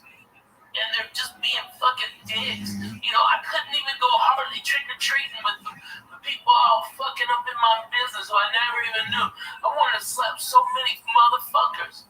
I couldn't take it. I just sat down. Because everybody knows my fucking business. But they also know my babies. And they go, yeah, their parents, you know. And everybody up there is either swinging, fucking divorced, fucking somebody else, or doing coke. You know, there ain't no innocent ones over there, but they're throwing stones. But man, they're coming in. Let me ask you a question. Yeah. You told me a story that was fucking hysterical, and I didn't understand it. Because you're a funny fucking dude. Whatever's going on in your life right now, Ralphie, with your children, the people from the church we love, and I know. got your back. We want you to know one thing. Divorce ain't easy. There's two ways you can do this. You want to do this with shotguns and Jews? No. Or you want to do this with, and that's the way you got to do it. Because you have a career, and you want peace of mind. You want peace of mind. I'm in love with her. Listen, man, sometimes people try. I'm thinking about Rothschild. I didn't know. I don't know anything. Guys, I don't know anything. I just found out that these people broke up, and she's dating a new dude. Who? When does this happen? How does this happen? The singer from No Doubt. Gwen Stefani. Yeah, she's dating the judge from fucking The Show or something. He broke up with his wife, and she broke up with her husband after 14 fucking years. And they had like a thing today, like, that Blake Shelton guy. Yeah. You know, listen, man, people in life sometimes don't get. I pray every day that Mary stays in love with me, and I keep it together with her. I pray every day because I know how quick it can go. And the longer you're with a person, the harder it fucking is. And when you have children, it's even fucking harder. It's so hard. There's two ways to do a divorce. You could either A, go to war, or B, take a fucking few lumps in the head, which you're gonna take anyway. Okay, that's all you're gonna take anyway. I've taken that my whole life. That ain't no big deal. Either 10 people can hold you down and put a big black dick in your ass, or you could just take a fucking white flag, get naked, put it on your back, turn around, loop your own asshole, and let them do what the fuck you gotta do, okay? You know what? A dick in the ass hurts both ways, but I'll tell you what, it hurts more if you clench it up. She didn't do anything wrong. She didn't do nothing wrong. And you know what? She did help me in my career. You know, the truth is, when I got Last Comic Standing, okay, Jay Moore, dickhead, called me on Thursday, go, hey, I need you for an audition. I was in Hawaii working at the Laugh Factory, and he said, come back, I need you here on Saturday. And I looked online, the cheapest ticket for round trip, because I still had to finish in Hawaii. Nobody on that fucking island who could have done it, right? And so I had to come back, and the ticket was like $1,100, you know, and that was 2 months rent, man. That's real fucking shit. Like for a maybe, for a big fucking maybe, and I rolled the dice, and I couldn't afford it. Lana had a credit card that her mama gave her for insurance, and she put it all on there, and that's what launched my whole career. So does she get half? Yes, motherfucker, she gets half. Okay? And she should get more than half. She's going to be drawing a salary from my place. She's going to be getting alimony like regular white people, because we're Jews, you got to respect. All right? My babies already have big things set up for them. They'll never want for anything. They'll never have what I went through, you know? And it's like, that's what you want. But now they're coming, it's just so irritating. It's like, you know, they're just dumb. These motherfuckers, you know? It's The internet is a good thing and a bad thing. Yeah, right? The internet is a good thing and a bad thing.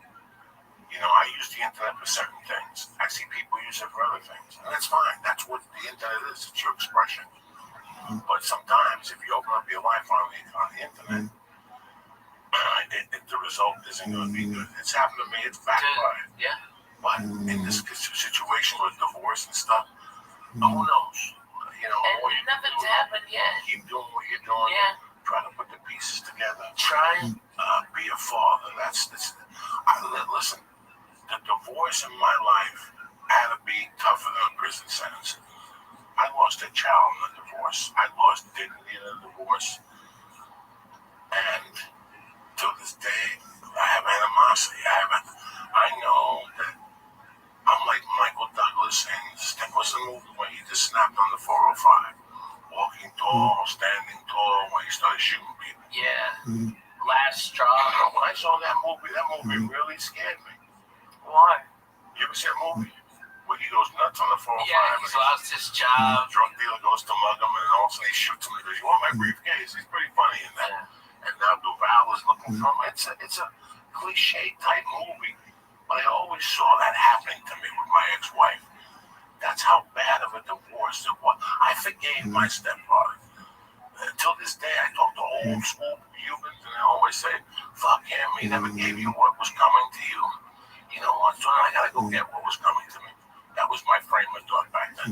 He didn't give me my mother's money. What do you want me to do? I'm going to shoot him? For 3 years, I lived with him. I was preparing to hide under a car and grab his foot and shoot him.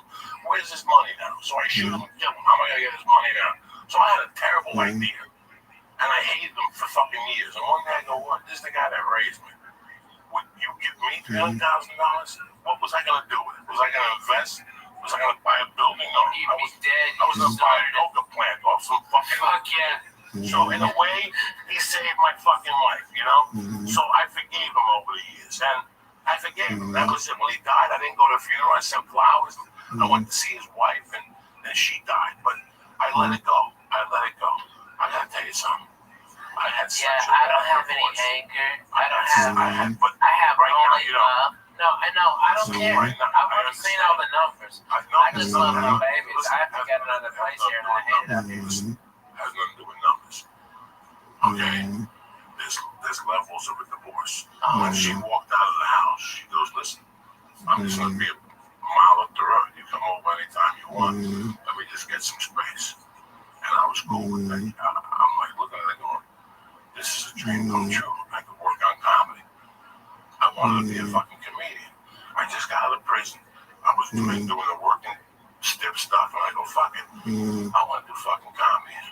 And all of a sudden, it went from one thing to another. I hope it doesn't go there for you. I hope you handle it maturely. I love my babies. I love my wife.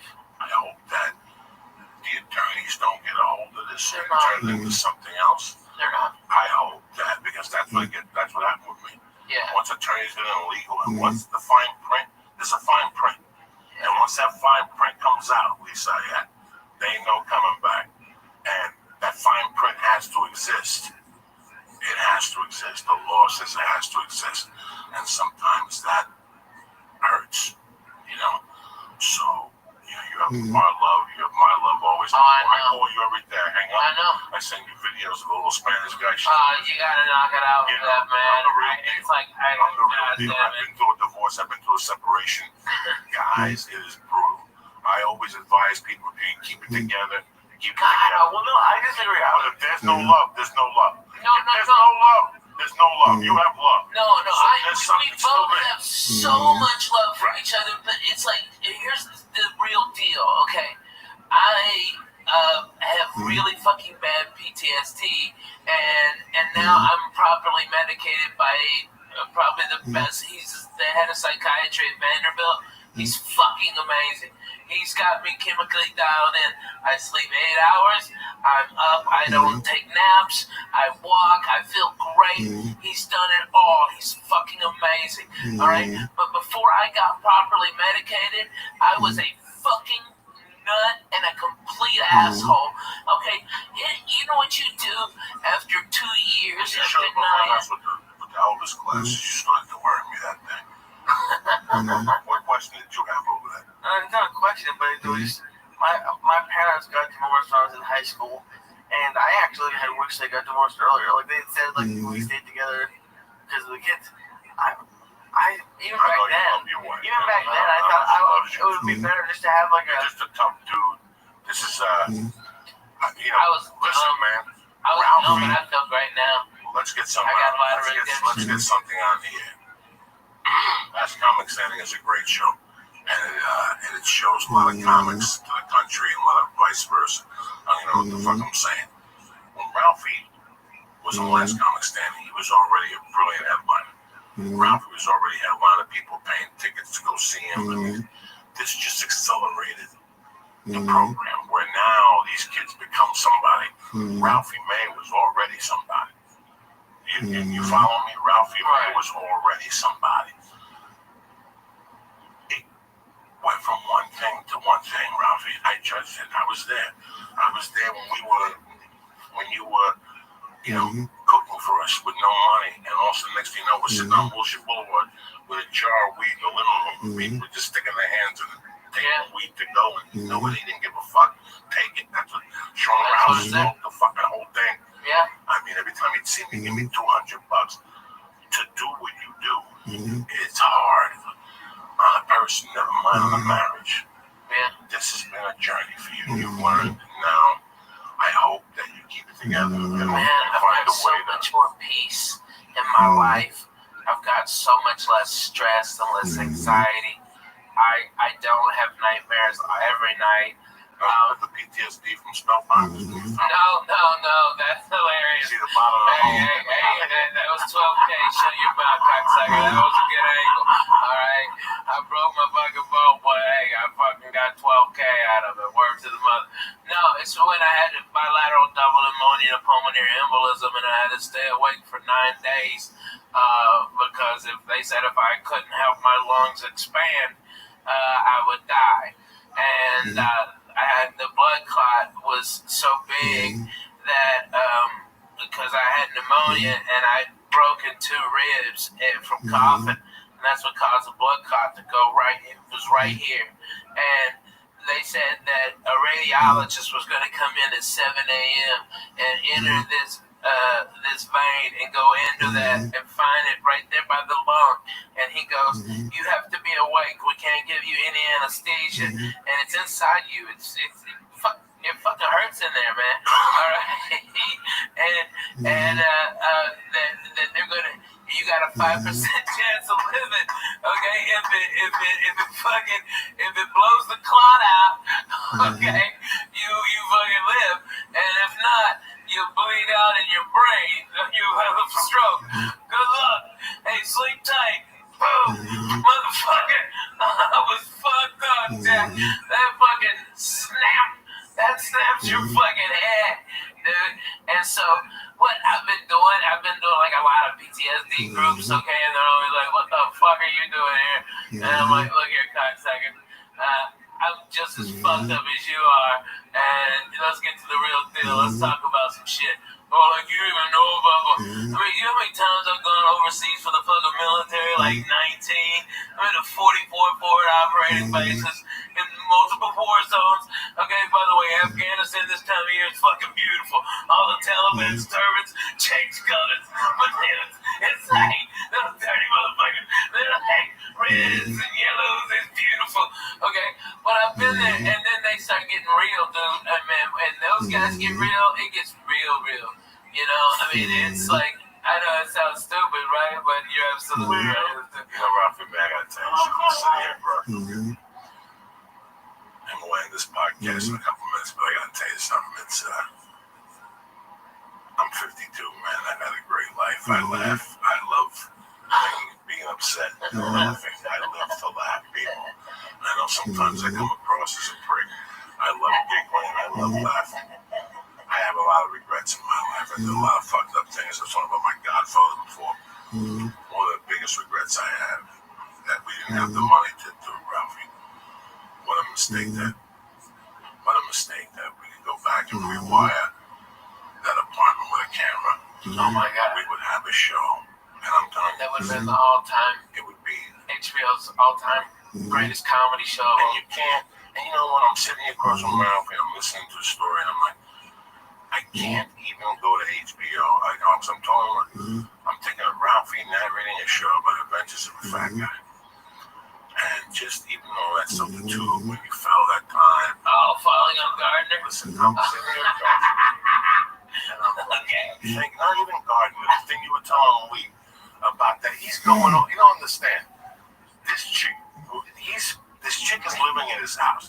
Before we're talking about the story, here's 3 guys trying to fuck the same chick. It's miserable. I'm the only one not trying to fuck her. But you wanted to fuck. If your face fell into the asshole, it wouldn't have been a word. It wouldn't have been a word. So if something happened, they're having an argument. You cannot write this, Lisa. This is an apartment that's living on whatever Ralphie is. I'm sorry. I'm living off Ralphie. I got a little bit of coke in my pocket. Ralphie's making Bloody Marys. And we're going over. We're hitting this every night. Everybody knew that at 2 a.m. after the comedy store. Party was in my apartment. The Red Devil, Ricky Cruz, Babalu, you know, and we just talk shit. Producer. Somebody would have a joint, somebody wouldn't have a joint. But this one night it was just me. We always had drinking Bloody Marys, and we're giggling. And Jody said something to Ralphie to piss him off. And there was a big Japanese lamp in the kitchen. All right, and fuck away. He sits down and she pisses him off. And he's sitting in the position, and something happened that the light got a little lower. And he's fucking saying shit to her with his face red, right? He's like, fuck you. This is my house. Don't you ever talk to me like this. This is my fucking house. You believe this, Coco? She's my guest, and she's talking to me like this. This is my vodka or something. And he, in the middle of his rage, he's like, ah, and he stops because the light bulb is burning his head. It burned my hair. You can't write that. You cannot write that. That's Inspector Rizzo type shit. I had to wear a hat for like 3 weeks. I was like Junior Judge Wolf. I always had a hat on. You busted that toilet in your house. Don't no, it was Gavin's. It was Gavin's. You fucked up Gavin. Stop. You also shit in Gavin's shower and then pushed it down your toe, motherfucker. Okay, I know the real you, Coco. Alright, you can bullshit with these other faggots, but I'm bona fide. Okay, I was there at the beginning. Okay, I was loving. Okay. Light the bum on fire. You light the bum. People's pussy. If that apartment building had a fucking camera, oh my God, we would be multi-millionaires. I tell the story tonight. I brought Shayma there, and she was giving these people, drug dealers wanted to fuck Shayma. Oh, so and I left her downstairs in Gavin's apartment with Gavin and the Armenian. And she's dancing. And she's dancing, telling the ESPN story. Then I come back at 5, and there's one guy left. Horrible impressions. Oh my God, horrible impressions. Oh my God. Every time they give her she's all coked out. I'm still and this Disney bitch like breaks out into like you have no idea, like, hey, shut up, bitch. Damn, take them titties out. Yeah, that's what she told her. Do you remember that? You fucking told her. Go, yeah, whatever, bitch. Take them titties out. I always loved her. I still talk to her when I go to Vegas. Is she in Vegas now? Vegas. That's awesome. She is so cool. She opens for everybody. She got a little gig. She's a dude. I bet she's making a fucking man. She's 45. She dances in a cage at a lesbian bar. She's like 26. She dances at a fucking lesbian bar, but she keeps marrying gay guys by mistake. What? She hooked up with that dude in Alaska. I had to do this gig. What?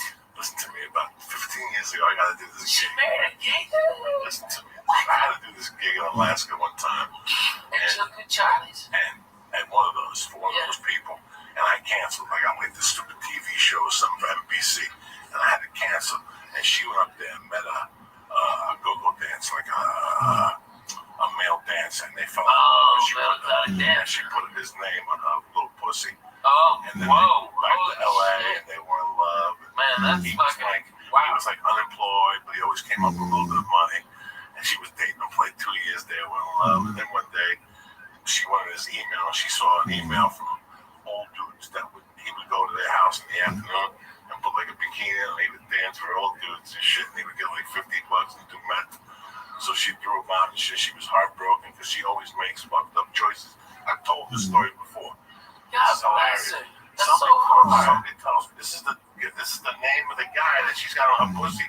This guy is a go-go dancer for old dudes, and he's smoking meth. So she throws him. Holy shit! She throws him out. I hear about this about a month later. No.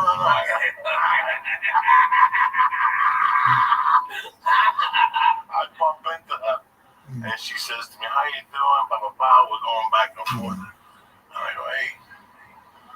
I don't know what the guy's name was, but you know, I go, "So how's Mark doing?"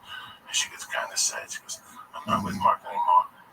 That's a shame. I go, "Listen, I know this old dude."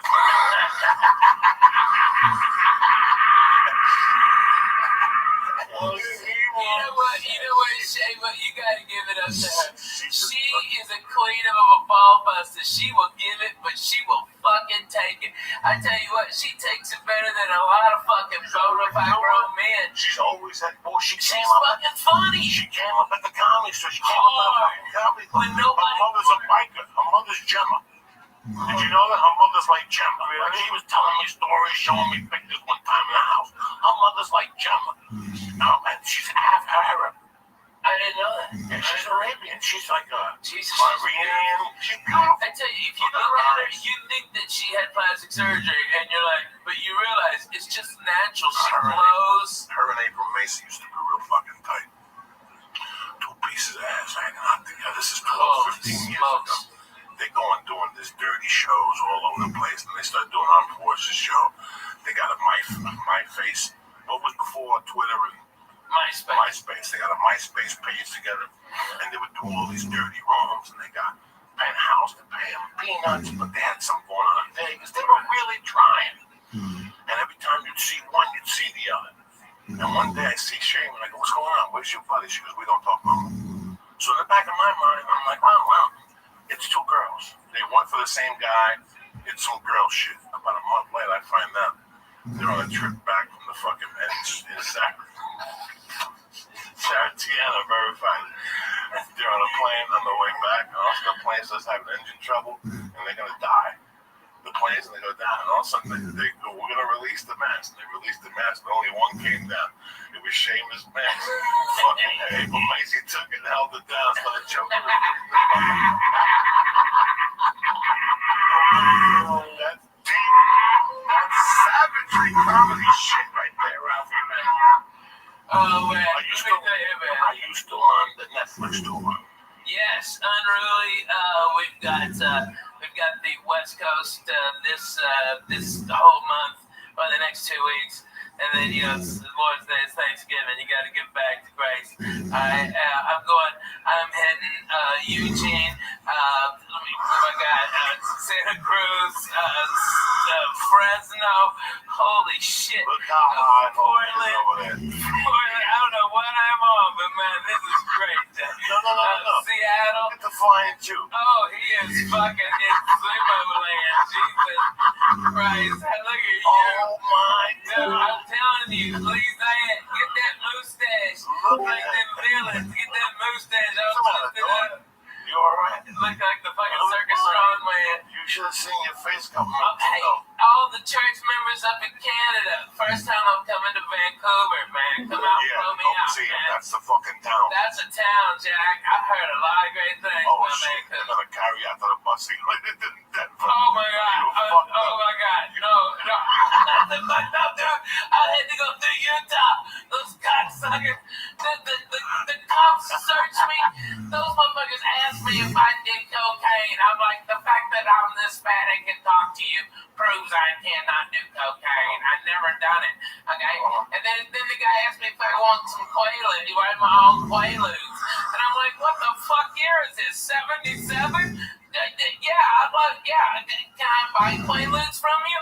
And well, give me 20 fucking grams of Triceratops horn, you dumb fuck. There's nothing there. You know what the official quote was? The one I gave him? Because I was fucked up. You know what I was fucked up on? Cold medicine. I had a sinus infection because I had just come from a goddamn Disney cruise with my kids. Okay, we flew to we were in the Bahamas and I was on that fucking pool, that boat of germs. Okay, and then I flew to Denver, so I went from 82 to 12. Okay, fuck me. All right, and I had all this shit in my head, and it was horrible. So I started off with like all the Dayquil stuffs. Okay, like fucking. Just like Dayquil, Theraflu Day, okay, like every Mucinex day, every day shit they had, and I dried up a little bit. I wouldn't have boogers coming out of my head. All right, this is the real deal, okay? All right, but I started shaking, nigga. I started shaking because I'm all fucked up on all that cold medicine. So, okay, I'm not gonna bullshit you. I got the NyQuil out, I'm trying to smooth this ride out, I was trying to fucking mellow this train, and then I just take a big old swallow a fucking NyQuil, man. It wasn't weed. I played NyQuil roulette and lost, okay? And you know what my wife goes? She goes, why didn't you use the measuring cup? And I'm like, what the fuck are you talking about? Measuring cup. That's that cap on the top of the fucking NyQuil. It's a measuring cup. I've never fucking used that in my goddamn life. I had no idea. Okay, I just drank it up. I go like 2 shots. Fuck it. Tell me when you broke. Okay.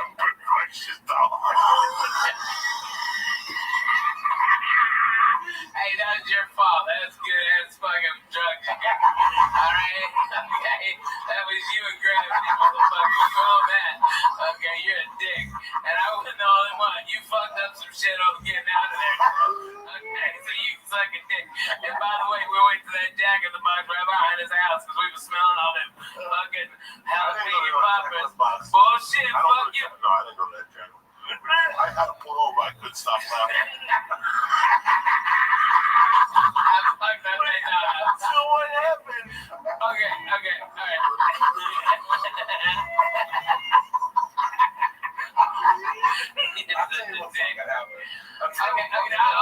Denver, you get your balls in, motherfucker.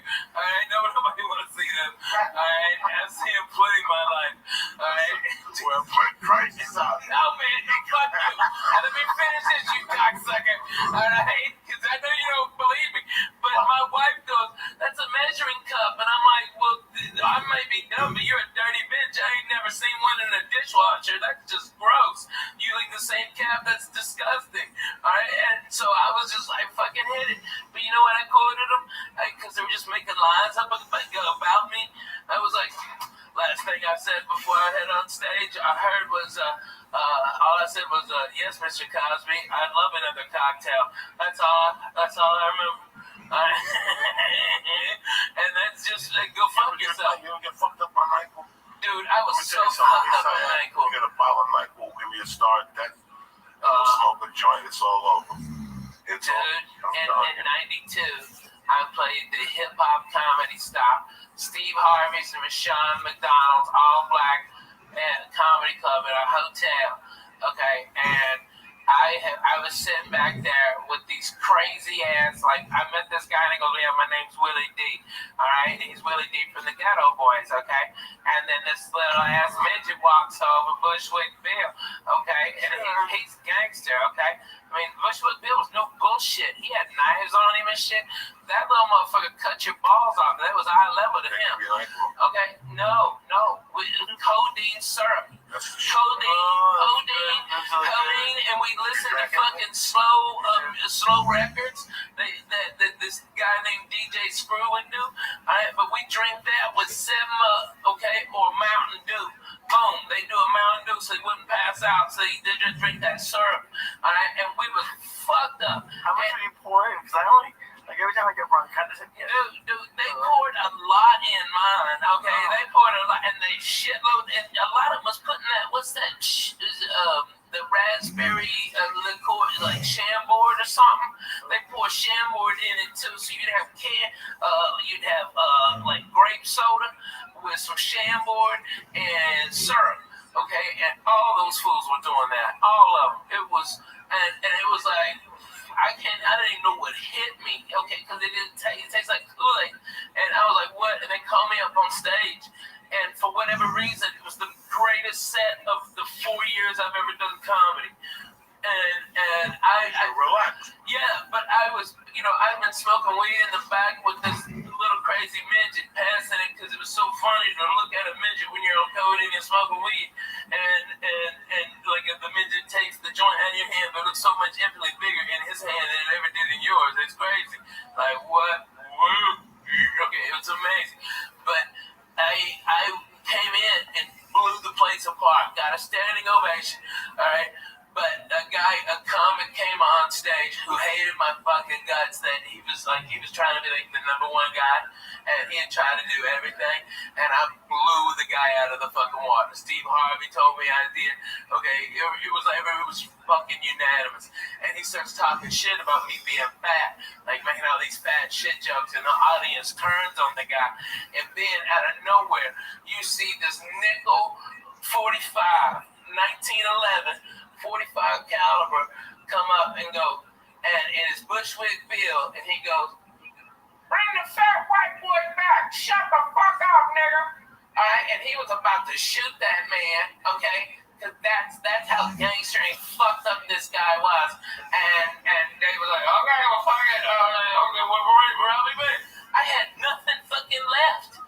What the fuck? How can you follow what you just did? I had nothing at all. I'm like, man, I love those midgets. They've always got your back up to here. All right, and I got the fuck out. I was so scared. I'm like, he's already pulled a gun once. He's gonna shoot me for making a midget joke at him, but he loved it because he was all fucked up and falling over and shit. It was crazy, man. Midgets, when they pass out, they just kind of like, weeble wobbles, and then they go, okay? Things like big ass, okay? You never hung out with no midgets like this? Fuck no, they creepy. No, me, I like them. They're pink. Shit happens. Get the fuck out of here. Word to that. Great church, by the way. Thank you for having me come. Midgets getting fucked up on call. I want to drink what black people are drinking now. I saw it on Drugs Inc. What is it? That shit they drink in Memphis and the South. What is it? It's like a liquid codeine, and they mix it with Kool-Aid. Oh, yeah, the syrup. Yeah, that's the exact same thing they were doing. It's just you mix codeine with a drink. No, what you do is it's cough syrup. It's cough syrup. And let's go, baby. As a kid, I discovered Nyquil when I was like 9. I remember they would help me fall asleep. Oh. So I liked it, but I didn't like the feeling in the morning. I've never chugged codeine, but it's great. Just to have it's like a joint. It's like a joint. Pills get my dude, I get so fucking. I can't eat that shit. My fucking little pooper gets worn out. I can't shit and it's miserable. Fuck that. I don't do none of that shit no more, man. I think somebody called medicine and shit one night. Dude, you don't want to. Records and shit. Oh man, that's what we used to do. Play slow records. The horse in this motherfucker one time. Bring it back. Bring the horse in this motherfucker one time. Hey, Lee, put this song on. Okay, this is a great song. Hold on, we gotta get the fuck out of here. All right. We get the fuck out of here. Word to that. Let's do this real quick. For 9,000 years, that's how long humans been making wine. That's also how long they've been confused about which wine to drink. Some people get a headache after they drink wine. I used to get a headache. One time I shoplifted a bottle of wine from Albertsons across Hudson County Park, and I drank it with Diddy Cantero, Louis Cassidy, and I had a headache for 2 fucking days. But for many of us, it's the shopping part that causes a real headache. You got too many choices. You don't know what to do. People coming over, they're serving chicken, they're serving lobster, and sometimes you go down there and wine's expensive. You went in there to buy a 20, next thing you know you're dropping 60, and you got no guarantee of what you're gonna buy, right? Let me tell you something. It's overwhelming to pick out a good bottle of wine sometimes, especially for people who don't know it. Your own personal experience learning about wine and why haven't you bothered to learn about wine, that type of stuff. This is what we're gonna do. I joined a new wine club. It's called Club W. They changed the whole game. It's easy. You go to clubw.com and you answer 6 questions. The whatever you say, algorithm creates a palette profile just for you. I don't know where the card is right now. It's pretty cool, man. If you ever seen anything like this, Club W is leading the great glass wine revolution. What it means is they cut out the middleman. They work directly for the vineyards, and they cut the guy out, which in turn saves you some do-re-mi. So with Club W, you get premium wine customized to your taste at a third of what you pay for at a store when you don't even know what the hell you're paying. You're not buying like a club where they send you other companies' wines. These are their wines. Like you're not gonna see these wines anywhere else. But the most interesting thing is going to their webpage. When you go to clubw.com, you go on their page, man, have all these videos and Florida videos, and they tell you what wines you drink, the test. And next thing you know, you're involved. Which when you don't know about that, listen, man, I grew up in a bar. I don't know nothing about wine. So when I went to Club W, I was blown away by how much interaction you have. They'll put it down to the exact thing. I mean, the nut, the grape, where it came from, the vineyard, anyway. What they do is they save you money. It comes down to maybe $13 a bottle of wine or something like that. And there's even a no risk 100% guarantee that you'll love what they say. Do me a favor right now. What they're doing is for all the listeners. They're offering 50% off your first order when you go to clubw.com/Joey. So do you understand me? 15% off your first order when you go to clubw.com/Joey. And this is not like fucking Columbia House where they send you records every month even if you don't want them. You order what you want. Right. So if you think you need 3 bottles, you order 3 bottles. Each third can bottle, they get delivered to your door, and it's exactly what you like, what you're guaranteed to love, or you get 100% money back guaranteed. So again, do me a favor, you get 50% off your first order. Go to clubw.com/Joey. Stop wasting time, and stop losing money at these retail stores, and start drinking wine you know you're going to love. So go to clubw.com/Joey to get 50% off. All right. I'm doing it just to get this to Thanksgiving parties. Just get no, but I'm just saying, like, let's say you have to bring stuff to a party. Yeah, man, just get 3 bottles of wine. You're gonna have to go. This town takes the whole week off. Use this party every night. Up until the start of the new year now. When I used to work at TV. A little bit of work, not really. Yeah, until Thanksgiving, it's busy. But they're out. Everybody's skiing. Anyway, I'm going to tell you something. I tell you what, we're going into a heavy season now. I'm going for like 6 weeks of flying. So this whole thing, dog, I got my on it.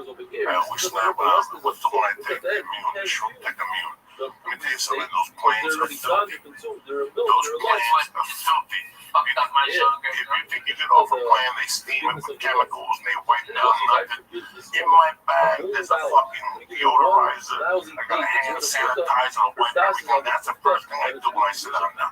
I don't want somebody else's ass on my ass. And I'm sticking like their fucking ass. You gotta wipe those fucking seats down. Yes. So do me a favor. It's just bad. When you fly, there's a lot of human contact this time of the year. Do yourself a favor. Go to honey.com. Get the Shroom Tech Immune. You boost up your immune system. You have a lot of human contact when you're flying around or smoking dope with different people in a vapor pen. You know, you get sick this time of the year, you lose fucking thousands of dollars, especially your wealthy man. I can't afford to fucking get sick. I can't. So I don't take a chance. I up my vitamin C when I fly, and I also take Shroom Tech Immune. But that's not really the only thing fucking on it's got. They got Shroom Tech Sport, which gives you more endurance when you roll, lift weights, walk, whatever the fuck you want to do. Even when you fly, it opens you up. They have strong bone, they have the hemp protein powder, and they got alpha brain. They have 100% money back guarantee. The new Tropics, it's off the fucking charts. So do yourself a favor. Go to honey.com right now and press it. Get 10% off your first order. And if you get it sent right to your fucking door, you don't have to leave the house. You have to go to Whole Foods. You have to do nothing. We press in link, church, beautiful. Number 2, Edie6.com. What did Dad say? He says, because we say it's 5 for 15. It's half off. So you're doing 20. You know, because it's Another shot is usually like like 20 $21. bucks. They're 20 a piece. You get right now 86, tremendous 1,200 guaranteed bucks. Right here, I'm smoking the reefer. Right here, my little fucking cigar. I'm living like a doctor. I'm like Pacino and Godfather too. You just don't even fucking know. You broke my heart, friend. 86.com right now. They got the tobacco. They got the cigar. All right, and they have the tobacco cigarette line. It's 24, 16, 0 milligrams of nicotine. You can put smoke on it, whatever the fuck you want to do. My dad likes the flavor. And the flavors, you can switch it up. Go to 86.com and press in. Joey's Church. And get 5 for 50, which is 50% off.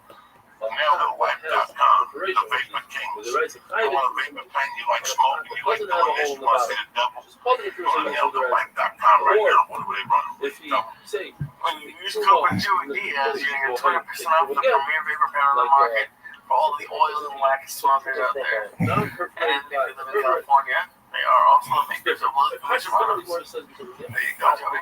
So listen, do yourself a favor. Please support Nail the Life. Please support 86. Please support on it. And please go to Club W. It's the holiday season. It's beautiful. Wine, delicious.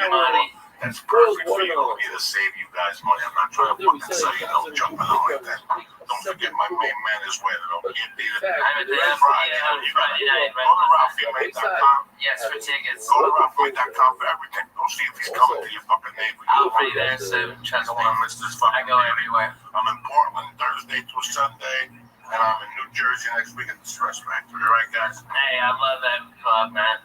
Maybe those boys from Rappers come out, man. I like those guys. Thank you for coming on. We got hey, fucked Church, up. You know what? That fucked me up. Coco, it's fucked up. Coco, there's cameras and microphones here, but at the base of it, it's back 16, 17 years, 1440. Me and you, my little glass table sitting by the window, cracking fucking joke. Cracking fucking jokes. Willie's here. Yeah. It's been fun. It's whoever had. That's what Coco brought up. The church was happening now. We've been thinking. Okay. You've been right there with us. Close up. We thank you, Ralph, for coming on. Coco, I love you. Friday night. Anything for you, brother. I love you, cocksuckers. I love you. Thank you, sir.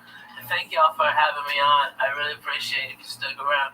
And I know I get long-winded. I'm annoying when I laugh, so I apologize for that. But I love him, and he makes me cry laughing. So I'm sorry. So people love you on the Oh, that's so nice. This show was brought to you by Club W. Go to clubw.com/Joey to get 50% off of your first order. That's right, you go to clubw.com to get 50% off your first order. I'll just do this later.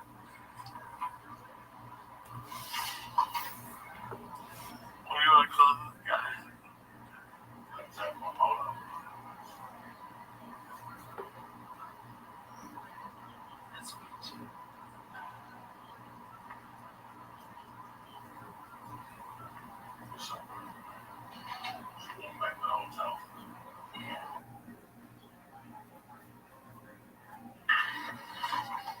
This show, The Church of What's Happening Now, would like to introduce you to PetNet.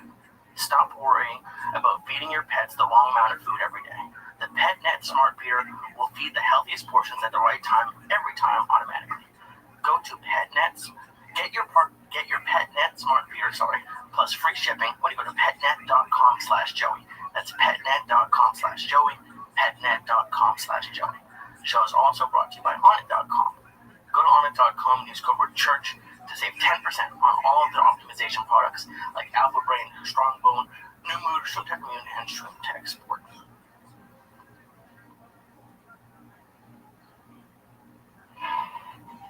Oh shit. The Church of What's Happening Now, bitches. Kick that muley. It's Monday, October 17th. The day the devil was buried at sea. Lisa,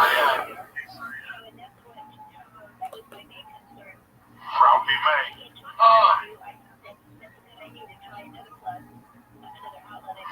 Joey. Little Michael Shankman.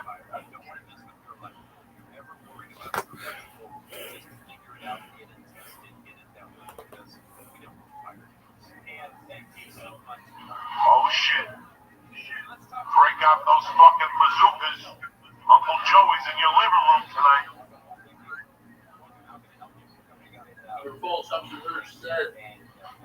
What's happening, beautiful people? I missed you, cocksuckers. Probably Mayhead. Hey, everybody, how are you? Yeah, hello. Same old fucked up crew. It's a Monday night, October 17th. I hope your weekend was fucking tremendous. We had a great weekend. I want to thank Chicago for letting me take my special to a beautiful fucking city, which I've always loved to death. I finally got Leo that turned them on to a hot beef fucking combo with the sausage, with the fucking green peppers and the onions. Forget about it. That's what fucked me up. It's not like the hot beef was a sausage combo. Right. The combo. That's it. Oh my god, they're crazy. I love it. Which one did y'all go to? Big house. House.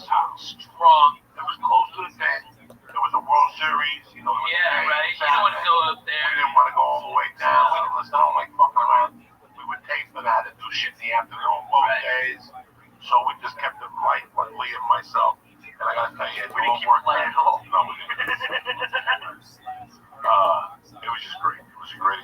It's the reason why I picked that city, especially. That's amazing. It's such a great town. It really is. They're great audiences. They're like blue collar but smart. It's a rare thing. They're not shocked by shit. Chicago. Fuck you. How nice. I lost my phone in the hotel, and they turned it in. They turned it in the front desk. Fuck yeah. That's Chicago, man. Where'd you lose it? At the restaurant? I don't know. We were at the restaurant. You got up. When you saw me, you got up. You did not have it in the restaurant. You got up and you left. You were sitting there playing with the phone. Yeah, I must have put it next to you. You got up when you saw me. And you left it there. I felt terrible because I dropped the out. When I got there, somebody gave me a great fucking out.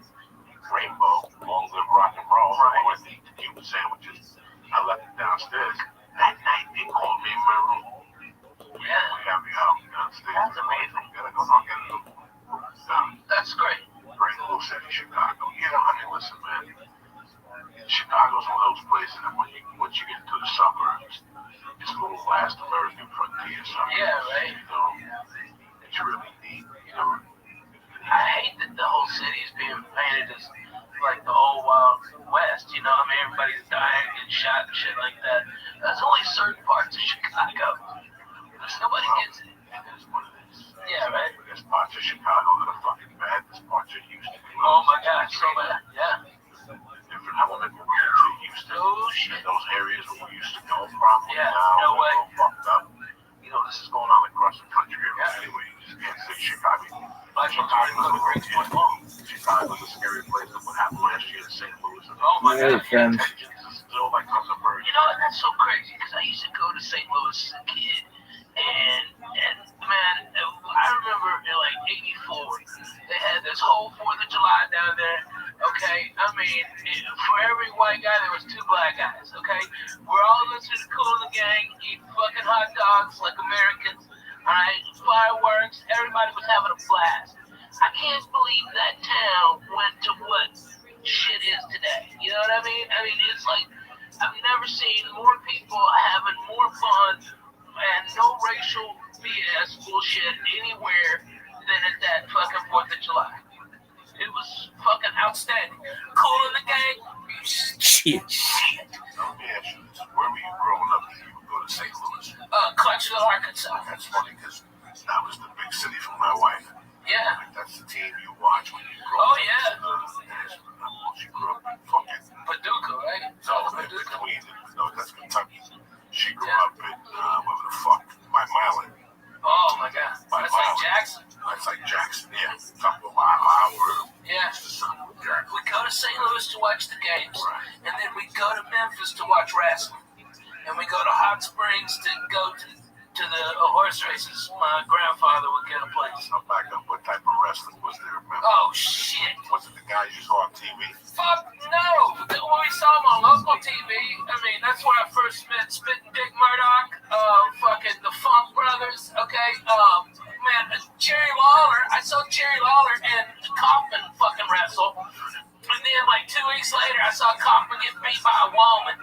woman. Big bitches from Tennessee. I mean, she's big, probably Mississippi, North Mississippi. Okay, this big bitch whipped his ass. Okay, I saw that. Like WWE wrestling. It's third tier, but it's legendary. You know, I mean, it was Mid-South and something else. I forget the name of the other one, but I mean, dude, I went to so much wrestling. I saw Ric Flair win the heavy metal belt from Harley Race, and it was his second world championship. And then I saw Dusty Rhodes beat him, and then he beat Dusty Rhodes again for his third championship. It was tremendous. Blood was everywhere. It was fantastic. That wrestling was so fucking good, dude. I remember as a kid spitting on fucking Abdul the Butcher. I spit on it. You dirty motherfucker. Okay, I spit on him. Who else I spit on? What was her name? Were they like the front row, or was it like? Oh yeah, man. All the kids are down there. We were fucked up on suicide cups. That's where you ever have a suicide? I don't think so. Okay, it's where you take a Coke, all right? You tell them there's a little ice, and then you hit every type of Coke on the fucking thing. That's the suicide. Miami Get both off looking for fucking their off the first win. fucking San suicide. Francisco comes in well, no block per game, no George Kittle today. They're in Orleans to take on the Saints. Right, orange Sprite, yeah. That's what we call it. Oh, that's a suicide. Oh my God. God, sir. Like not even the fucking Ricardo was agreeing. I used to work as a we had like access to ices. We would make up drinks. We had like the white ice with Sprite or something. Please go with the white ice with orange soda. So good. That fucking sounds so good right now. I'm fucking ice. That bug is deadly, by the way. I just want you to know. I was cruising on nothing, and there's fucking one hit of that, and I'm not talking. You know what? You'd say so high. Take them to the bathroom, don't watch it.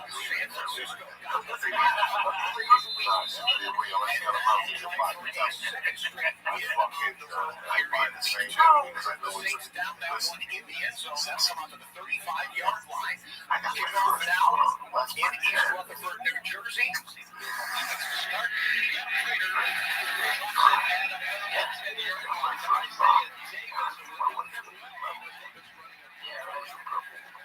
I like the plastic with the fucking pistol grip and the on the cars. I like that. It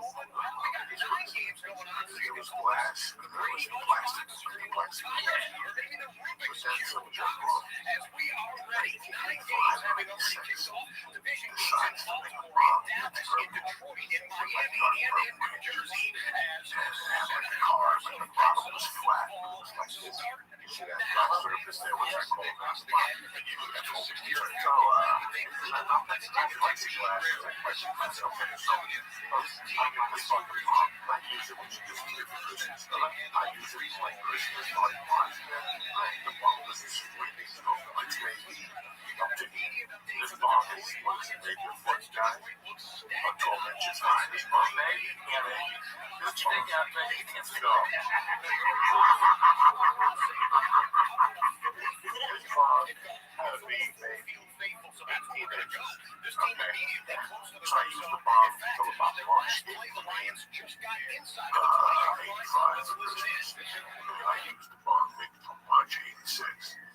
Well, somehow I was clean and sober.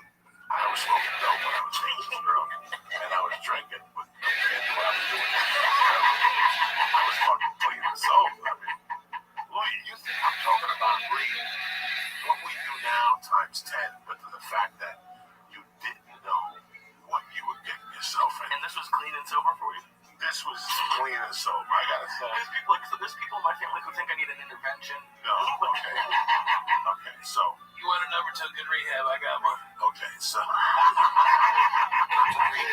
Sure, yeah, right. That was so. Okay, let's do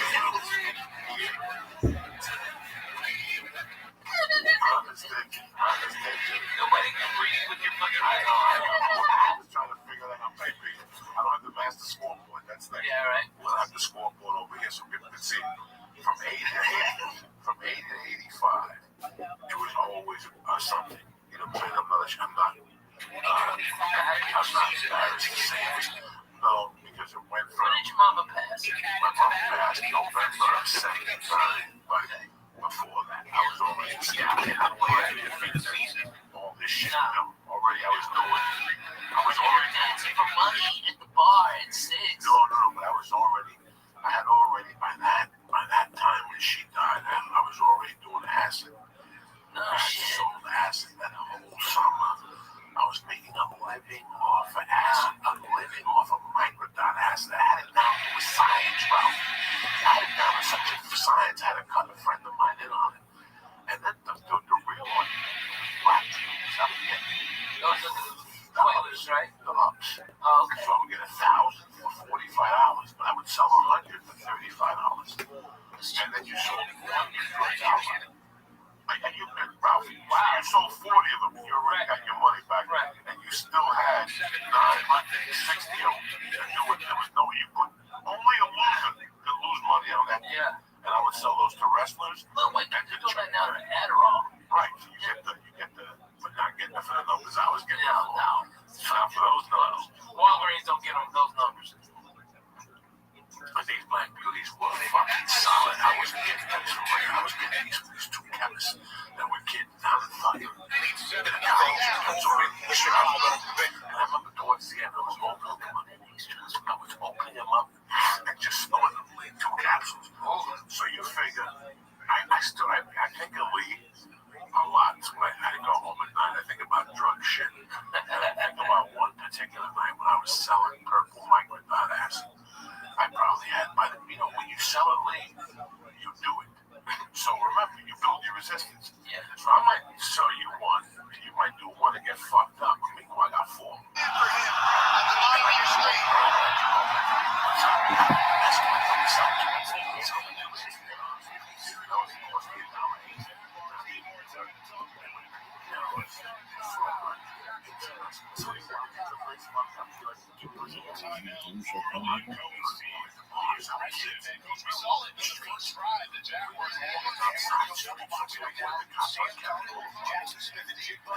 Here we go, kids. This is Daddy's favorite time of the week. Really?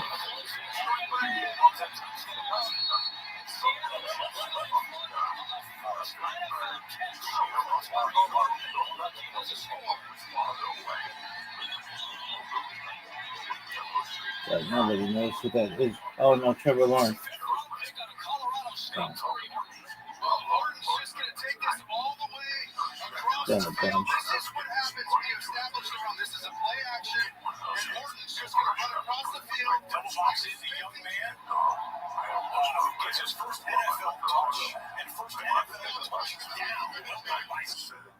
That means I got a partner. And we smoked that fucking acid. And I got a headache, like one of those in between headaches. Did it get you up? Did it get you freaked out? I was freaking out on the fucking acid already. But to make a long story short, I'm sorry I wanted this tangent with you, Ralphie. No, I love it. When I go out in those days, you really didn't know what was going to happen. Like, all you knew that was that you had $42, Ralphie had 64, and I had 80. So we're going to go to a bar and have a few drinks, and maybe Seattle against Pittsburgh. Maybe somebody would show up. Would show up. Well, and it was like. That's what I wanted about the fucking Quaaludes. Like, I went from living this fucking. Going to the bar on a Monday night. Come on, Miami, you fuck.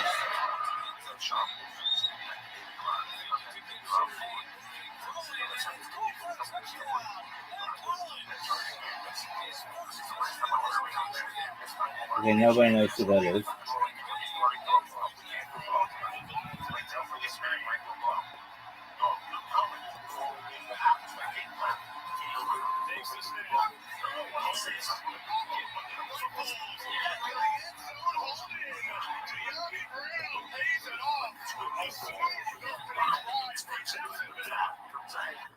Somebody would walk in. Dog, I got these fucking Quaaludes. Oh my God. The guy fucked up on the chemicals.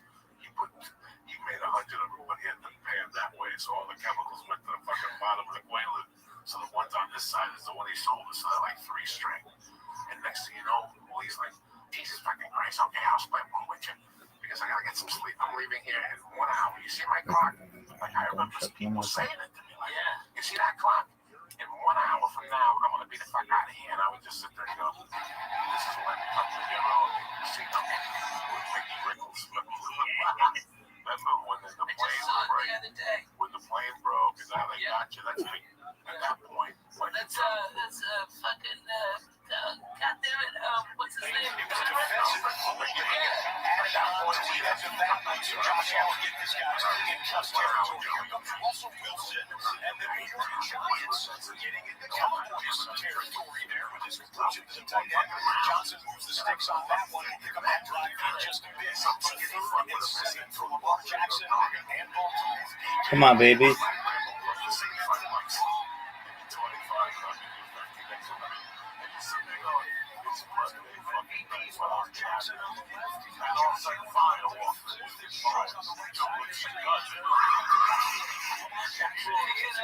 That's what I'm talking about.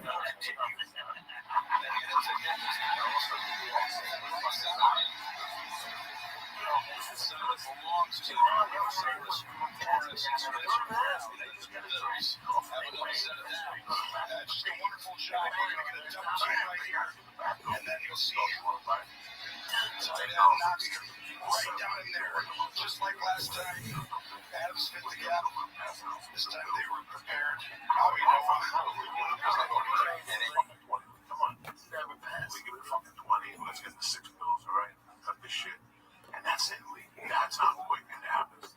You went out thinking you were going to have orange juice and a hamburger and watch the game, and you're going home jacked to the gills at 5 with the gram of blow in your pocket, the 6 Quaaludes you didn't want. And your dick's mysteriously wet. I owe you $20. I gave you 3 of the Quaaludes to hold. You know what I'm saying? Yeah. I don't want to Quaaludes. Yeah, because I don't want to be. I don't want to. Oh, man. George would be holding and didn't even know it. He didn't check the inside pocket. So that was off your drugs. Is that true? No, not. Like some people carry it sometimes. Fuck. Cook in the tour.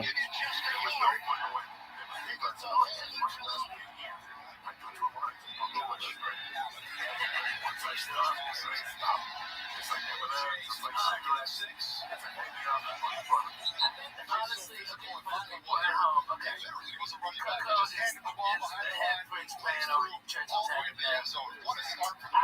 I've been a member of the church. I might have been the first. It was us. And, okay, the last time I saw Coco, he was exactly what he was talking about the 80s, like he was a demon then. 10 years ago, Christmas, Coco did a quarter ounce of mushrooms. He smoked nearly an ounce of my weed, drank beers all day long, and then went down and did the Comedy Store and copped. Okay, and that was the last night. And acid. Acid 10. He had 4 hits of acid. What? He ate a quarter ounce of mushrooms. I swear to God. Okay? 4 ounces of mushrooms. I did 4 hits of acid. Smoked at least an ounce of my weed. Drank all the fucking orange juice. Okay? I had to call the convenience store twice to come up and bring the orange juice. Oh, dude. Are they still there? Yeah. Tell them about the sandwiches you used to buy. Okay, I get them to set up fucking chicken salad with toast. Stop. Chicken salad, avocado and tomato. Damn, Lee, I'm fucking straight Jew food, but it was my time we went to that place, you took me to that place, and there was ants in your sandwich, and you sent them back, and she still gave you a bill for half the sandwich. Oh, yeah. Because she said that there was only ants on the one side. Oh, my God. What the fuck is that spot? The place next to the left. Oh, my God. Yeah. Greenblatt's.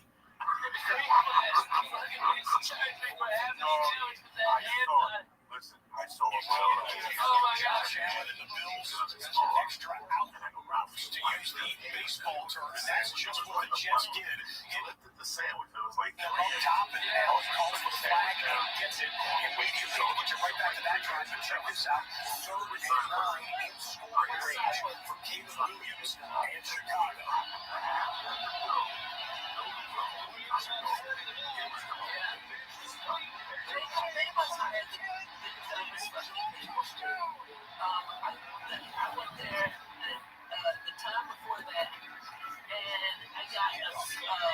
fucking salami and eggshells. Okay, that's a strong move. Okay, late at night, boom, couple pops, some sauce, boom, that's great. And they fucking fried up the salami, and the goddamn they left the plastic on the outside, so it's burned. It's all toxic. I'm like, what the fuck? Just send this back. Fuck it, I don't want to eat anything here. And I got high with you.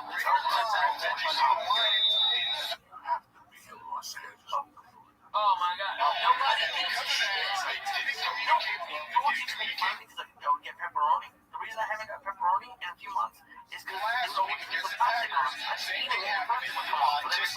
Oh my god. When you get Ralph's. No. I would make sandwiches. Oh my god, really? And every bite would have the ring around it, so I'd have to tell them.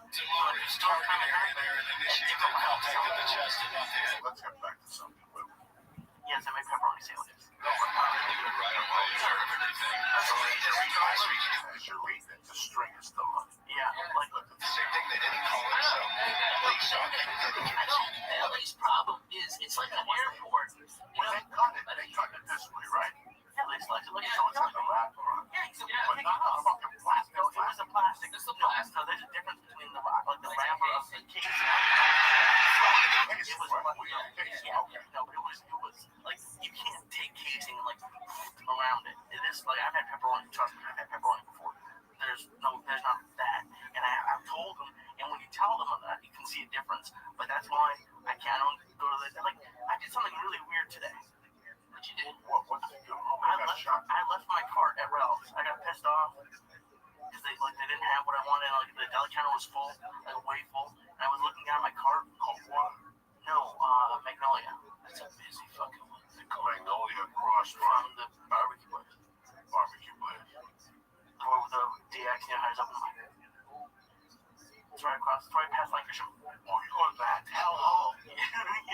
Why you go to that? It's right near everything I go to. No, that's the worst one. I go to that one. That's why you get shitty cold cuts. They don't have good cold cuts there. They don't? No. Where do you go? To the Rouse up by fucking Cold Water and any other Rouse, but that one.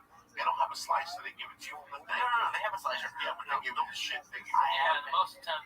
No, they don't have the good cold cuts. You can't go there. You know, you gotta go to Violent. Oh, that's where I go. That's where I go. Magnolia Violent.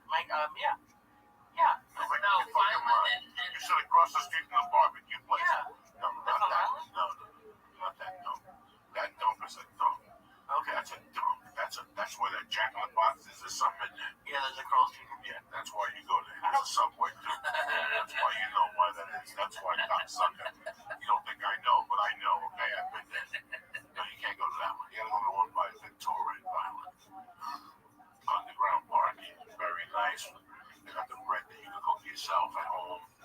That is. Yeah, no. What the fuck is that? You go to the worst. You pick the worst supermarket. No, there's a worse one. There's one on Laurel Canyon and Victory where they don't have a deli counter. That one's scary. No. I was the ones. It's the scariest place you go to. What's the one? Used to be John's. It is. Oh, I live near that too. John's. Scary. All rushity. One on Sunset. Out by the burger. Food for less? Oh, yeah. Oh. I know. I wanted to go in there with fucking, get a bunch of newspapers like I'm about to get shaken in the yard. You know? Oh, my God. If I go with you. Right. Parking was scary. Everything was scary. It's the funniest jokes about that place is Felipe. Felipe goes, food for less. It's the only place you go in this drug dealers in the Alps. Come in. Like this. It is a fucking How are night. spoons? I'm missing. Just shot a CD in San Jose. DVD in San Jose, whatever, a special. He's fucking funny, man. Felipe's a great guy. He's doing a great podcast with That's all I gotta get in. With my brother Simon Bob. We have to get in here after to do his podcast. Oh, fuck yeah. Rodrigo Torres. Yeah, Rodrigo Torres. We have to do his podcast. I've just been so busy the last 2 fucking months. So, listen, we're still all here, Ralphie. I know. I just had Willie with me. Rogan's doing his thing. Fucking. Man, Joe's doing it big, man. Dan Cook is working. Fuck yeah. Duncan's working. Ari's working. We're still here. I guarantee that nobody, and Josh Wolf was in Syracuse this week. He's working. You know, I mean, I like the Hughes. Hughes in the house. Oh my God. I'm like, it feels like it was never going to happen.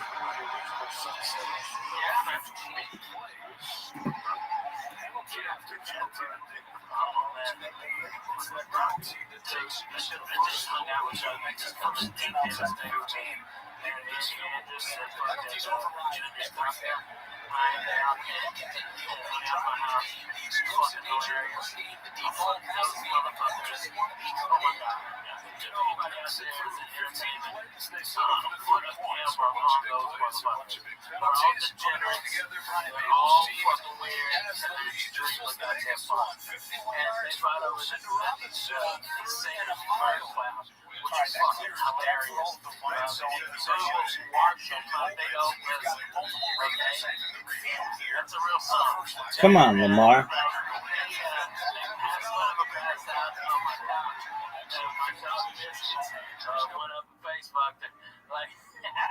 Like, hey, something wrong with your lips.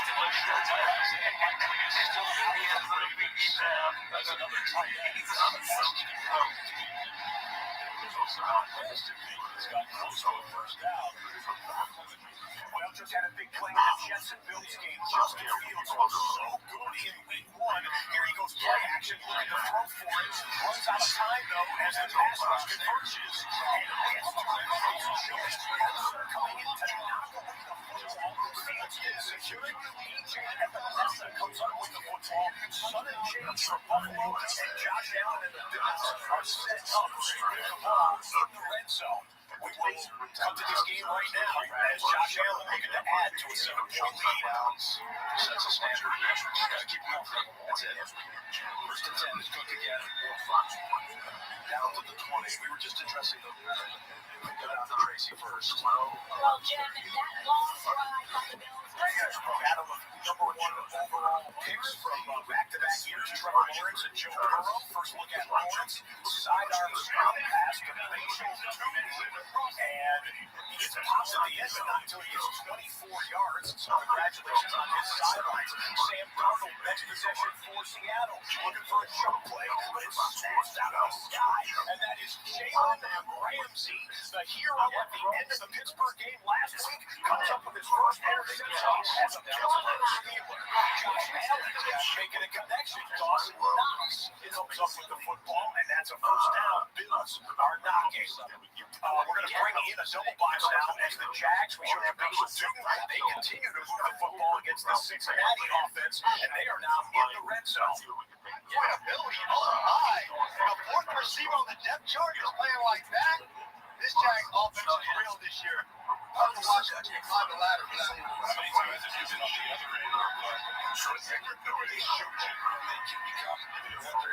This is another opportunity for Rayer in this stretch. They got to stand up. First and 10. It's incomplete.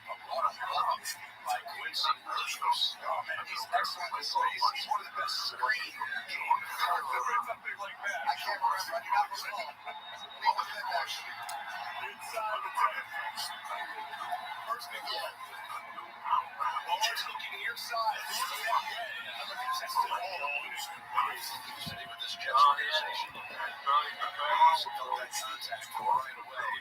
The second and 10 now. Elijah Moore, second 18, dancing around in the zone on this left side. Josh Allen, receiver defense, getting to the right play.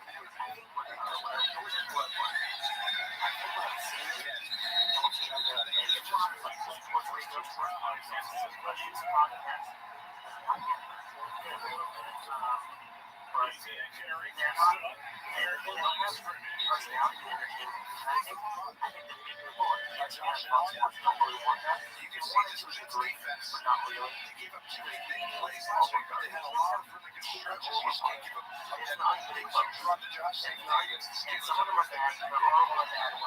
But he get down to the 2-yard line for a first. Empty backfield for Allen. Pressure on him. Look out, there's an answer over the head. One on the kid.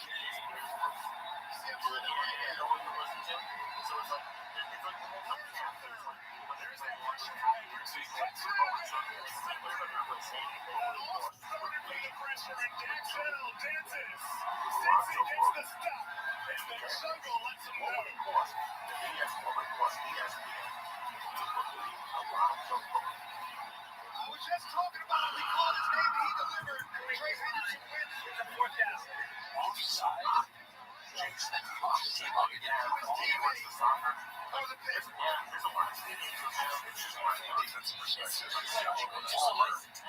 signee by way of the Chargers is going to be Prater time. Matt Prater, go hit that 32-yard game watch. They're taking the red eye in for the game. Arizona's be just 28 yards. 41-year-old. Second oldest player in the league. Here's Prater. Kick is good. So, 10 points in 2 minutes. Jets cannot afford to stay. It's like that. They only give up a field goal from 10 in Jersey. So, Mac Jones running for the injured. Brock Purdy. I want to see. Mac Jones goes to Ricky Pearsall. They've got all kinds of problems in pass receiving. And when it comes to injuries for the Niners, good to see that completion for the Niners fans. 15 yards on that one. Stevens, 24/7. You wake up with Brody. First, it's from 7 to 8 with Brody in the morning. And then like 12 to 1. The last 2 stops of the night for Brody. The Comedy Store main room or the original room. And where he was pushing through. 23, so Ravens on because he knows so many fucking people. I don't think people really understand. I was at Fox, and Tom Brady walked up to Brody Stevens and was like, "Hey, Brody, how are you?" And that's fucking Tom Brady, man. Okay, and he was like, "Oh my God," and Brady was like, "Doing good, man. You know, feeling good, doing good." Positive. He didn't say positive. That'd been hilarious. But I saw it. I don't see it. I see it, and I'm not even sitting there like. I'm not even close to Brody. I wouldn't be like one of those guys that, oh, look at this guy can do away with it. No, I'm old. I'm talking about Brody Stevens and what he does on Periscope. What he does on Periscope. It just against Miami's defense last week. So if you don't want to be that guy, fuck yeah, in the mornings he lifts weights in South Florida for the Dolphins. He's running for no reason. He's in the middle of Leonard Williams get a one-on-one. Sometimes beating the shit out of the steering wheel with drumstick. It's like that smoke dope. It's the fat fucking morning shit behind the bush. You know what I'm saying? I don't have the balls. Where's the cats? I don't have a ball, but I can't smoke in the house. If I can smoke in the house, I'd have the cats in there every day. I'd have pure fucking You can't do that, you babies. No, I can't fuck with the cats and get high in front of them and shit. That shot, I cocaine thing with him. I came back. He lost that fang and shit. Now driving his opening possession. Shit, this shit's real, Jack. Hey, this is hilarious. I remember Detroit defense. before the Cincinnati and Jack. Okay. And Bill Gates, that's Sam Hubbard, recently we did around retired former defensive end edge rusher. Everything from Doug, there was this guy, Blackjack something, okay, that Doug would just be annoyed by, like so fucking annoyed. And I'd be over there and we'd be playing Scrabble or something, or just fucking, just me, I'd bring over coffee, fucking go over jokes and shit. And Blackjack would just show up. To the San Francisco drive here, so Mac Jones has the ball in territory. And every time he Call come it in, 2nd and Doug 7 would just from the 45-yard line. slide Marcus a Robinson videotape with the of suspension. outdoor Washington Beatles hasn't fucking been able to be healthy this year. They're okay, this is going when you don't have your quarterback, all these thumbs and shit in there. Oh my God. It's like a book we turn upside down. Like, I can't get it up. And while Miles was a kid,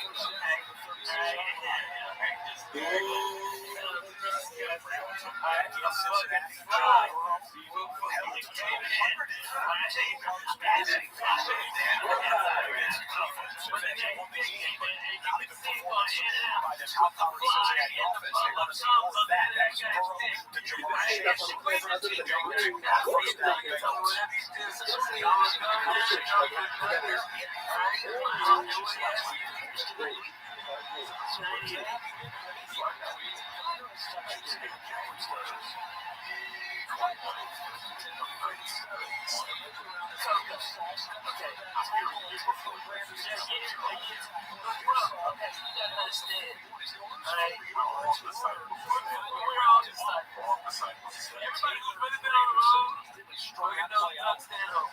a great example of what Brandon Staley talked about, the style of play, the speed to the football. And that was week one of a new defense. Watch all the Saints in pursuit. Bringing personalized everything they can out there, but look at them all running to the football. That's one of the great things you do in the film room.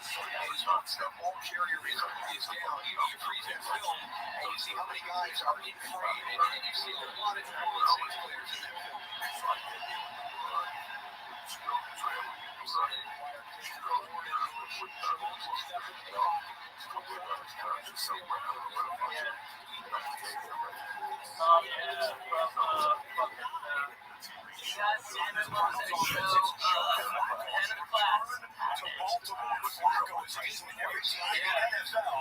Except for Baltimore and Seattle.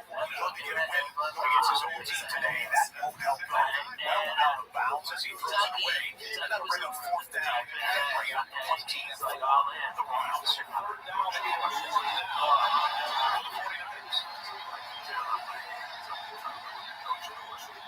Coach Morrison was one of those bars that was just real. And you felt the pain. And that's the bars right back to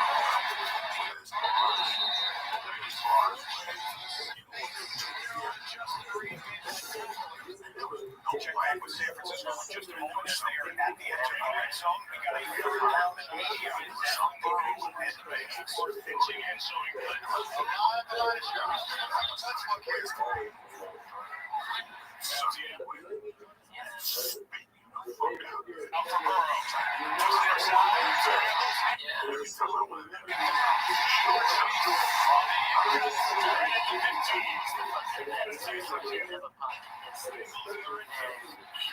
Burrow. He's like, hey man, I can talk to you.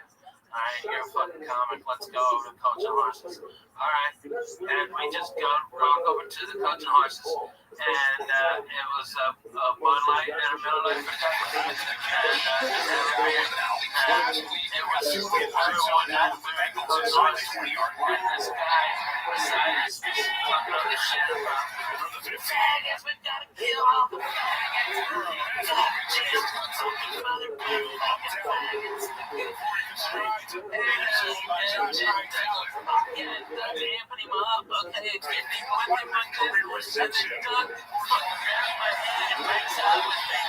Okay, at the fucking bar. Alright, and this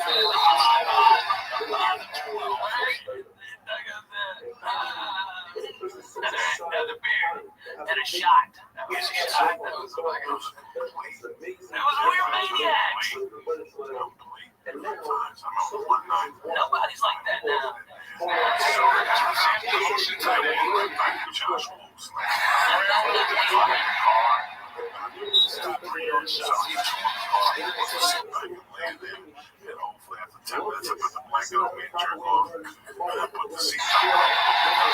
You got Devin in there.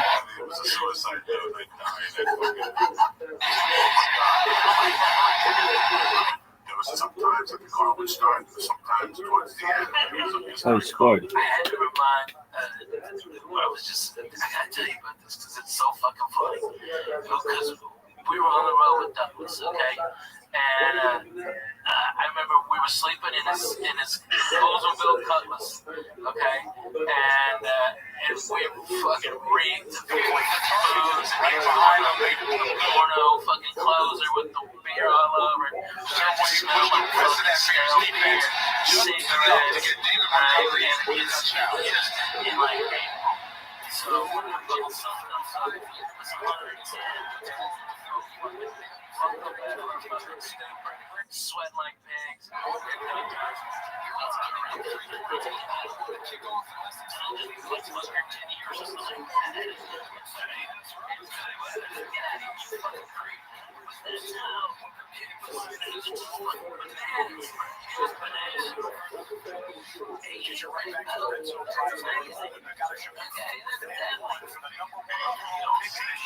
Opened up my mind. Nice. I'll tell you exactly who years got me on stage. But in June of 96, I saw the touchdown. 6-0 lead for the Giants with 26 points for the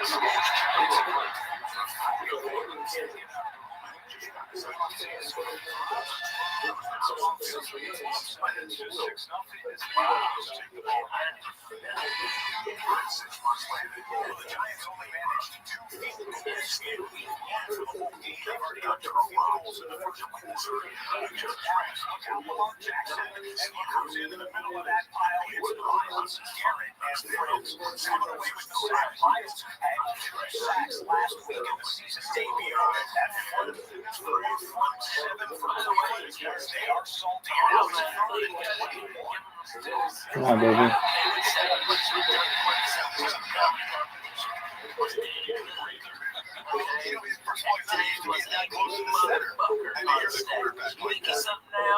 Holy fuck, that kid lit it up. And I mean, every time Standing goes, I've seen Mencia get him like that, see Chappelle get him like that, Sam Kinison get him like that.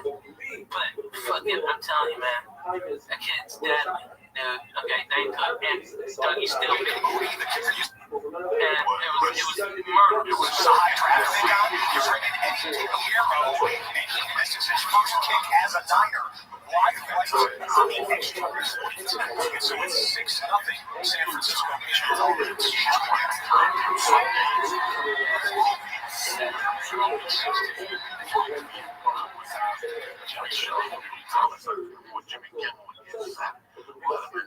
Carson.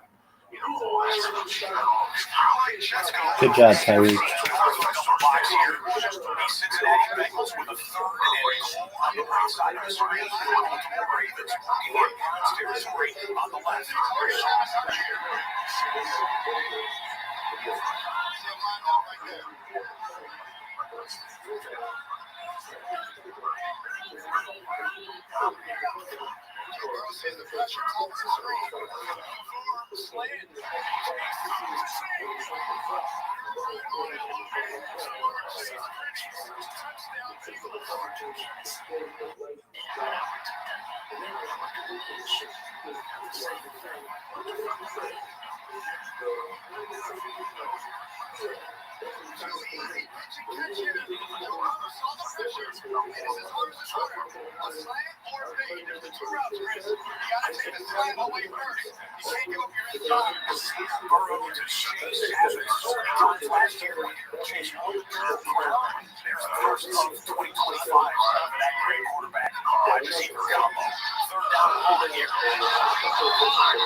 Josh Allen has come off the field for the Buffalo offense.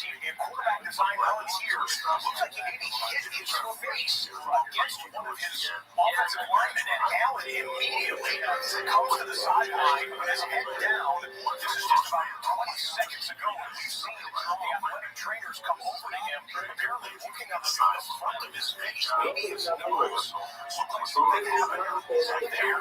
Allen to the sideline, and there you see the athletic training staff right on top of it. Trisha Trubisky in the game at quarterback for the Buffalo Bills. But yeah, right there, it was a just player with his hand up towards the helmet, and then his forehead appearing going to the thigh of one of those offensive linemen. So concern for the Bills and these first players. Trubisky coming in the joint way. He goes to Giant revolver for a first down. The penalty was against the Jets as well. So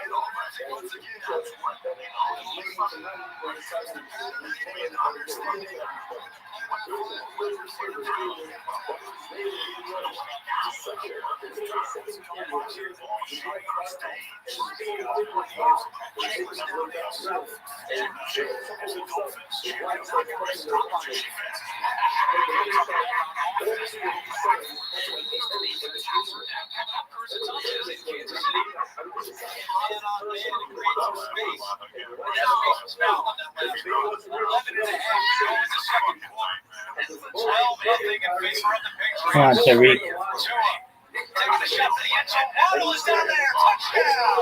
Jalen Waddle.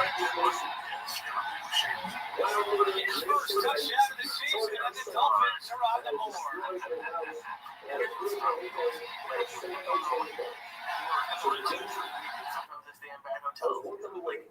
They stay in bad hotels and they actually sell stolen hotels.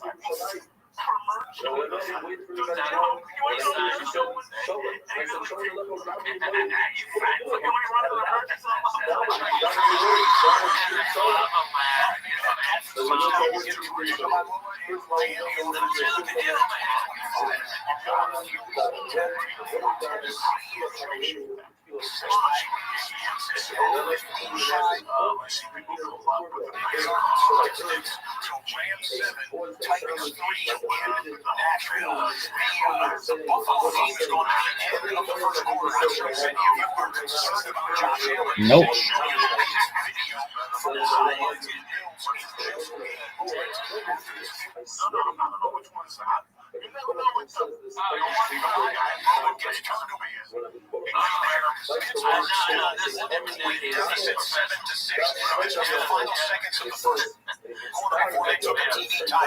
Josh Allen being attended to by one of the training staff. It's incredible. Buffalo puts up 10 on the Jets. Watching the NFL, get Doug all settled in and fucking found out this ticket exactly. Fucking went, did merge, checked in 4 hours before, came back, make sure Doug was all right, had his suit, dressed for him, ready to fucking rock and roll. And it was a fucking the guy's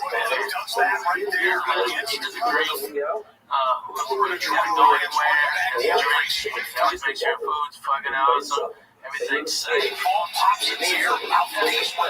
as well. And the lions recovery. They say the Doug fucking circus. Okay, this guy's wrangling up. I mean, he usually bitches in his wake and with food. And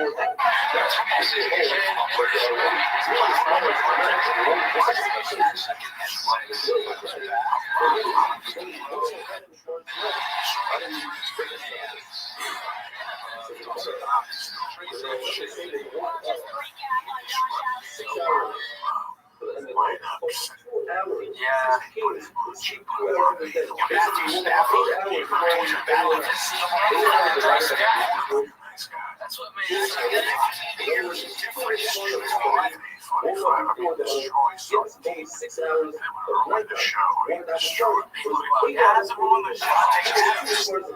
It's over. It's over. It's fucking over. Stafford is 5 of 6.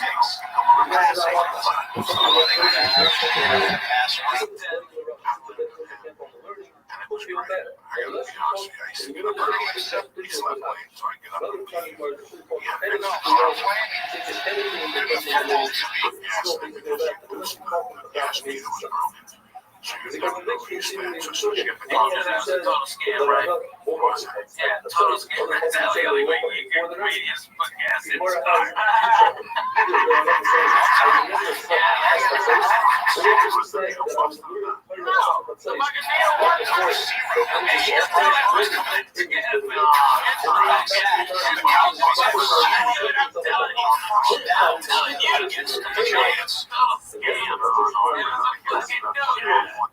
Wow, that's all you.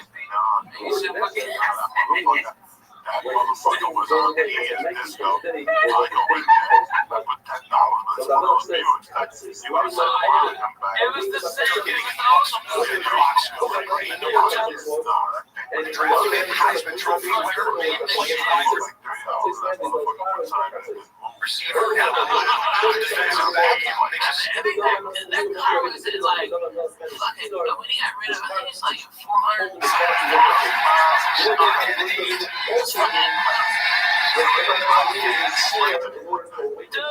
I slept in it many times. Doing CW Kendall gigs. Shirley Bonner. CW Kendall Gates and Triple Run.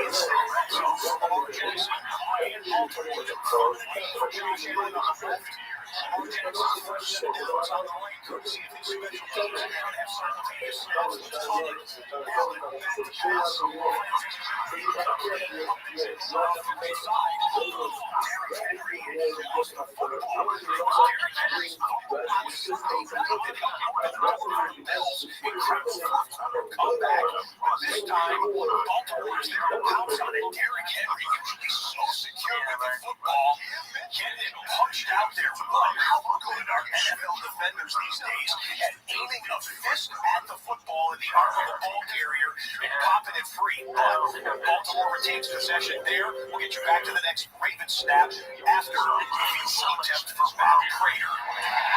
Here's the kick from 52.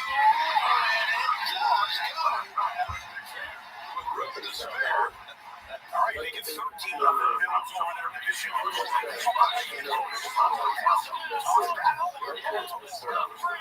There we go.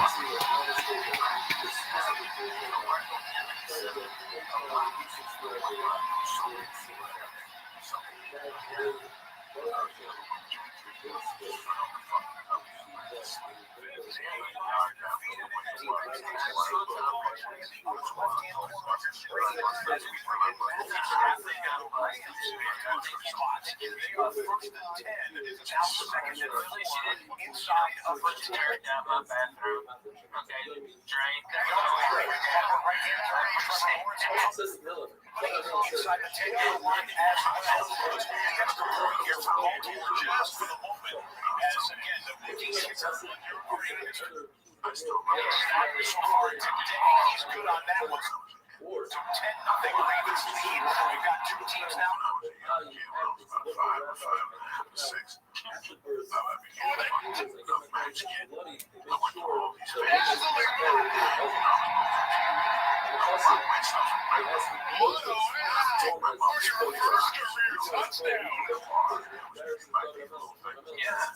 The singles. And now I know Bob.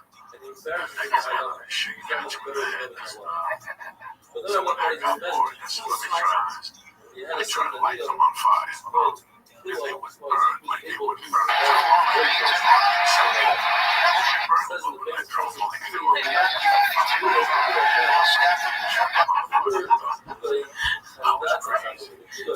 So, there was about 6 other than 205 West 88th Street. If you're going to West 205 West 8th, Give it the powers. and go to the end of the building on the Amsterdam side. When we were kids, that wasn't a parking structure. That was a garage that was closed down. On the wall, there was a sign that said no parking. That was the basketball pit. You had to hit that with the wall of the school. But if you went deep down into that, it was just nooks and crannies and paperwork. By the time a rap would come out there, we'd beat them up with a stick. It was just a party. It was just a party. It was just a parking spot. A huge parking spot that was empty. But get them behind you up the building. You can get them behind you too. And in those days, I would get like fucking all that paperwork back then by myself. I usually don't say this shit because I never even talked about this shit. I would do all that paper stuff. Sneak in from Pittsburgh, Seattle, with a field goal attempt. Jason Myers would have missed the 5. misses the second. That one goes off the left upright. To Myers. No good. Jalen Ramsey celebrating as if he may have impacted that play. Took the replay real quick. Snap is good. Hold is clean. That ball just goes wide left. And ricochets off the left upright. Left upright's getting some workouts here today. On a couple of points. Sunday of week 2.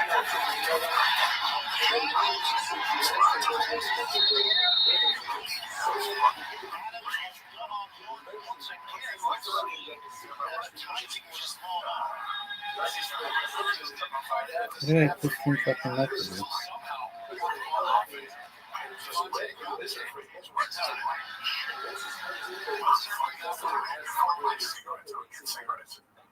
That was a smart way. Sure, the lady says.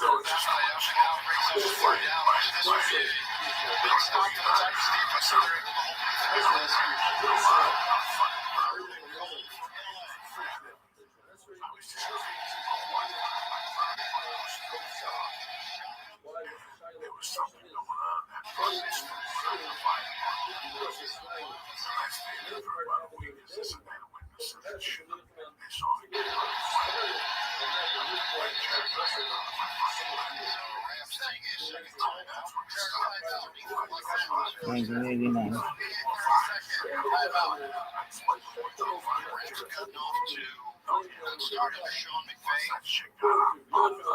Now his ninth year, they're 7-2. Christian McCaffrey lining up in the backfield for the San Francisco offense. Niners are the next closest team to the red zone. Rams on the 3-yard line, which you see on the left side of your screen. Niners on the 21-yard line of the Saints.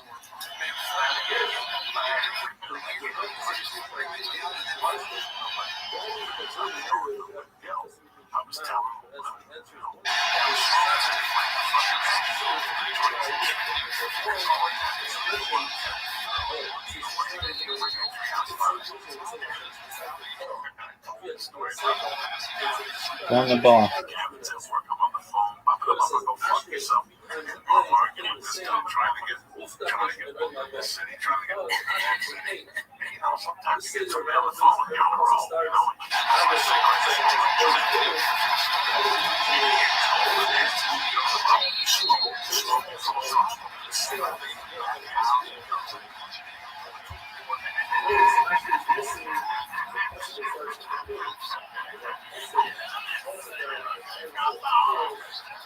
No. No.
I was right across the hall and the fire department did come by.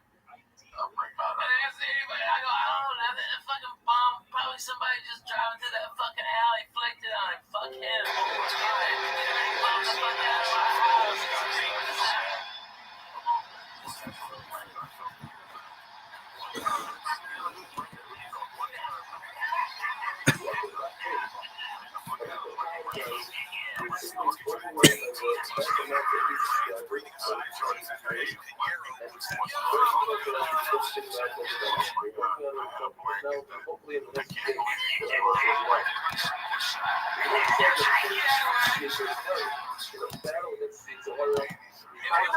Fans want to capitalize on this draw with DraftKings, the number one place for live betting. You're ready to go out and find the end zone. Yes, just download the app and use promo code Frenzo for live betting.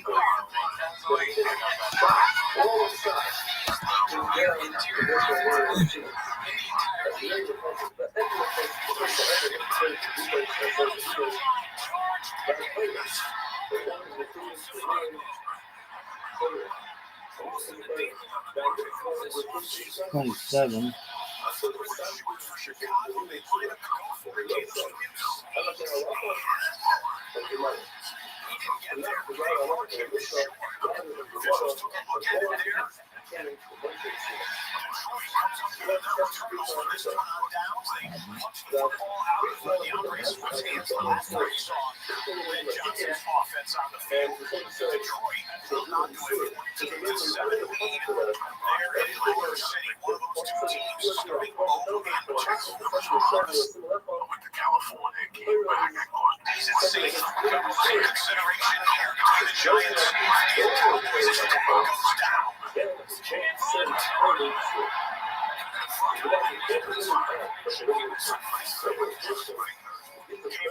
All right, give it to my boy. Head on.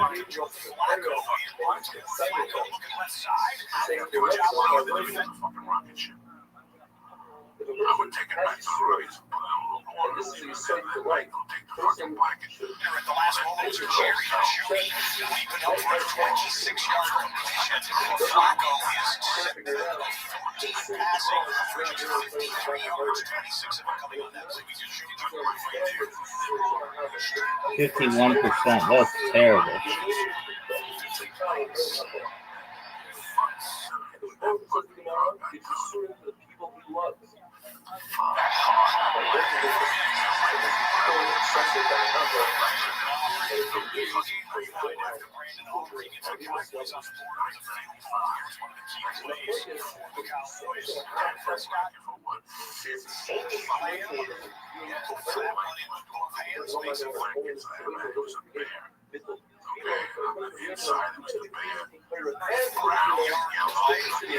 See, he wants to get that crowd going. Yellow and brown. Prescott, 8 yards passing. And that was 95. Fucking came on. I want to play in that went through fucking hell with me. Back, Jack, a marriage, a divorce. We were married. She wasn't thrown away. This is also a great fucking thing away. That thing was in Miami.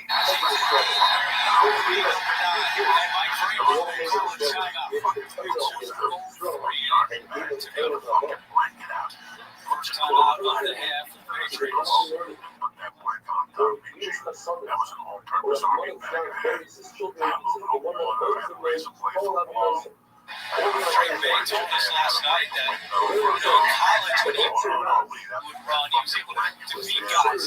He told us like he didn't do that as much in the NFL, but we've seen him use his legs very well today. 5 carries for 28 yards. And the one thing he said this weekend was he needed to go vertical, not just going sideways while he was sliding. And we've seen that. The defensive linemen in the NFL are a lot faster than they are in college. We got guys like Joe Robinson running over the field at the combine.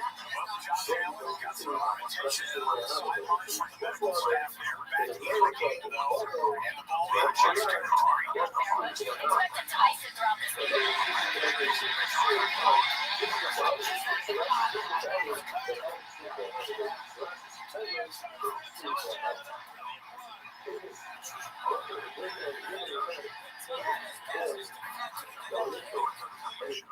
I got my car towed to get all your shit out because they wouldn't let you in the bar.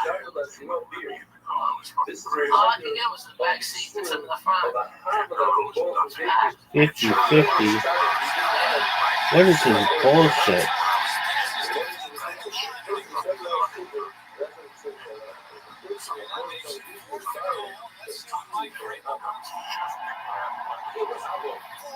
Jesus Christ, I'm going to have this goddamn microphone was that mic is the fuck out of the That's how it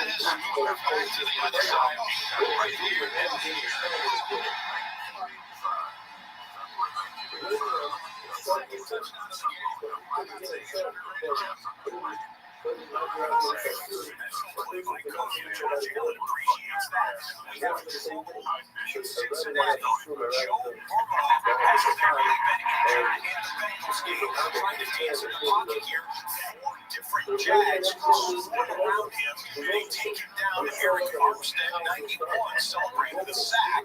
But watch the replay here. Hard to see what exactly it is immediately. Crying about the player that can accomplish the famous concept. Burrow stayed down on the ground, was sitting there with the athletic training staff coming out to give him attention on the field. One more look at it here. Jacob Browning is the backup quarterback, and Browning will have to come into the game for at least one play. Let's see if do we have the shot of Burrow sitting on the ground. He will. Okay, went to a commercial break there. That's as much video as we had to show you there. Burrow sitting down. We'll get you more as soon as we can for Cincinnati. Jake Bates. This is a 55-yard field wide. 400 of his barrels left for the kicker who was so reliable last year. The home came to Ohio State. For the Lions, the score remains 14-7 in Detroit. On 3rd and 9, watch Aaron Rodgers right to the defensive back.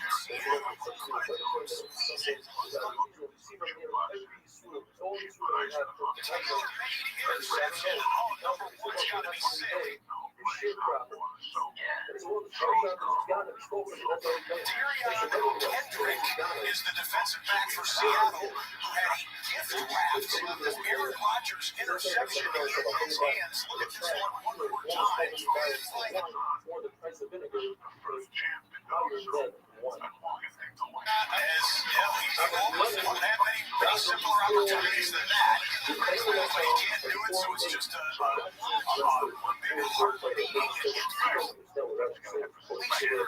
The faithful here at Akron. Let's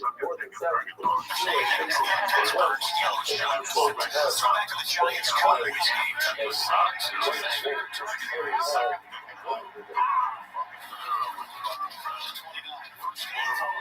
No. We're losing for the first time.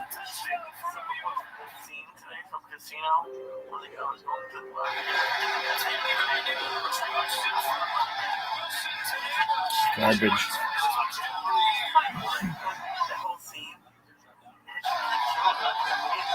Brooklyn's not low. We have the capacity to see that.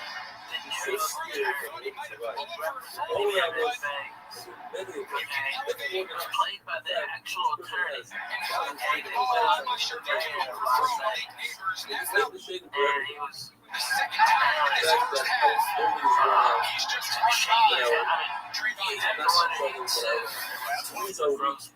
The reasons why the Giants drafted him as high as they did in last year's draft, and Malik Neighbors is producing. This graphic here is the list of some star receivers and how many receptions they had in their first 20 NFL games. Malik Neighbors now on his 119th catch. Today is only game number 17 for Malik Neighbors. Bowers, young receiver in there as well. Good active players on the list as well. And then, by the way, Russell Wilson, 16 of 19 passing, 221 yards, and a touchdown. Okay, there's some alarm in Cincinnati as Burrow has come out of the game. This is the latest video we have of him. Athletic trainer South. Walking into the Burrow medical tent. Burrow, this is slow motion video, but he was still walking slowly as well. I just wanted to show you as much of that video as we have. Jake Browning with him at quarterback, and a complete pass. I'm pretty sure that he was playing. Burrow out of the game. Browning in the game for the time being. You know, that's what happens. But yeah, it's fun.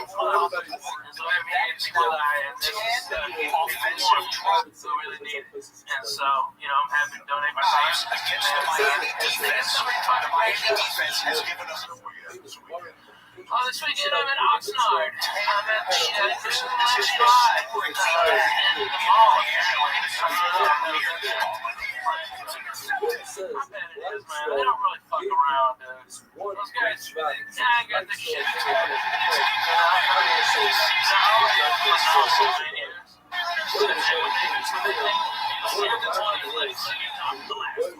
Okay, like,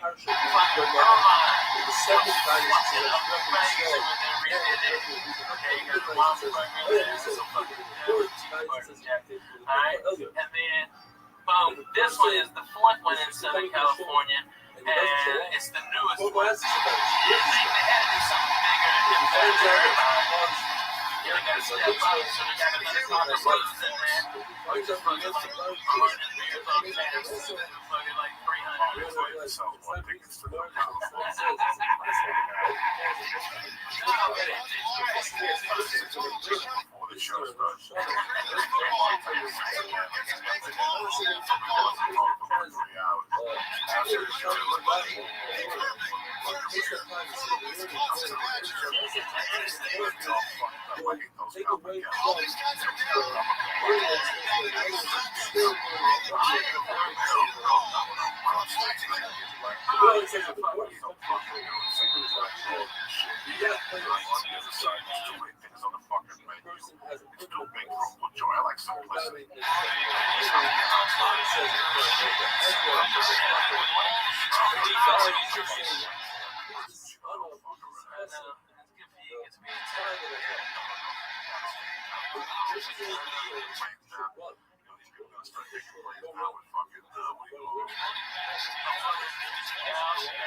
Good job, Chloe.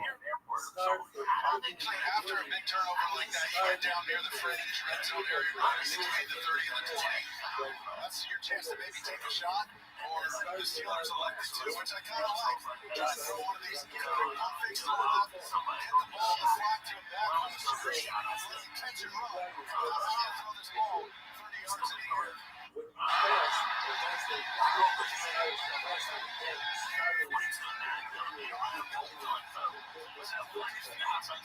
I'll get out of there.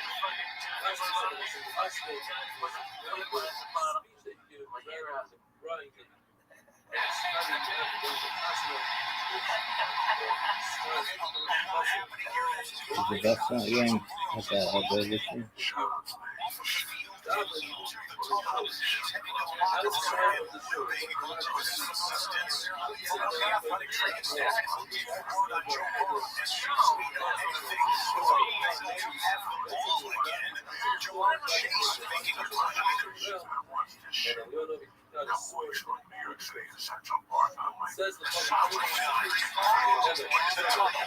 game at the this year. Against his old team to set his current team up at the red zone. You've got Jamar Chase with that east end of the ground, and Jake Browning is quarterbacking Cincinnati after a sudden change turnover by Trevor Lawrence and the Jags. We're just going to keep it in the double box right here because we don't want to play on either one of these ends. I gotta tell you something. It's Browning in the gun. You've got Aaron Rodgers in the center. Hands are off on the Pittsburgh's offensive line and Jalen Warren will go to the Jacksonville. A fresh set of downs. Still in the red zone. And goals to go coming up for Pittsburgh.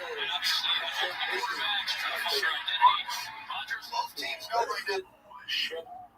I can't see it not happening. Joe Burrow's not out there. You're looking at the running game and short, easy passes. If you're the Jags, you got to play tighter coverage. You do not want to give them any easy throws to any backup quarterback. Jake Rodgers. And realizes you got to make sure that you're on the ball. So what I'm trying to say is that once your reality is involved, right?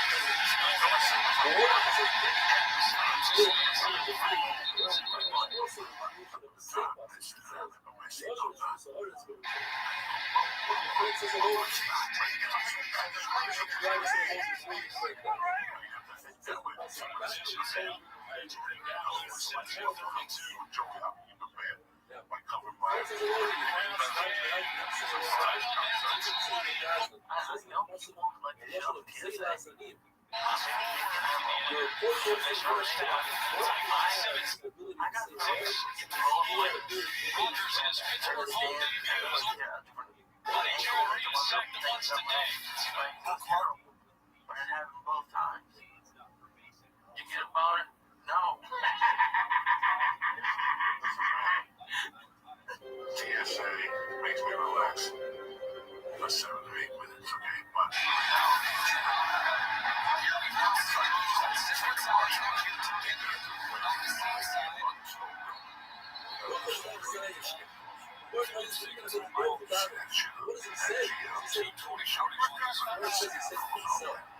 It's actually the same exact story.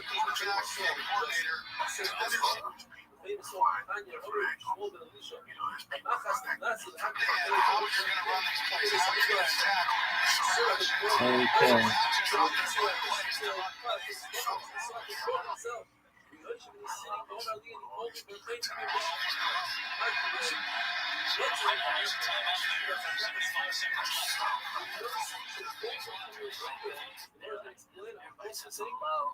We have to go through our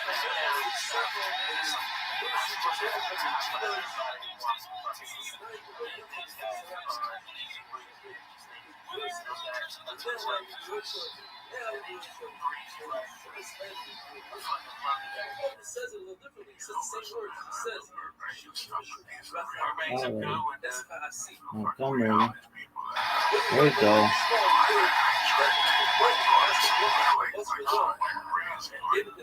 a fucking crazy airport or a Disneyland type of event. I mean, you know, what the sales.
Here in the corner. He's that motherfucker the bar.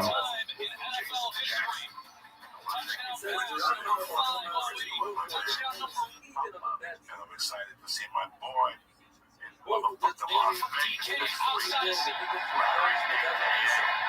The toking motherfucking lamb. All next week in the South.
So annoying.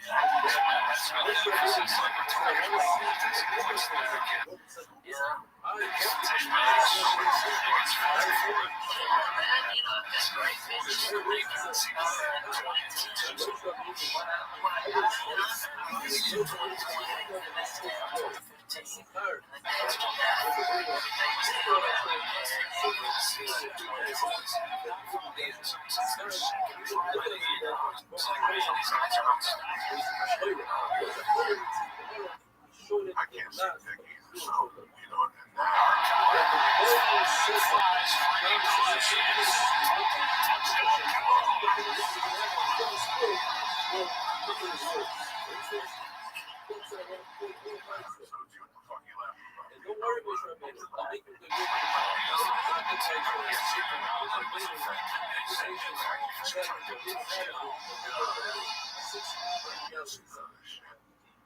that's crazy. So that's the name of reality.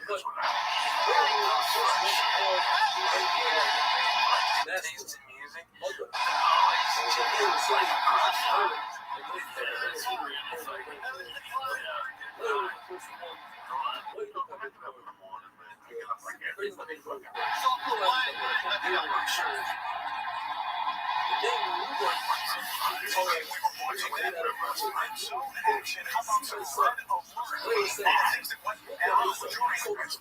That sequence there for the Cowboys.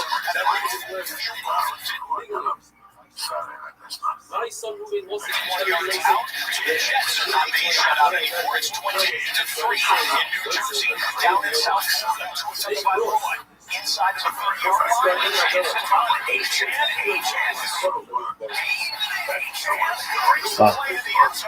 Touchdown. a son, kids,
understand why we're close to 2,000 subscribers.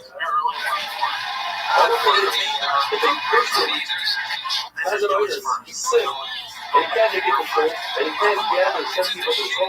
It's preferable that you gather at the same time that you're gathering yourself. It's powerful doesn't turn down the tefillah of the tzibur of the rabbi. Moshe says, whoever brings Torah doesn't use chassadim and davening in the minyan, it's as if that you need and your children from the generation. The Shul says he's a shul in the city and he doesn't go in, he's considered a bad neighbor. And because of him, he hates dollars for him and for his children. The Bible was under the impression that we're known as being old from his mother. But it says in the hospital, I'm giving away from this referring to his strong. But it found that the Muslim people said it must be because they come to shul early in the morning and leave shul late at night and then Habitation. So Chizda says one should not sit right by the door right into the shul because he wants to run away from shul, rather he give himself short distance into the shul.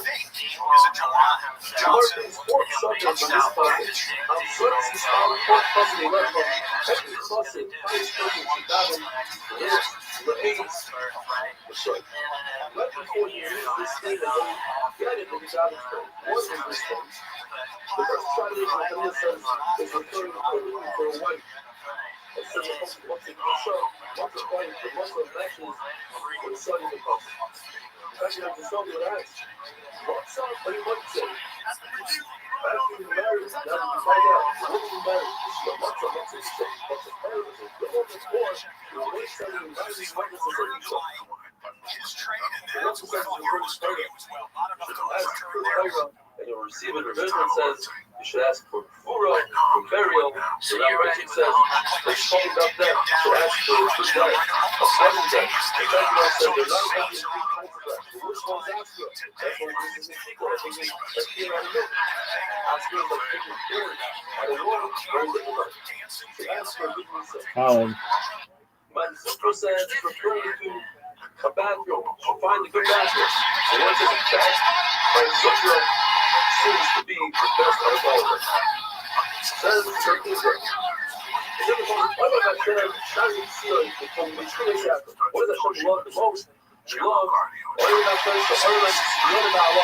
she likes the places that they come to the bottom of the halacha more than she was above the life.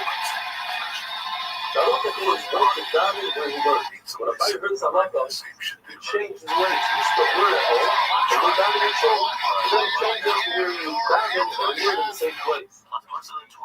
Rabbi Rothschild, they had 13 shuls in Feria, but they chose to daven by the pillars of where they used to learn. It says, the Yom Kippur is Amigdal, Ein Lama Kishborim, Mu'etam Osav Aramis, the halacha Mo'elam, the time of the Shul that Rabbi only has 4 Amis Malachas. In other words, that's why Rabbi also decided to daven in the same place they learned. Halacha, that's why it goes where it says, somebody who has Yerushalayim and earns a living is greater than somebody that earns that just has Yerushalayim davening. It says also that via Kapecha says that Ashrecha v'Tavla. You learn Ashrecha by Mazeh, V'Tavla by Mabah, where Yerushalayim only has a Mabah, not a Mabah. Is that not that one should live right next to his Rebbe?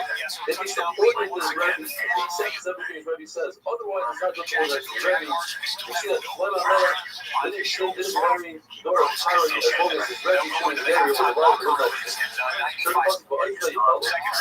1990.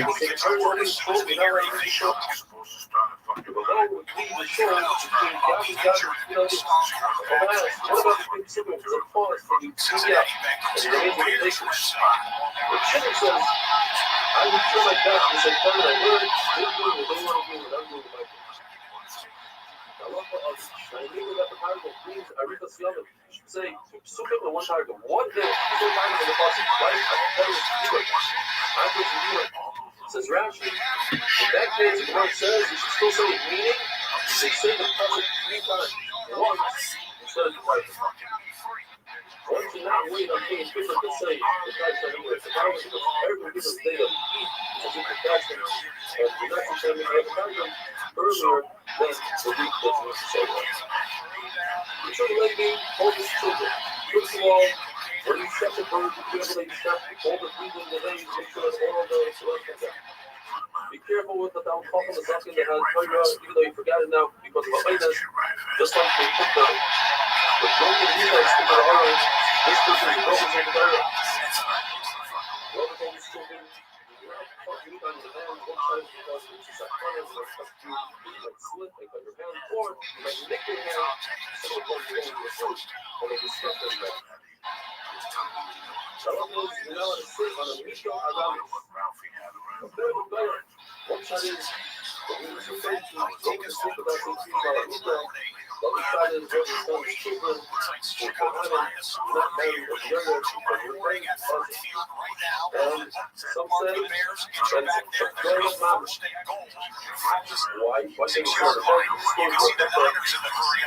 A woman told her, the girl said, sit down. And he said, let me see if I can use the bed. She took the bed and said, they wanted to blame him for himself. Well, today, listen, not go behind the shore. But look at it, don't believe it. What is it? If a person carries something heavy, it's obvious that it's not protected with short. It's still obvious that it's not. It's also obvious that by this time we're going to show up another door that people think he's trying to go to the other door and he's trying to go to the door. But people love things about the nature of water. So they don't put their meat on the table, but they kiss each other over their hands because of germs.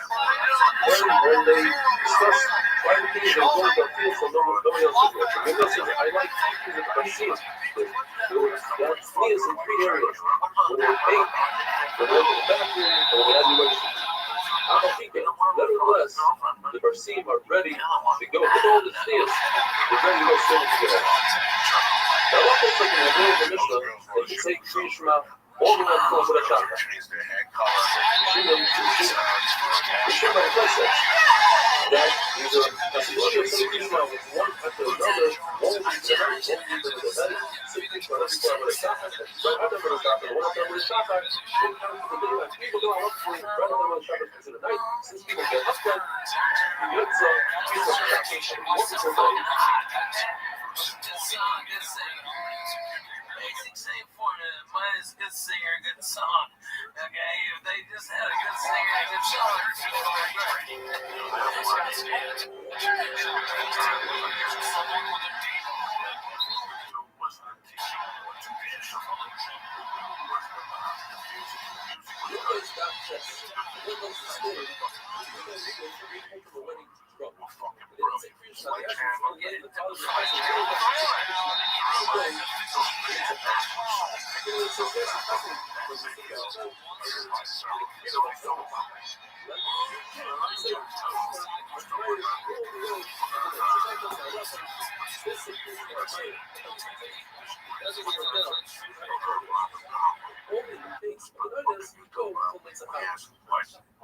our mission we have is that the social reveal the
also information. First down, Dallas. Launching the right-hand corner out of the 2-minute timeout. Gives Williams the left.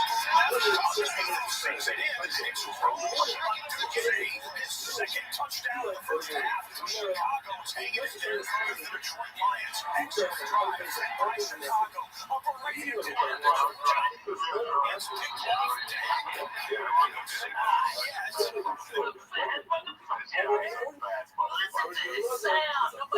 Babies aren't celebrating. I don't think that one is going to stay left-hand corner. Can you change the quarterback quarterbacks of the Bengals? The injured Joe Burrow.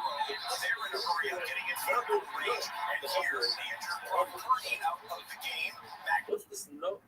Jones trying to get a last-second first-half score for the Niners. Okay, catch our breath here just a moment. As Kellen Moore and New Orleans Saints defense will confer on the sidelines. Back to Zach Browning and the Bengals. 53 yards from here. Browning.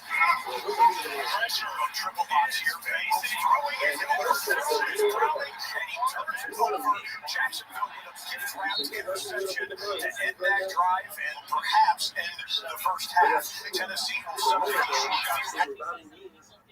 That it hasn't forced him. What haven't forced? We want you to say that the mitzvah were forced to let. Which goes through, and the Titans have a lead. Heavy, and they need to run away from the mitzvah. The mitzvah might give you chase. They wanted to go lighter. At home, over the Los Angeles Rams as the clock expires at the end of the first half. 13-10 Titans in Nashville.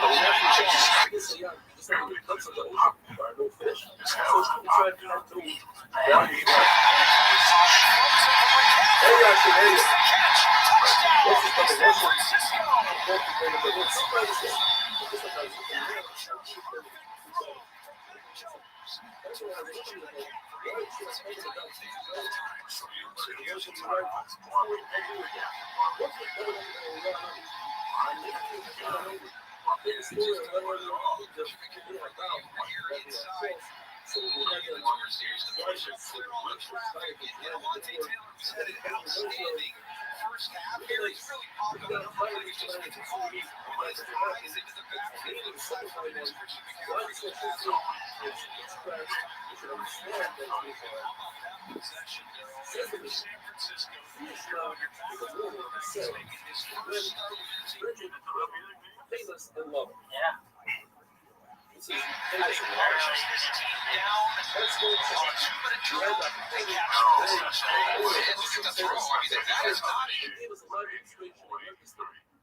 Very sad. They got a little bit more popularity. They wanted to switch it around a little bit. They show people how deep this motherfucker was. That's the shield. That's what we say. Rabbi Rothschild says famous in Paris is elite. So when you do this friendship between the people and the creator, that's the sheer of creation. The same sheer, Gemara brings it another way, between friendship between a dog and a wolf, between a donkey and a roy, which is a wild donkey. And a favorite say it's when you can differentiate, when you can pick out your friend or an acquaintance, an associate from 4 hours away. Up until what time did you say Krishma? Watching this until Netzach Ham. That's the Chafila. You have to go even further. Yeshua says until 3 hours, Manias. In other words, you divide the day. Before the light, that's the place for the grub. That's when the grub. One says you start from Abba Shachar. So the Bani says you start from Netzach Ham. And that's when kings wake up. 3 hours. As it says, whoever reads Krishna past this time, at least they're going to come into the Raisa of human authority. And then it explains what it says because this person is singing like that. The person decided against like that. This guy is a dangerous motherfucker. The Buddha saas the halacha is that Krishna can be said the sheer of picking out your friend from hours away. But I says no, that's only very feeling. Krishna is the basic. It's the type of person that's positive. It's a Krishna in 4 days. Got trust and definite because He wants to say Shemona Esrei, really is not some time, but you have to be so cool, you have to put Therefore, in order to time everything, you have to say Krishma at the last available moment, right before things. It says, how do we know this concept? It says, you should have fear right when the sun comes out. That's Krishna, Obach Shemai. Because the theme, the third word, is talking about Mincha should not be said after Yossi, the Yokim, saying the name of Shalayim, and whoever says Tefillah, right next to Tefillah, won't be damaged that day. Seriously, what's damaged that day? Or it says, why? Because he had a monetary loss, had a freedom, that's the king. Well, pay money to see a king. You're supposed to see even Gentile kings, see kings, go in and get king. But Bruno says, Gemara, he was so good at Tefillah, and he's happy the entire day you had him smile his face all day. Hashem's supposed to say TikTok, and we say, Gemara in one shot says, you only say that a mincha, otherwise it's a hefsim, you do it, or I didn't set that. This is a cover with the day in the Tefillah is like part of Shemona Esrei. Shemona said it's part of there you go. Shemona Esrei is because of the 18th of the Tefillah that Rabbi Rothschild corresponds to the 18th. Rabbi Rothschild is a big old good test, and I think that's why we say Rabbi Rothschild after Shemona Esrei, not a wonderful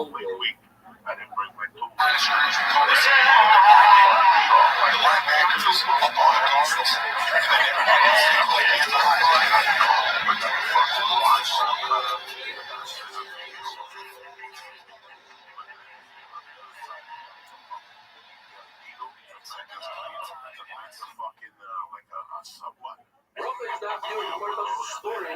Your mayor had really bad neighbors. See, Darwin, they should die. You know, it's so slight, that's not the way to do it. You're not thinking, I'm not going to hurt. Get rid of one of my life. Yes, get rid of the sins, but don't get rid of the sinners. What you do is, Darwin will give you some trouble. How does the person make sense? The love is only a current to bring another. The person being a virtue, made out of a song. I just said, shut up. Look at the person. Lots of love that you are, you will be more five-stones right than ever. In fact, this word honor refers to our children don't know who the other, but their children. So the whole is supposed to be. Why is it the love of another thing? The parent of Absalom, even Absalom, third time is the other. And the third of the and the soul is always at people's side. It's not an order of how it happens. We don't like we believe in how to cook stupid. So the person says that all the possible sense that makes a lot of sense. We learn something. We learn with the faith doesn't love it. But it was faith based. If somebody might tell you, how is it possible that God is going to develop a faith? I'll tell you what, my whole son will go against his father. Somebody could explain the main sponsor against his father. See the boss of the his son was special on China, so the late ordered by his father brother. But he had different later in life about 5 times that he was living with. One day the world, in his mother's womb, he said she was an Orthodox guy. When he came out and he knew that he gave the disparity of his own, he said another Orthodox. And when he really said Orthodox, he could check his really fun. Humans are living in everything. He lives from a full place, or he lives down in fucking Arabic. And he said, sure, when he had the former himself, and they spoke it out, they had that. The thing of the Kazi says that it corresponds because there's a fourth one in the Shalom for 5 times. The fourth one fills the whole world, but the Shalom fills the whole body. And the fourth one sees it, but it's not seen, and the Shalom sees it, it's not seen. The fourth one feeds, refines the whole world, the Shalom refines the whole body. The fourth one is full of time, so the Shalom, the fourth one sits in this inner room to fill up the Shalom. So therefore, the person that has a Shalom within it, to come and pray to the Lord. Once the last thing it says, it's a pronouns, like dinner. The pronouns are like human beings. The artist paints a picture on the wall, can infuse it with life, and in some word of his word, not only can you infuse it, you can infuse something with something, a baby that's within its mind, infuse it with life. As Thomas said, ain't something in it, that we learn inside it. The artist of our God. In other words, it's important to be clear, and only to learn and similar. Based on Bethel, we learn to sing with our legs up. Based on our legs up, and the sport how to live, everything he creates as an artist, usually it's art outputs that. happened in the split because this year, Shayo, who were both tzaddikim, this year, Shayo and Rabbi, they didn't want to visit each other. They showed hell that they were as great honor the other ones to come together. They told them, they had the right to make this year really sick. They told Shayo, go visit this year. So that's what they said. So he makes it out there, you're going to die, the way you and you're not going to live, which is a double dozen. You're explained, you're going to die in this world, and you're not going to have another life. This is you get married. This is something that's so much better that I'm going to have descendants, they're not worthy. So, Shayo now you're saying this, wow, the high capture of one of them. What are we getting about in the related to this business? What are we related to you do your own? She said, okay, it's in your daughter, but I would discuss it. When we talked about a woman having bad descendants, they call us too late. Consider it very likely. So this is what it said. He said, it's not like it's the word for them. I get it also when I laugh at it, you're going to put swords on your neck. So you never stop happening. And what comes is that usually, just to keep the listener, you got to be left the wall. What's the wall? The wall is hard. So the kid is hard. The wall, then he said, something has to do with the wall. He said, the Isha Shinamis, this word that he said, because I mentioned your son, and the squash is touching his wall, as well as express like this. So my grandfather, whatever, he was the very somebody still doesn't deserve the squash. Takes me another component. He said, I'm going to put up the English word, sorry, I'm going to put CC, I did everything. What he does is the mother who was sitting to pull in the field. When he says the word, they push the book of medicinal remedies to be paid. That's why it says 16 and 16. Three things were above the mother, the cleaner, and cleaner, buried the book of the boys, the wolf, the capture, the snake, and whatever they were doing, people started doing it. And when his father, the Russia uncle, died, he dragged his body in the streets on a bed of rope. Show people this is what happens when you have a son. Those two things are all this. And we did everything that was plugged up in order to create order to create the social protection of water. We didn't do that. We said, no, we don't do it. When this became the Lord, it was a really holy Lord. It's a prayer that didn't do that. And when they were a host, they made an extra month of the year. On the last day of August, they said that's not good because that last day could be Nissan, and because it could be Nissan, we were showing on that. Somebody uses other people's Christian God and says, there's one that actually is especially the forefathers, there's one that is so wrong, it's absolutely not supposed to be Christian. So it's like, everything else is like, Salah, etc. So they use this Christian God.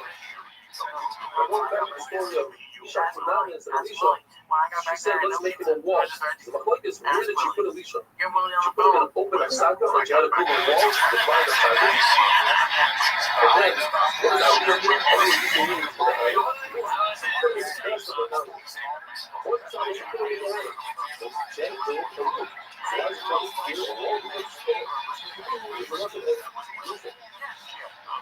So you support my dad, I think for a shit. And the land, what it says, I mean, she's never been from it. They weren't going to take care of it. The shrill would refuse to make it sing from the circles where everyone got more wrong than anything. She knew the Lord was going to happen to me, that I'm sure the fucking fights, you know? She knows this stuff. She knows this little land on the table. She knows that. She knows that. She didn't know what to tell you. Whereas, the servants, they actually didn't have picture. He was a big old says to the mother that the person takes on the cover and gives them his own belongings around the cover of his feet is not to the cover. What does real love is in fear? First one is in true stand in a high place for the battle, because I think that she's our son, she knows all of this when it comes to battle. It's supposed to be together like we do those. That's right. And you're not supposed to eat and drink before battle. If you do, it's as if you have gaiva and then you try to remember Shem Shemayim. Shmuel said that was like Yeshua. Then Kriya Shema said it's killed 3 hours into the day. Francis said that say Kriya Shema. Francis is not a kind of direction. Shmuel said it was Kriya Shema before and right after. This is touchdown. Let's pick up this game now live. That state because a Fox Channel 3-yard line of the Bush makes the tackle. That's all part of being a complete receiver. When he told us he loves when he gets hands-offs on jet sweeps like that because he thinks it helps to stretch the defense. Right? They have to honor that. Now, the next time they do it, they'll probably fake it to Zay and come back and run it back the other way with Todd Monken, who's just done a fantastic job here.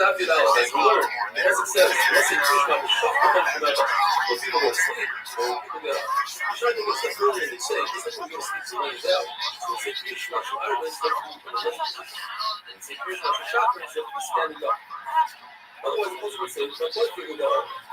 So I say, "Wait a minute." The person says you get right from there. So I say, "When you're walking on the road, walking is not laying down. It's not even standing." There you go. Therefore, it's even sitting. It's sitting, standing, laying, and even while you're working.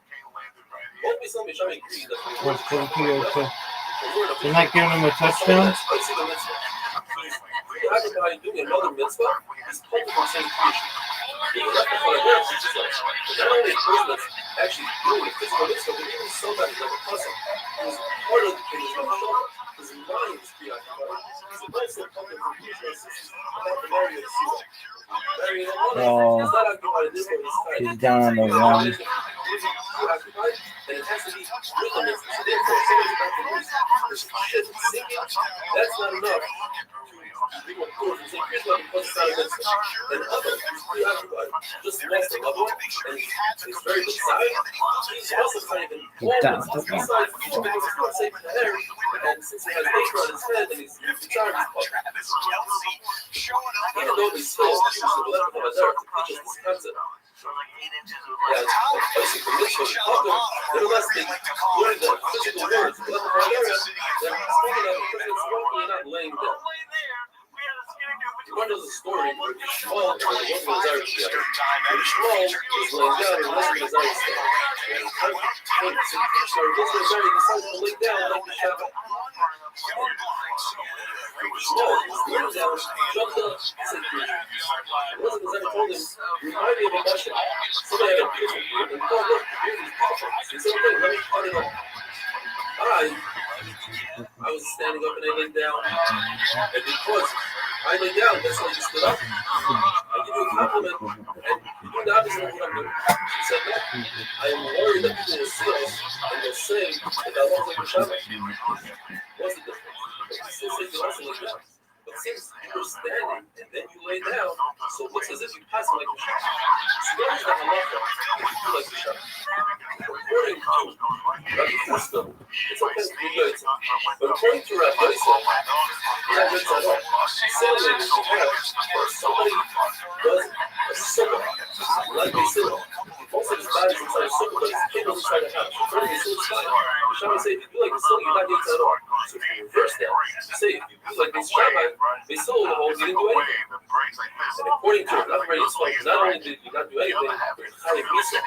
See the Mishnah, the Targum says, I once put myself in danger in order to be yikes like the Shammai. If I told them something would have happened to you, would have deserved. Mishnah tells us, based on the puzzle, Sheva by Yom Tov, you should say 7 brachos, 7 biggest fish. How do you break it down? The Mishnah says, in the morning you say 2 brachos before fish, and 1 after. In the evening you say 2 before and 2 after. In the evening, the Munah, that is the Munah is a very long bracha, and today, compared to the whole Munah, is considered short. And time for Chavan, when the second is 1 bracha or 4 bracha, that finishes in Baruch HaShem, but doesn't finish in each act with the ball. You're not doing the direct. One of the concepts according to those are very important. Attention, don't do it like that. Because you want some attention, which is darkness to the night. We want to mention the night during the Baruch HaShem. Just like we mentioned the daytime during the Baruch HaShem, when we say double R, the day that's the according to Shmuel, what's the second bracha? Havarabah, like Mr. Kashmir. According to Chavan, it's Havas Olam, like Mr. Stark. Because it says, therefore, you should say Havarabah in the morning and Havas Olam at night. Like Mr. Kashmir, I guess, this is word, Chachmei, Sarfas Ashton. Shmuel says Allah, if somebody gets up early to learn, should say,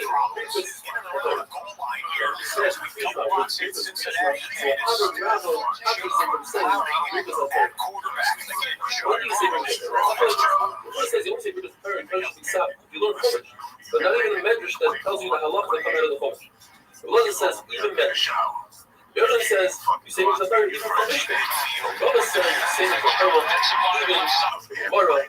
Rashi says because that's the particular Torah. This is great for Damiani. Gemara is the main part of Torah because with that Allah comes out and it's the logic behind the Mishnah and it explains away the contradictions in the Mishnah and sometimes to add and take off words of a Mishnah. It's very messy. Shmuel says, what bracha do you make up in the third? Last thing you do the third. Yochanan adds, higher blood you finish off with a bracha. And Rabbi Rothschild says, which he says is considered the most important bracha out of the three. Why? Because it gives the person the miracle that plays the highest strong to fire. And therefore, since these are all brachas, we say all three. After the Gehanim brought the carbon in the morning and they salted, they buttered, the Gehanim would pronounce, make one bracha.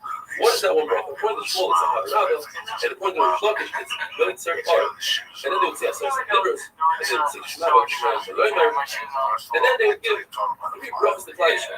They would say Emes V'Yatzik, and they would say the bracha B'Hoida, which is someone to say, just depends on Shemaba or another bracha, and then they would say Yotzer Ar.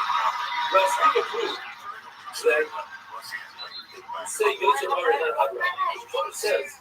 No way. Brothers are not married. In other words, if there's two brothers together and say one out of the two, you guys are not what? Someone let's say for Philip, say just a bracha, so yeah, that's for right. You only have one pair. You can't put on with the other one, you guys. That's a good one. In fact, that they said one bracha, and if that one bracha, for instance, was Yotzer Ar, that's a great one. Because when you say Hadarabah, you can say all night long. There's no smoker. But if they said Hadarabah, there's no proof because perhaps they said it was true. The Yotzer Ar is only one election. And maybe they said it later on. You are saying that perhaps it's a both though. You have to say that it's not happening, that the second is not happening. You say one before the other, it doesn't matter if it was one. Wonderful day.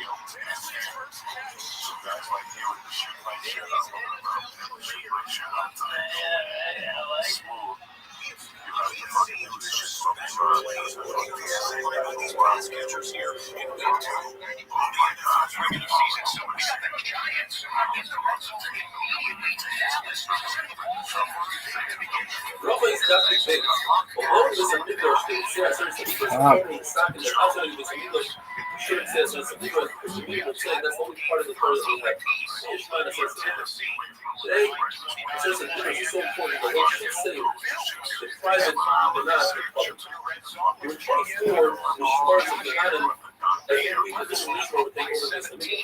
The incoming Israel, they would say something else, the outgoing Israel would say another bracha, and they would say, Misha Shia Shmoy B'Bayis Hazeh, Yashke B'Nechem Ha'avo Ha'achlo Shon B'Reis.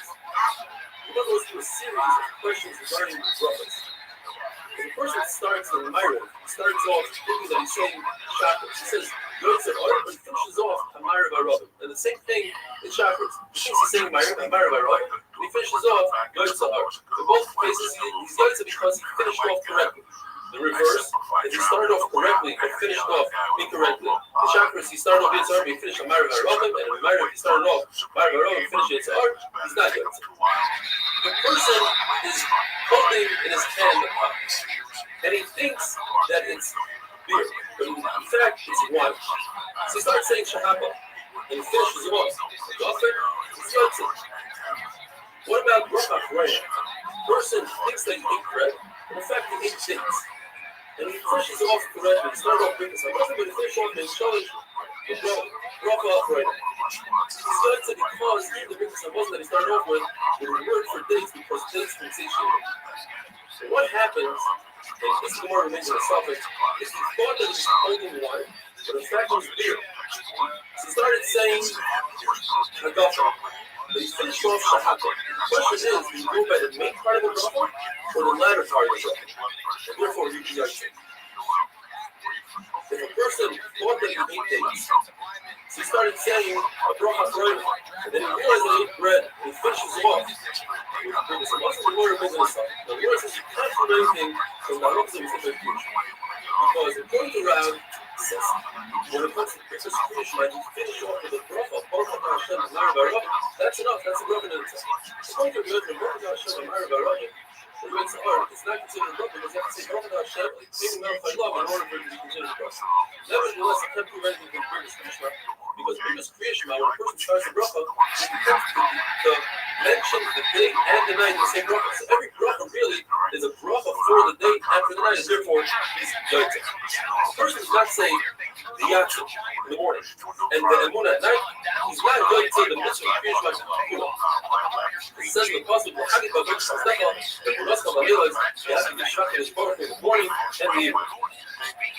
When you say Shema Yisrael, the first two brachas, and by the last bracha, that means by Baruch, and by Atal, you bend your spine and your head down, all your vertebrae have to bend, and then by the word Hashem, you must start coming up. It's important to remember that by Baruch also, we say Baruch Hu Es, Hashem, you start coming up. Rav Sheshes would bend his knees and bow down quickly. When you say the word Hashem, it would be like a snake. You pick up the step very slowly to show that it's not a burden on him to do the Kriya. That's interesting to me. We know we say Melech HaKadosh and Melech HaMishpah. What if one forgets and says Melech HaKadosh or Melech HaMishpah? So according to Rabbi, and that's the halacha, he's not going to, and according to the Lazar, he's going to. If a person has the ability to down for his friend, and doesn't down for his friend, he's considered a sinner. If he has the ability to down for the cover, he must do so until he feels sick, literally sick. He has to fast and down until he becomes sick. If a person is over an Aveira, and he's embarrassed by the Aveira, an amazing finish. Not only are they fighting on that Aveira, but they're fighting on all of his Aveiras. How we know this? We know this is Shaul. Shaul brought down Shmuel from Shemayim through the oil. And Shmuel says, why did you bring it down? He says, I tried this, I tried that. He never mentions I tried to move it through it. Because he's embarrassed by the Aveira that he committed, that he killed the Anoy with belonging to him. So I don't know that Shaul was forgiven because Shmuel tells him tomorrow he'll go to battle, he'll go to battle, he'll kill you and your children, but it'll be with me. So the Gemara, the meanings around the pizza. In other words, Shaul was Zoycha to be Talmidim with Shmuel HaNavi, which is tremendous like this. Or, because the Gemara, he said they'll forgive Shaul if Shaul gives them 7 sons that he didn't kill. Obviously, they hated Shaul. And the Pasuk ends off saying that Shaul was a Bechir Hashem. Says the Gemara that it wasn't the Gemara that said it, was Hashem that announced it from Shemai. Bechir Hashem, in other words, he forgave Shaul.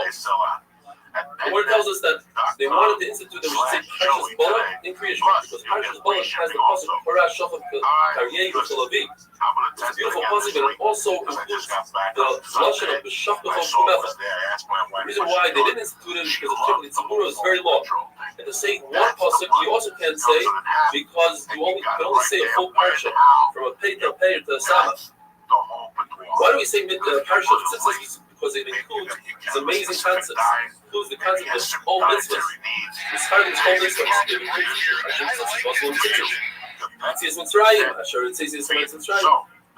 The words Afri Levavkim comes to tell us that you shouldn't think about minos. Afri Neicham comes to say that you shouldn't think in Averis. Afri Zoynim comes to tell you shouldn't think about Avodah Zarah. Says the Mishnah, there's a famous Mishnah we say in the Haggadah, even though nighttime is not a time to put on tzitzis.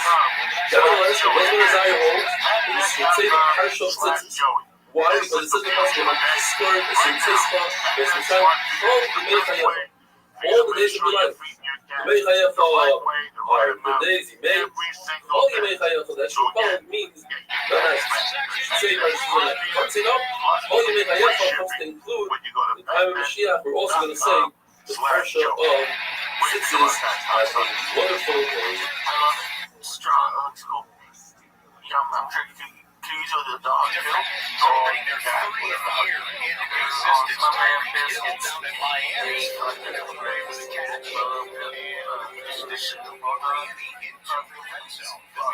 greatest. And that dog is The Lord tells us that once Mashiach comes, we're not going to be mentioning the law of Torah, but we will be mentioning Mitzrayim. Though it's slightly muted compared to how we mentioned it today, because the main focus is going to be on the rule from Gog and Magog, as the Pasuk says, "Inini Pesach Hadash," and it's a brand new rule. It's going to be so large, you're going to forget about other rules. A marshal, a person bumped into a wolf, and he has a great story to tell over his friends, bumped into a wolf, and he said, later on, he bumps into a lion, so he forgets about his first story and tells him the second story about the lion. And after that, he bumps into a snake, he forgets about the other two stories, and all he tells people is how he was saved from a snake, defeated a snake. Klal Yisrael is going to be so busy with the rule of Gog and Magog that they forget about all the other rules that they have. You know, it's going to change Yaakov and his name to Yisrael. He said, what could you call Yaakov? He said, the answer is because both of himself called Yaakov as Yaakov after he changed his name. He's no listen. However, when it comes to Avram Avinu, the Torah tells us do not call him Avram. Therefore, his name was Avram, which means the father of his nation. Avram means the father of all nations. This is the right side. Rather than saying, change his name and call him Avram. What about Sarah? The name was Sarai, princess of her nation, Sarah, the princess of all nations. The Lord tells us that when we talk about Avram Avinu, this is what you need to call him. But he doesn't know us. So therefore, we call him Sarai, we not Oiber, and Israel. Now we finish the first era of Shabbos, which is Sefer. We finish all the talking of Shabbos together. Says the Mishnah. If a Sefer was fixing a Sefer Torah, and the way you fix a Sefer Torah, you see the words yourself, and that's it. Now, if he had no intent to say the words, it's not going to preach God, it's not a preach God. But if he had intent to read, he knows reading, then it's going to, unless you hold, like in my mother that says, let's face the street fence and then you have to have the honor to go to the mitzvah of creation. We're going to be discussing missionaries, different cases of somebody stopping a little street to say hello to his friend or to answer. Everybody agrees that the guy's not his friend, the guy is a bad guy. That they kill him. Then obviously you got to say hello to him and answer him, smack the middle of the If it's out of honor, cover. So if it's between cropping, and we'll see that means, then you're allowed to report it later. And not only that, you're allowed to answer somebody, anybody, even if there's no honor involved. In the middle of the parent, in the middle of the parent, according to the mayor, you're not allowed to answer. And according to the Yudo, you're allowed to answer. What does Bina from? So the problem means between the two brothers of Krishna and fourth person, between the second brother of Krishna and the cousin of Shema, between the parsha of Shema and the Hayim from Shemaya, between the parsha of Shemaya and the Vayomer, between Vayomer and the Yatzim. According to the Yudo, you don't stop between Vayomer and the Yatzim. Why is the parsha of Shema first? It's not in the right order. The first parsha is Vayomer. The answer is because first we want to do both Parsha Shema and that's in the parsha of Shema. So then why is the Hayim Shemaya second? Vayomer should be second. The answer is because the Hayim Shemaya is talking about Torah, and Torah is day and night, whereas the parsha of Vayomer 6 is only during the day. Rabbi holds that three Shema must be said only in Rosh Hashanah because it says the Hayim as is.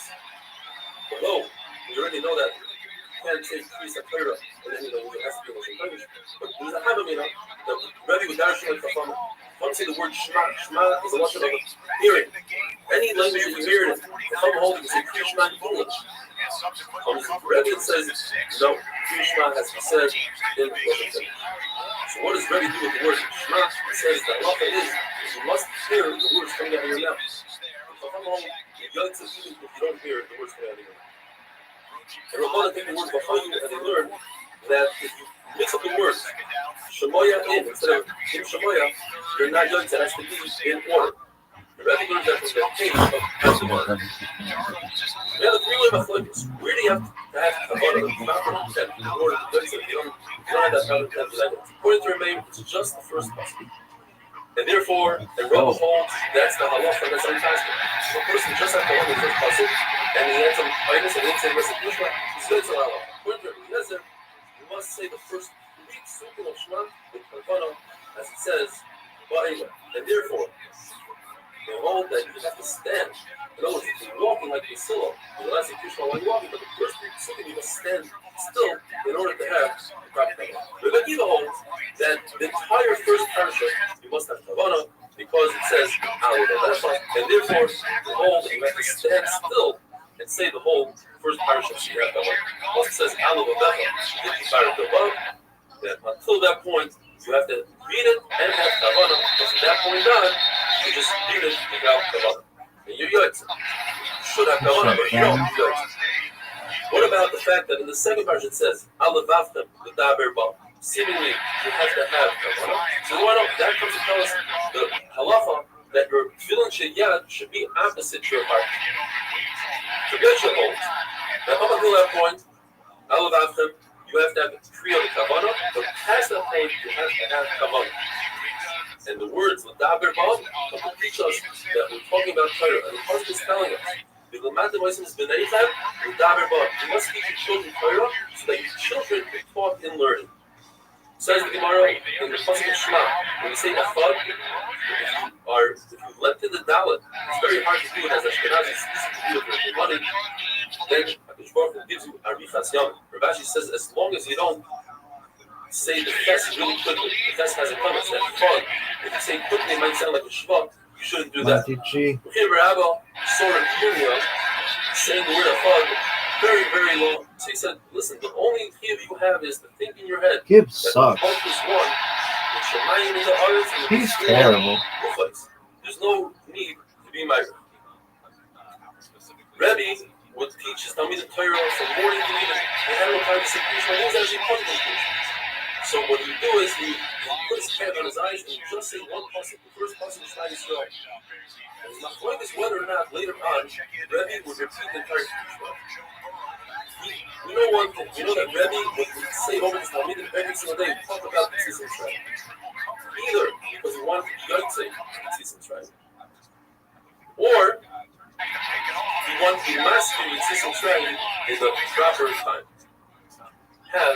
He takes it back into Cincinnati territory. That game between 1-0 and 1-0, Jags and Bengals.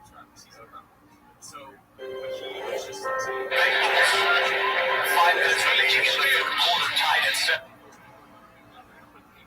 Meanwhile, the Lions add on to it. Roughly, that's the dollar.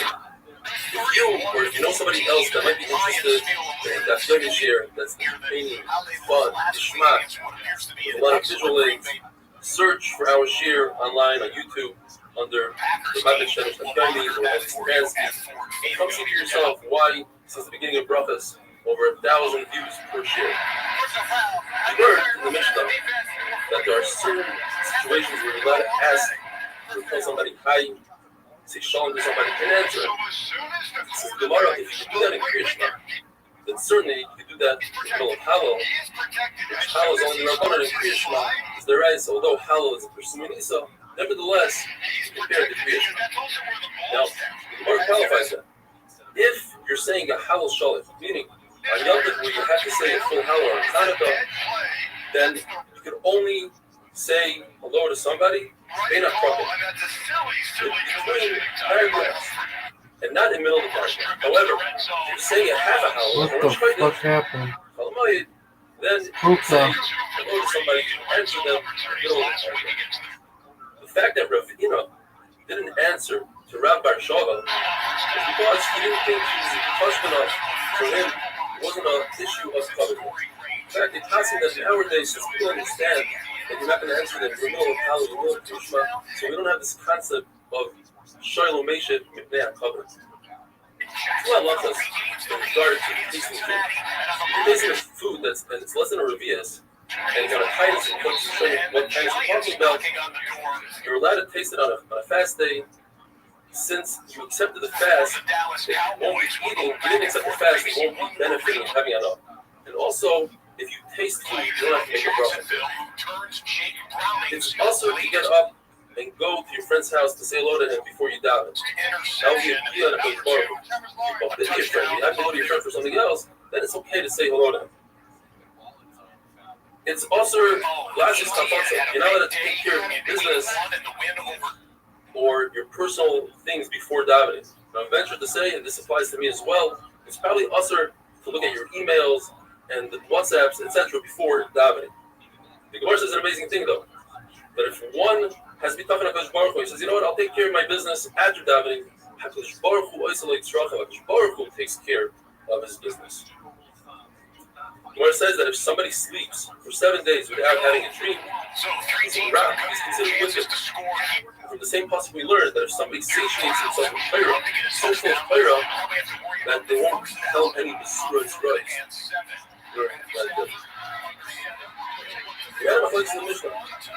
What's considered being a prophet is between the Ene Shema, Emes, and V'yatzim. Is that considered between the prophet? Rabbi says that's not. You're not going to stop there and say hello.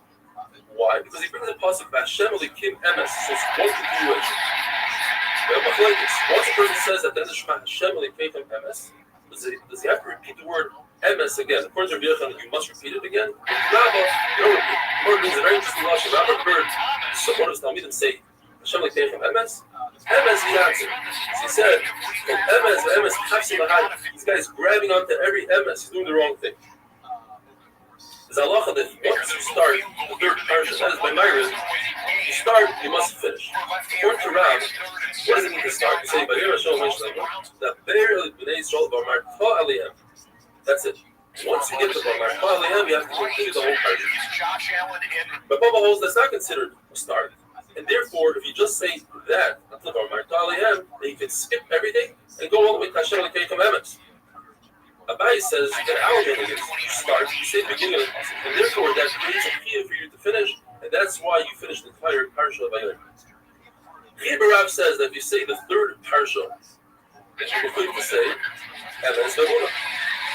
But if you don't, and this is a Myriv, then you have to say, instead of the third parsha, you have to say, Moedim Anachullah, Hashem, Shetzisenu Meretz Mitzrayim, you took us out of Mitzrayim, Son of Yisabadim, you redeemed us from slavery, V'Sisalon Nisim Kuris Alayah, and you did tremendous things for us on the water, V'Sharalach, and we sang to you, what did we sing to you? Micha Mecha B'Yizem Hashem, and then you continue from that time all the way to God Yisrael, and then you say Shemesha. Rabbi Yochai says, not only is the parsha of Shema, that's why we say it first. But the parsha Shema has three concepts in it. Vilmoid, the Lamed, the Lasos. It says in the pasuk that teaches us you have to learn Torah. The Lamed, that if they teach others, and Lasso is to take action, Shartam, put on Tefillin, Usaftam, Yerayim, Mezuzahs. And that's why it's before Vayim Shemaya. Vayim Shemaya only has the Lamed, which is the Matem, is Benechem, Daberbam. The Lasso is, again, Shartam, Usaftam. And finally, the final parsha of Vayomer is only to do, take action. V'asulam tzitzis, that make tzitzis. One must put on Tefillin, and only afterwards say Kriya Shema. The fact that Rav, one time, they saw him saying Kriya Shema before Tefillin, you must say it's because his shliach, the person that went to get his Tefillin, took a long time, and he was worried that he's going to miss his Kriya Shema, so therefore he said Kriya Shema first. The fact that Rav would get up really early, he'd wash his hands, make Birkus HaTorah, and teach Torah, which is an Asiyah, says Rashi, and then only afterwards, bullshit. He would put on Tefillin and then Kriya Shema. You could be going and say there's no raya from there. That's because the reason why I did Torah before Kriya Shema is because it wasn't the time of Kriya Shema at all. So why are we bringing the story? We're bringing the story for a different reason. Say that we had about 4 way machlokes. When do you say Birkus HaTorah? Here you see that Rav said Birkus HaTorah even Amishnayos. If somebody's digging a grave, he's a basic mitzvah. He's part from all mitzvahs, including Kriya Shema, Tefillin, Shemon Esrei. If he's digging the grave with another person, then they can switch off. One can come out of the grave and he'll say, put on Tefillin, Kriya Shema, Tefillah, and then he'll switch with his friend. Rabbi Shimon Bar Garcha says that in Kriya Shema, when it comes to reading, you say Ol Mach HaShamayim, which is Shema, and then you do Asiyah. Well, you're a catch. But Good job, he admits that when it comes to physical Asiyah, Tefillin comes before Kriya Shema, which is Ol Mach HaShamayim. The person says Kriya Shema. Without Tefillin on, according to Ula, he's made in his checker. He's testifying falsely because the Kriya Shema says you should wear Tefillin. And according to Rabbi Yochanan, you're not performing the mitzvah. You're not doing the mitzvah as it was meant to be. It's also as if somebody brought a carbon without doing the mitzvah associated with the dolphin, without the suffix, and a wonderful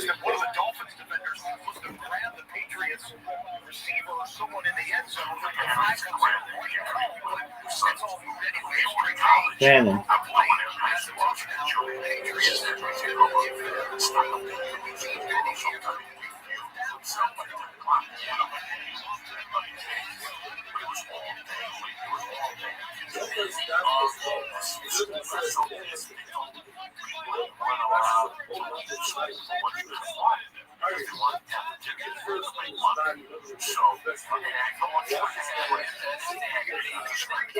all the food that experienced in the Northern Jury, they handle by a lot of people you don't want no fucking problems with, you know what I mean? Alright, some people say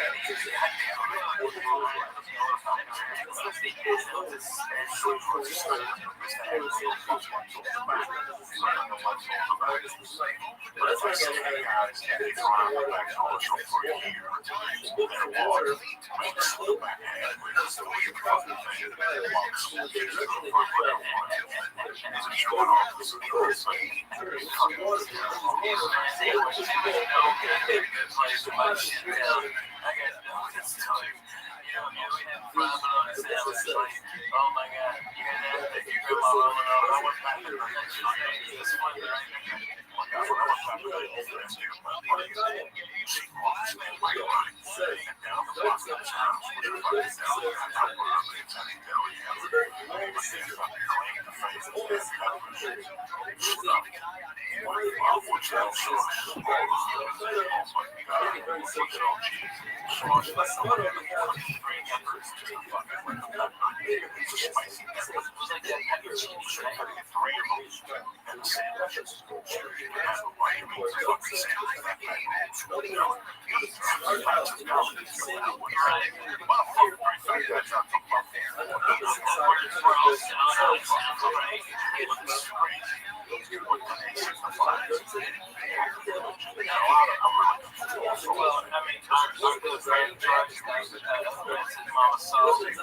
she passed this year. And, you know, it's hard, man. Mama, she passed this year.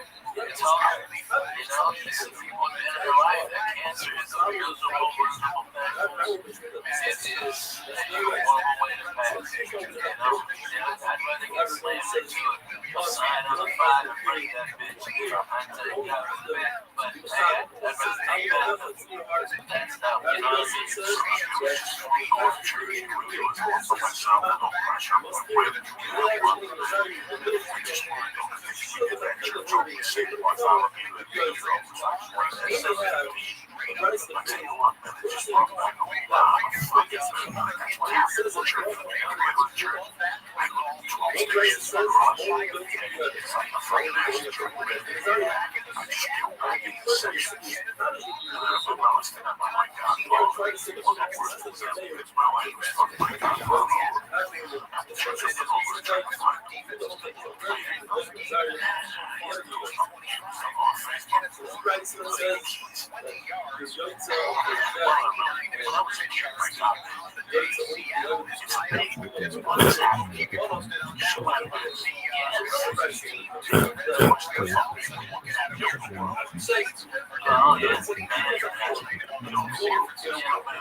Realism Live.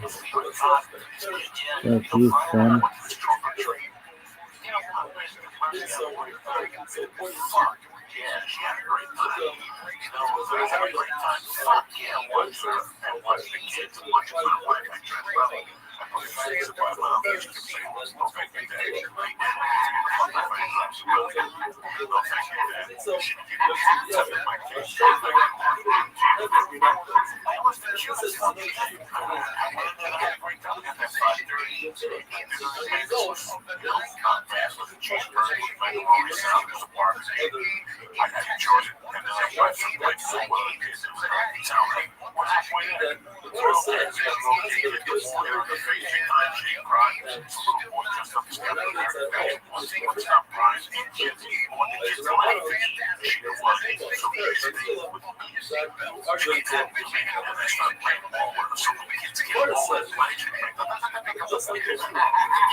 There are no salsa buttons.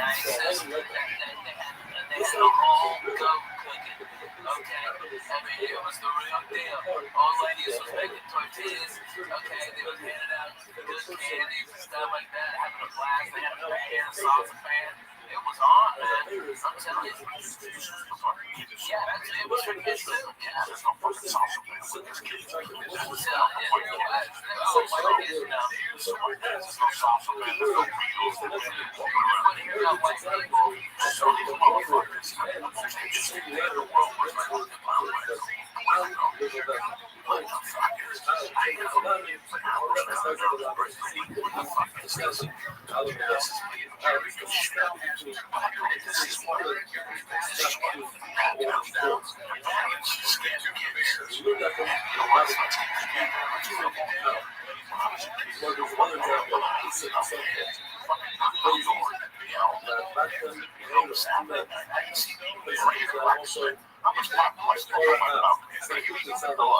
This shit is so slow.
No reputation. 47.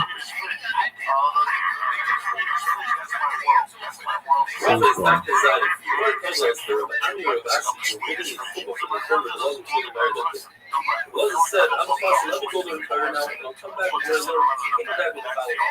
So the first station is something real cool. Let's see, this is a word.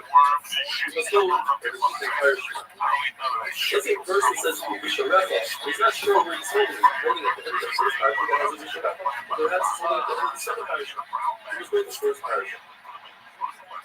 According to Rashi, the following halacha applies to the third parasha. In other words, the third parasha person knows better than the other. Come on, Tyree. Concerned that they have to use the word or something in the third parasha. Don't be concerned. You know really well, and you probably said every single word. Don't have to. Says the Mishnah, the guy who's worker who's picking fruit from a tree, or even his boss, and they're on top of the tree, and in time of creation comes, they're allowed to say creation on top of the tree, provided that the first person of creation when they stop working and they concentrate on the first part. So the first part. The Lord doesn't require that they concentrate on the entire first part.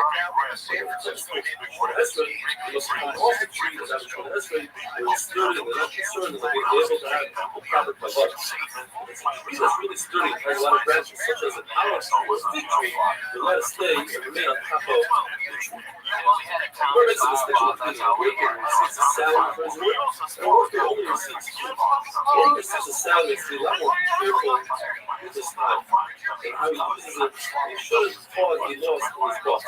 So therefore, without a Shemona Esrei, you should only say the Shemona Esrei known as the name. It's the short Shemona Esrei where you say the first 3 brachas and the last 3 brachas, and everything in between the short 54 words. So see the picture. This is from a Seder gives the servicemen when you say good to someone, say the first one. And the second, third bracha, you provide the other further along the Rabbana, but the person brings a mighty, since it's older than them, they don't even want it to say that. Some of the words are food. People not to be a chazan, that's a waste of time for the owner, and you shouldn't be bringing salad and you shouldn't get it. We like to be in the sector. Obviously, the mitzvah cooking in the mitzvah. Somebody's occupied with the mitzvah. He doesn't have to say creation. But it says he should be the sector. And from the left of the you know that a person is not physically doing the mitzvah, but he's preoccupied in his head with the mitzvah, marrying the Shia. Therefore, he is proper from creation. has a combination of people. He's preoccupied and at the same time. Therefore, a person is preoccupied, but not in his presence. Shit is sinking, and he's very occupied with that, but it's not a mystery. It's high in Krishna, because he's obligated to think of preoccupation out of his head. If, for instance, he's an author, he lost a loved one, he's preoccupied, that's also not a mitzvah. It's high in all the mitzvahs. Person who marries the Almana, he's not preoccupied. Yes, it's a mitzvah, but he's not preoccupied, therefore he's chayav in Kriyashma. One tells us that Gamliel himself, when he got married, he did say Kriyashma because he knew about himself that he could be a father. And the Gemara says that anybody who's a Muslim, has something, he's a chacham, and he could be a father, there's Kriyashma, he's allowed to say Kriyashma. But anybody that's not Muslim, according to Gamliel, that's considered Gaida. He's quoting this. He says, "Oh, I could be a Shabbos." And I won't say that he could say Krishna regardless. And although he just lost his loved one, he's also today. Unless he's what we call an incident. Somebody spoiled. Let's take care of no himself. way. For enjoyment, but rather he can't live without. That is in the time that the issue of the pizza of bringing oneself is Rabbi. The first day, this is the right. The first night, according to some, and after the first night, according to everybody, it's always the Rabbanan, and the Rabbanan won't not go came to the Islam. The person who uses a slave, you don't stand in, the rows that you stand in front of the Rabbanan and say, you're not going to stand, you're not going to know the Rochel and Sefava, which is by the Suda, the first Suda of the Draw. What do we say to somebody who uses a slave? Say, Hamuka, develop a strength of like and then for any other object that one might use. As long as stated that you give on a slave, according to the Yossi, if the head of the slave was a question, it's not a question. Then you can say, oh, he is straight in them and the honor is good. Wow, what a great person he was, and he was trustworthy, and he was the henna, worked hard, and that's how we do it. How do you disagree and say, if that's what you say about a slave, what is left to say about any kosher? Therefore, you don't say any husband on a slave. You don't call a slave Mister or Abba or Yudash, which was in those days a way to call somebody a man's slave, unless this slave is a flush of a slave, and then you give him that kind of service. We only have 11 Sabronis in the Abbas, we have 4 months. We don't have any more. In other words, you can't call one of the shepherds Ruben one of her because Hashivas is up between others and 40. Whatever is given of creation. And Shemana says the Gemara will have Ben Mazeh and Ben Mazeh. And now the Gemara brings many different feelings that are running around the same. After Shemana, in order to make the Shemana escape their home. And the part of the meeting will go through both of them. For the Lazar, we say the following. The Lazar for that we should have a kava, a after race, a shalom. In other words, we should have peace and harmony after this, and we should have many comedian, and that the future should show a lot of hope. And we should have them hate them. And we should have a Yitzhak time. And we should wake up in the morning and find that we have your Shemayim. And we should find all our religions. The Reverend used to say, you must open up our Shalom table, keep at our shame, and see how hard we have in our life. And you should use Rachamim and Ois and Chasidus, and you should give us graciousness. And you should use good and interesting yourself. Zero would say, you must open up our Shalom table. So in Nefta, in the neighborhood, we shouldn't sin, we shouldn't be shameful. The King would say, you wasn't for Nefesh, they could lustful with the same our occupation should be clear, and we shouldn't have pain in our hearts, and we shouldn't have big eyes. And Ma'am would say the famous davening that we say, our Shaidah, she wasn't for Nefesh, they say, she took a little Chaim Aruchim, long life, time to show it, to play, to bracha, to parnasa, to tzatzamas. Chaim should be here as state. We should have Shufima, we should have wealth. We should have a spirit on your Shemayim, and Chaim Shemayim is Koshas again on the Torah. Maybe we would say, Rotzen of Anafa, Shitatzilin, Hazik Ponam, Alakim, Shitan, the Davening, Ma'azis Ponam, Odom Rami, Pegara, people shouldn't say terrible words about us. We shouldn't have bad friends and bad neighbors. Or something. I'm not sure something question, about the question, things you could risk, whether it's a boy or not good. Even though maybe he had guards, you'd still say all these tefillos. And tomorrow we're going to show with the key with the rest of the tefillos. I mean, wonderful.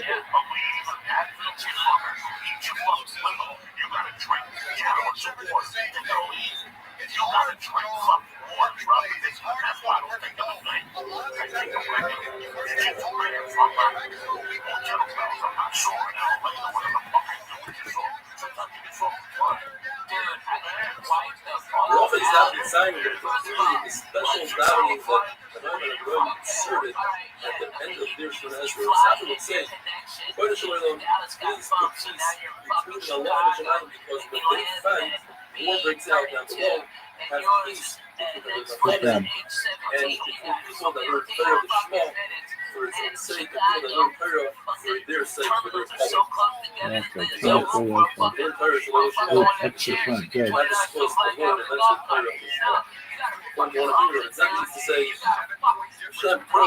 There you go, Lamar Jackson.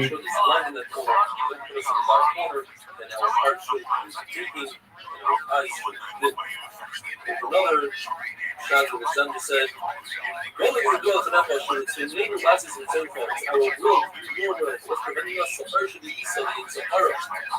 And she did not fear the fact where it was. What's going on? These away, I will behave rapidly." Rob used to say, when you say, I mean, Kipper, by the Kai, actually, I'm starting to die. I shouldn't even, I was not worthy born, and now that I'm born and created, I'm still not worthy. I am dust, I'm alive, and certainly after I'm dead, after I die. And he wants something that I shouldn't sin any longer, and whatever I sin, please erase completely. My brother, I think was to say, basically, when we say every day after Shemaz, when he died, it's only shouldn't be real, for signing the very beautiful, etc. And then he goes on to say, save me from a shara, from a bad woman, from a bad guy. But Sheshes is what we say when you have a kind of stuff, and we say, you better love it. When we had to be some stuff, we do not put one on something, and we want to put the stigma and the fat in the blood. This kindness that I'm fasting, now I have less fat, less blood, that should be as it goes. And he goes on to say, beautiful sayings that Rambam learned to say. Good would say, when you finish good, it says, everybody's destined to die, whether it's an animal or human beings. But the famous song, Asher Nish, Yoni Bakir, Bamon Bakir. Those words, the person who goes over Torah, what is in Torah? He said, Nachas, Yosra, and he ate beautiful Nachas is created, Not skittable. dies with a great name, with good patience, Fuck! This is my favorite. What Mayor would say, look at those people, learn to each other, try to understand my ways, etc. The Lishka Nasi, a person should have mastered when it comes to Torah. Have Torah in your heart, and you should always have your Shemayim in front of your eyes. Guard your tongue, guard your mouth from sinning, and you should act with Isha, with the harem. So therefore, I will do it. Fuck. Chacham would say, I'm a creation and you're a creation. I go to learn Torah, you go to work in the field. My job is easier. I'm closer to home. And what are you going to say? This is unbelievable. When the person says, I'm an Amaritz, what good is it that I'm learning Torah? I don't understand it as well as the other one. So tomorrow, that's not true.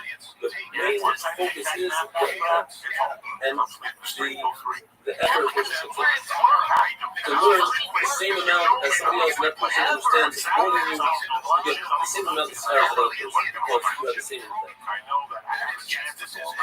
I used to say a person should always be united when it comes to things. So hard to try to quicken when it comes to Yiras Hashem. A person who answers softly will be away with a lot of anger. And a person should always seek peace with his relatives and with his brothers and his friends. And even with going in the marketplace, the more brings the vision exactly would never allow somebody to say hello to him first. He's always the one to initiate the hello, even to a non-Jew in the marketplace. Brother says, the main point of Torah, that's the people of the world, is to do nice and Torah and Jewish. person shouldn't be someone who just learns Torah and then kicks the person in front of her like his father, his mother, and his rebbe. Talking about a different kind of Shema, a person who learns Torah. Learn the Shema, the content, that means in order to help somebody else, that's a person that's better than should have been created. Rav says, this world is given in the world of God, where people have a physical body, we're not going to be dealing with eating, sleeping, we're not going to be jealous of each other, it's not going to be competition, we're just going to be sitting with crowns on our heads and basking in the glory of the Torah. Gemara's famous question, if women don't learn Torah, how are they so from Olam Haba? How are they so from protection from the Gemara? And the Gemara answers by leading their children to learn Chumash in school and allowing their husbands to learn Mishnah and Torah after learning and waiting for their husbands. Those days, the husbands would leave for some amount of time, waiting for the husbands to come back to learning. That's how the sheer Torah of Olam Haba. No. That the women would say to each other, basically includes all the limbs of the body that their mouth should talk Torah, their feet should look to Torah, their eyes should look forward to Torah, etc. There's a machlokes in the pasuk. Alufein Misubalim. Alufein means our leaders. Misubalim, we take the burden. One man says Alufein is that we have a leader in Torah Misubalim, that they have to work with mitzvahs. The other says Alufein is the Torah and mitzvahs. Misubalim is referring to the Surah. And the Gemara goes on to say that we make a bracha that we shouldn't be like David and Shaul, that they had bad advisors like Doitel and Doeg, and we shouldn't do it. But the same way we shouldn't have children that go off the devil. But that's the question. Have you been late or the first thing is okay? How long is that you're late? What shot is the Prophet that they are distinct from David says. So they could sustain themselves, they don't even come on to the other people, they help them with the entire world that's pushing. Or it brings that the Chanina, the famous pastor, would come out and say, when you're in need, he doesn't need anything but some boxers, some carnivores, where the entire world is sustained because of the shot is that a plane is very strong in the shine. Like the dividing that with this Christ for many generations and they never became theirs. Or the Cassia, who was so priceless, gathered together before Yom Kippur, before Pesach, before Shana, that a film of fire would come down from the sky, full of fire, and they still wouldn't be true, they didn't become theirs. We learn what I'm saying that the Machlokes, what we know is the lot of people on Tisha B'Av, and in a place that you don't even know if you should even know if you never even know how Tisha B'Av. The question is whether a person acting from the couple is that considered Metzikura, is that considered holiness or not. The Gemara goes on to say that if it's obvious that you're doing it as zero, such as a pasuk, this is a Krishma, everybody knows that it doesn't have to come out. Why is it saying Krishma? So on the other side, you can say, well, nobody knows what he's doing. When it comes to Tisha B'Av, maybe he doesn't have a job, that's why he's not working. Or on the other hand, you can say, everybody knows that he has a job, the reason why he's not working is exactly as what they got it. And basically that finishes, we finished the second parak, and the Mishnah says in the third parak, Mishnah Mesa, if you have a decision or a loved one in front of you, because of Krishna, from Tefillin, from Esrei, and he's making tomorrow whether the body has to be right in front of you, or even if it's not in front of you, and we're going to a little bit more, tomorrow will have a wonderful one. But I did it out of like 96 aisle window seats. So as long as you're the first 96, you did the math. I remember it's 2 years. That's the cheapest thing you've ever said to me. I'm a chubby guy. I haven't had a years. Rob is not because before we get into some amazing stories, let's first talk about the lovers that have to do with the dead. It's a concept called was not even Rob poking fun of the dead, causing the dead jealous. That includes not only mitzvahs, but even mitzvahs. So you're not going to walk 4 hours within the dead or in a cemetery next to the park and say Krishna, that was in essence, you Kaddish, Tehillah, etc. You're not going to hold a cemetery in your hand, and from the cemetery, it's especially personality, it's a spiritual pet. And you shouldn't leave it to sit outside, it causes the dead to jealous. If you see a funeral procession, you must accompany the procession, otherwise, that is the procession. So why doesn't it stick with the funeral? So I go over there and say, And it's as if how many people himself. what the plan was supposed to take off, and then go, well, we've already got you jammed in. The plane is now having mechanical problems, and as soon as you get on, it'll be fixed.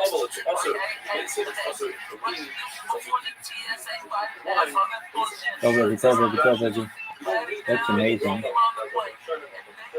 That's great. And it's also other people. Let's see, other people don't have to go to but our job is always a level of apply.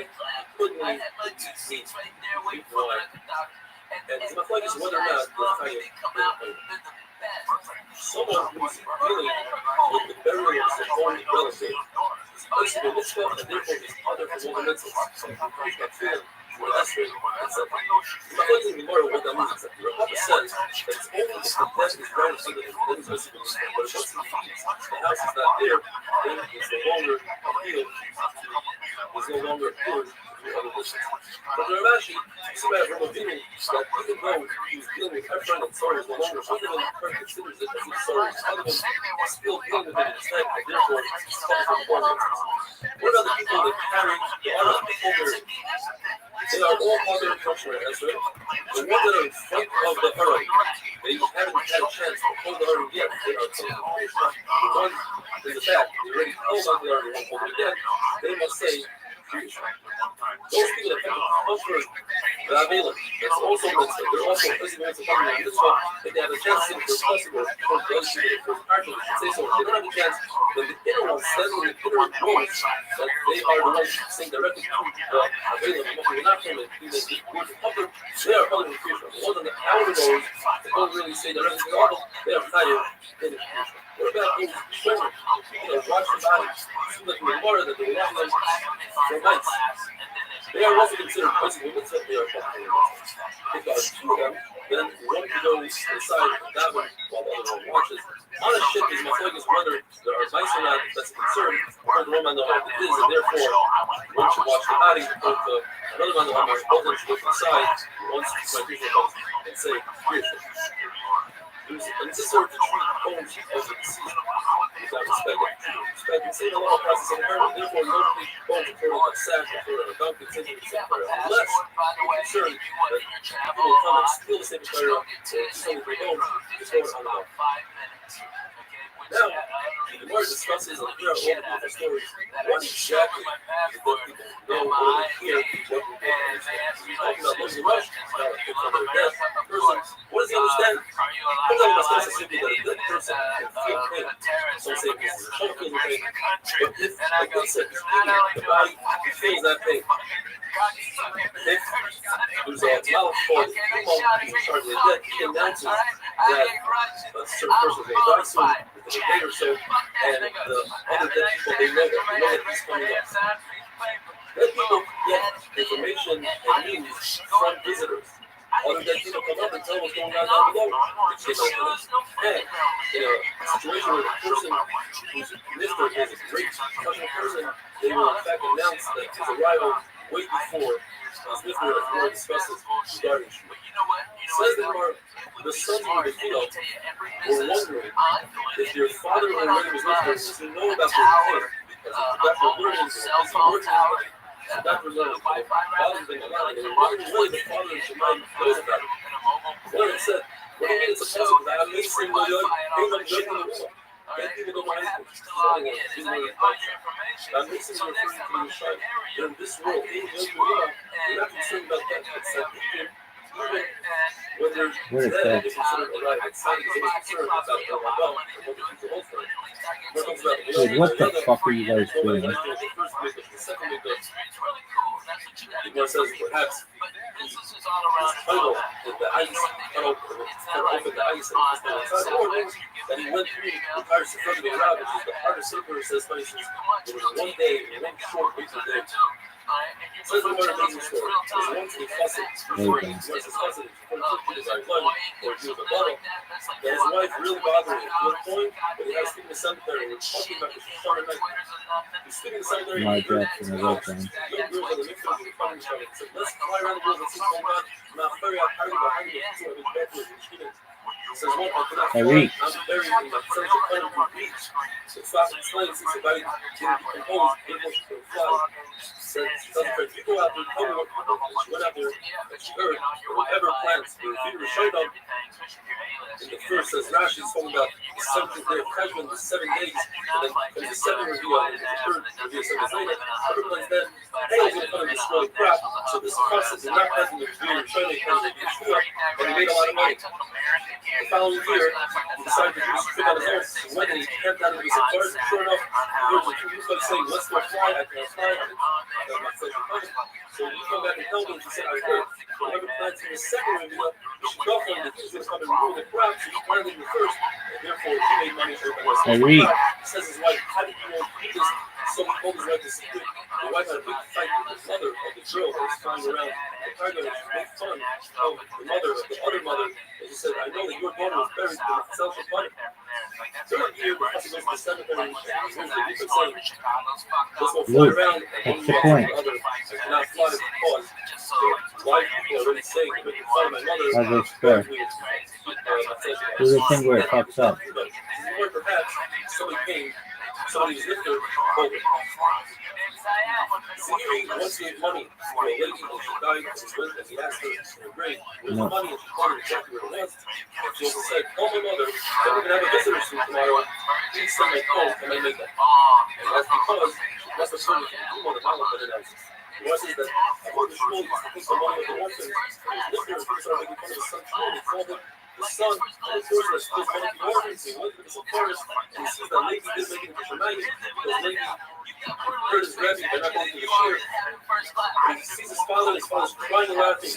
Why are you crying? Because you're going to be mistress. Why are you laughing? Because you consider these as a huge individual here in Shemayim. It's so big. That lady go up to Shemayim, and that lady goes to Shemayim. He says, where's the money? Money is buried between our money. It's a sandwich. Our money is the same money as our money. I don't want it to get moved. I don't want it to steal. And in fact, if you claim the money, I'm going to receive that then it's around. Different because you know, it's such a fucking person that announced it to money way in advance. Eric.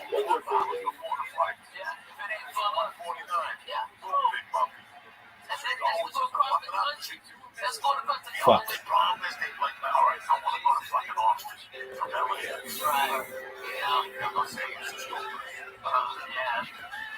That's the problem.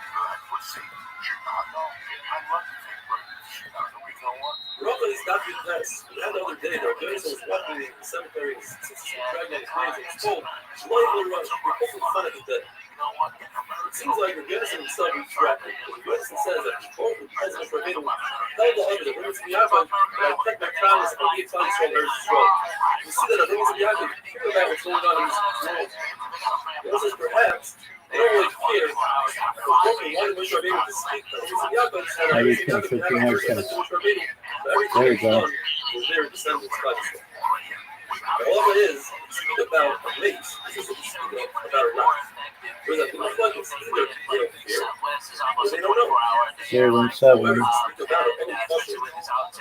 Somebody spoke about their shul after he died, getting cold, pierced his head, and pierced the membranes around his brain. That's because the Lord himself hears and spoke about it. Not necessarily that the person created to know that he says something about it. Shlomo Levi says that speaking about the Chacham, even Chacham is peace. Nevertheless, the person that speaks about it will fall to the Lord. Speaking about it, Shlomo Levi's word says, and Shlomo Levi says that there are 25 instances in all of the Mishnayos where somebody said something about a Baruch or other things in the beginning, we just put it in clear excommunication. The Bible says, I only found 3. What are the 3 instances? That a Kabbalah ben Ahayel says that the concept of someone having a fear, causing suspense of having a fear, is fear of the dream. I'm on the order. You don't need that fear of the Yaris. That's what Kabbalah ben Ahayel was. The fact that Shmaila Chali ben Fear did it, I'm on the order to do this in Seder 4. And Yaris says Kabbalah ben Ahayel, let's take water. Was a placebo. After that, says Gemara, that he could have been needed. Such a read that that's not true. Kabbalah ben Ahayel was a great man. Nobody like him. Hira hears Hashem. Therefore, couldn't have been Kabbalah ben Ahayel. It was in fact the Elazar ben Tanoi who made fun of the concept of his Dayan, and he put him in the Gidui Elizabeth Hanoi died. They put a stone on his coffin to show that even the dead who steal and throw stones at the coffin. That's called Vegas. That's the Chapanala. Speaks the carbonated cores were very short. Light such as Feni Mahago. Feni Mahago, his name is Feni Mahago because Feni sat in a circle around himself and he said, Hashem, I'm not moving from the circle until it rains. So it rained really light and said, no, I don't want this rain. I want strong rain. So it rained really strong. No, that's too much. Give me the proper rain. If you weren't fighting, I would give you a favor. It's not any call. You're speaking like a son speaks to a father, and it's not true.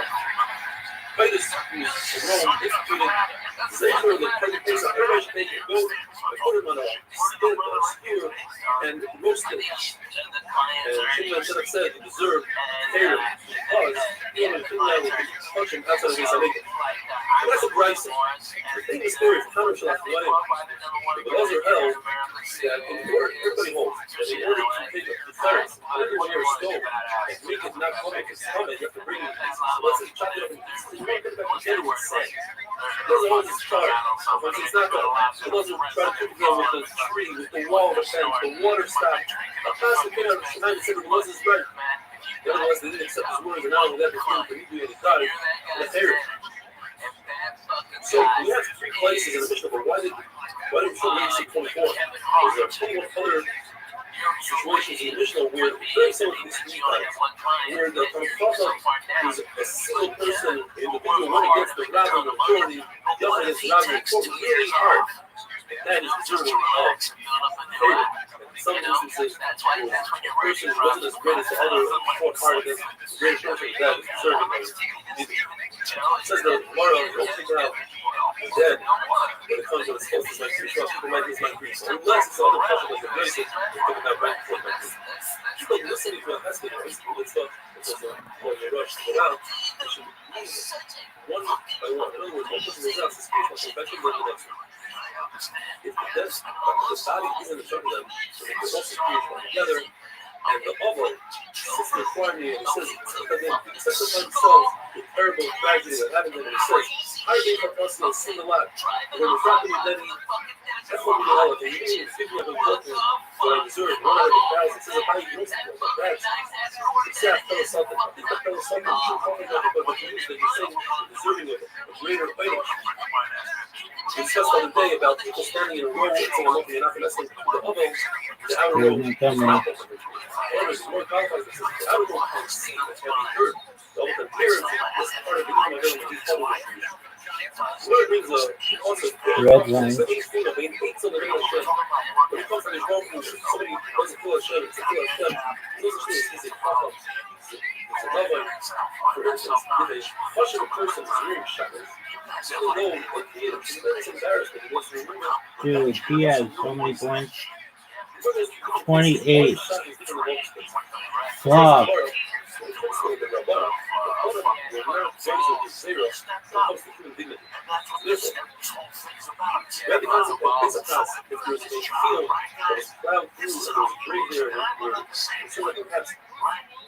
Small bones that are spread out throughout the field, and they're about if you have the weight, you're not going to get up off for show your weight to the field. And you see that's a kind of over with the Rabban, right? You get therefore. But then all of the sides, this is route, there's a fork in the road, and he says, I want to get these as a prize. The claim to follow us as a prize for the covet of the other. Same thing for the covet to get proper honor of kings to the budget things, where it says that the southern who is a claim step over the coffin. Now, so I love how that there is the self cover. There's a full cover up here between the body and the heart, then the space inside the heart, there's an opening on the side. So we're not concerned that perhaps most arenas have this cover. There's a larger person in the heart or something, and if you don't have that cover, that's a good. And in order to honor becomes, we're not fishing for that heart that doesn't have a cover. One night lost. Toilet paper stone, so you want to carry stone for the bathroom. And if the person is strict not only as sits on the four corners, you must take off his garment right away, but if he's in a triangle, Options. to leave it up. When we have a cousin that says it's a lot to find an object that's returning, but this exception, if you're finding it, it's a first, the other person that's not honored for his earnings more money than taking it back, you're fucking. What the chance is a different, the answer says it's a lot to special need, that's what it is. And another, he's a friend brother. So he's another friend brother. Or he's a person who's going to this on his son. Or if he's not become public. He's a policeman, so he's finally dead. Person who's nobody's taking care of. Then even if another I'm coming, why is Shabbos different? The answer is because especially Shabbat Pesach, like Lula and Pesach, and it wasn't said about having this wonderful thing. I want to say yes, an act of God. Comes in for one fucking night. It was the 98 last night. I know the story. Listen. When people like him, when they dislike him, when he's not doing the funny move, they ain't go one night. Roughly is that much. But put that aside, why is it in this generation they have so many uses? For instance, if they need a ring, Rabbi Rothschild just take off his shoe and starts doing the tsar and immediately start ringing. And us, we scream and we cry and we dive and don't tell us you're Republicans because they were greater than us in learning. In fact, we are greater than them in learning Singapore. They, Rabbi Rothschild only learns the secrets of Rashi, the time of the whole team of Rashi. We learn the Rosh Hashanah. When we start learning what's in there, it's like all the questions that Rabbi Shmuel's Rabbeinu asked. When we learn the Quinton and Yodas, how a branch has been put into the fruit, so the branch is really wet inside, it doesn't. We have 13 shadows. What is it? Shadows that the previous generation was slicing nefesh. It's not a very interesting example. It's not so much. The Bible about how was walking the street, and they noticed a woman wearing a red scarf, a belt that still wasn't appropriate for a woman to wear. She ran over there and ripped it off her head, only to realize that she was a better. To wear whatever she wanted. And he was fined 400 zuz. She said, because her name is Muslim, it sounds like 240 pounds. That is, she was never put himself in a position where he owes money to make him a fuss to her. The Gemara says, it's great. So they can be fucking kicked. The women don't be trying to ask the questions about you. That's one of the entire women appears to me like white geeks out having these women would also position himself for different reasons. The women experience beauty, they can have children that are beautiful, and as the Yoruba Messiah says, they can be very like yes, what about I heart? Not worried about I heart. I heart is associated. Notice it's still I heart. It says by Yosef, Ali is above I heart. Or the equal of right.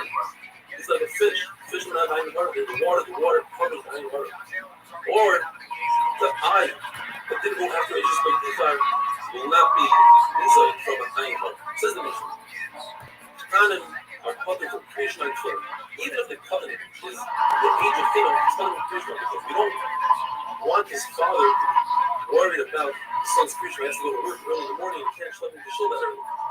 Philip, the covenant, we're concerned, won't have a good luck in clean body. Women, as we know, are covered from all mitzvahs, satious, and rum. Anything that has to do with a specific time. Therefore, Kriya Shema is a specific time in the morning and evening they are covered with creation. Women are covered in filling, and the finishes, and I would think that they can hide it so because it's a heavy feeling of the season, and in the season they don't hide it.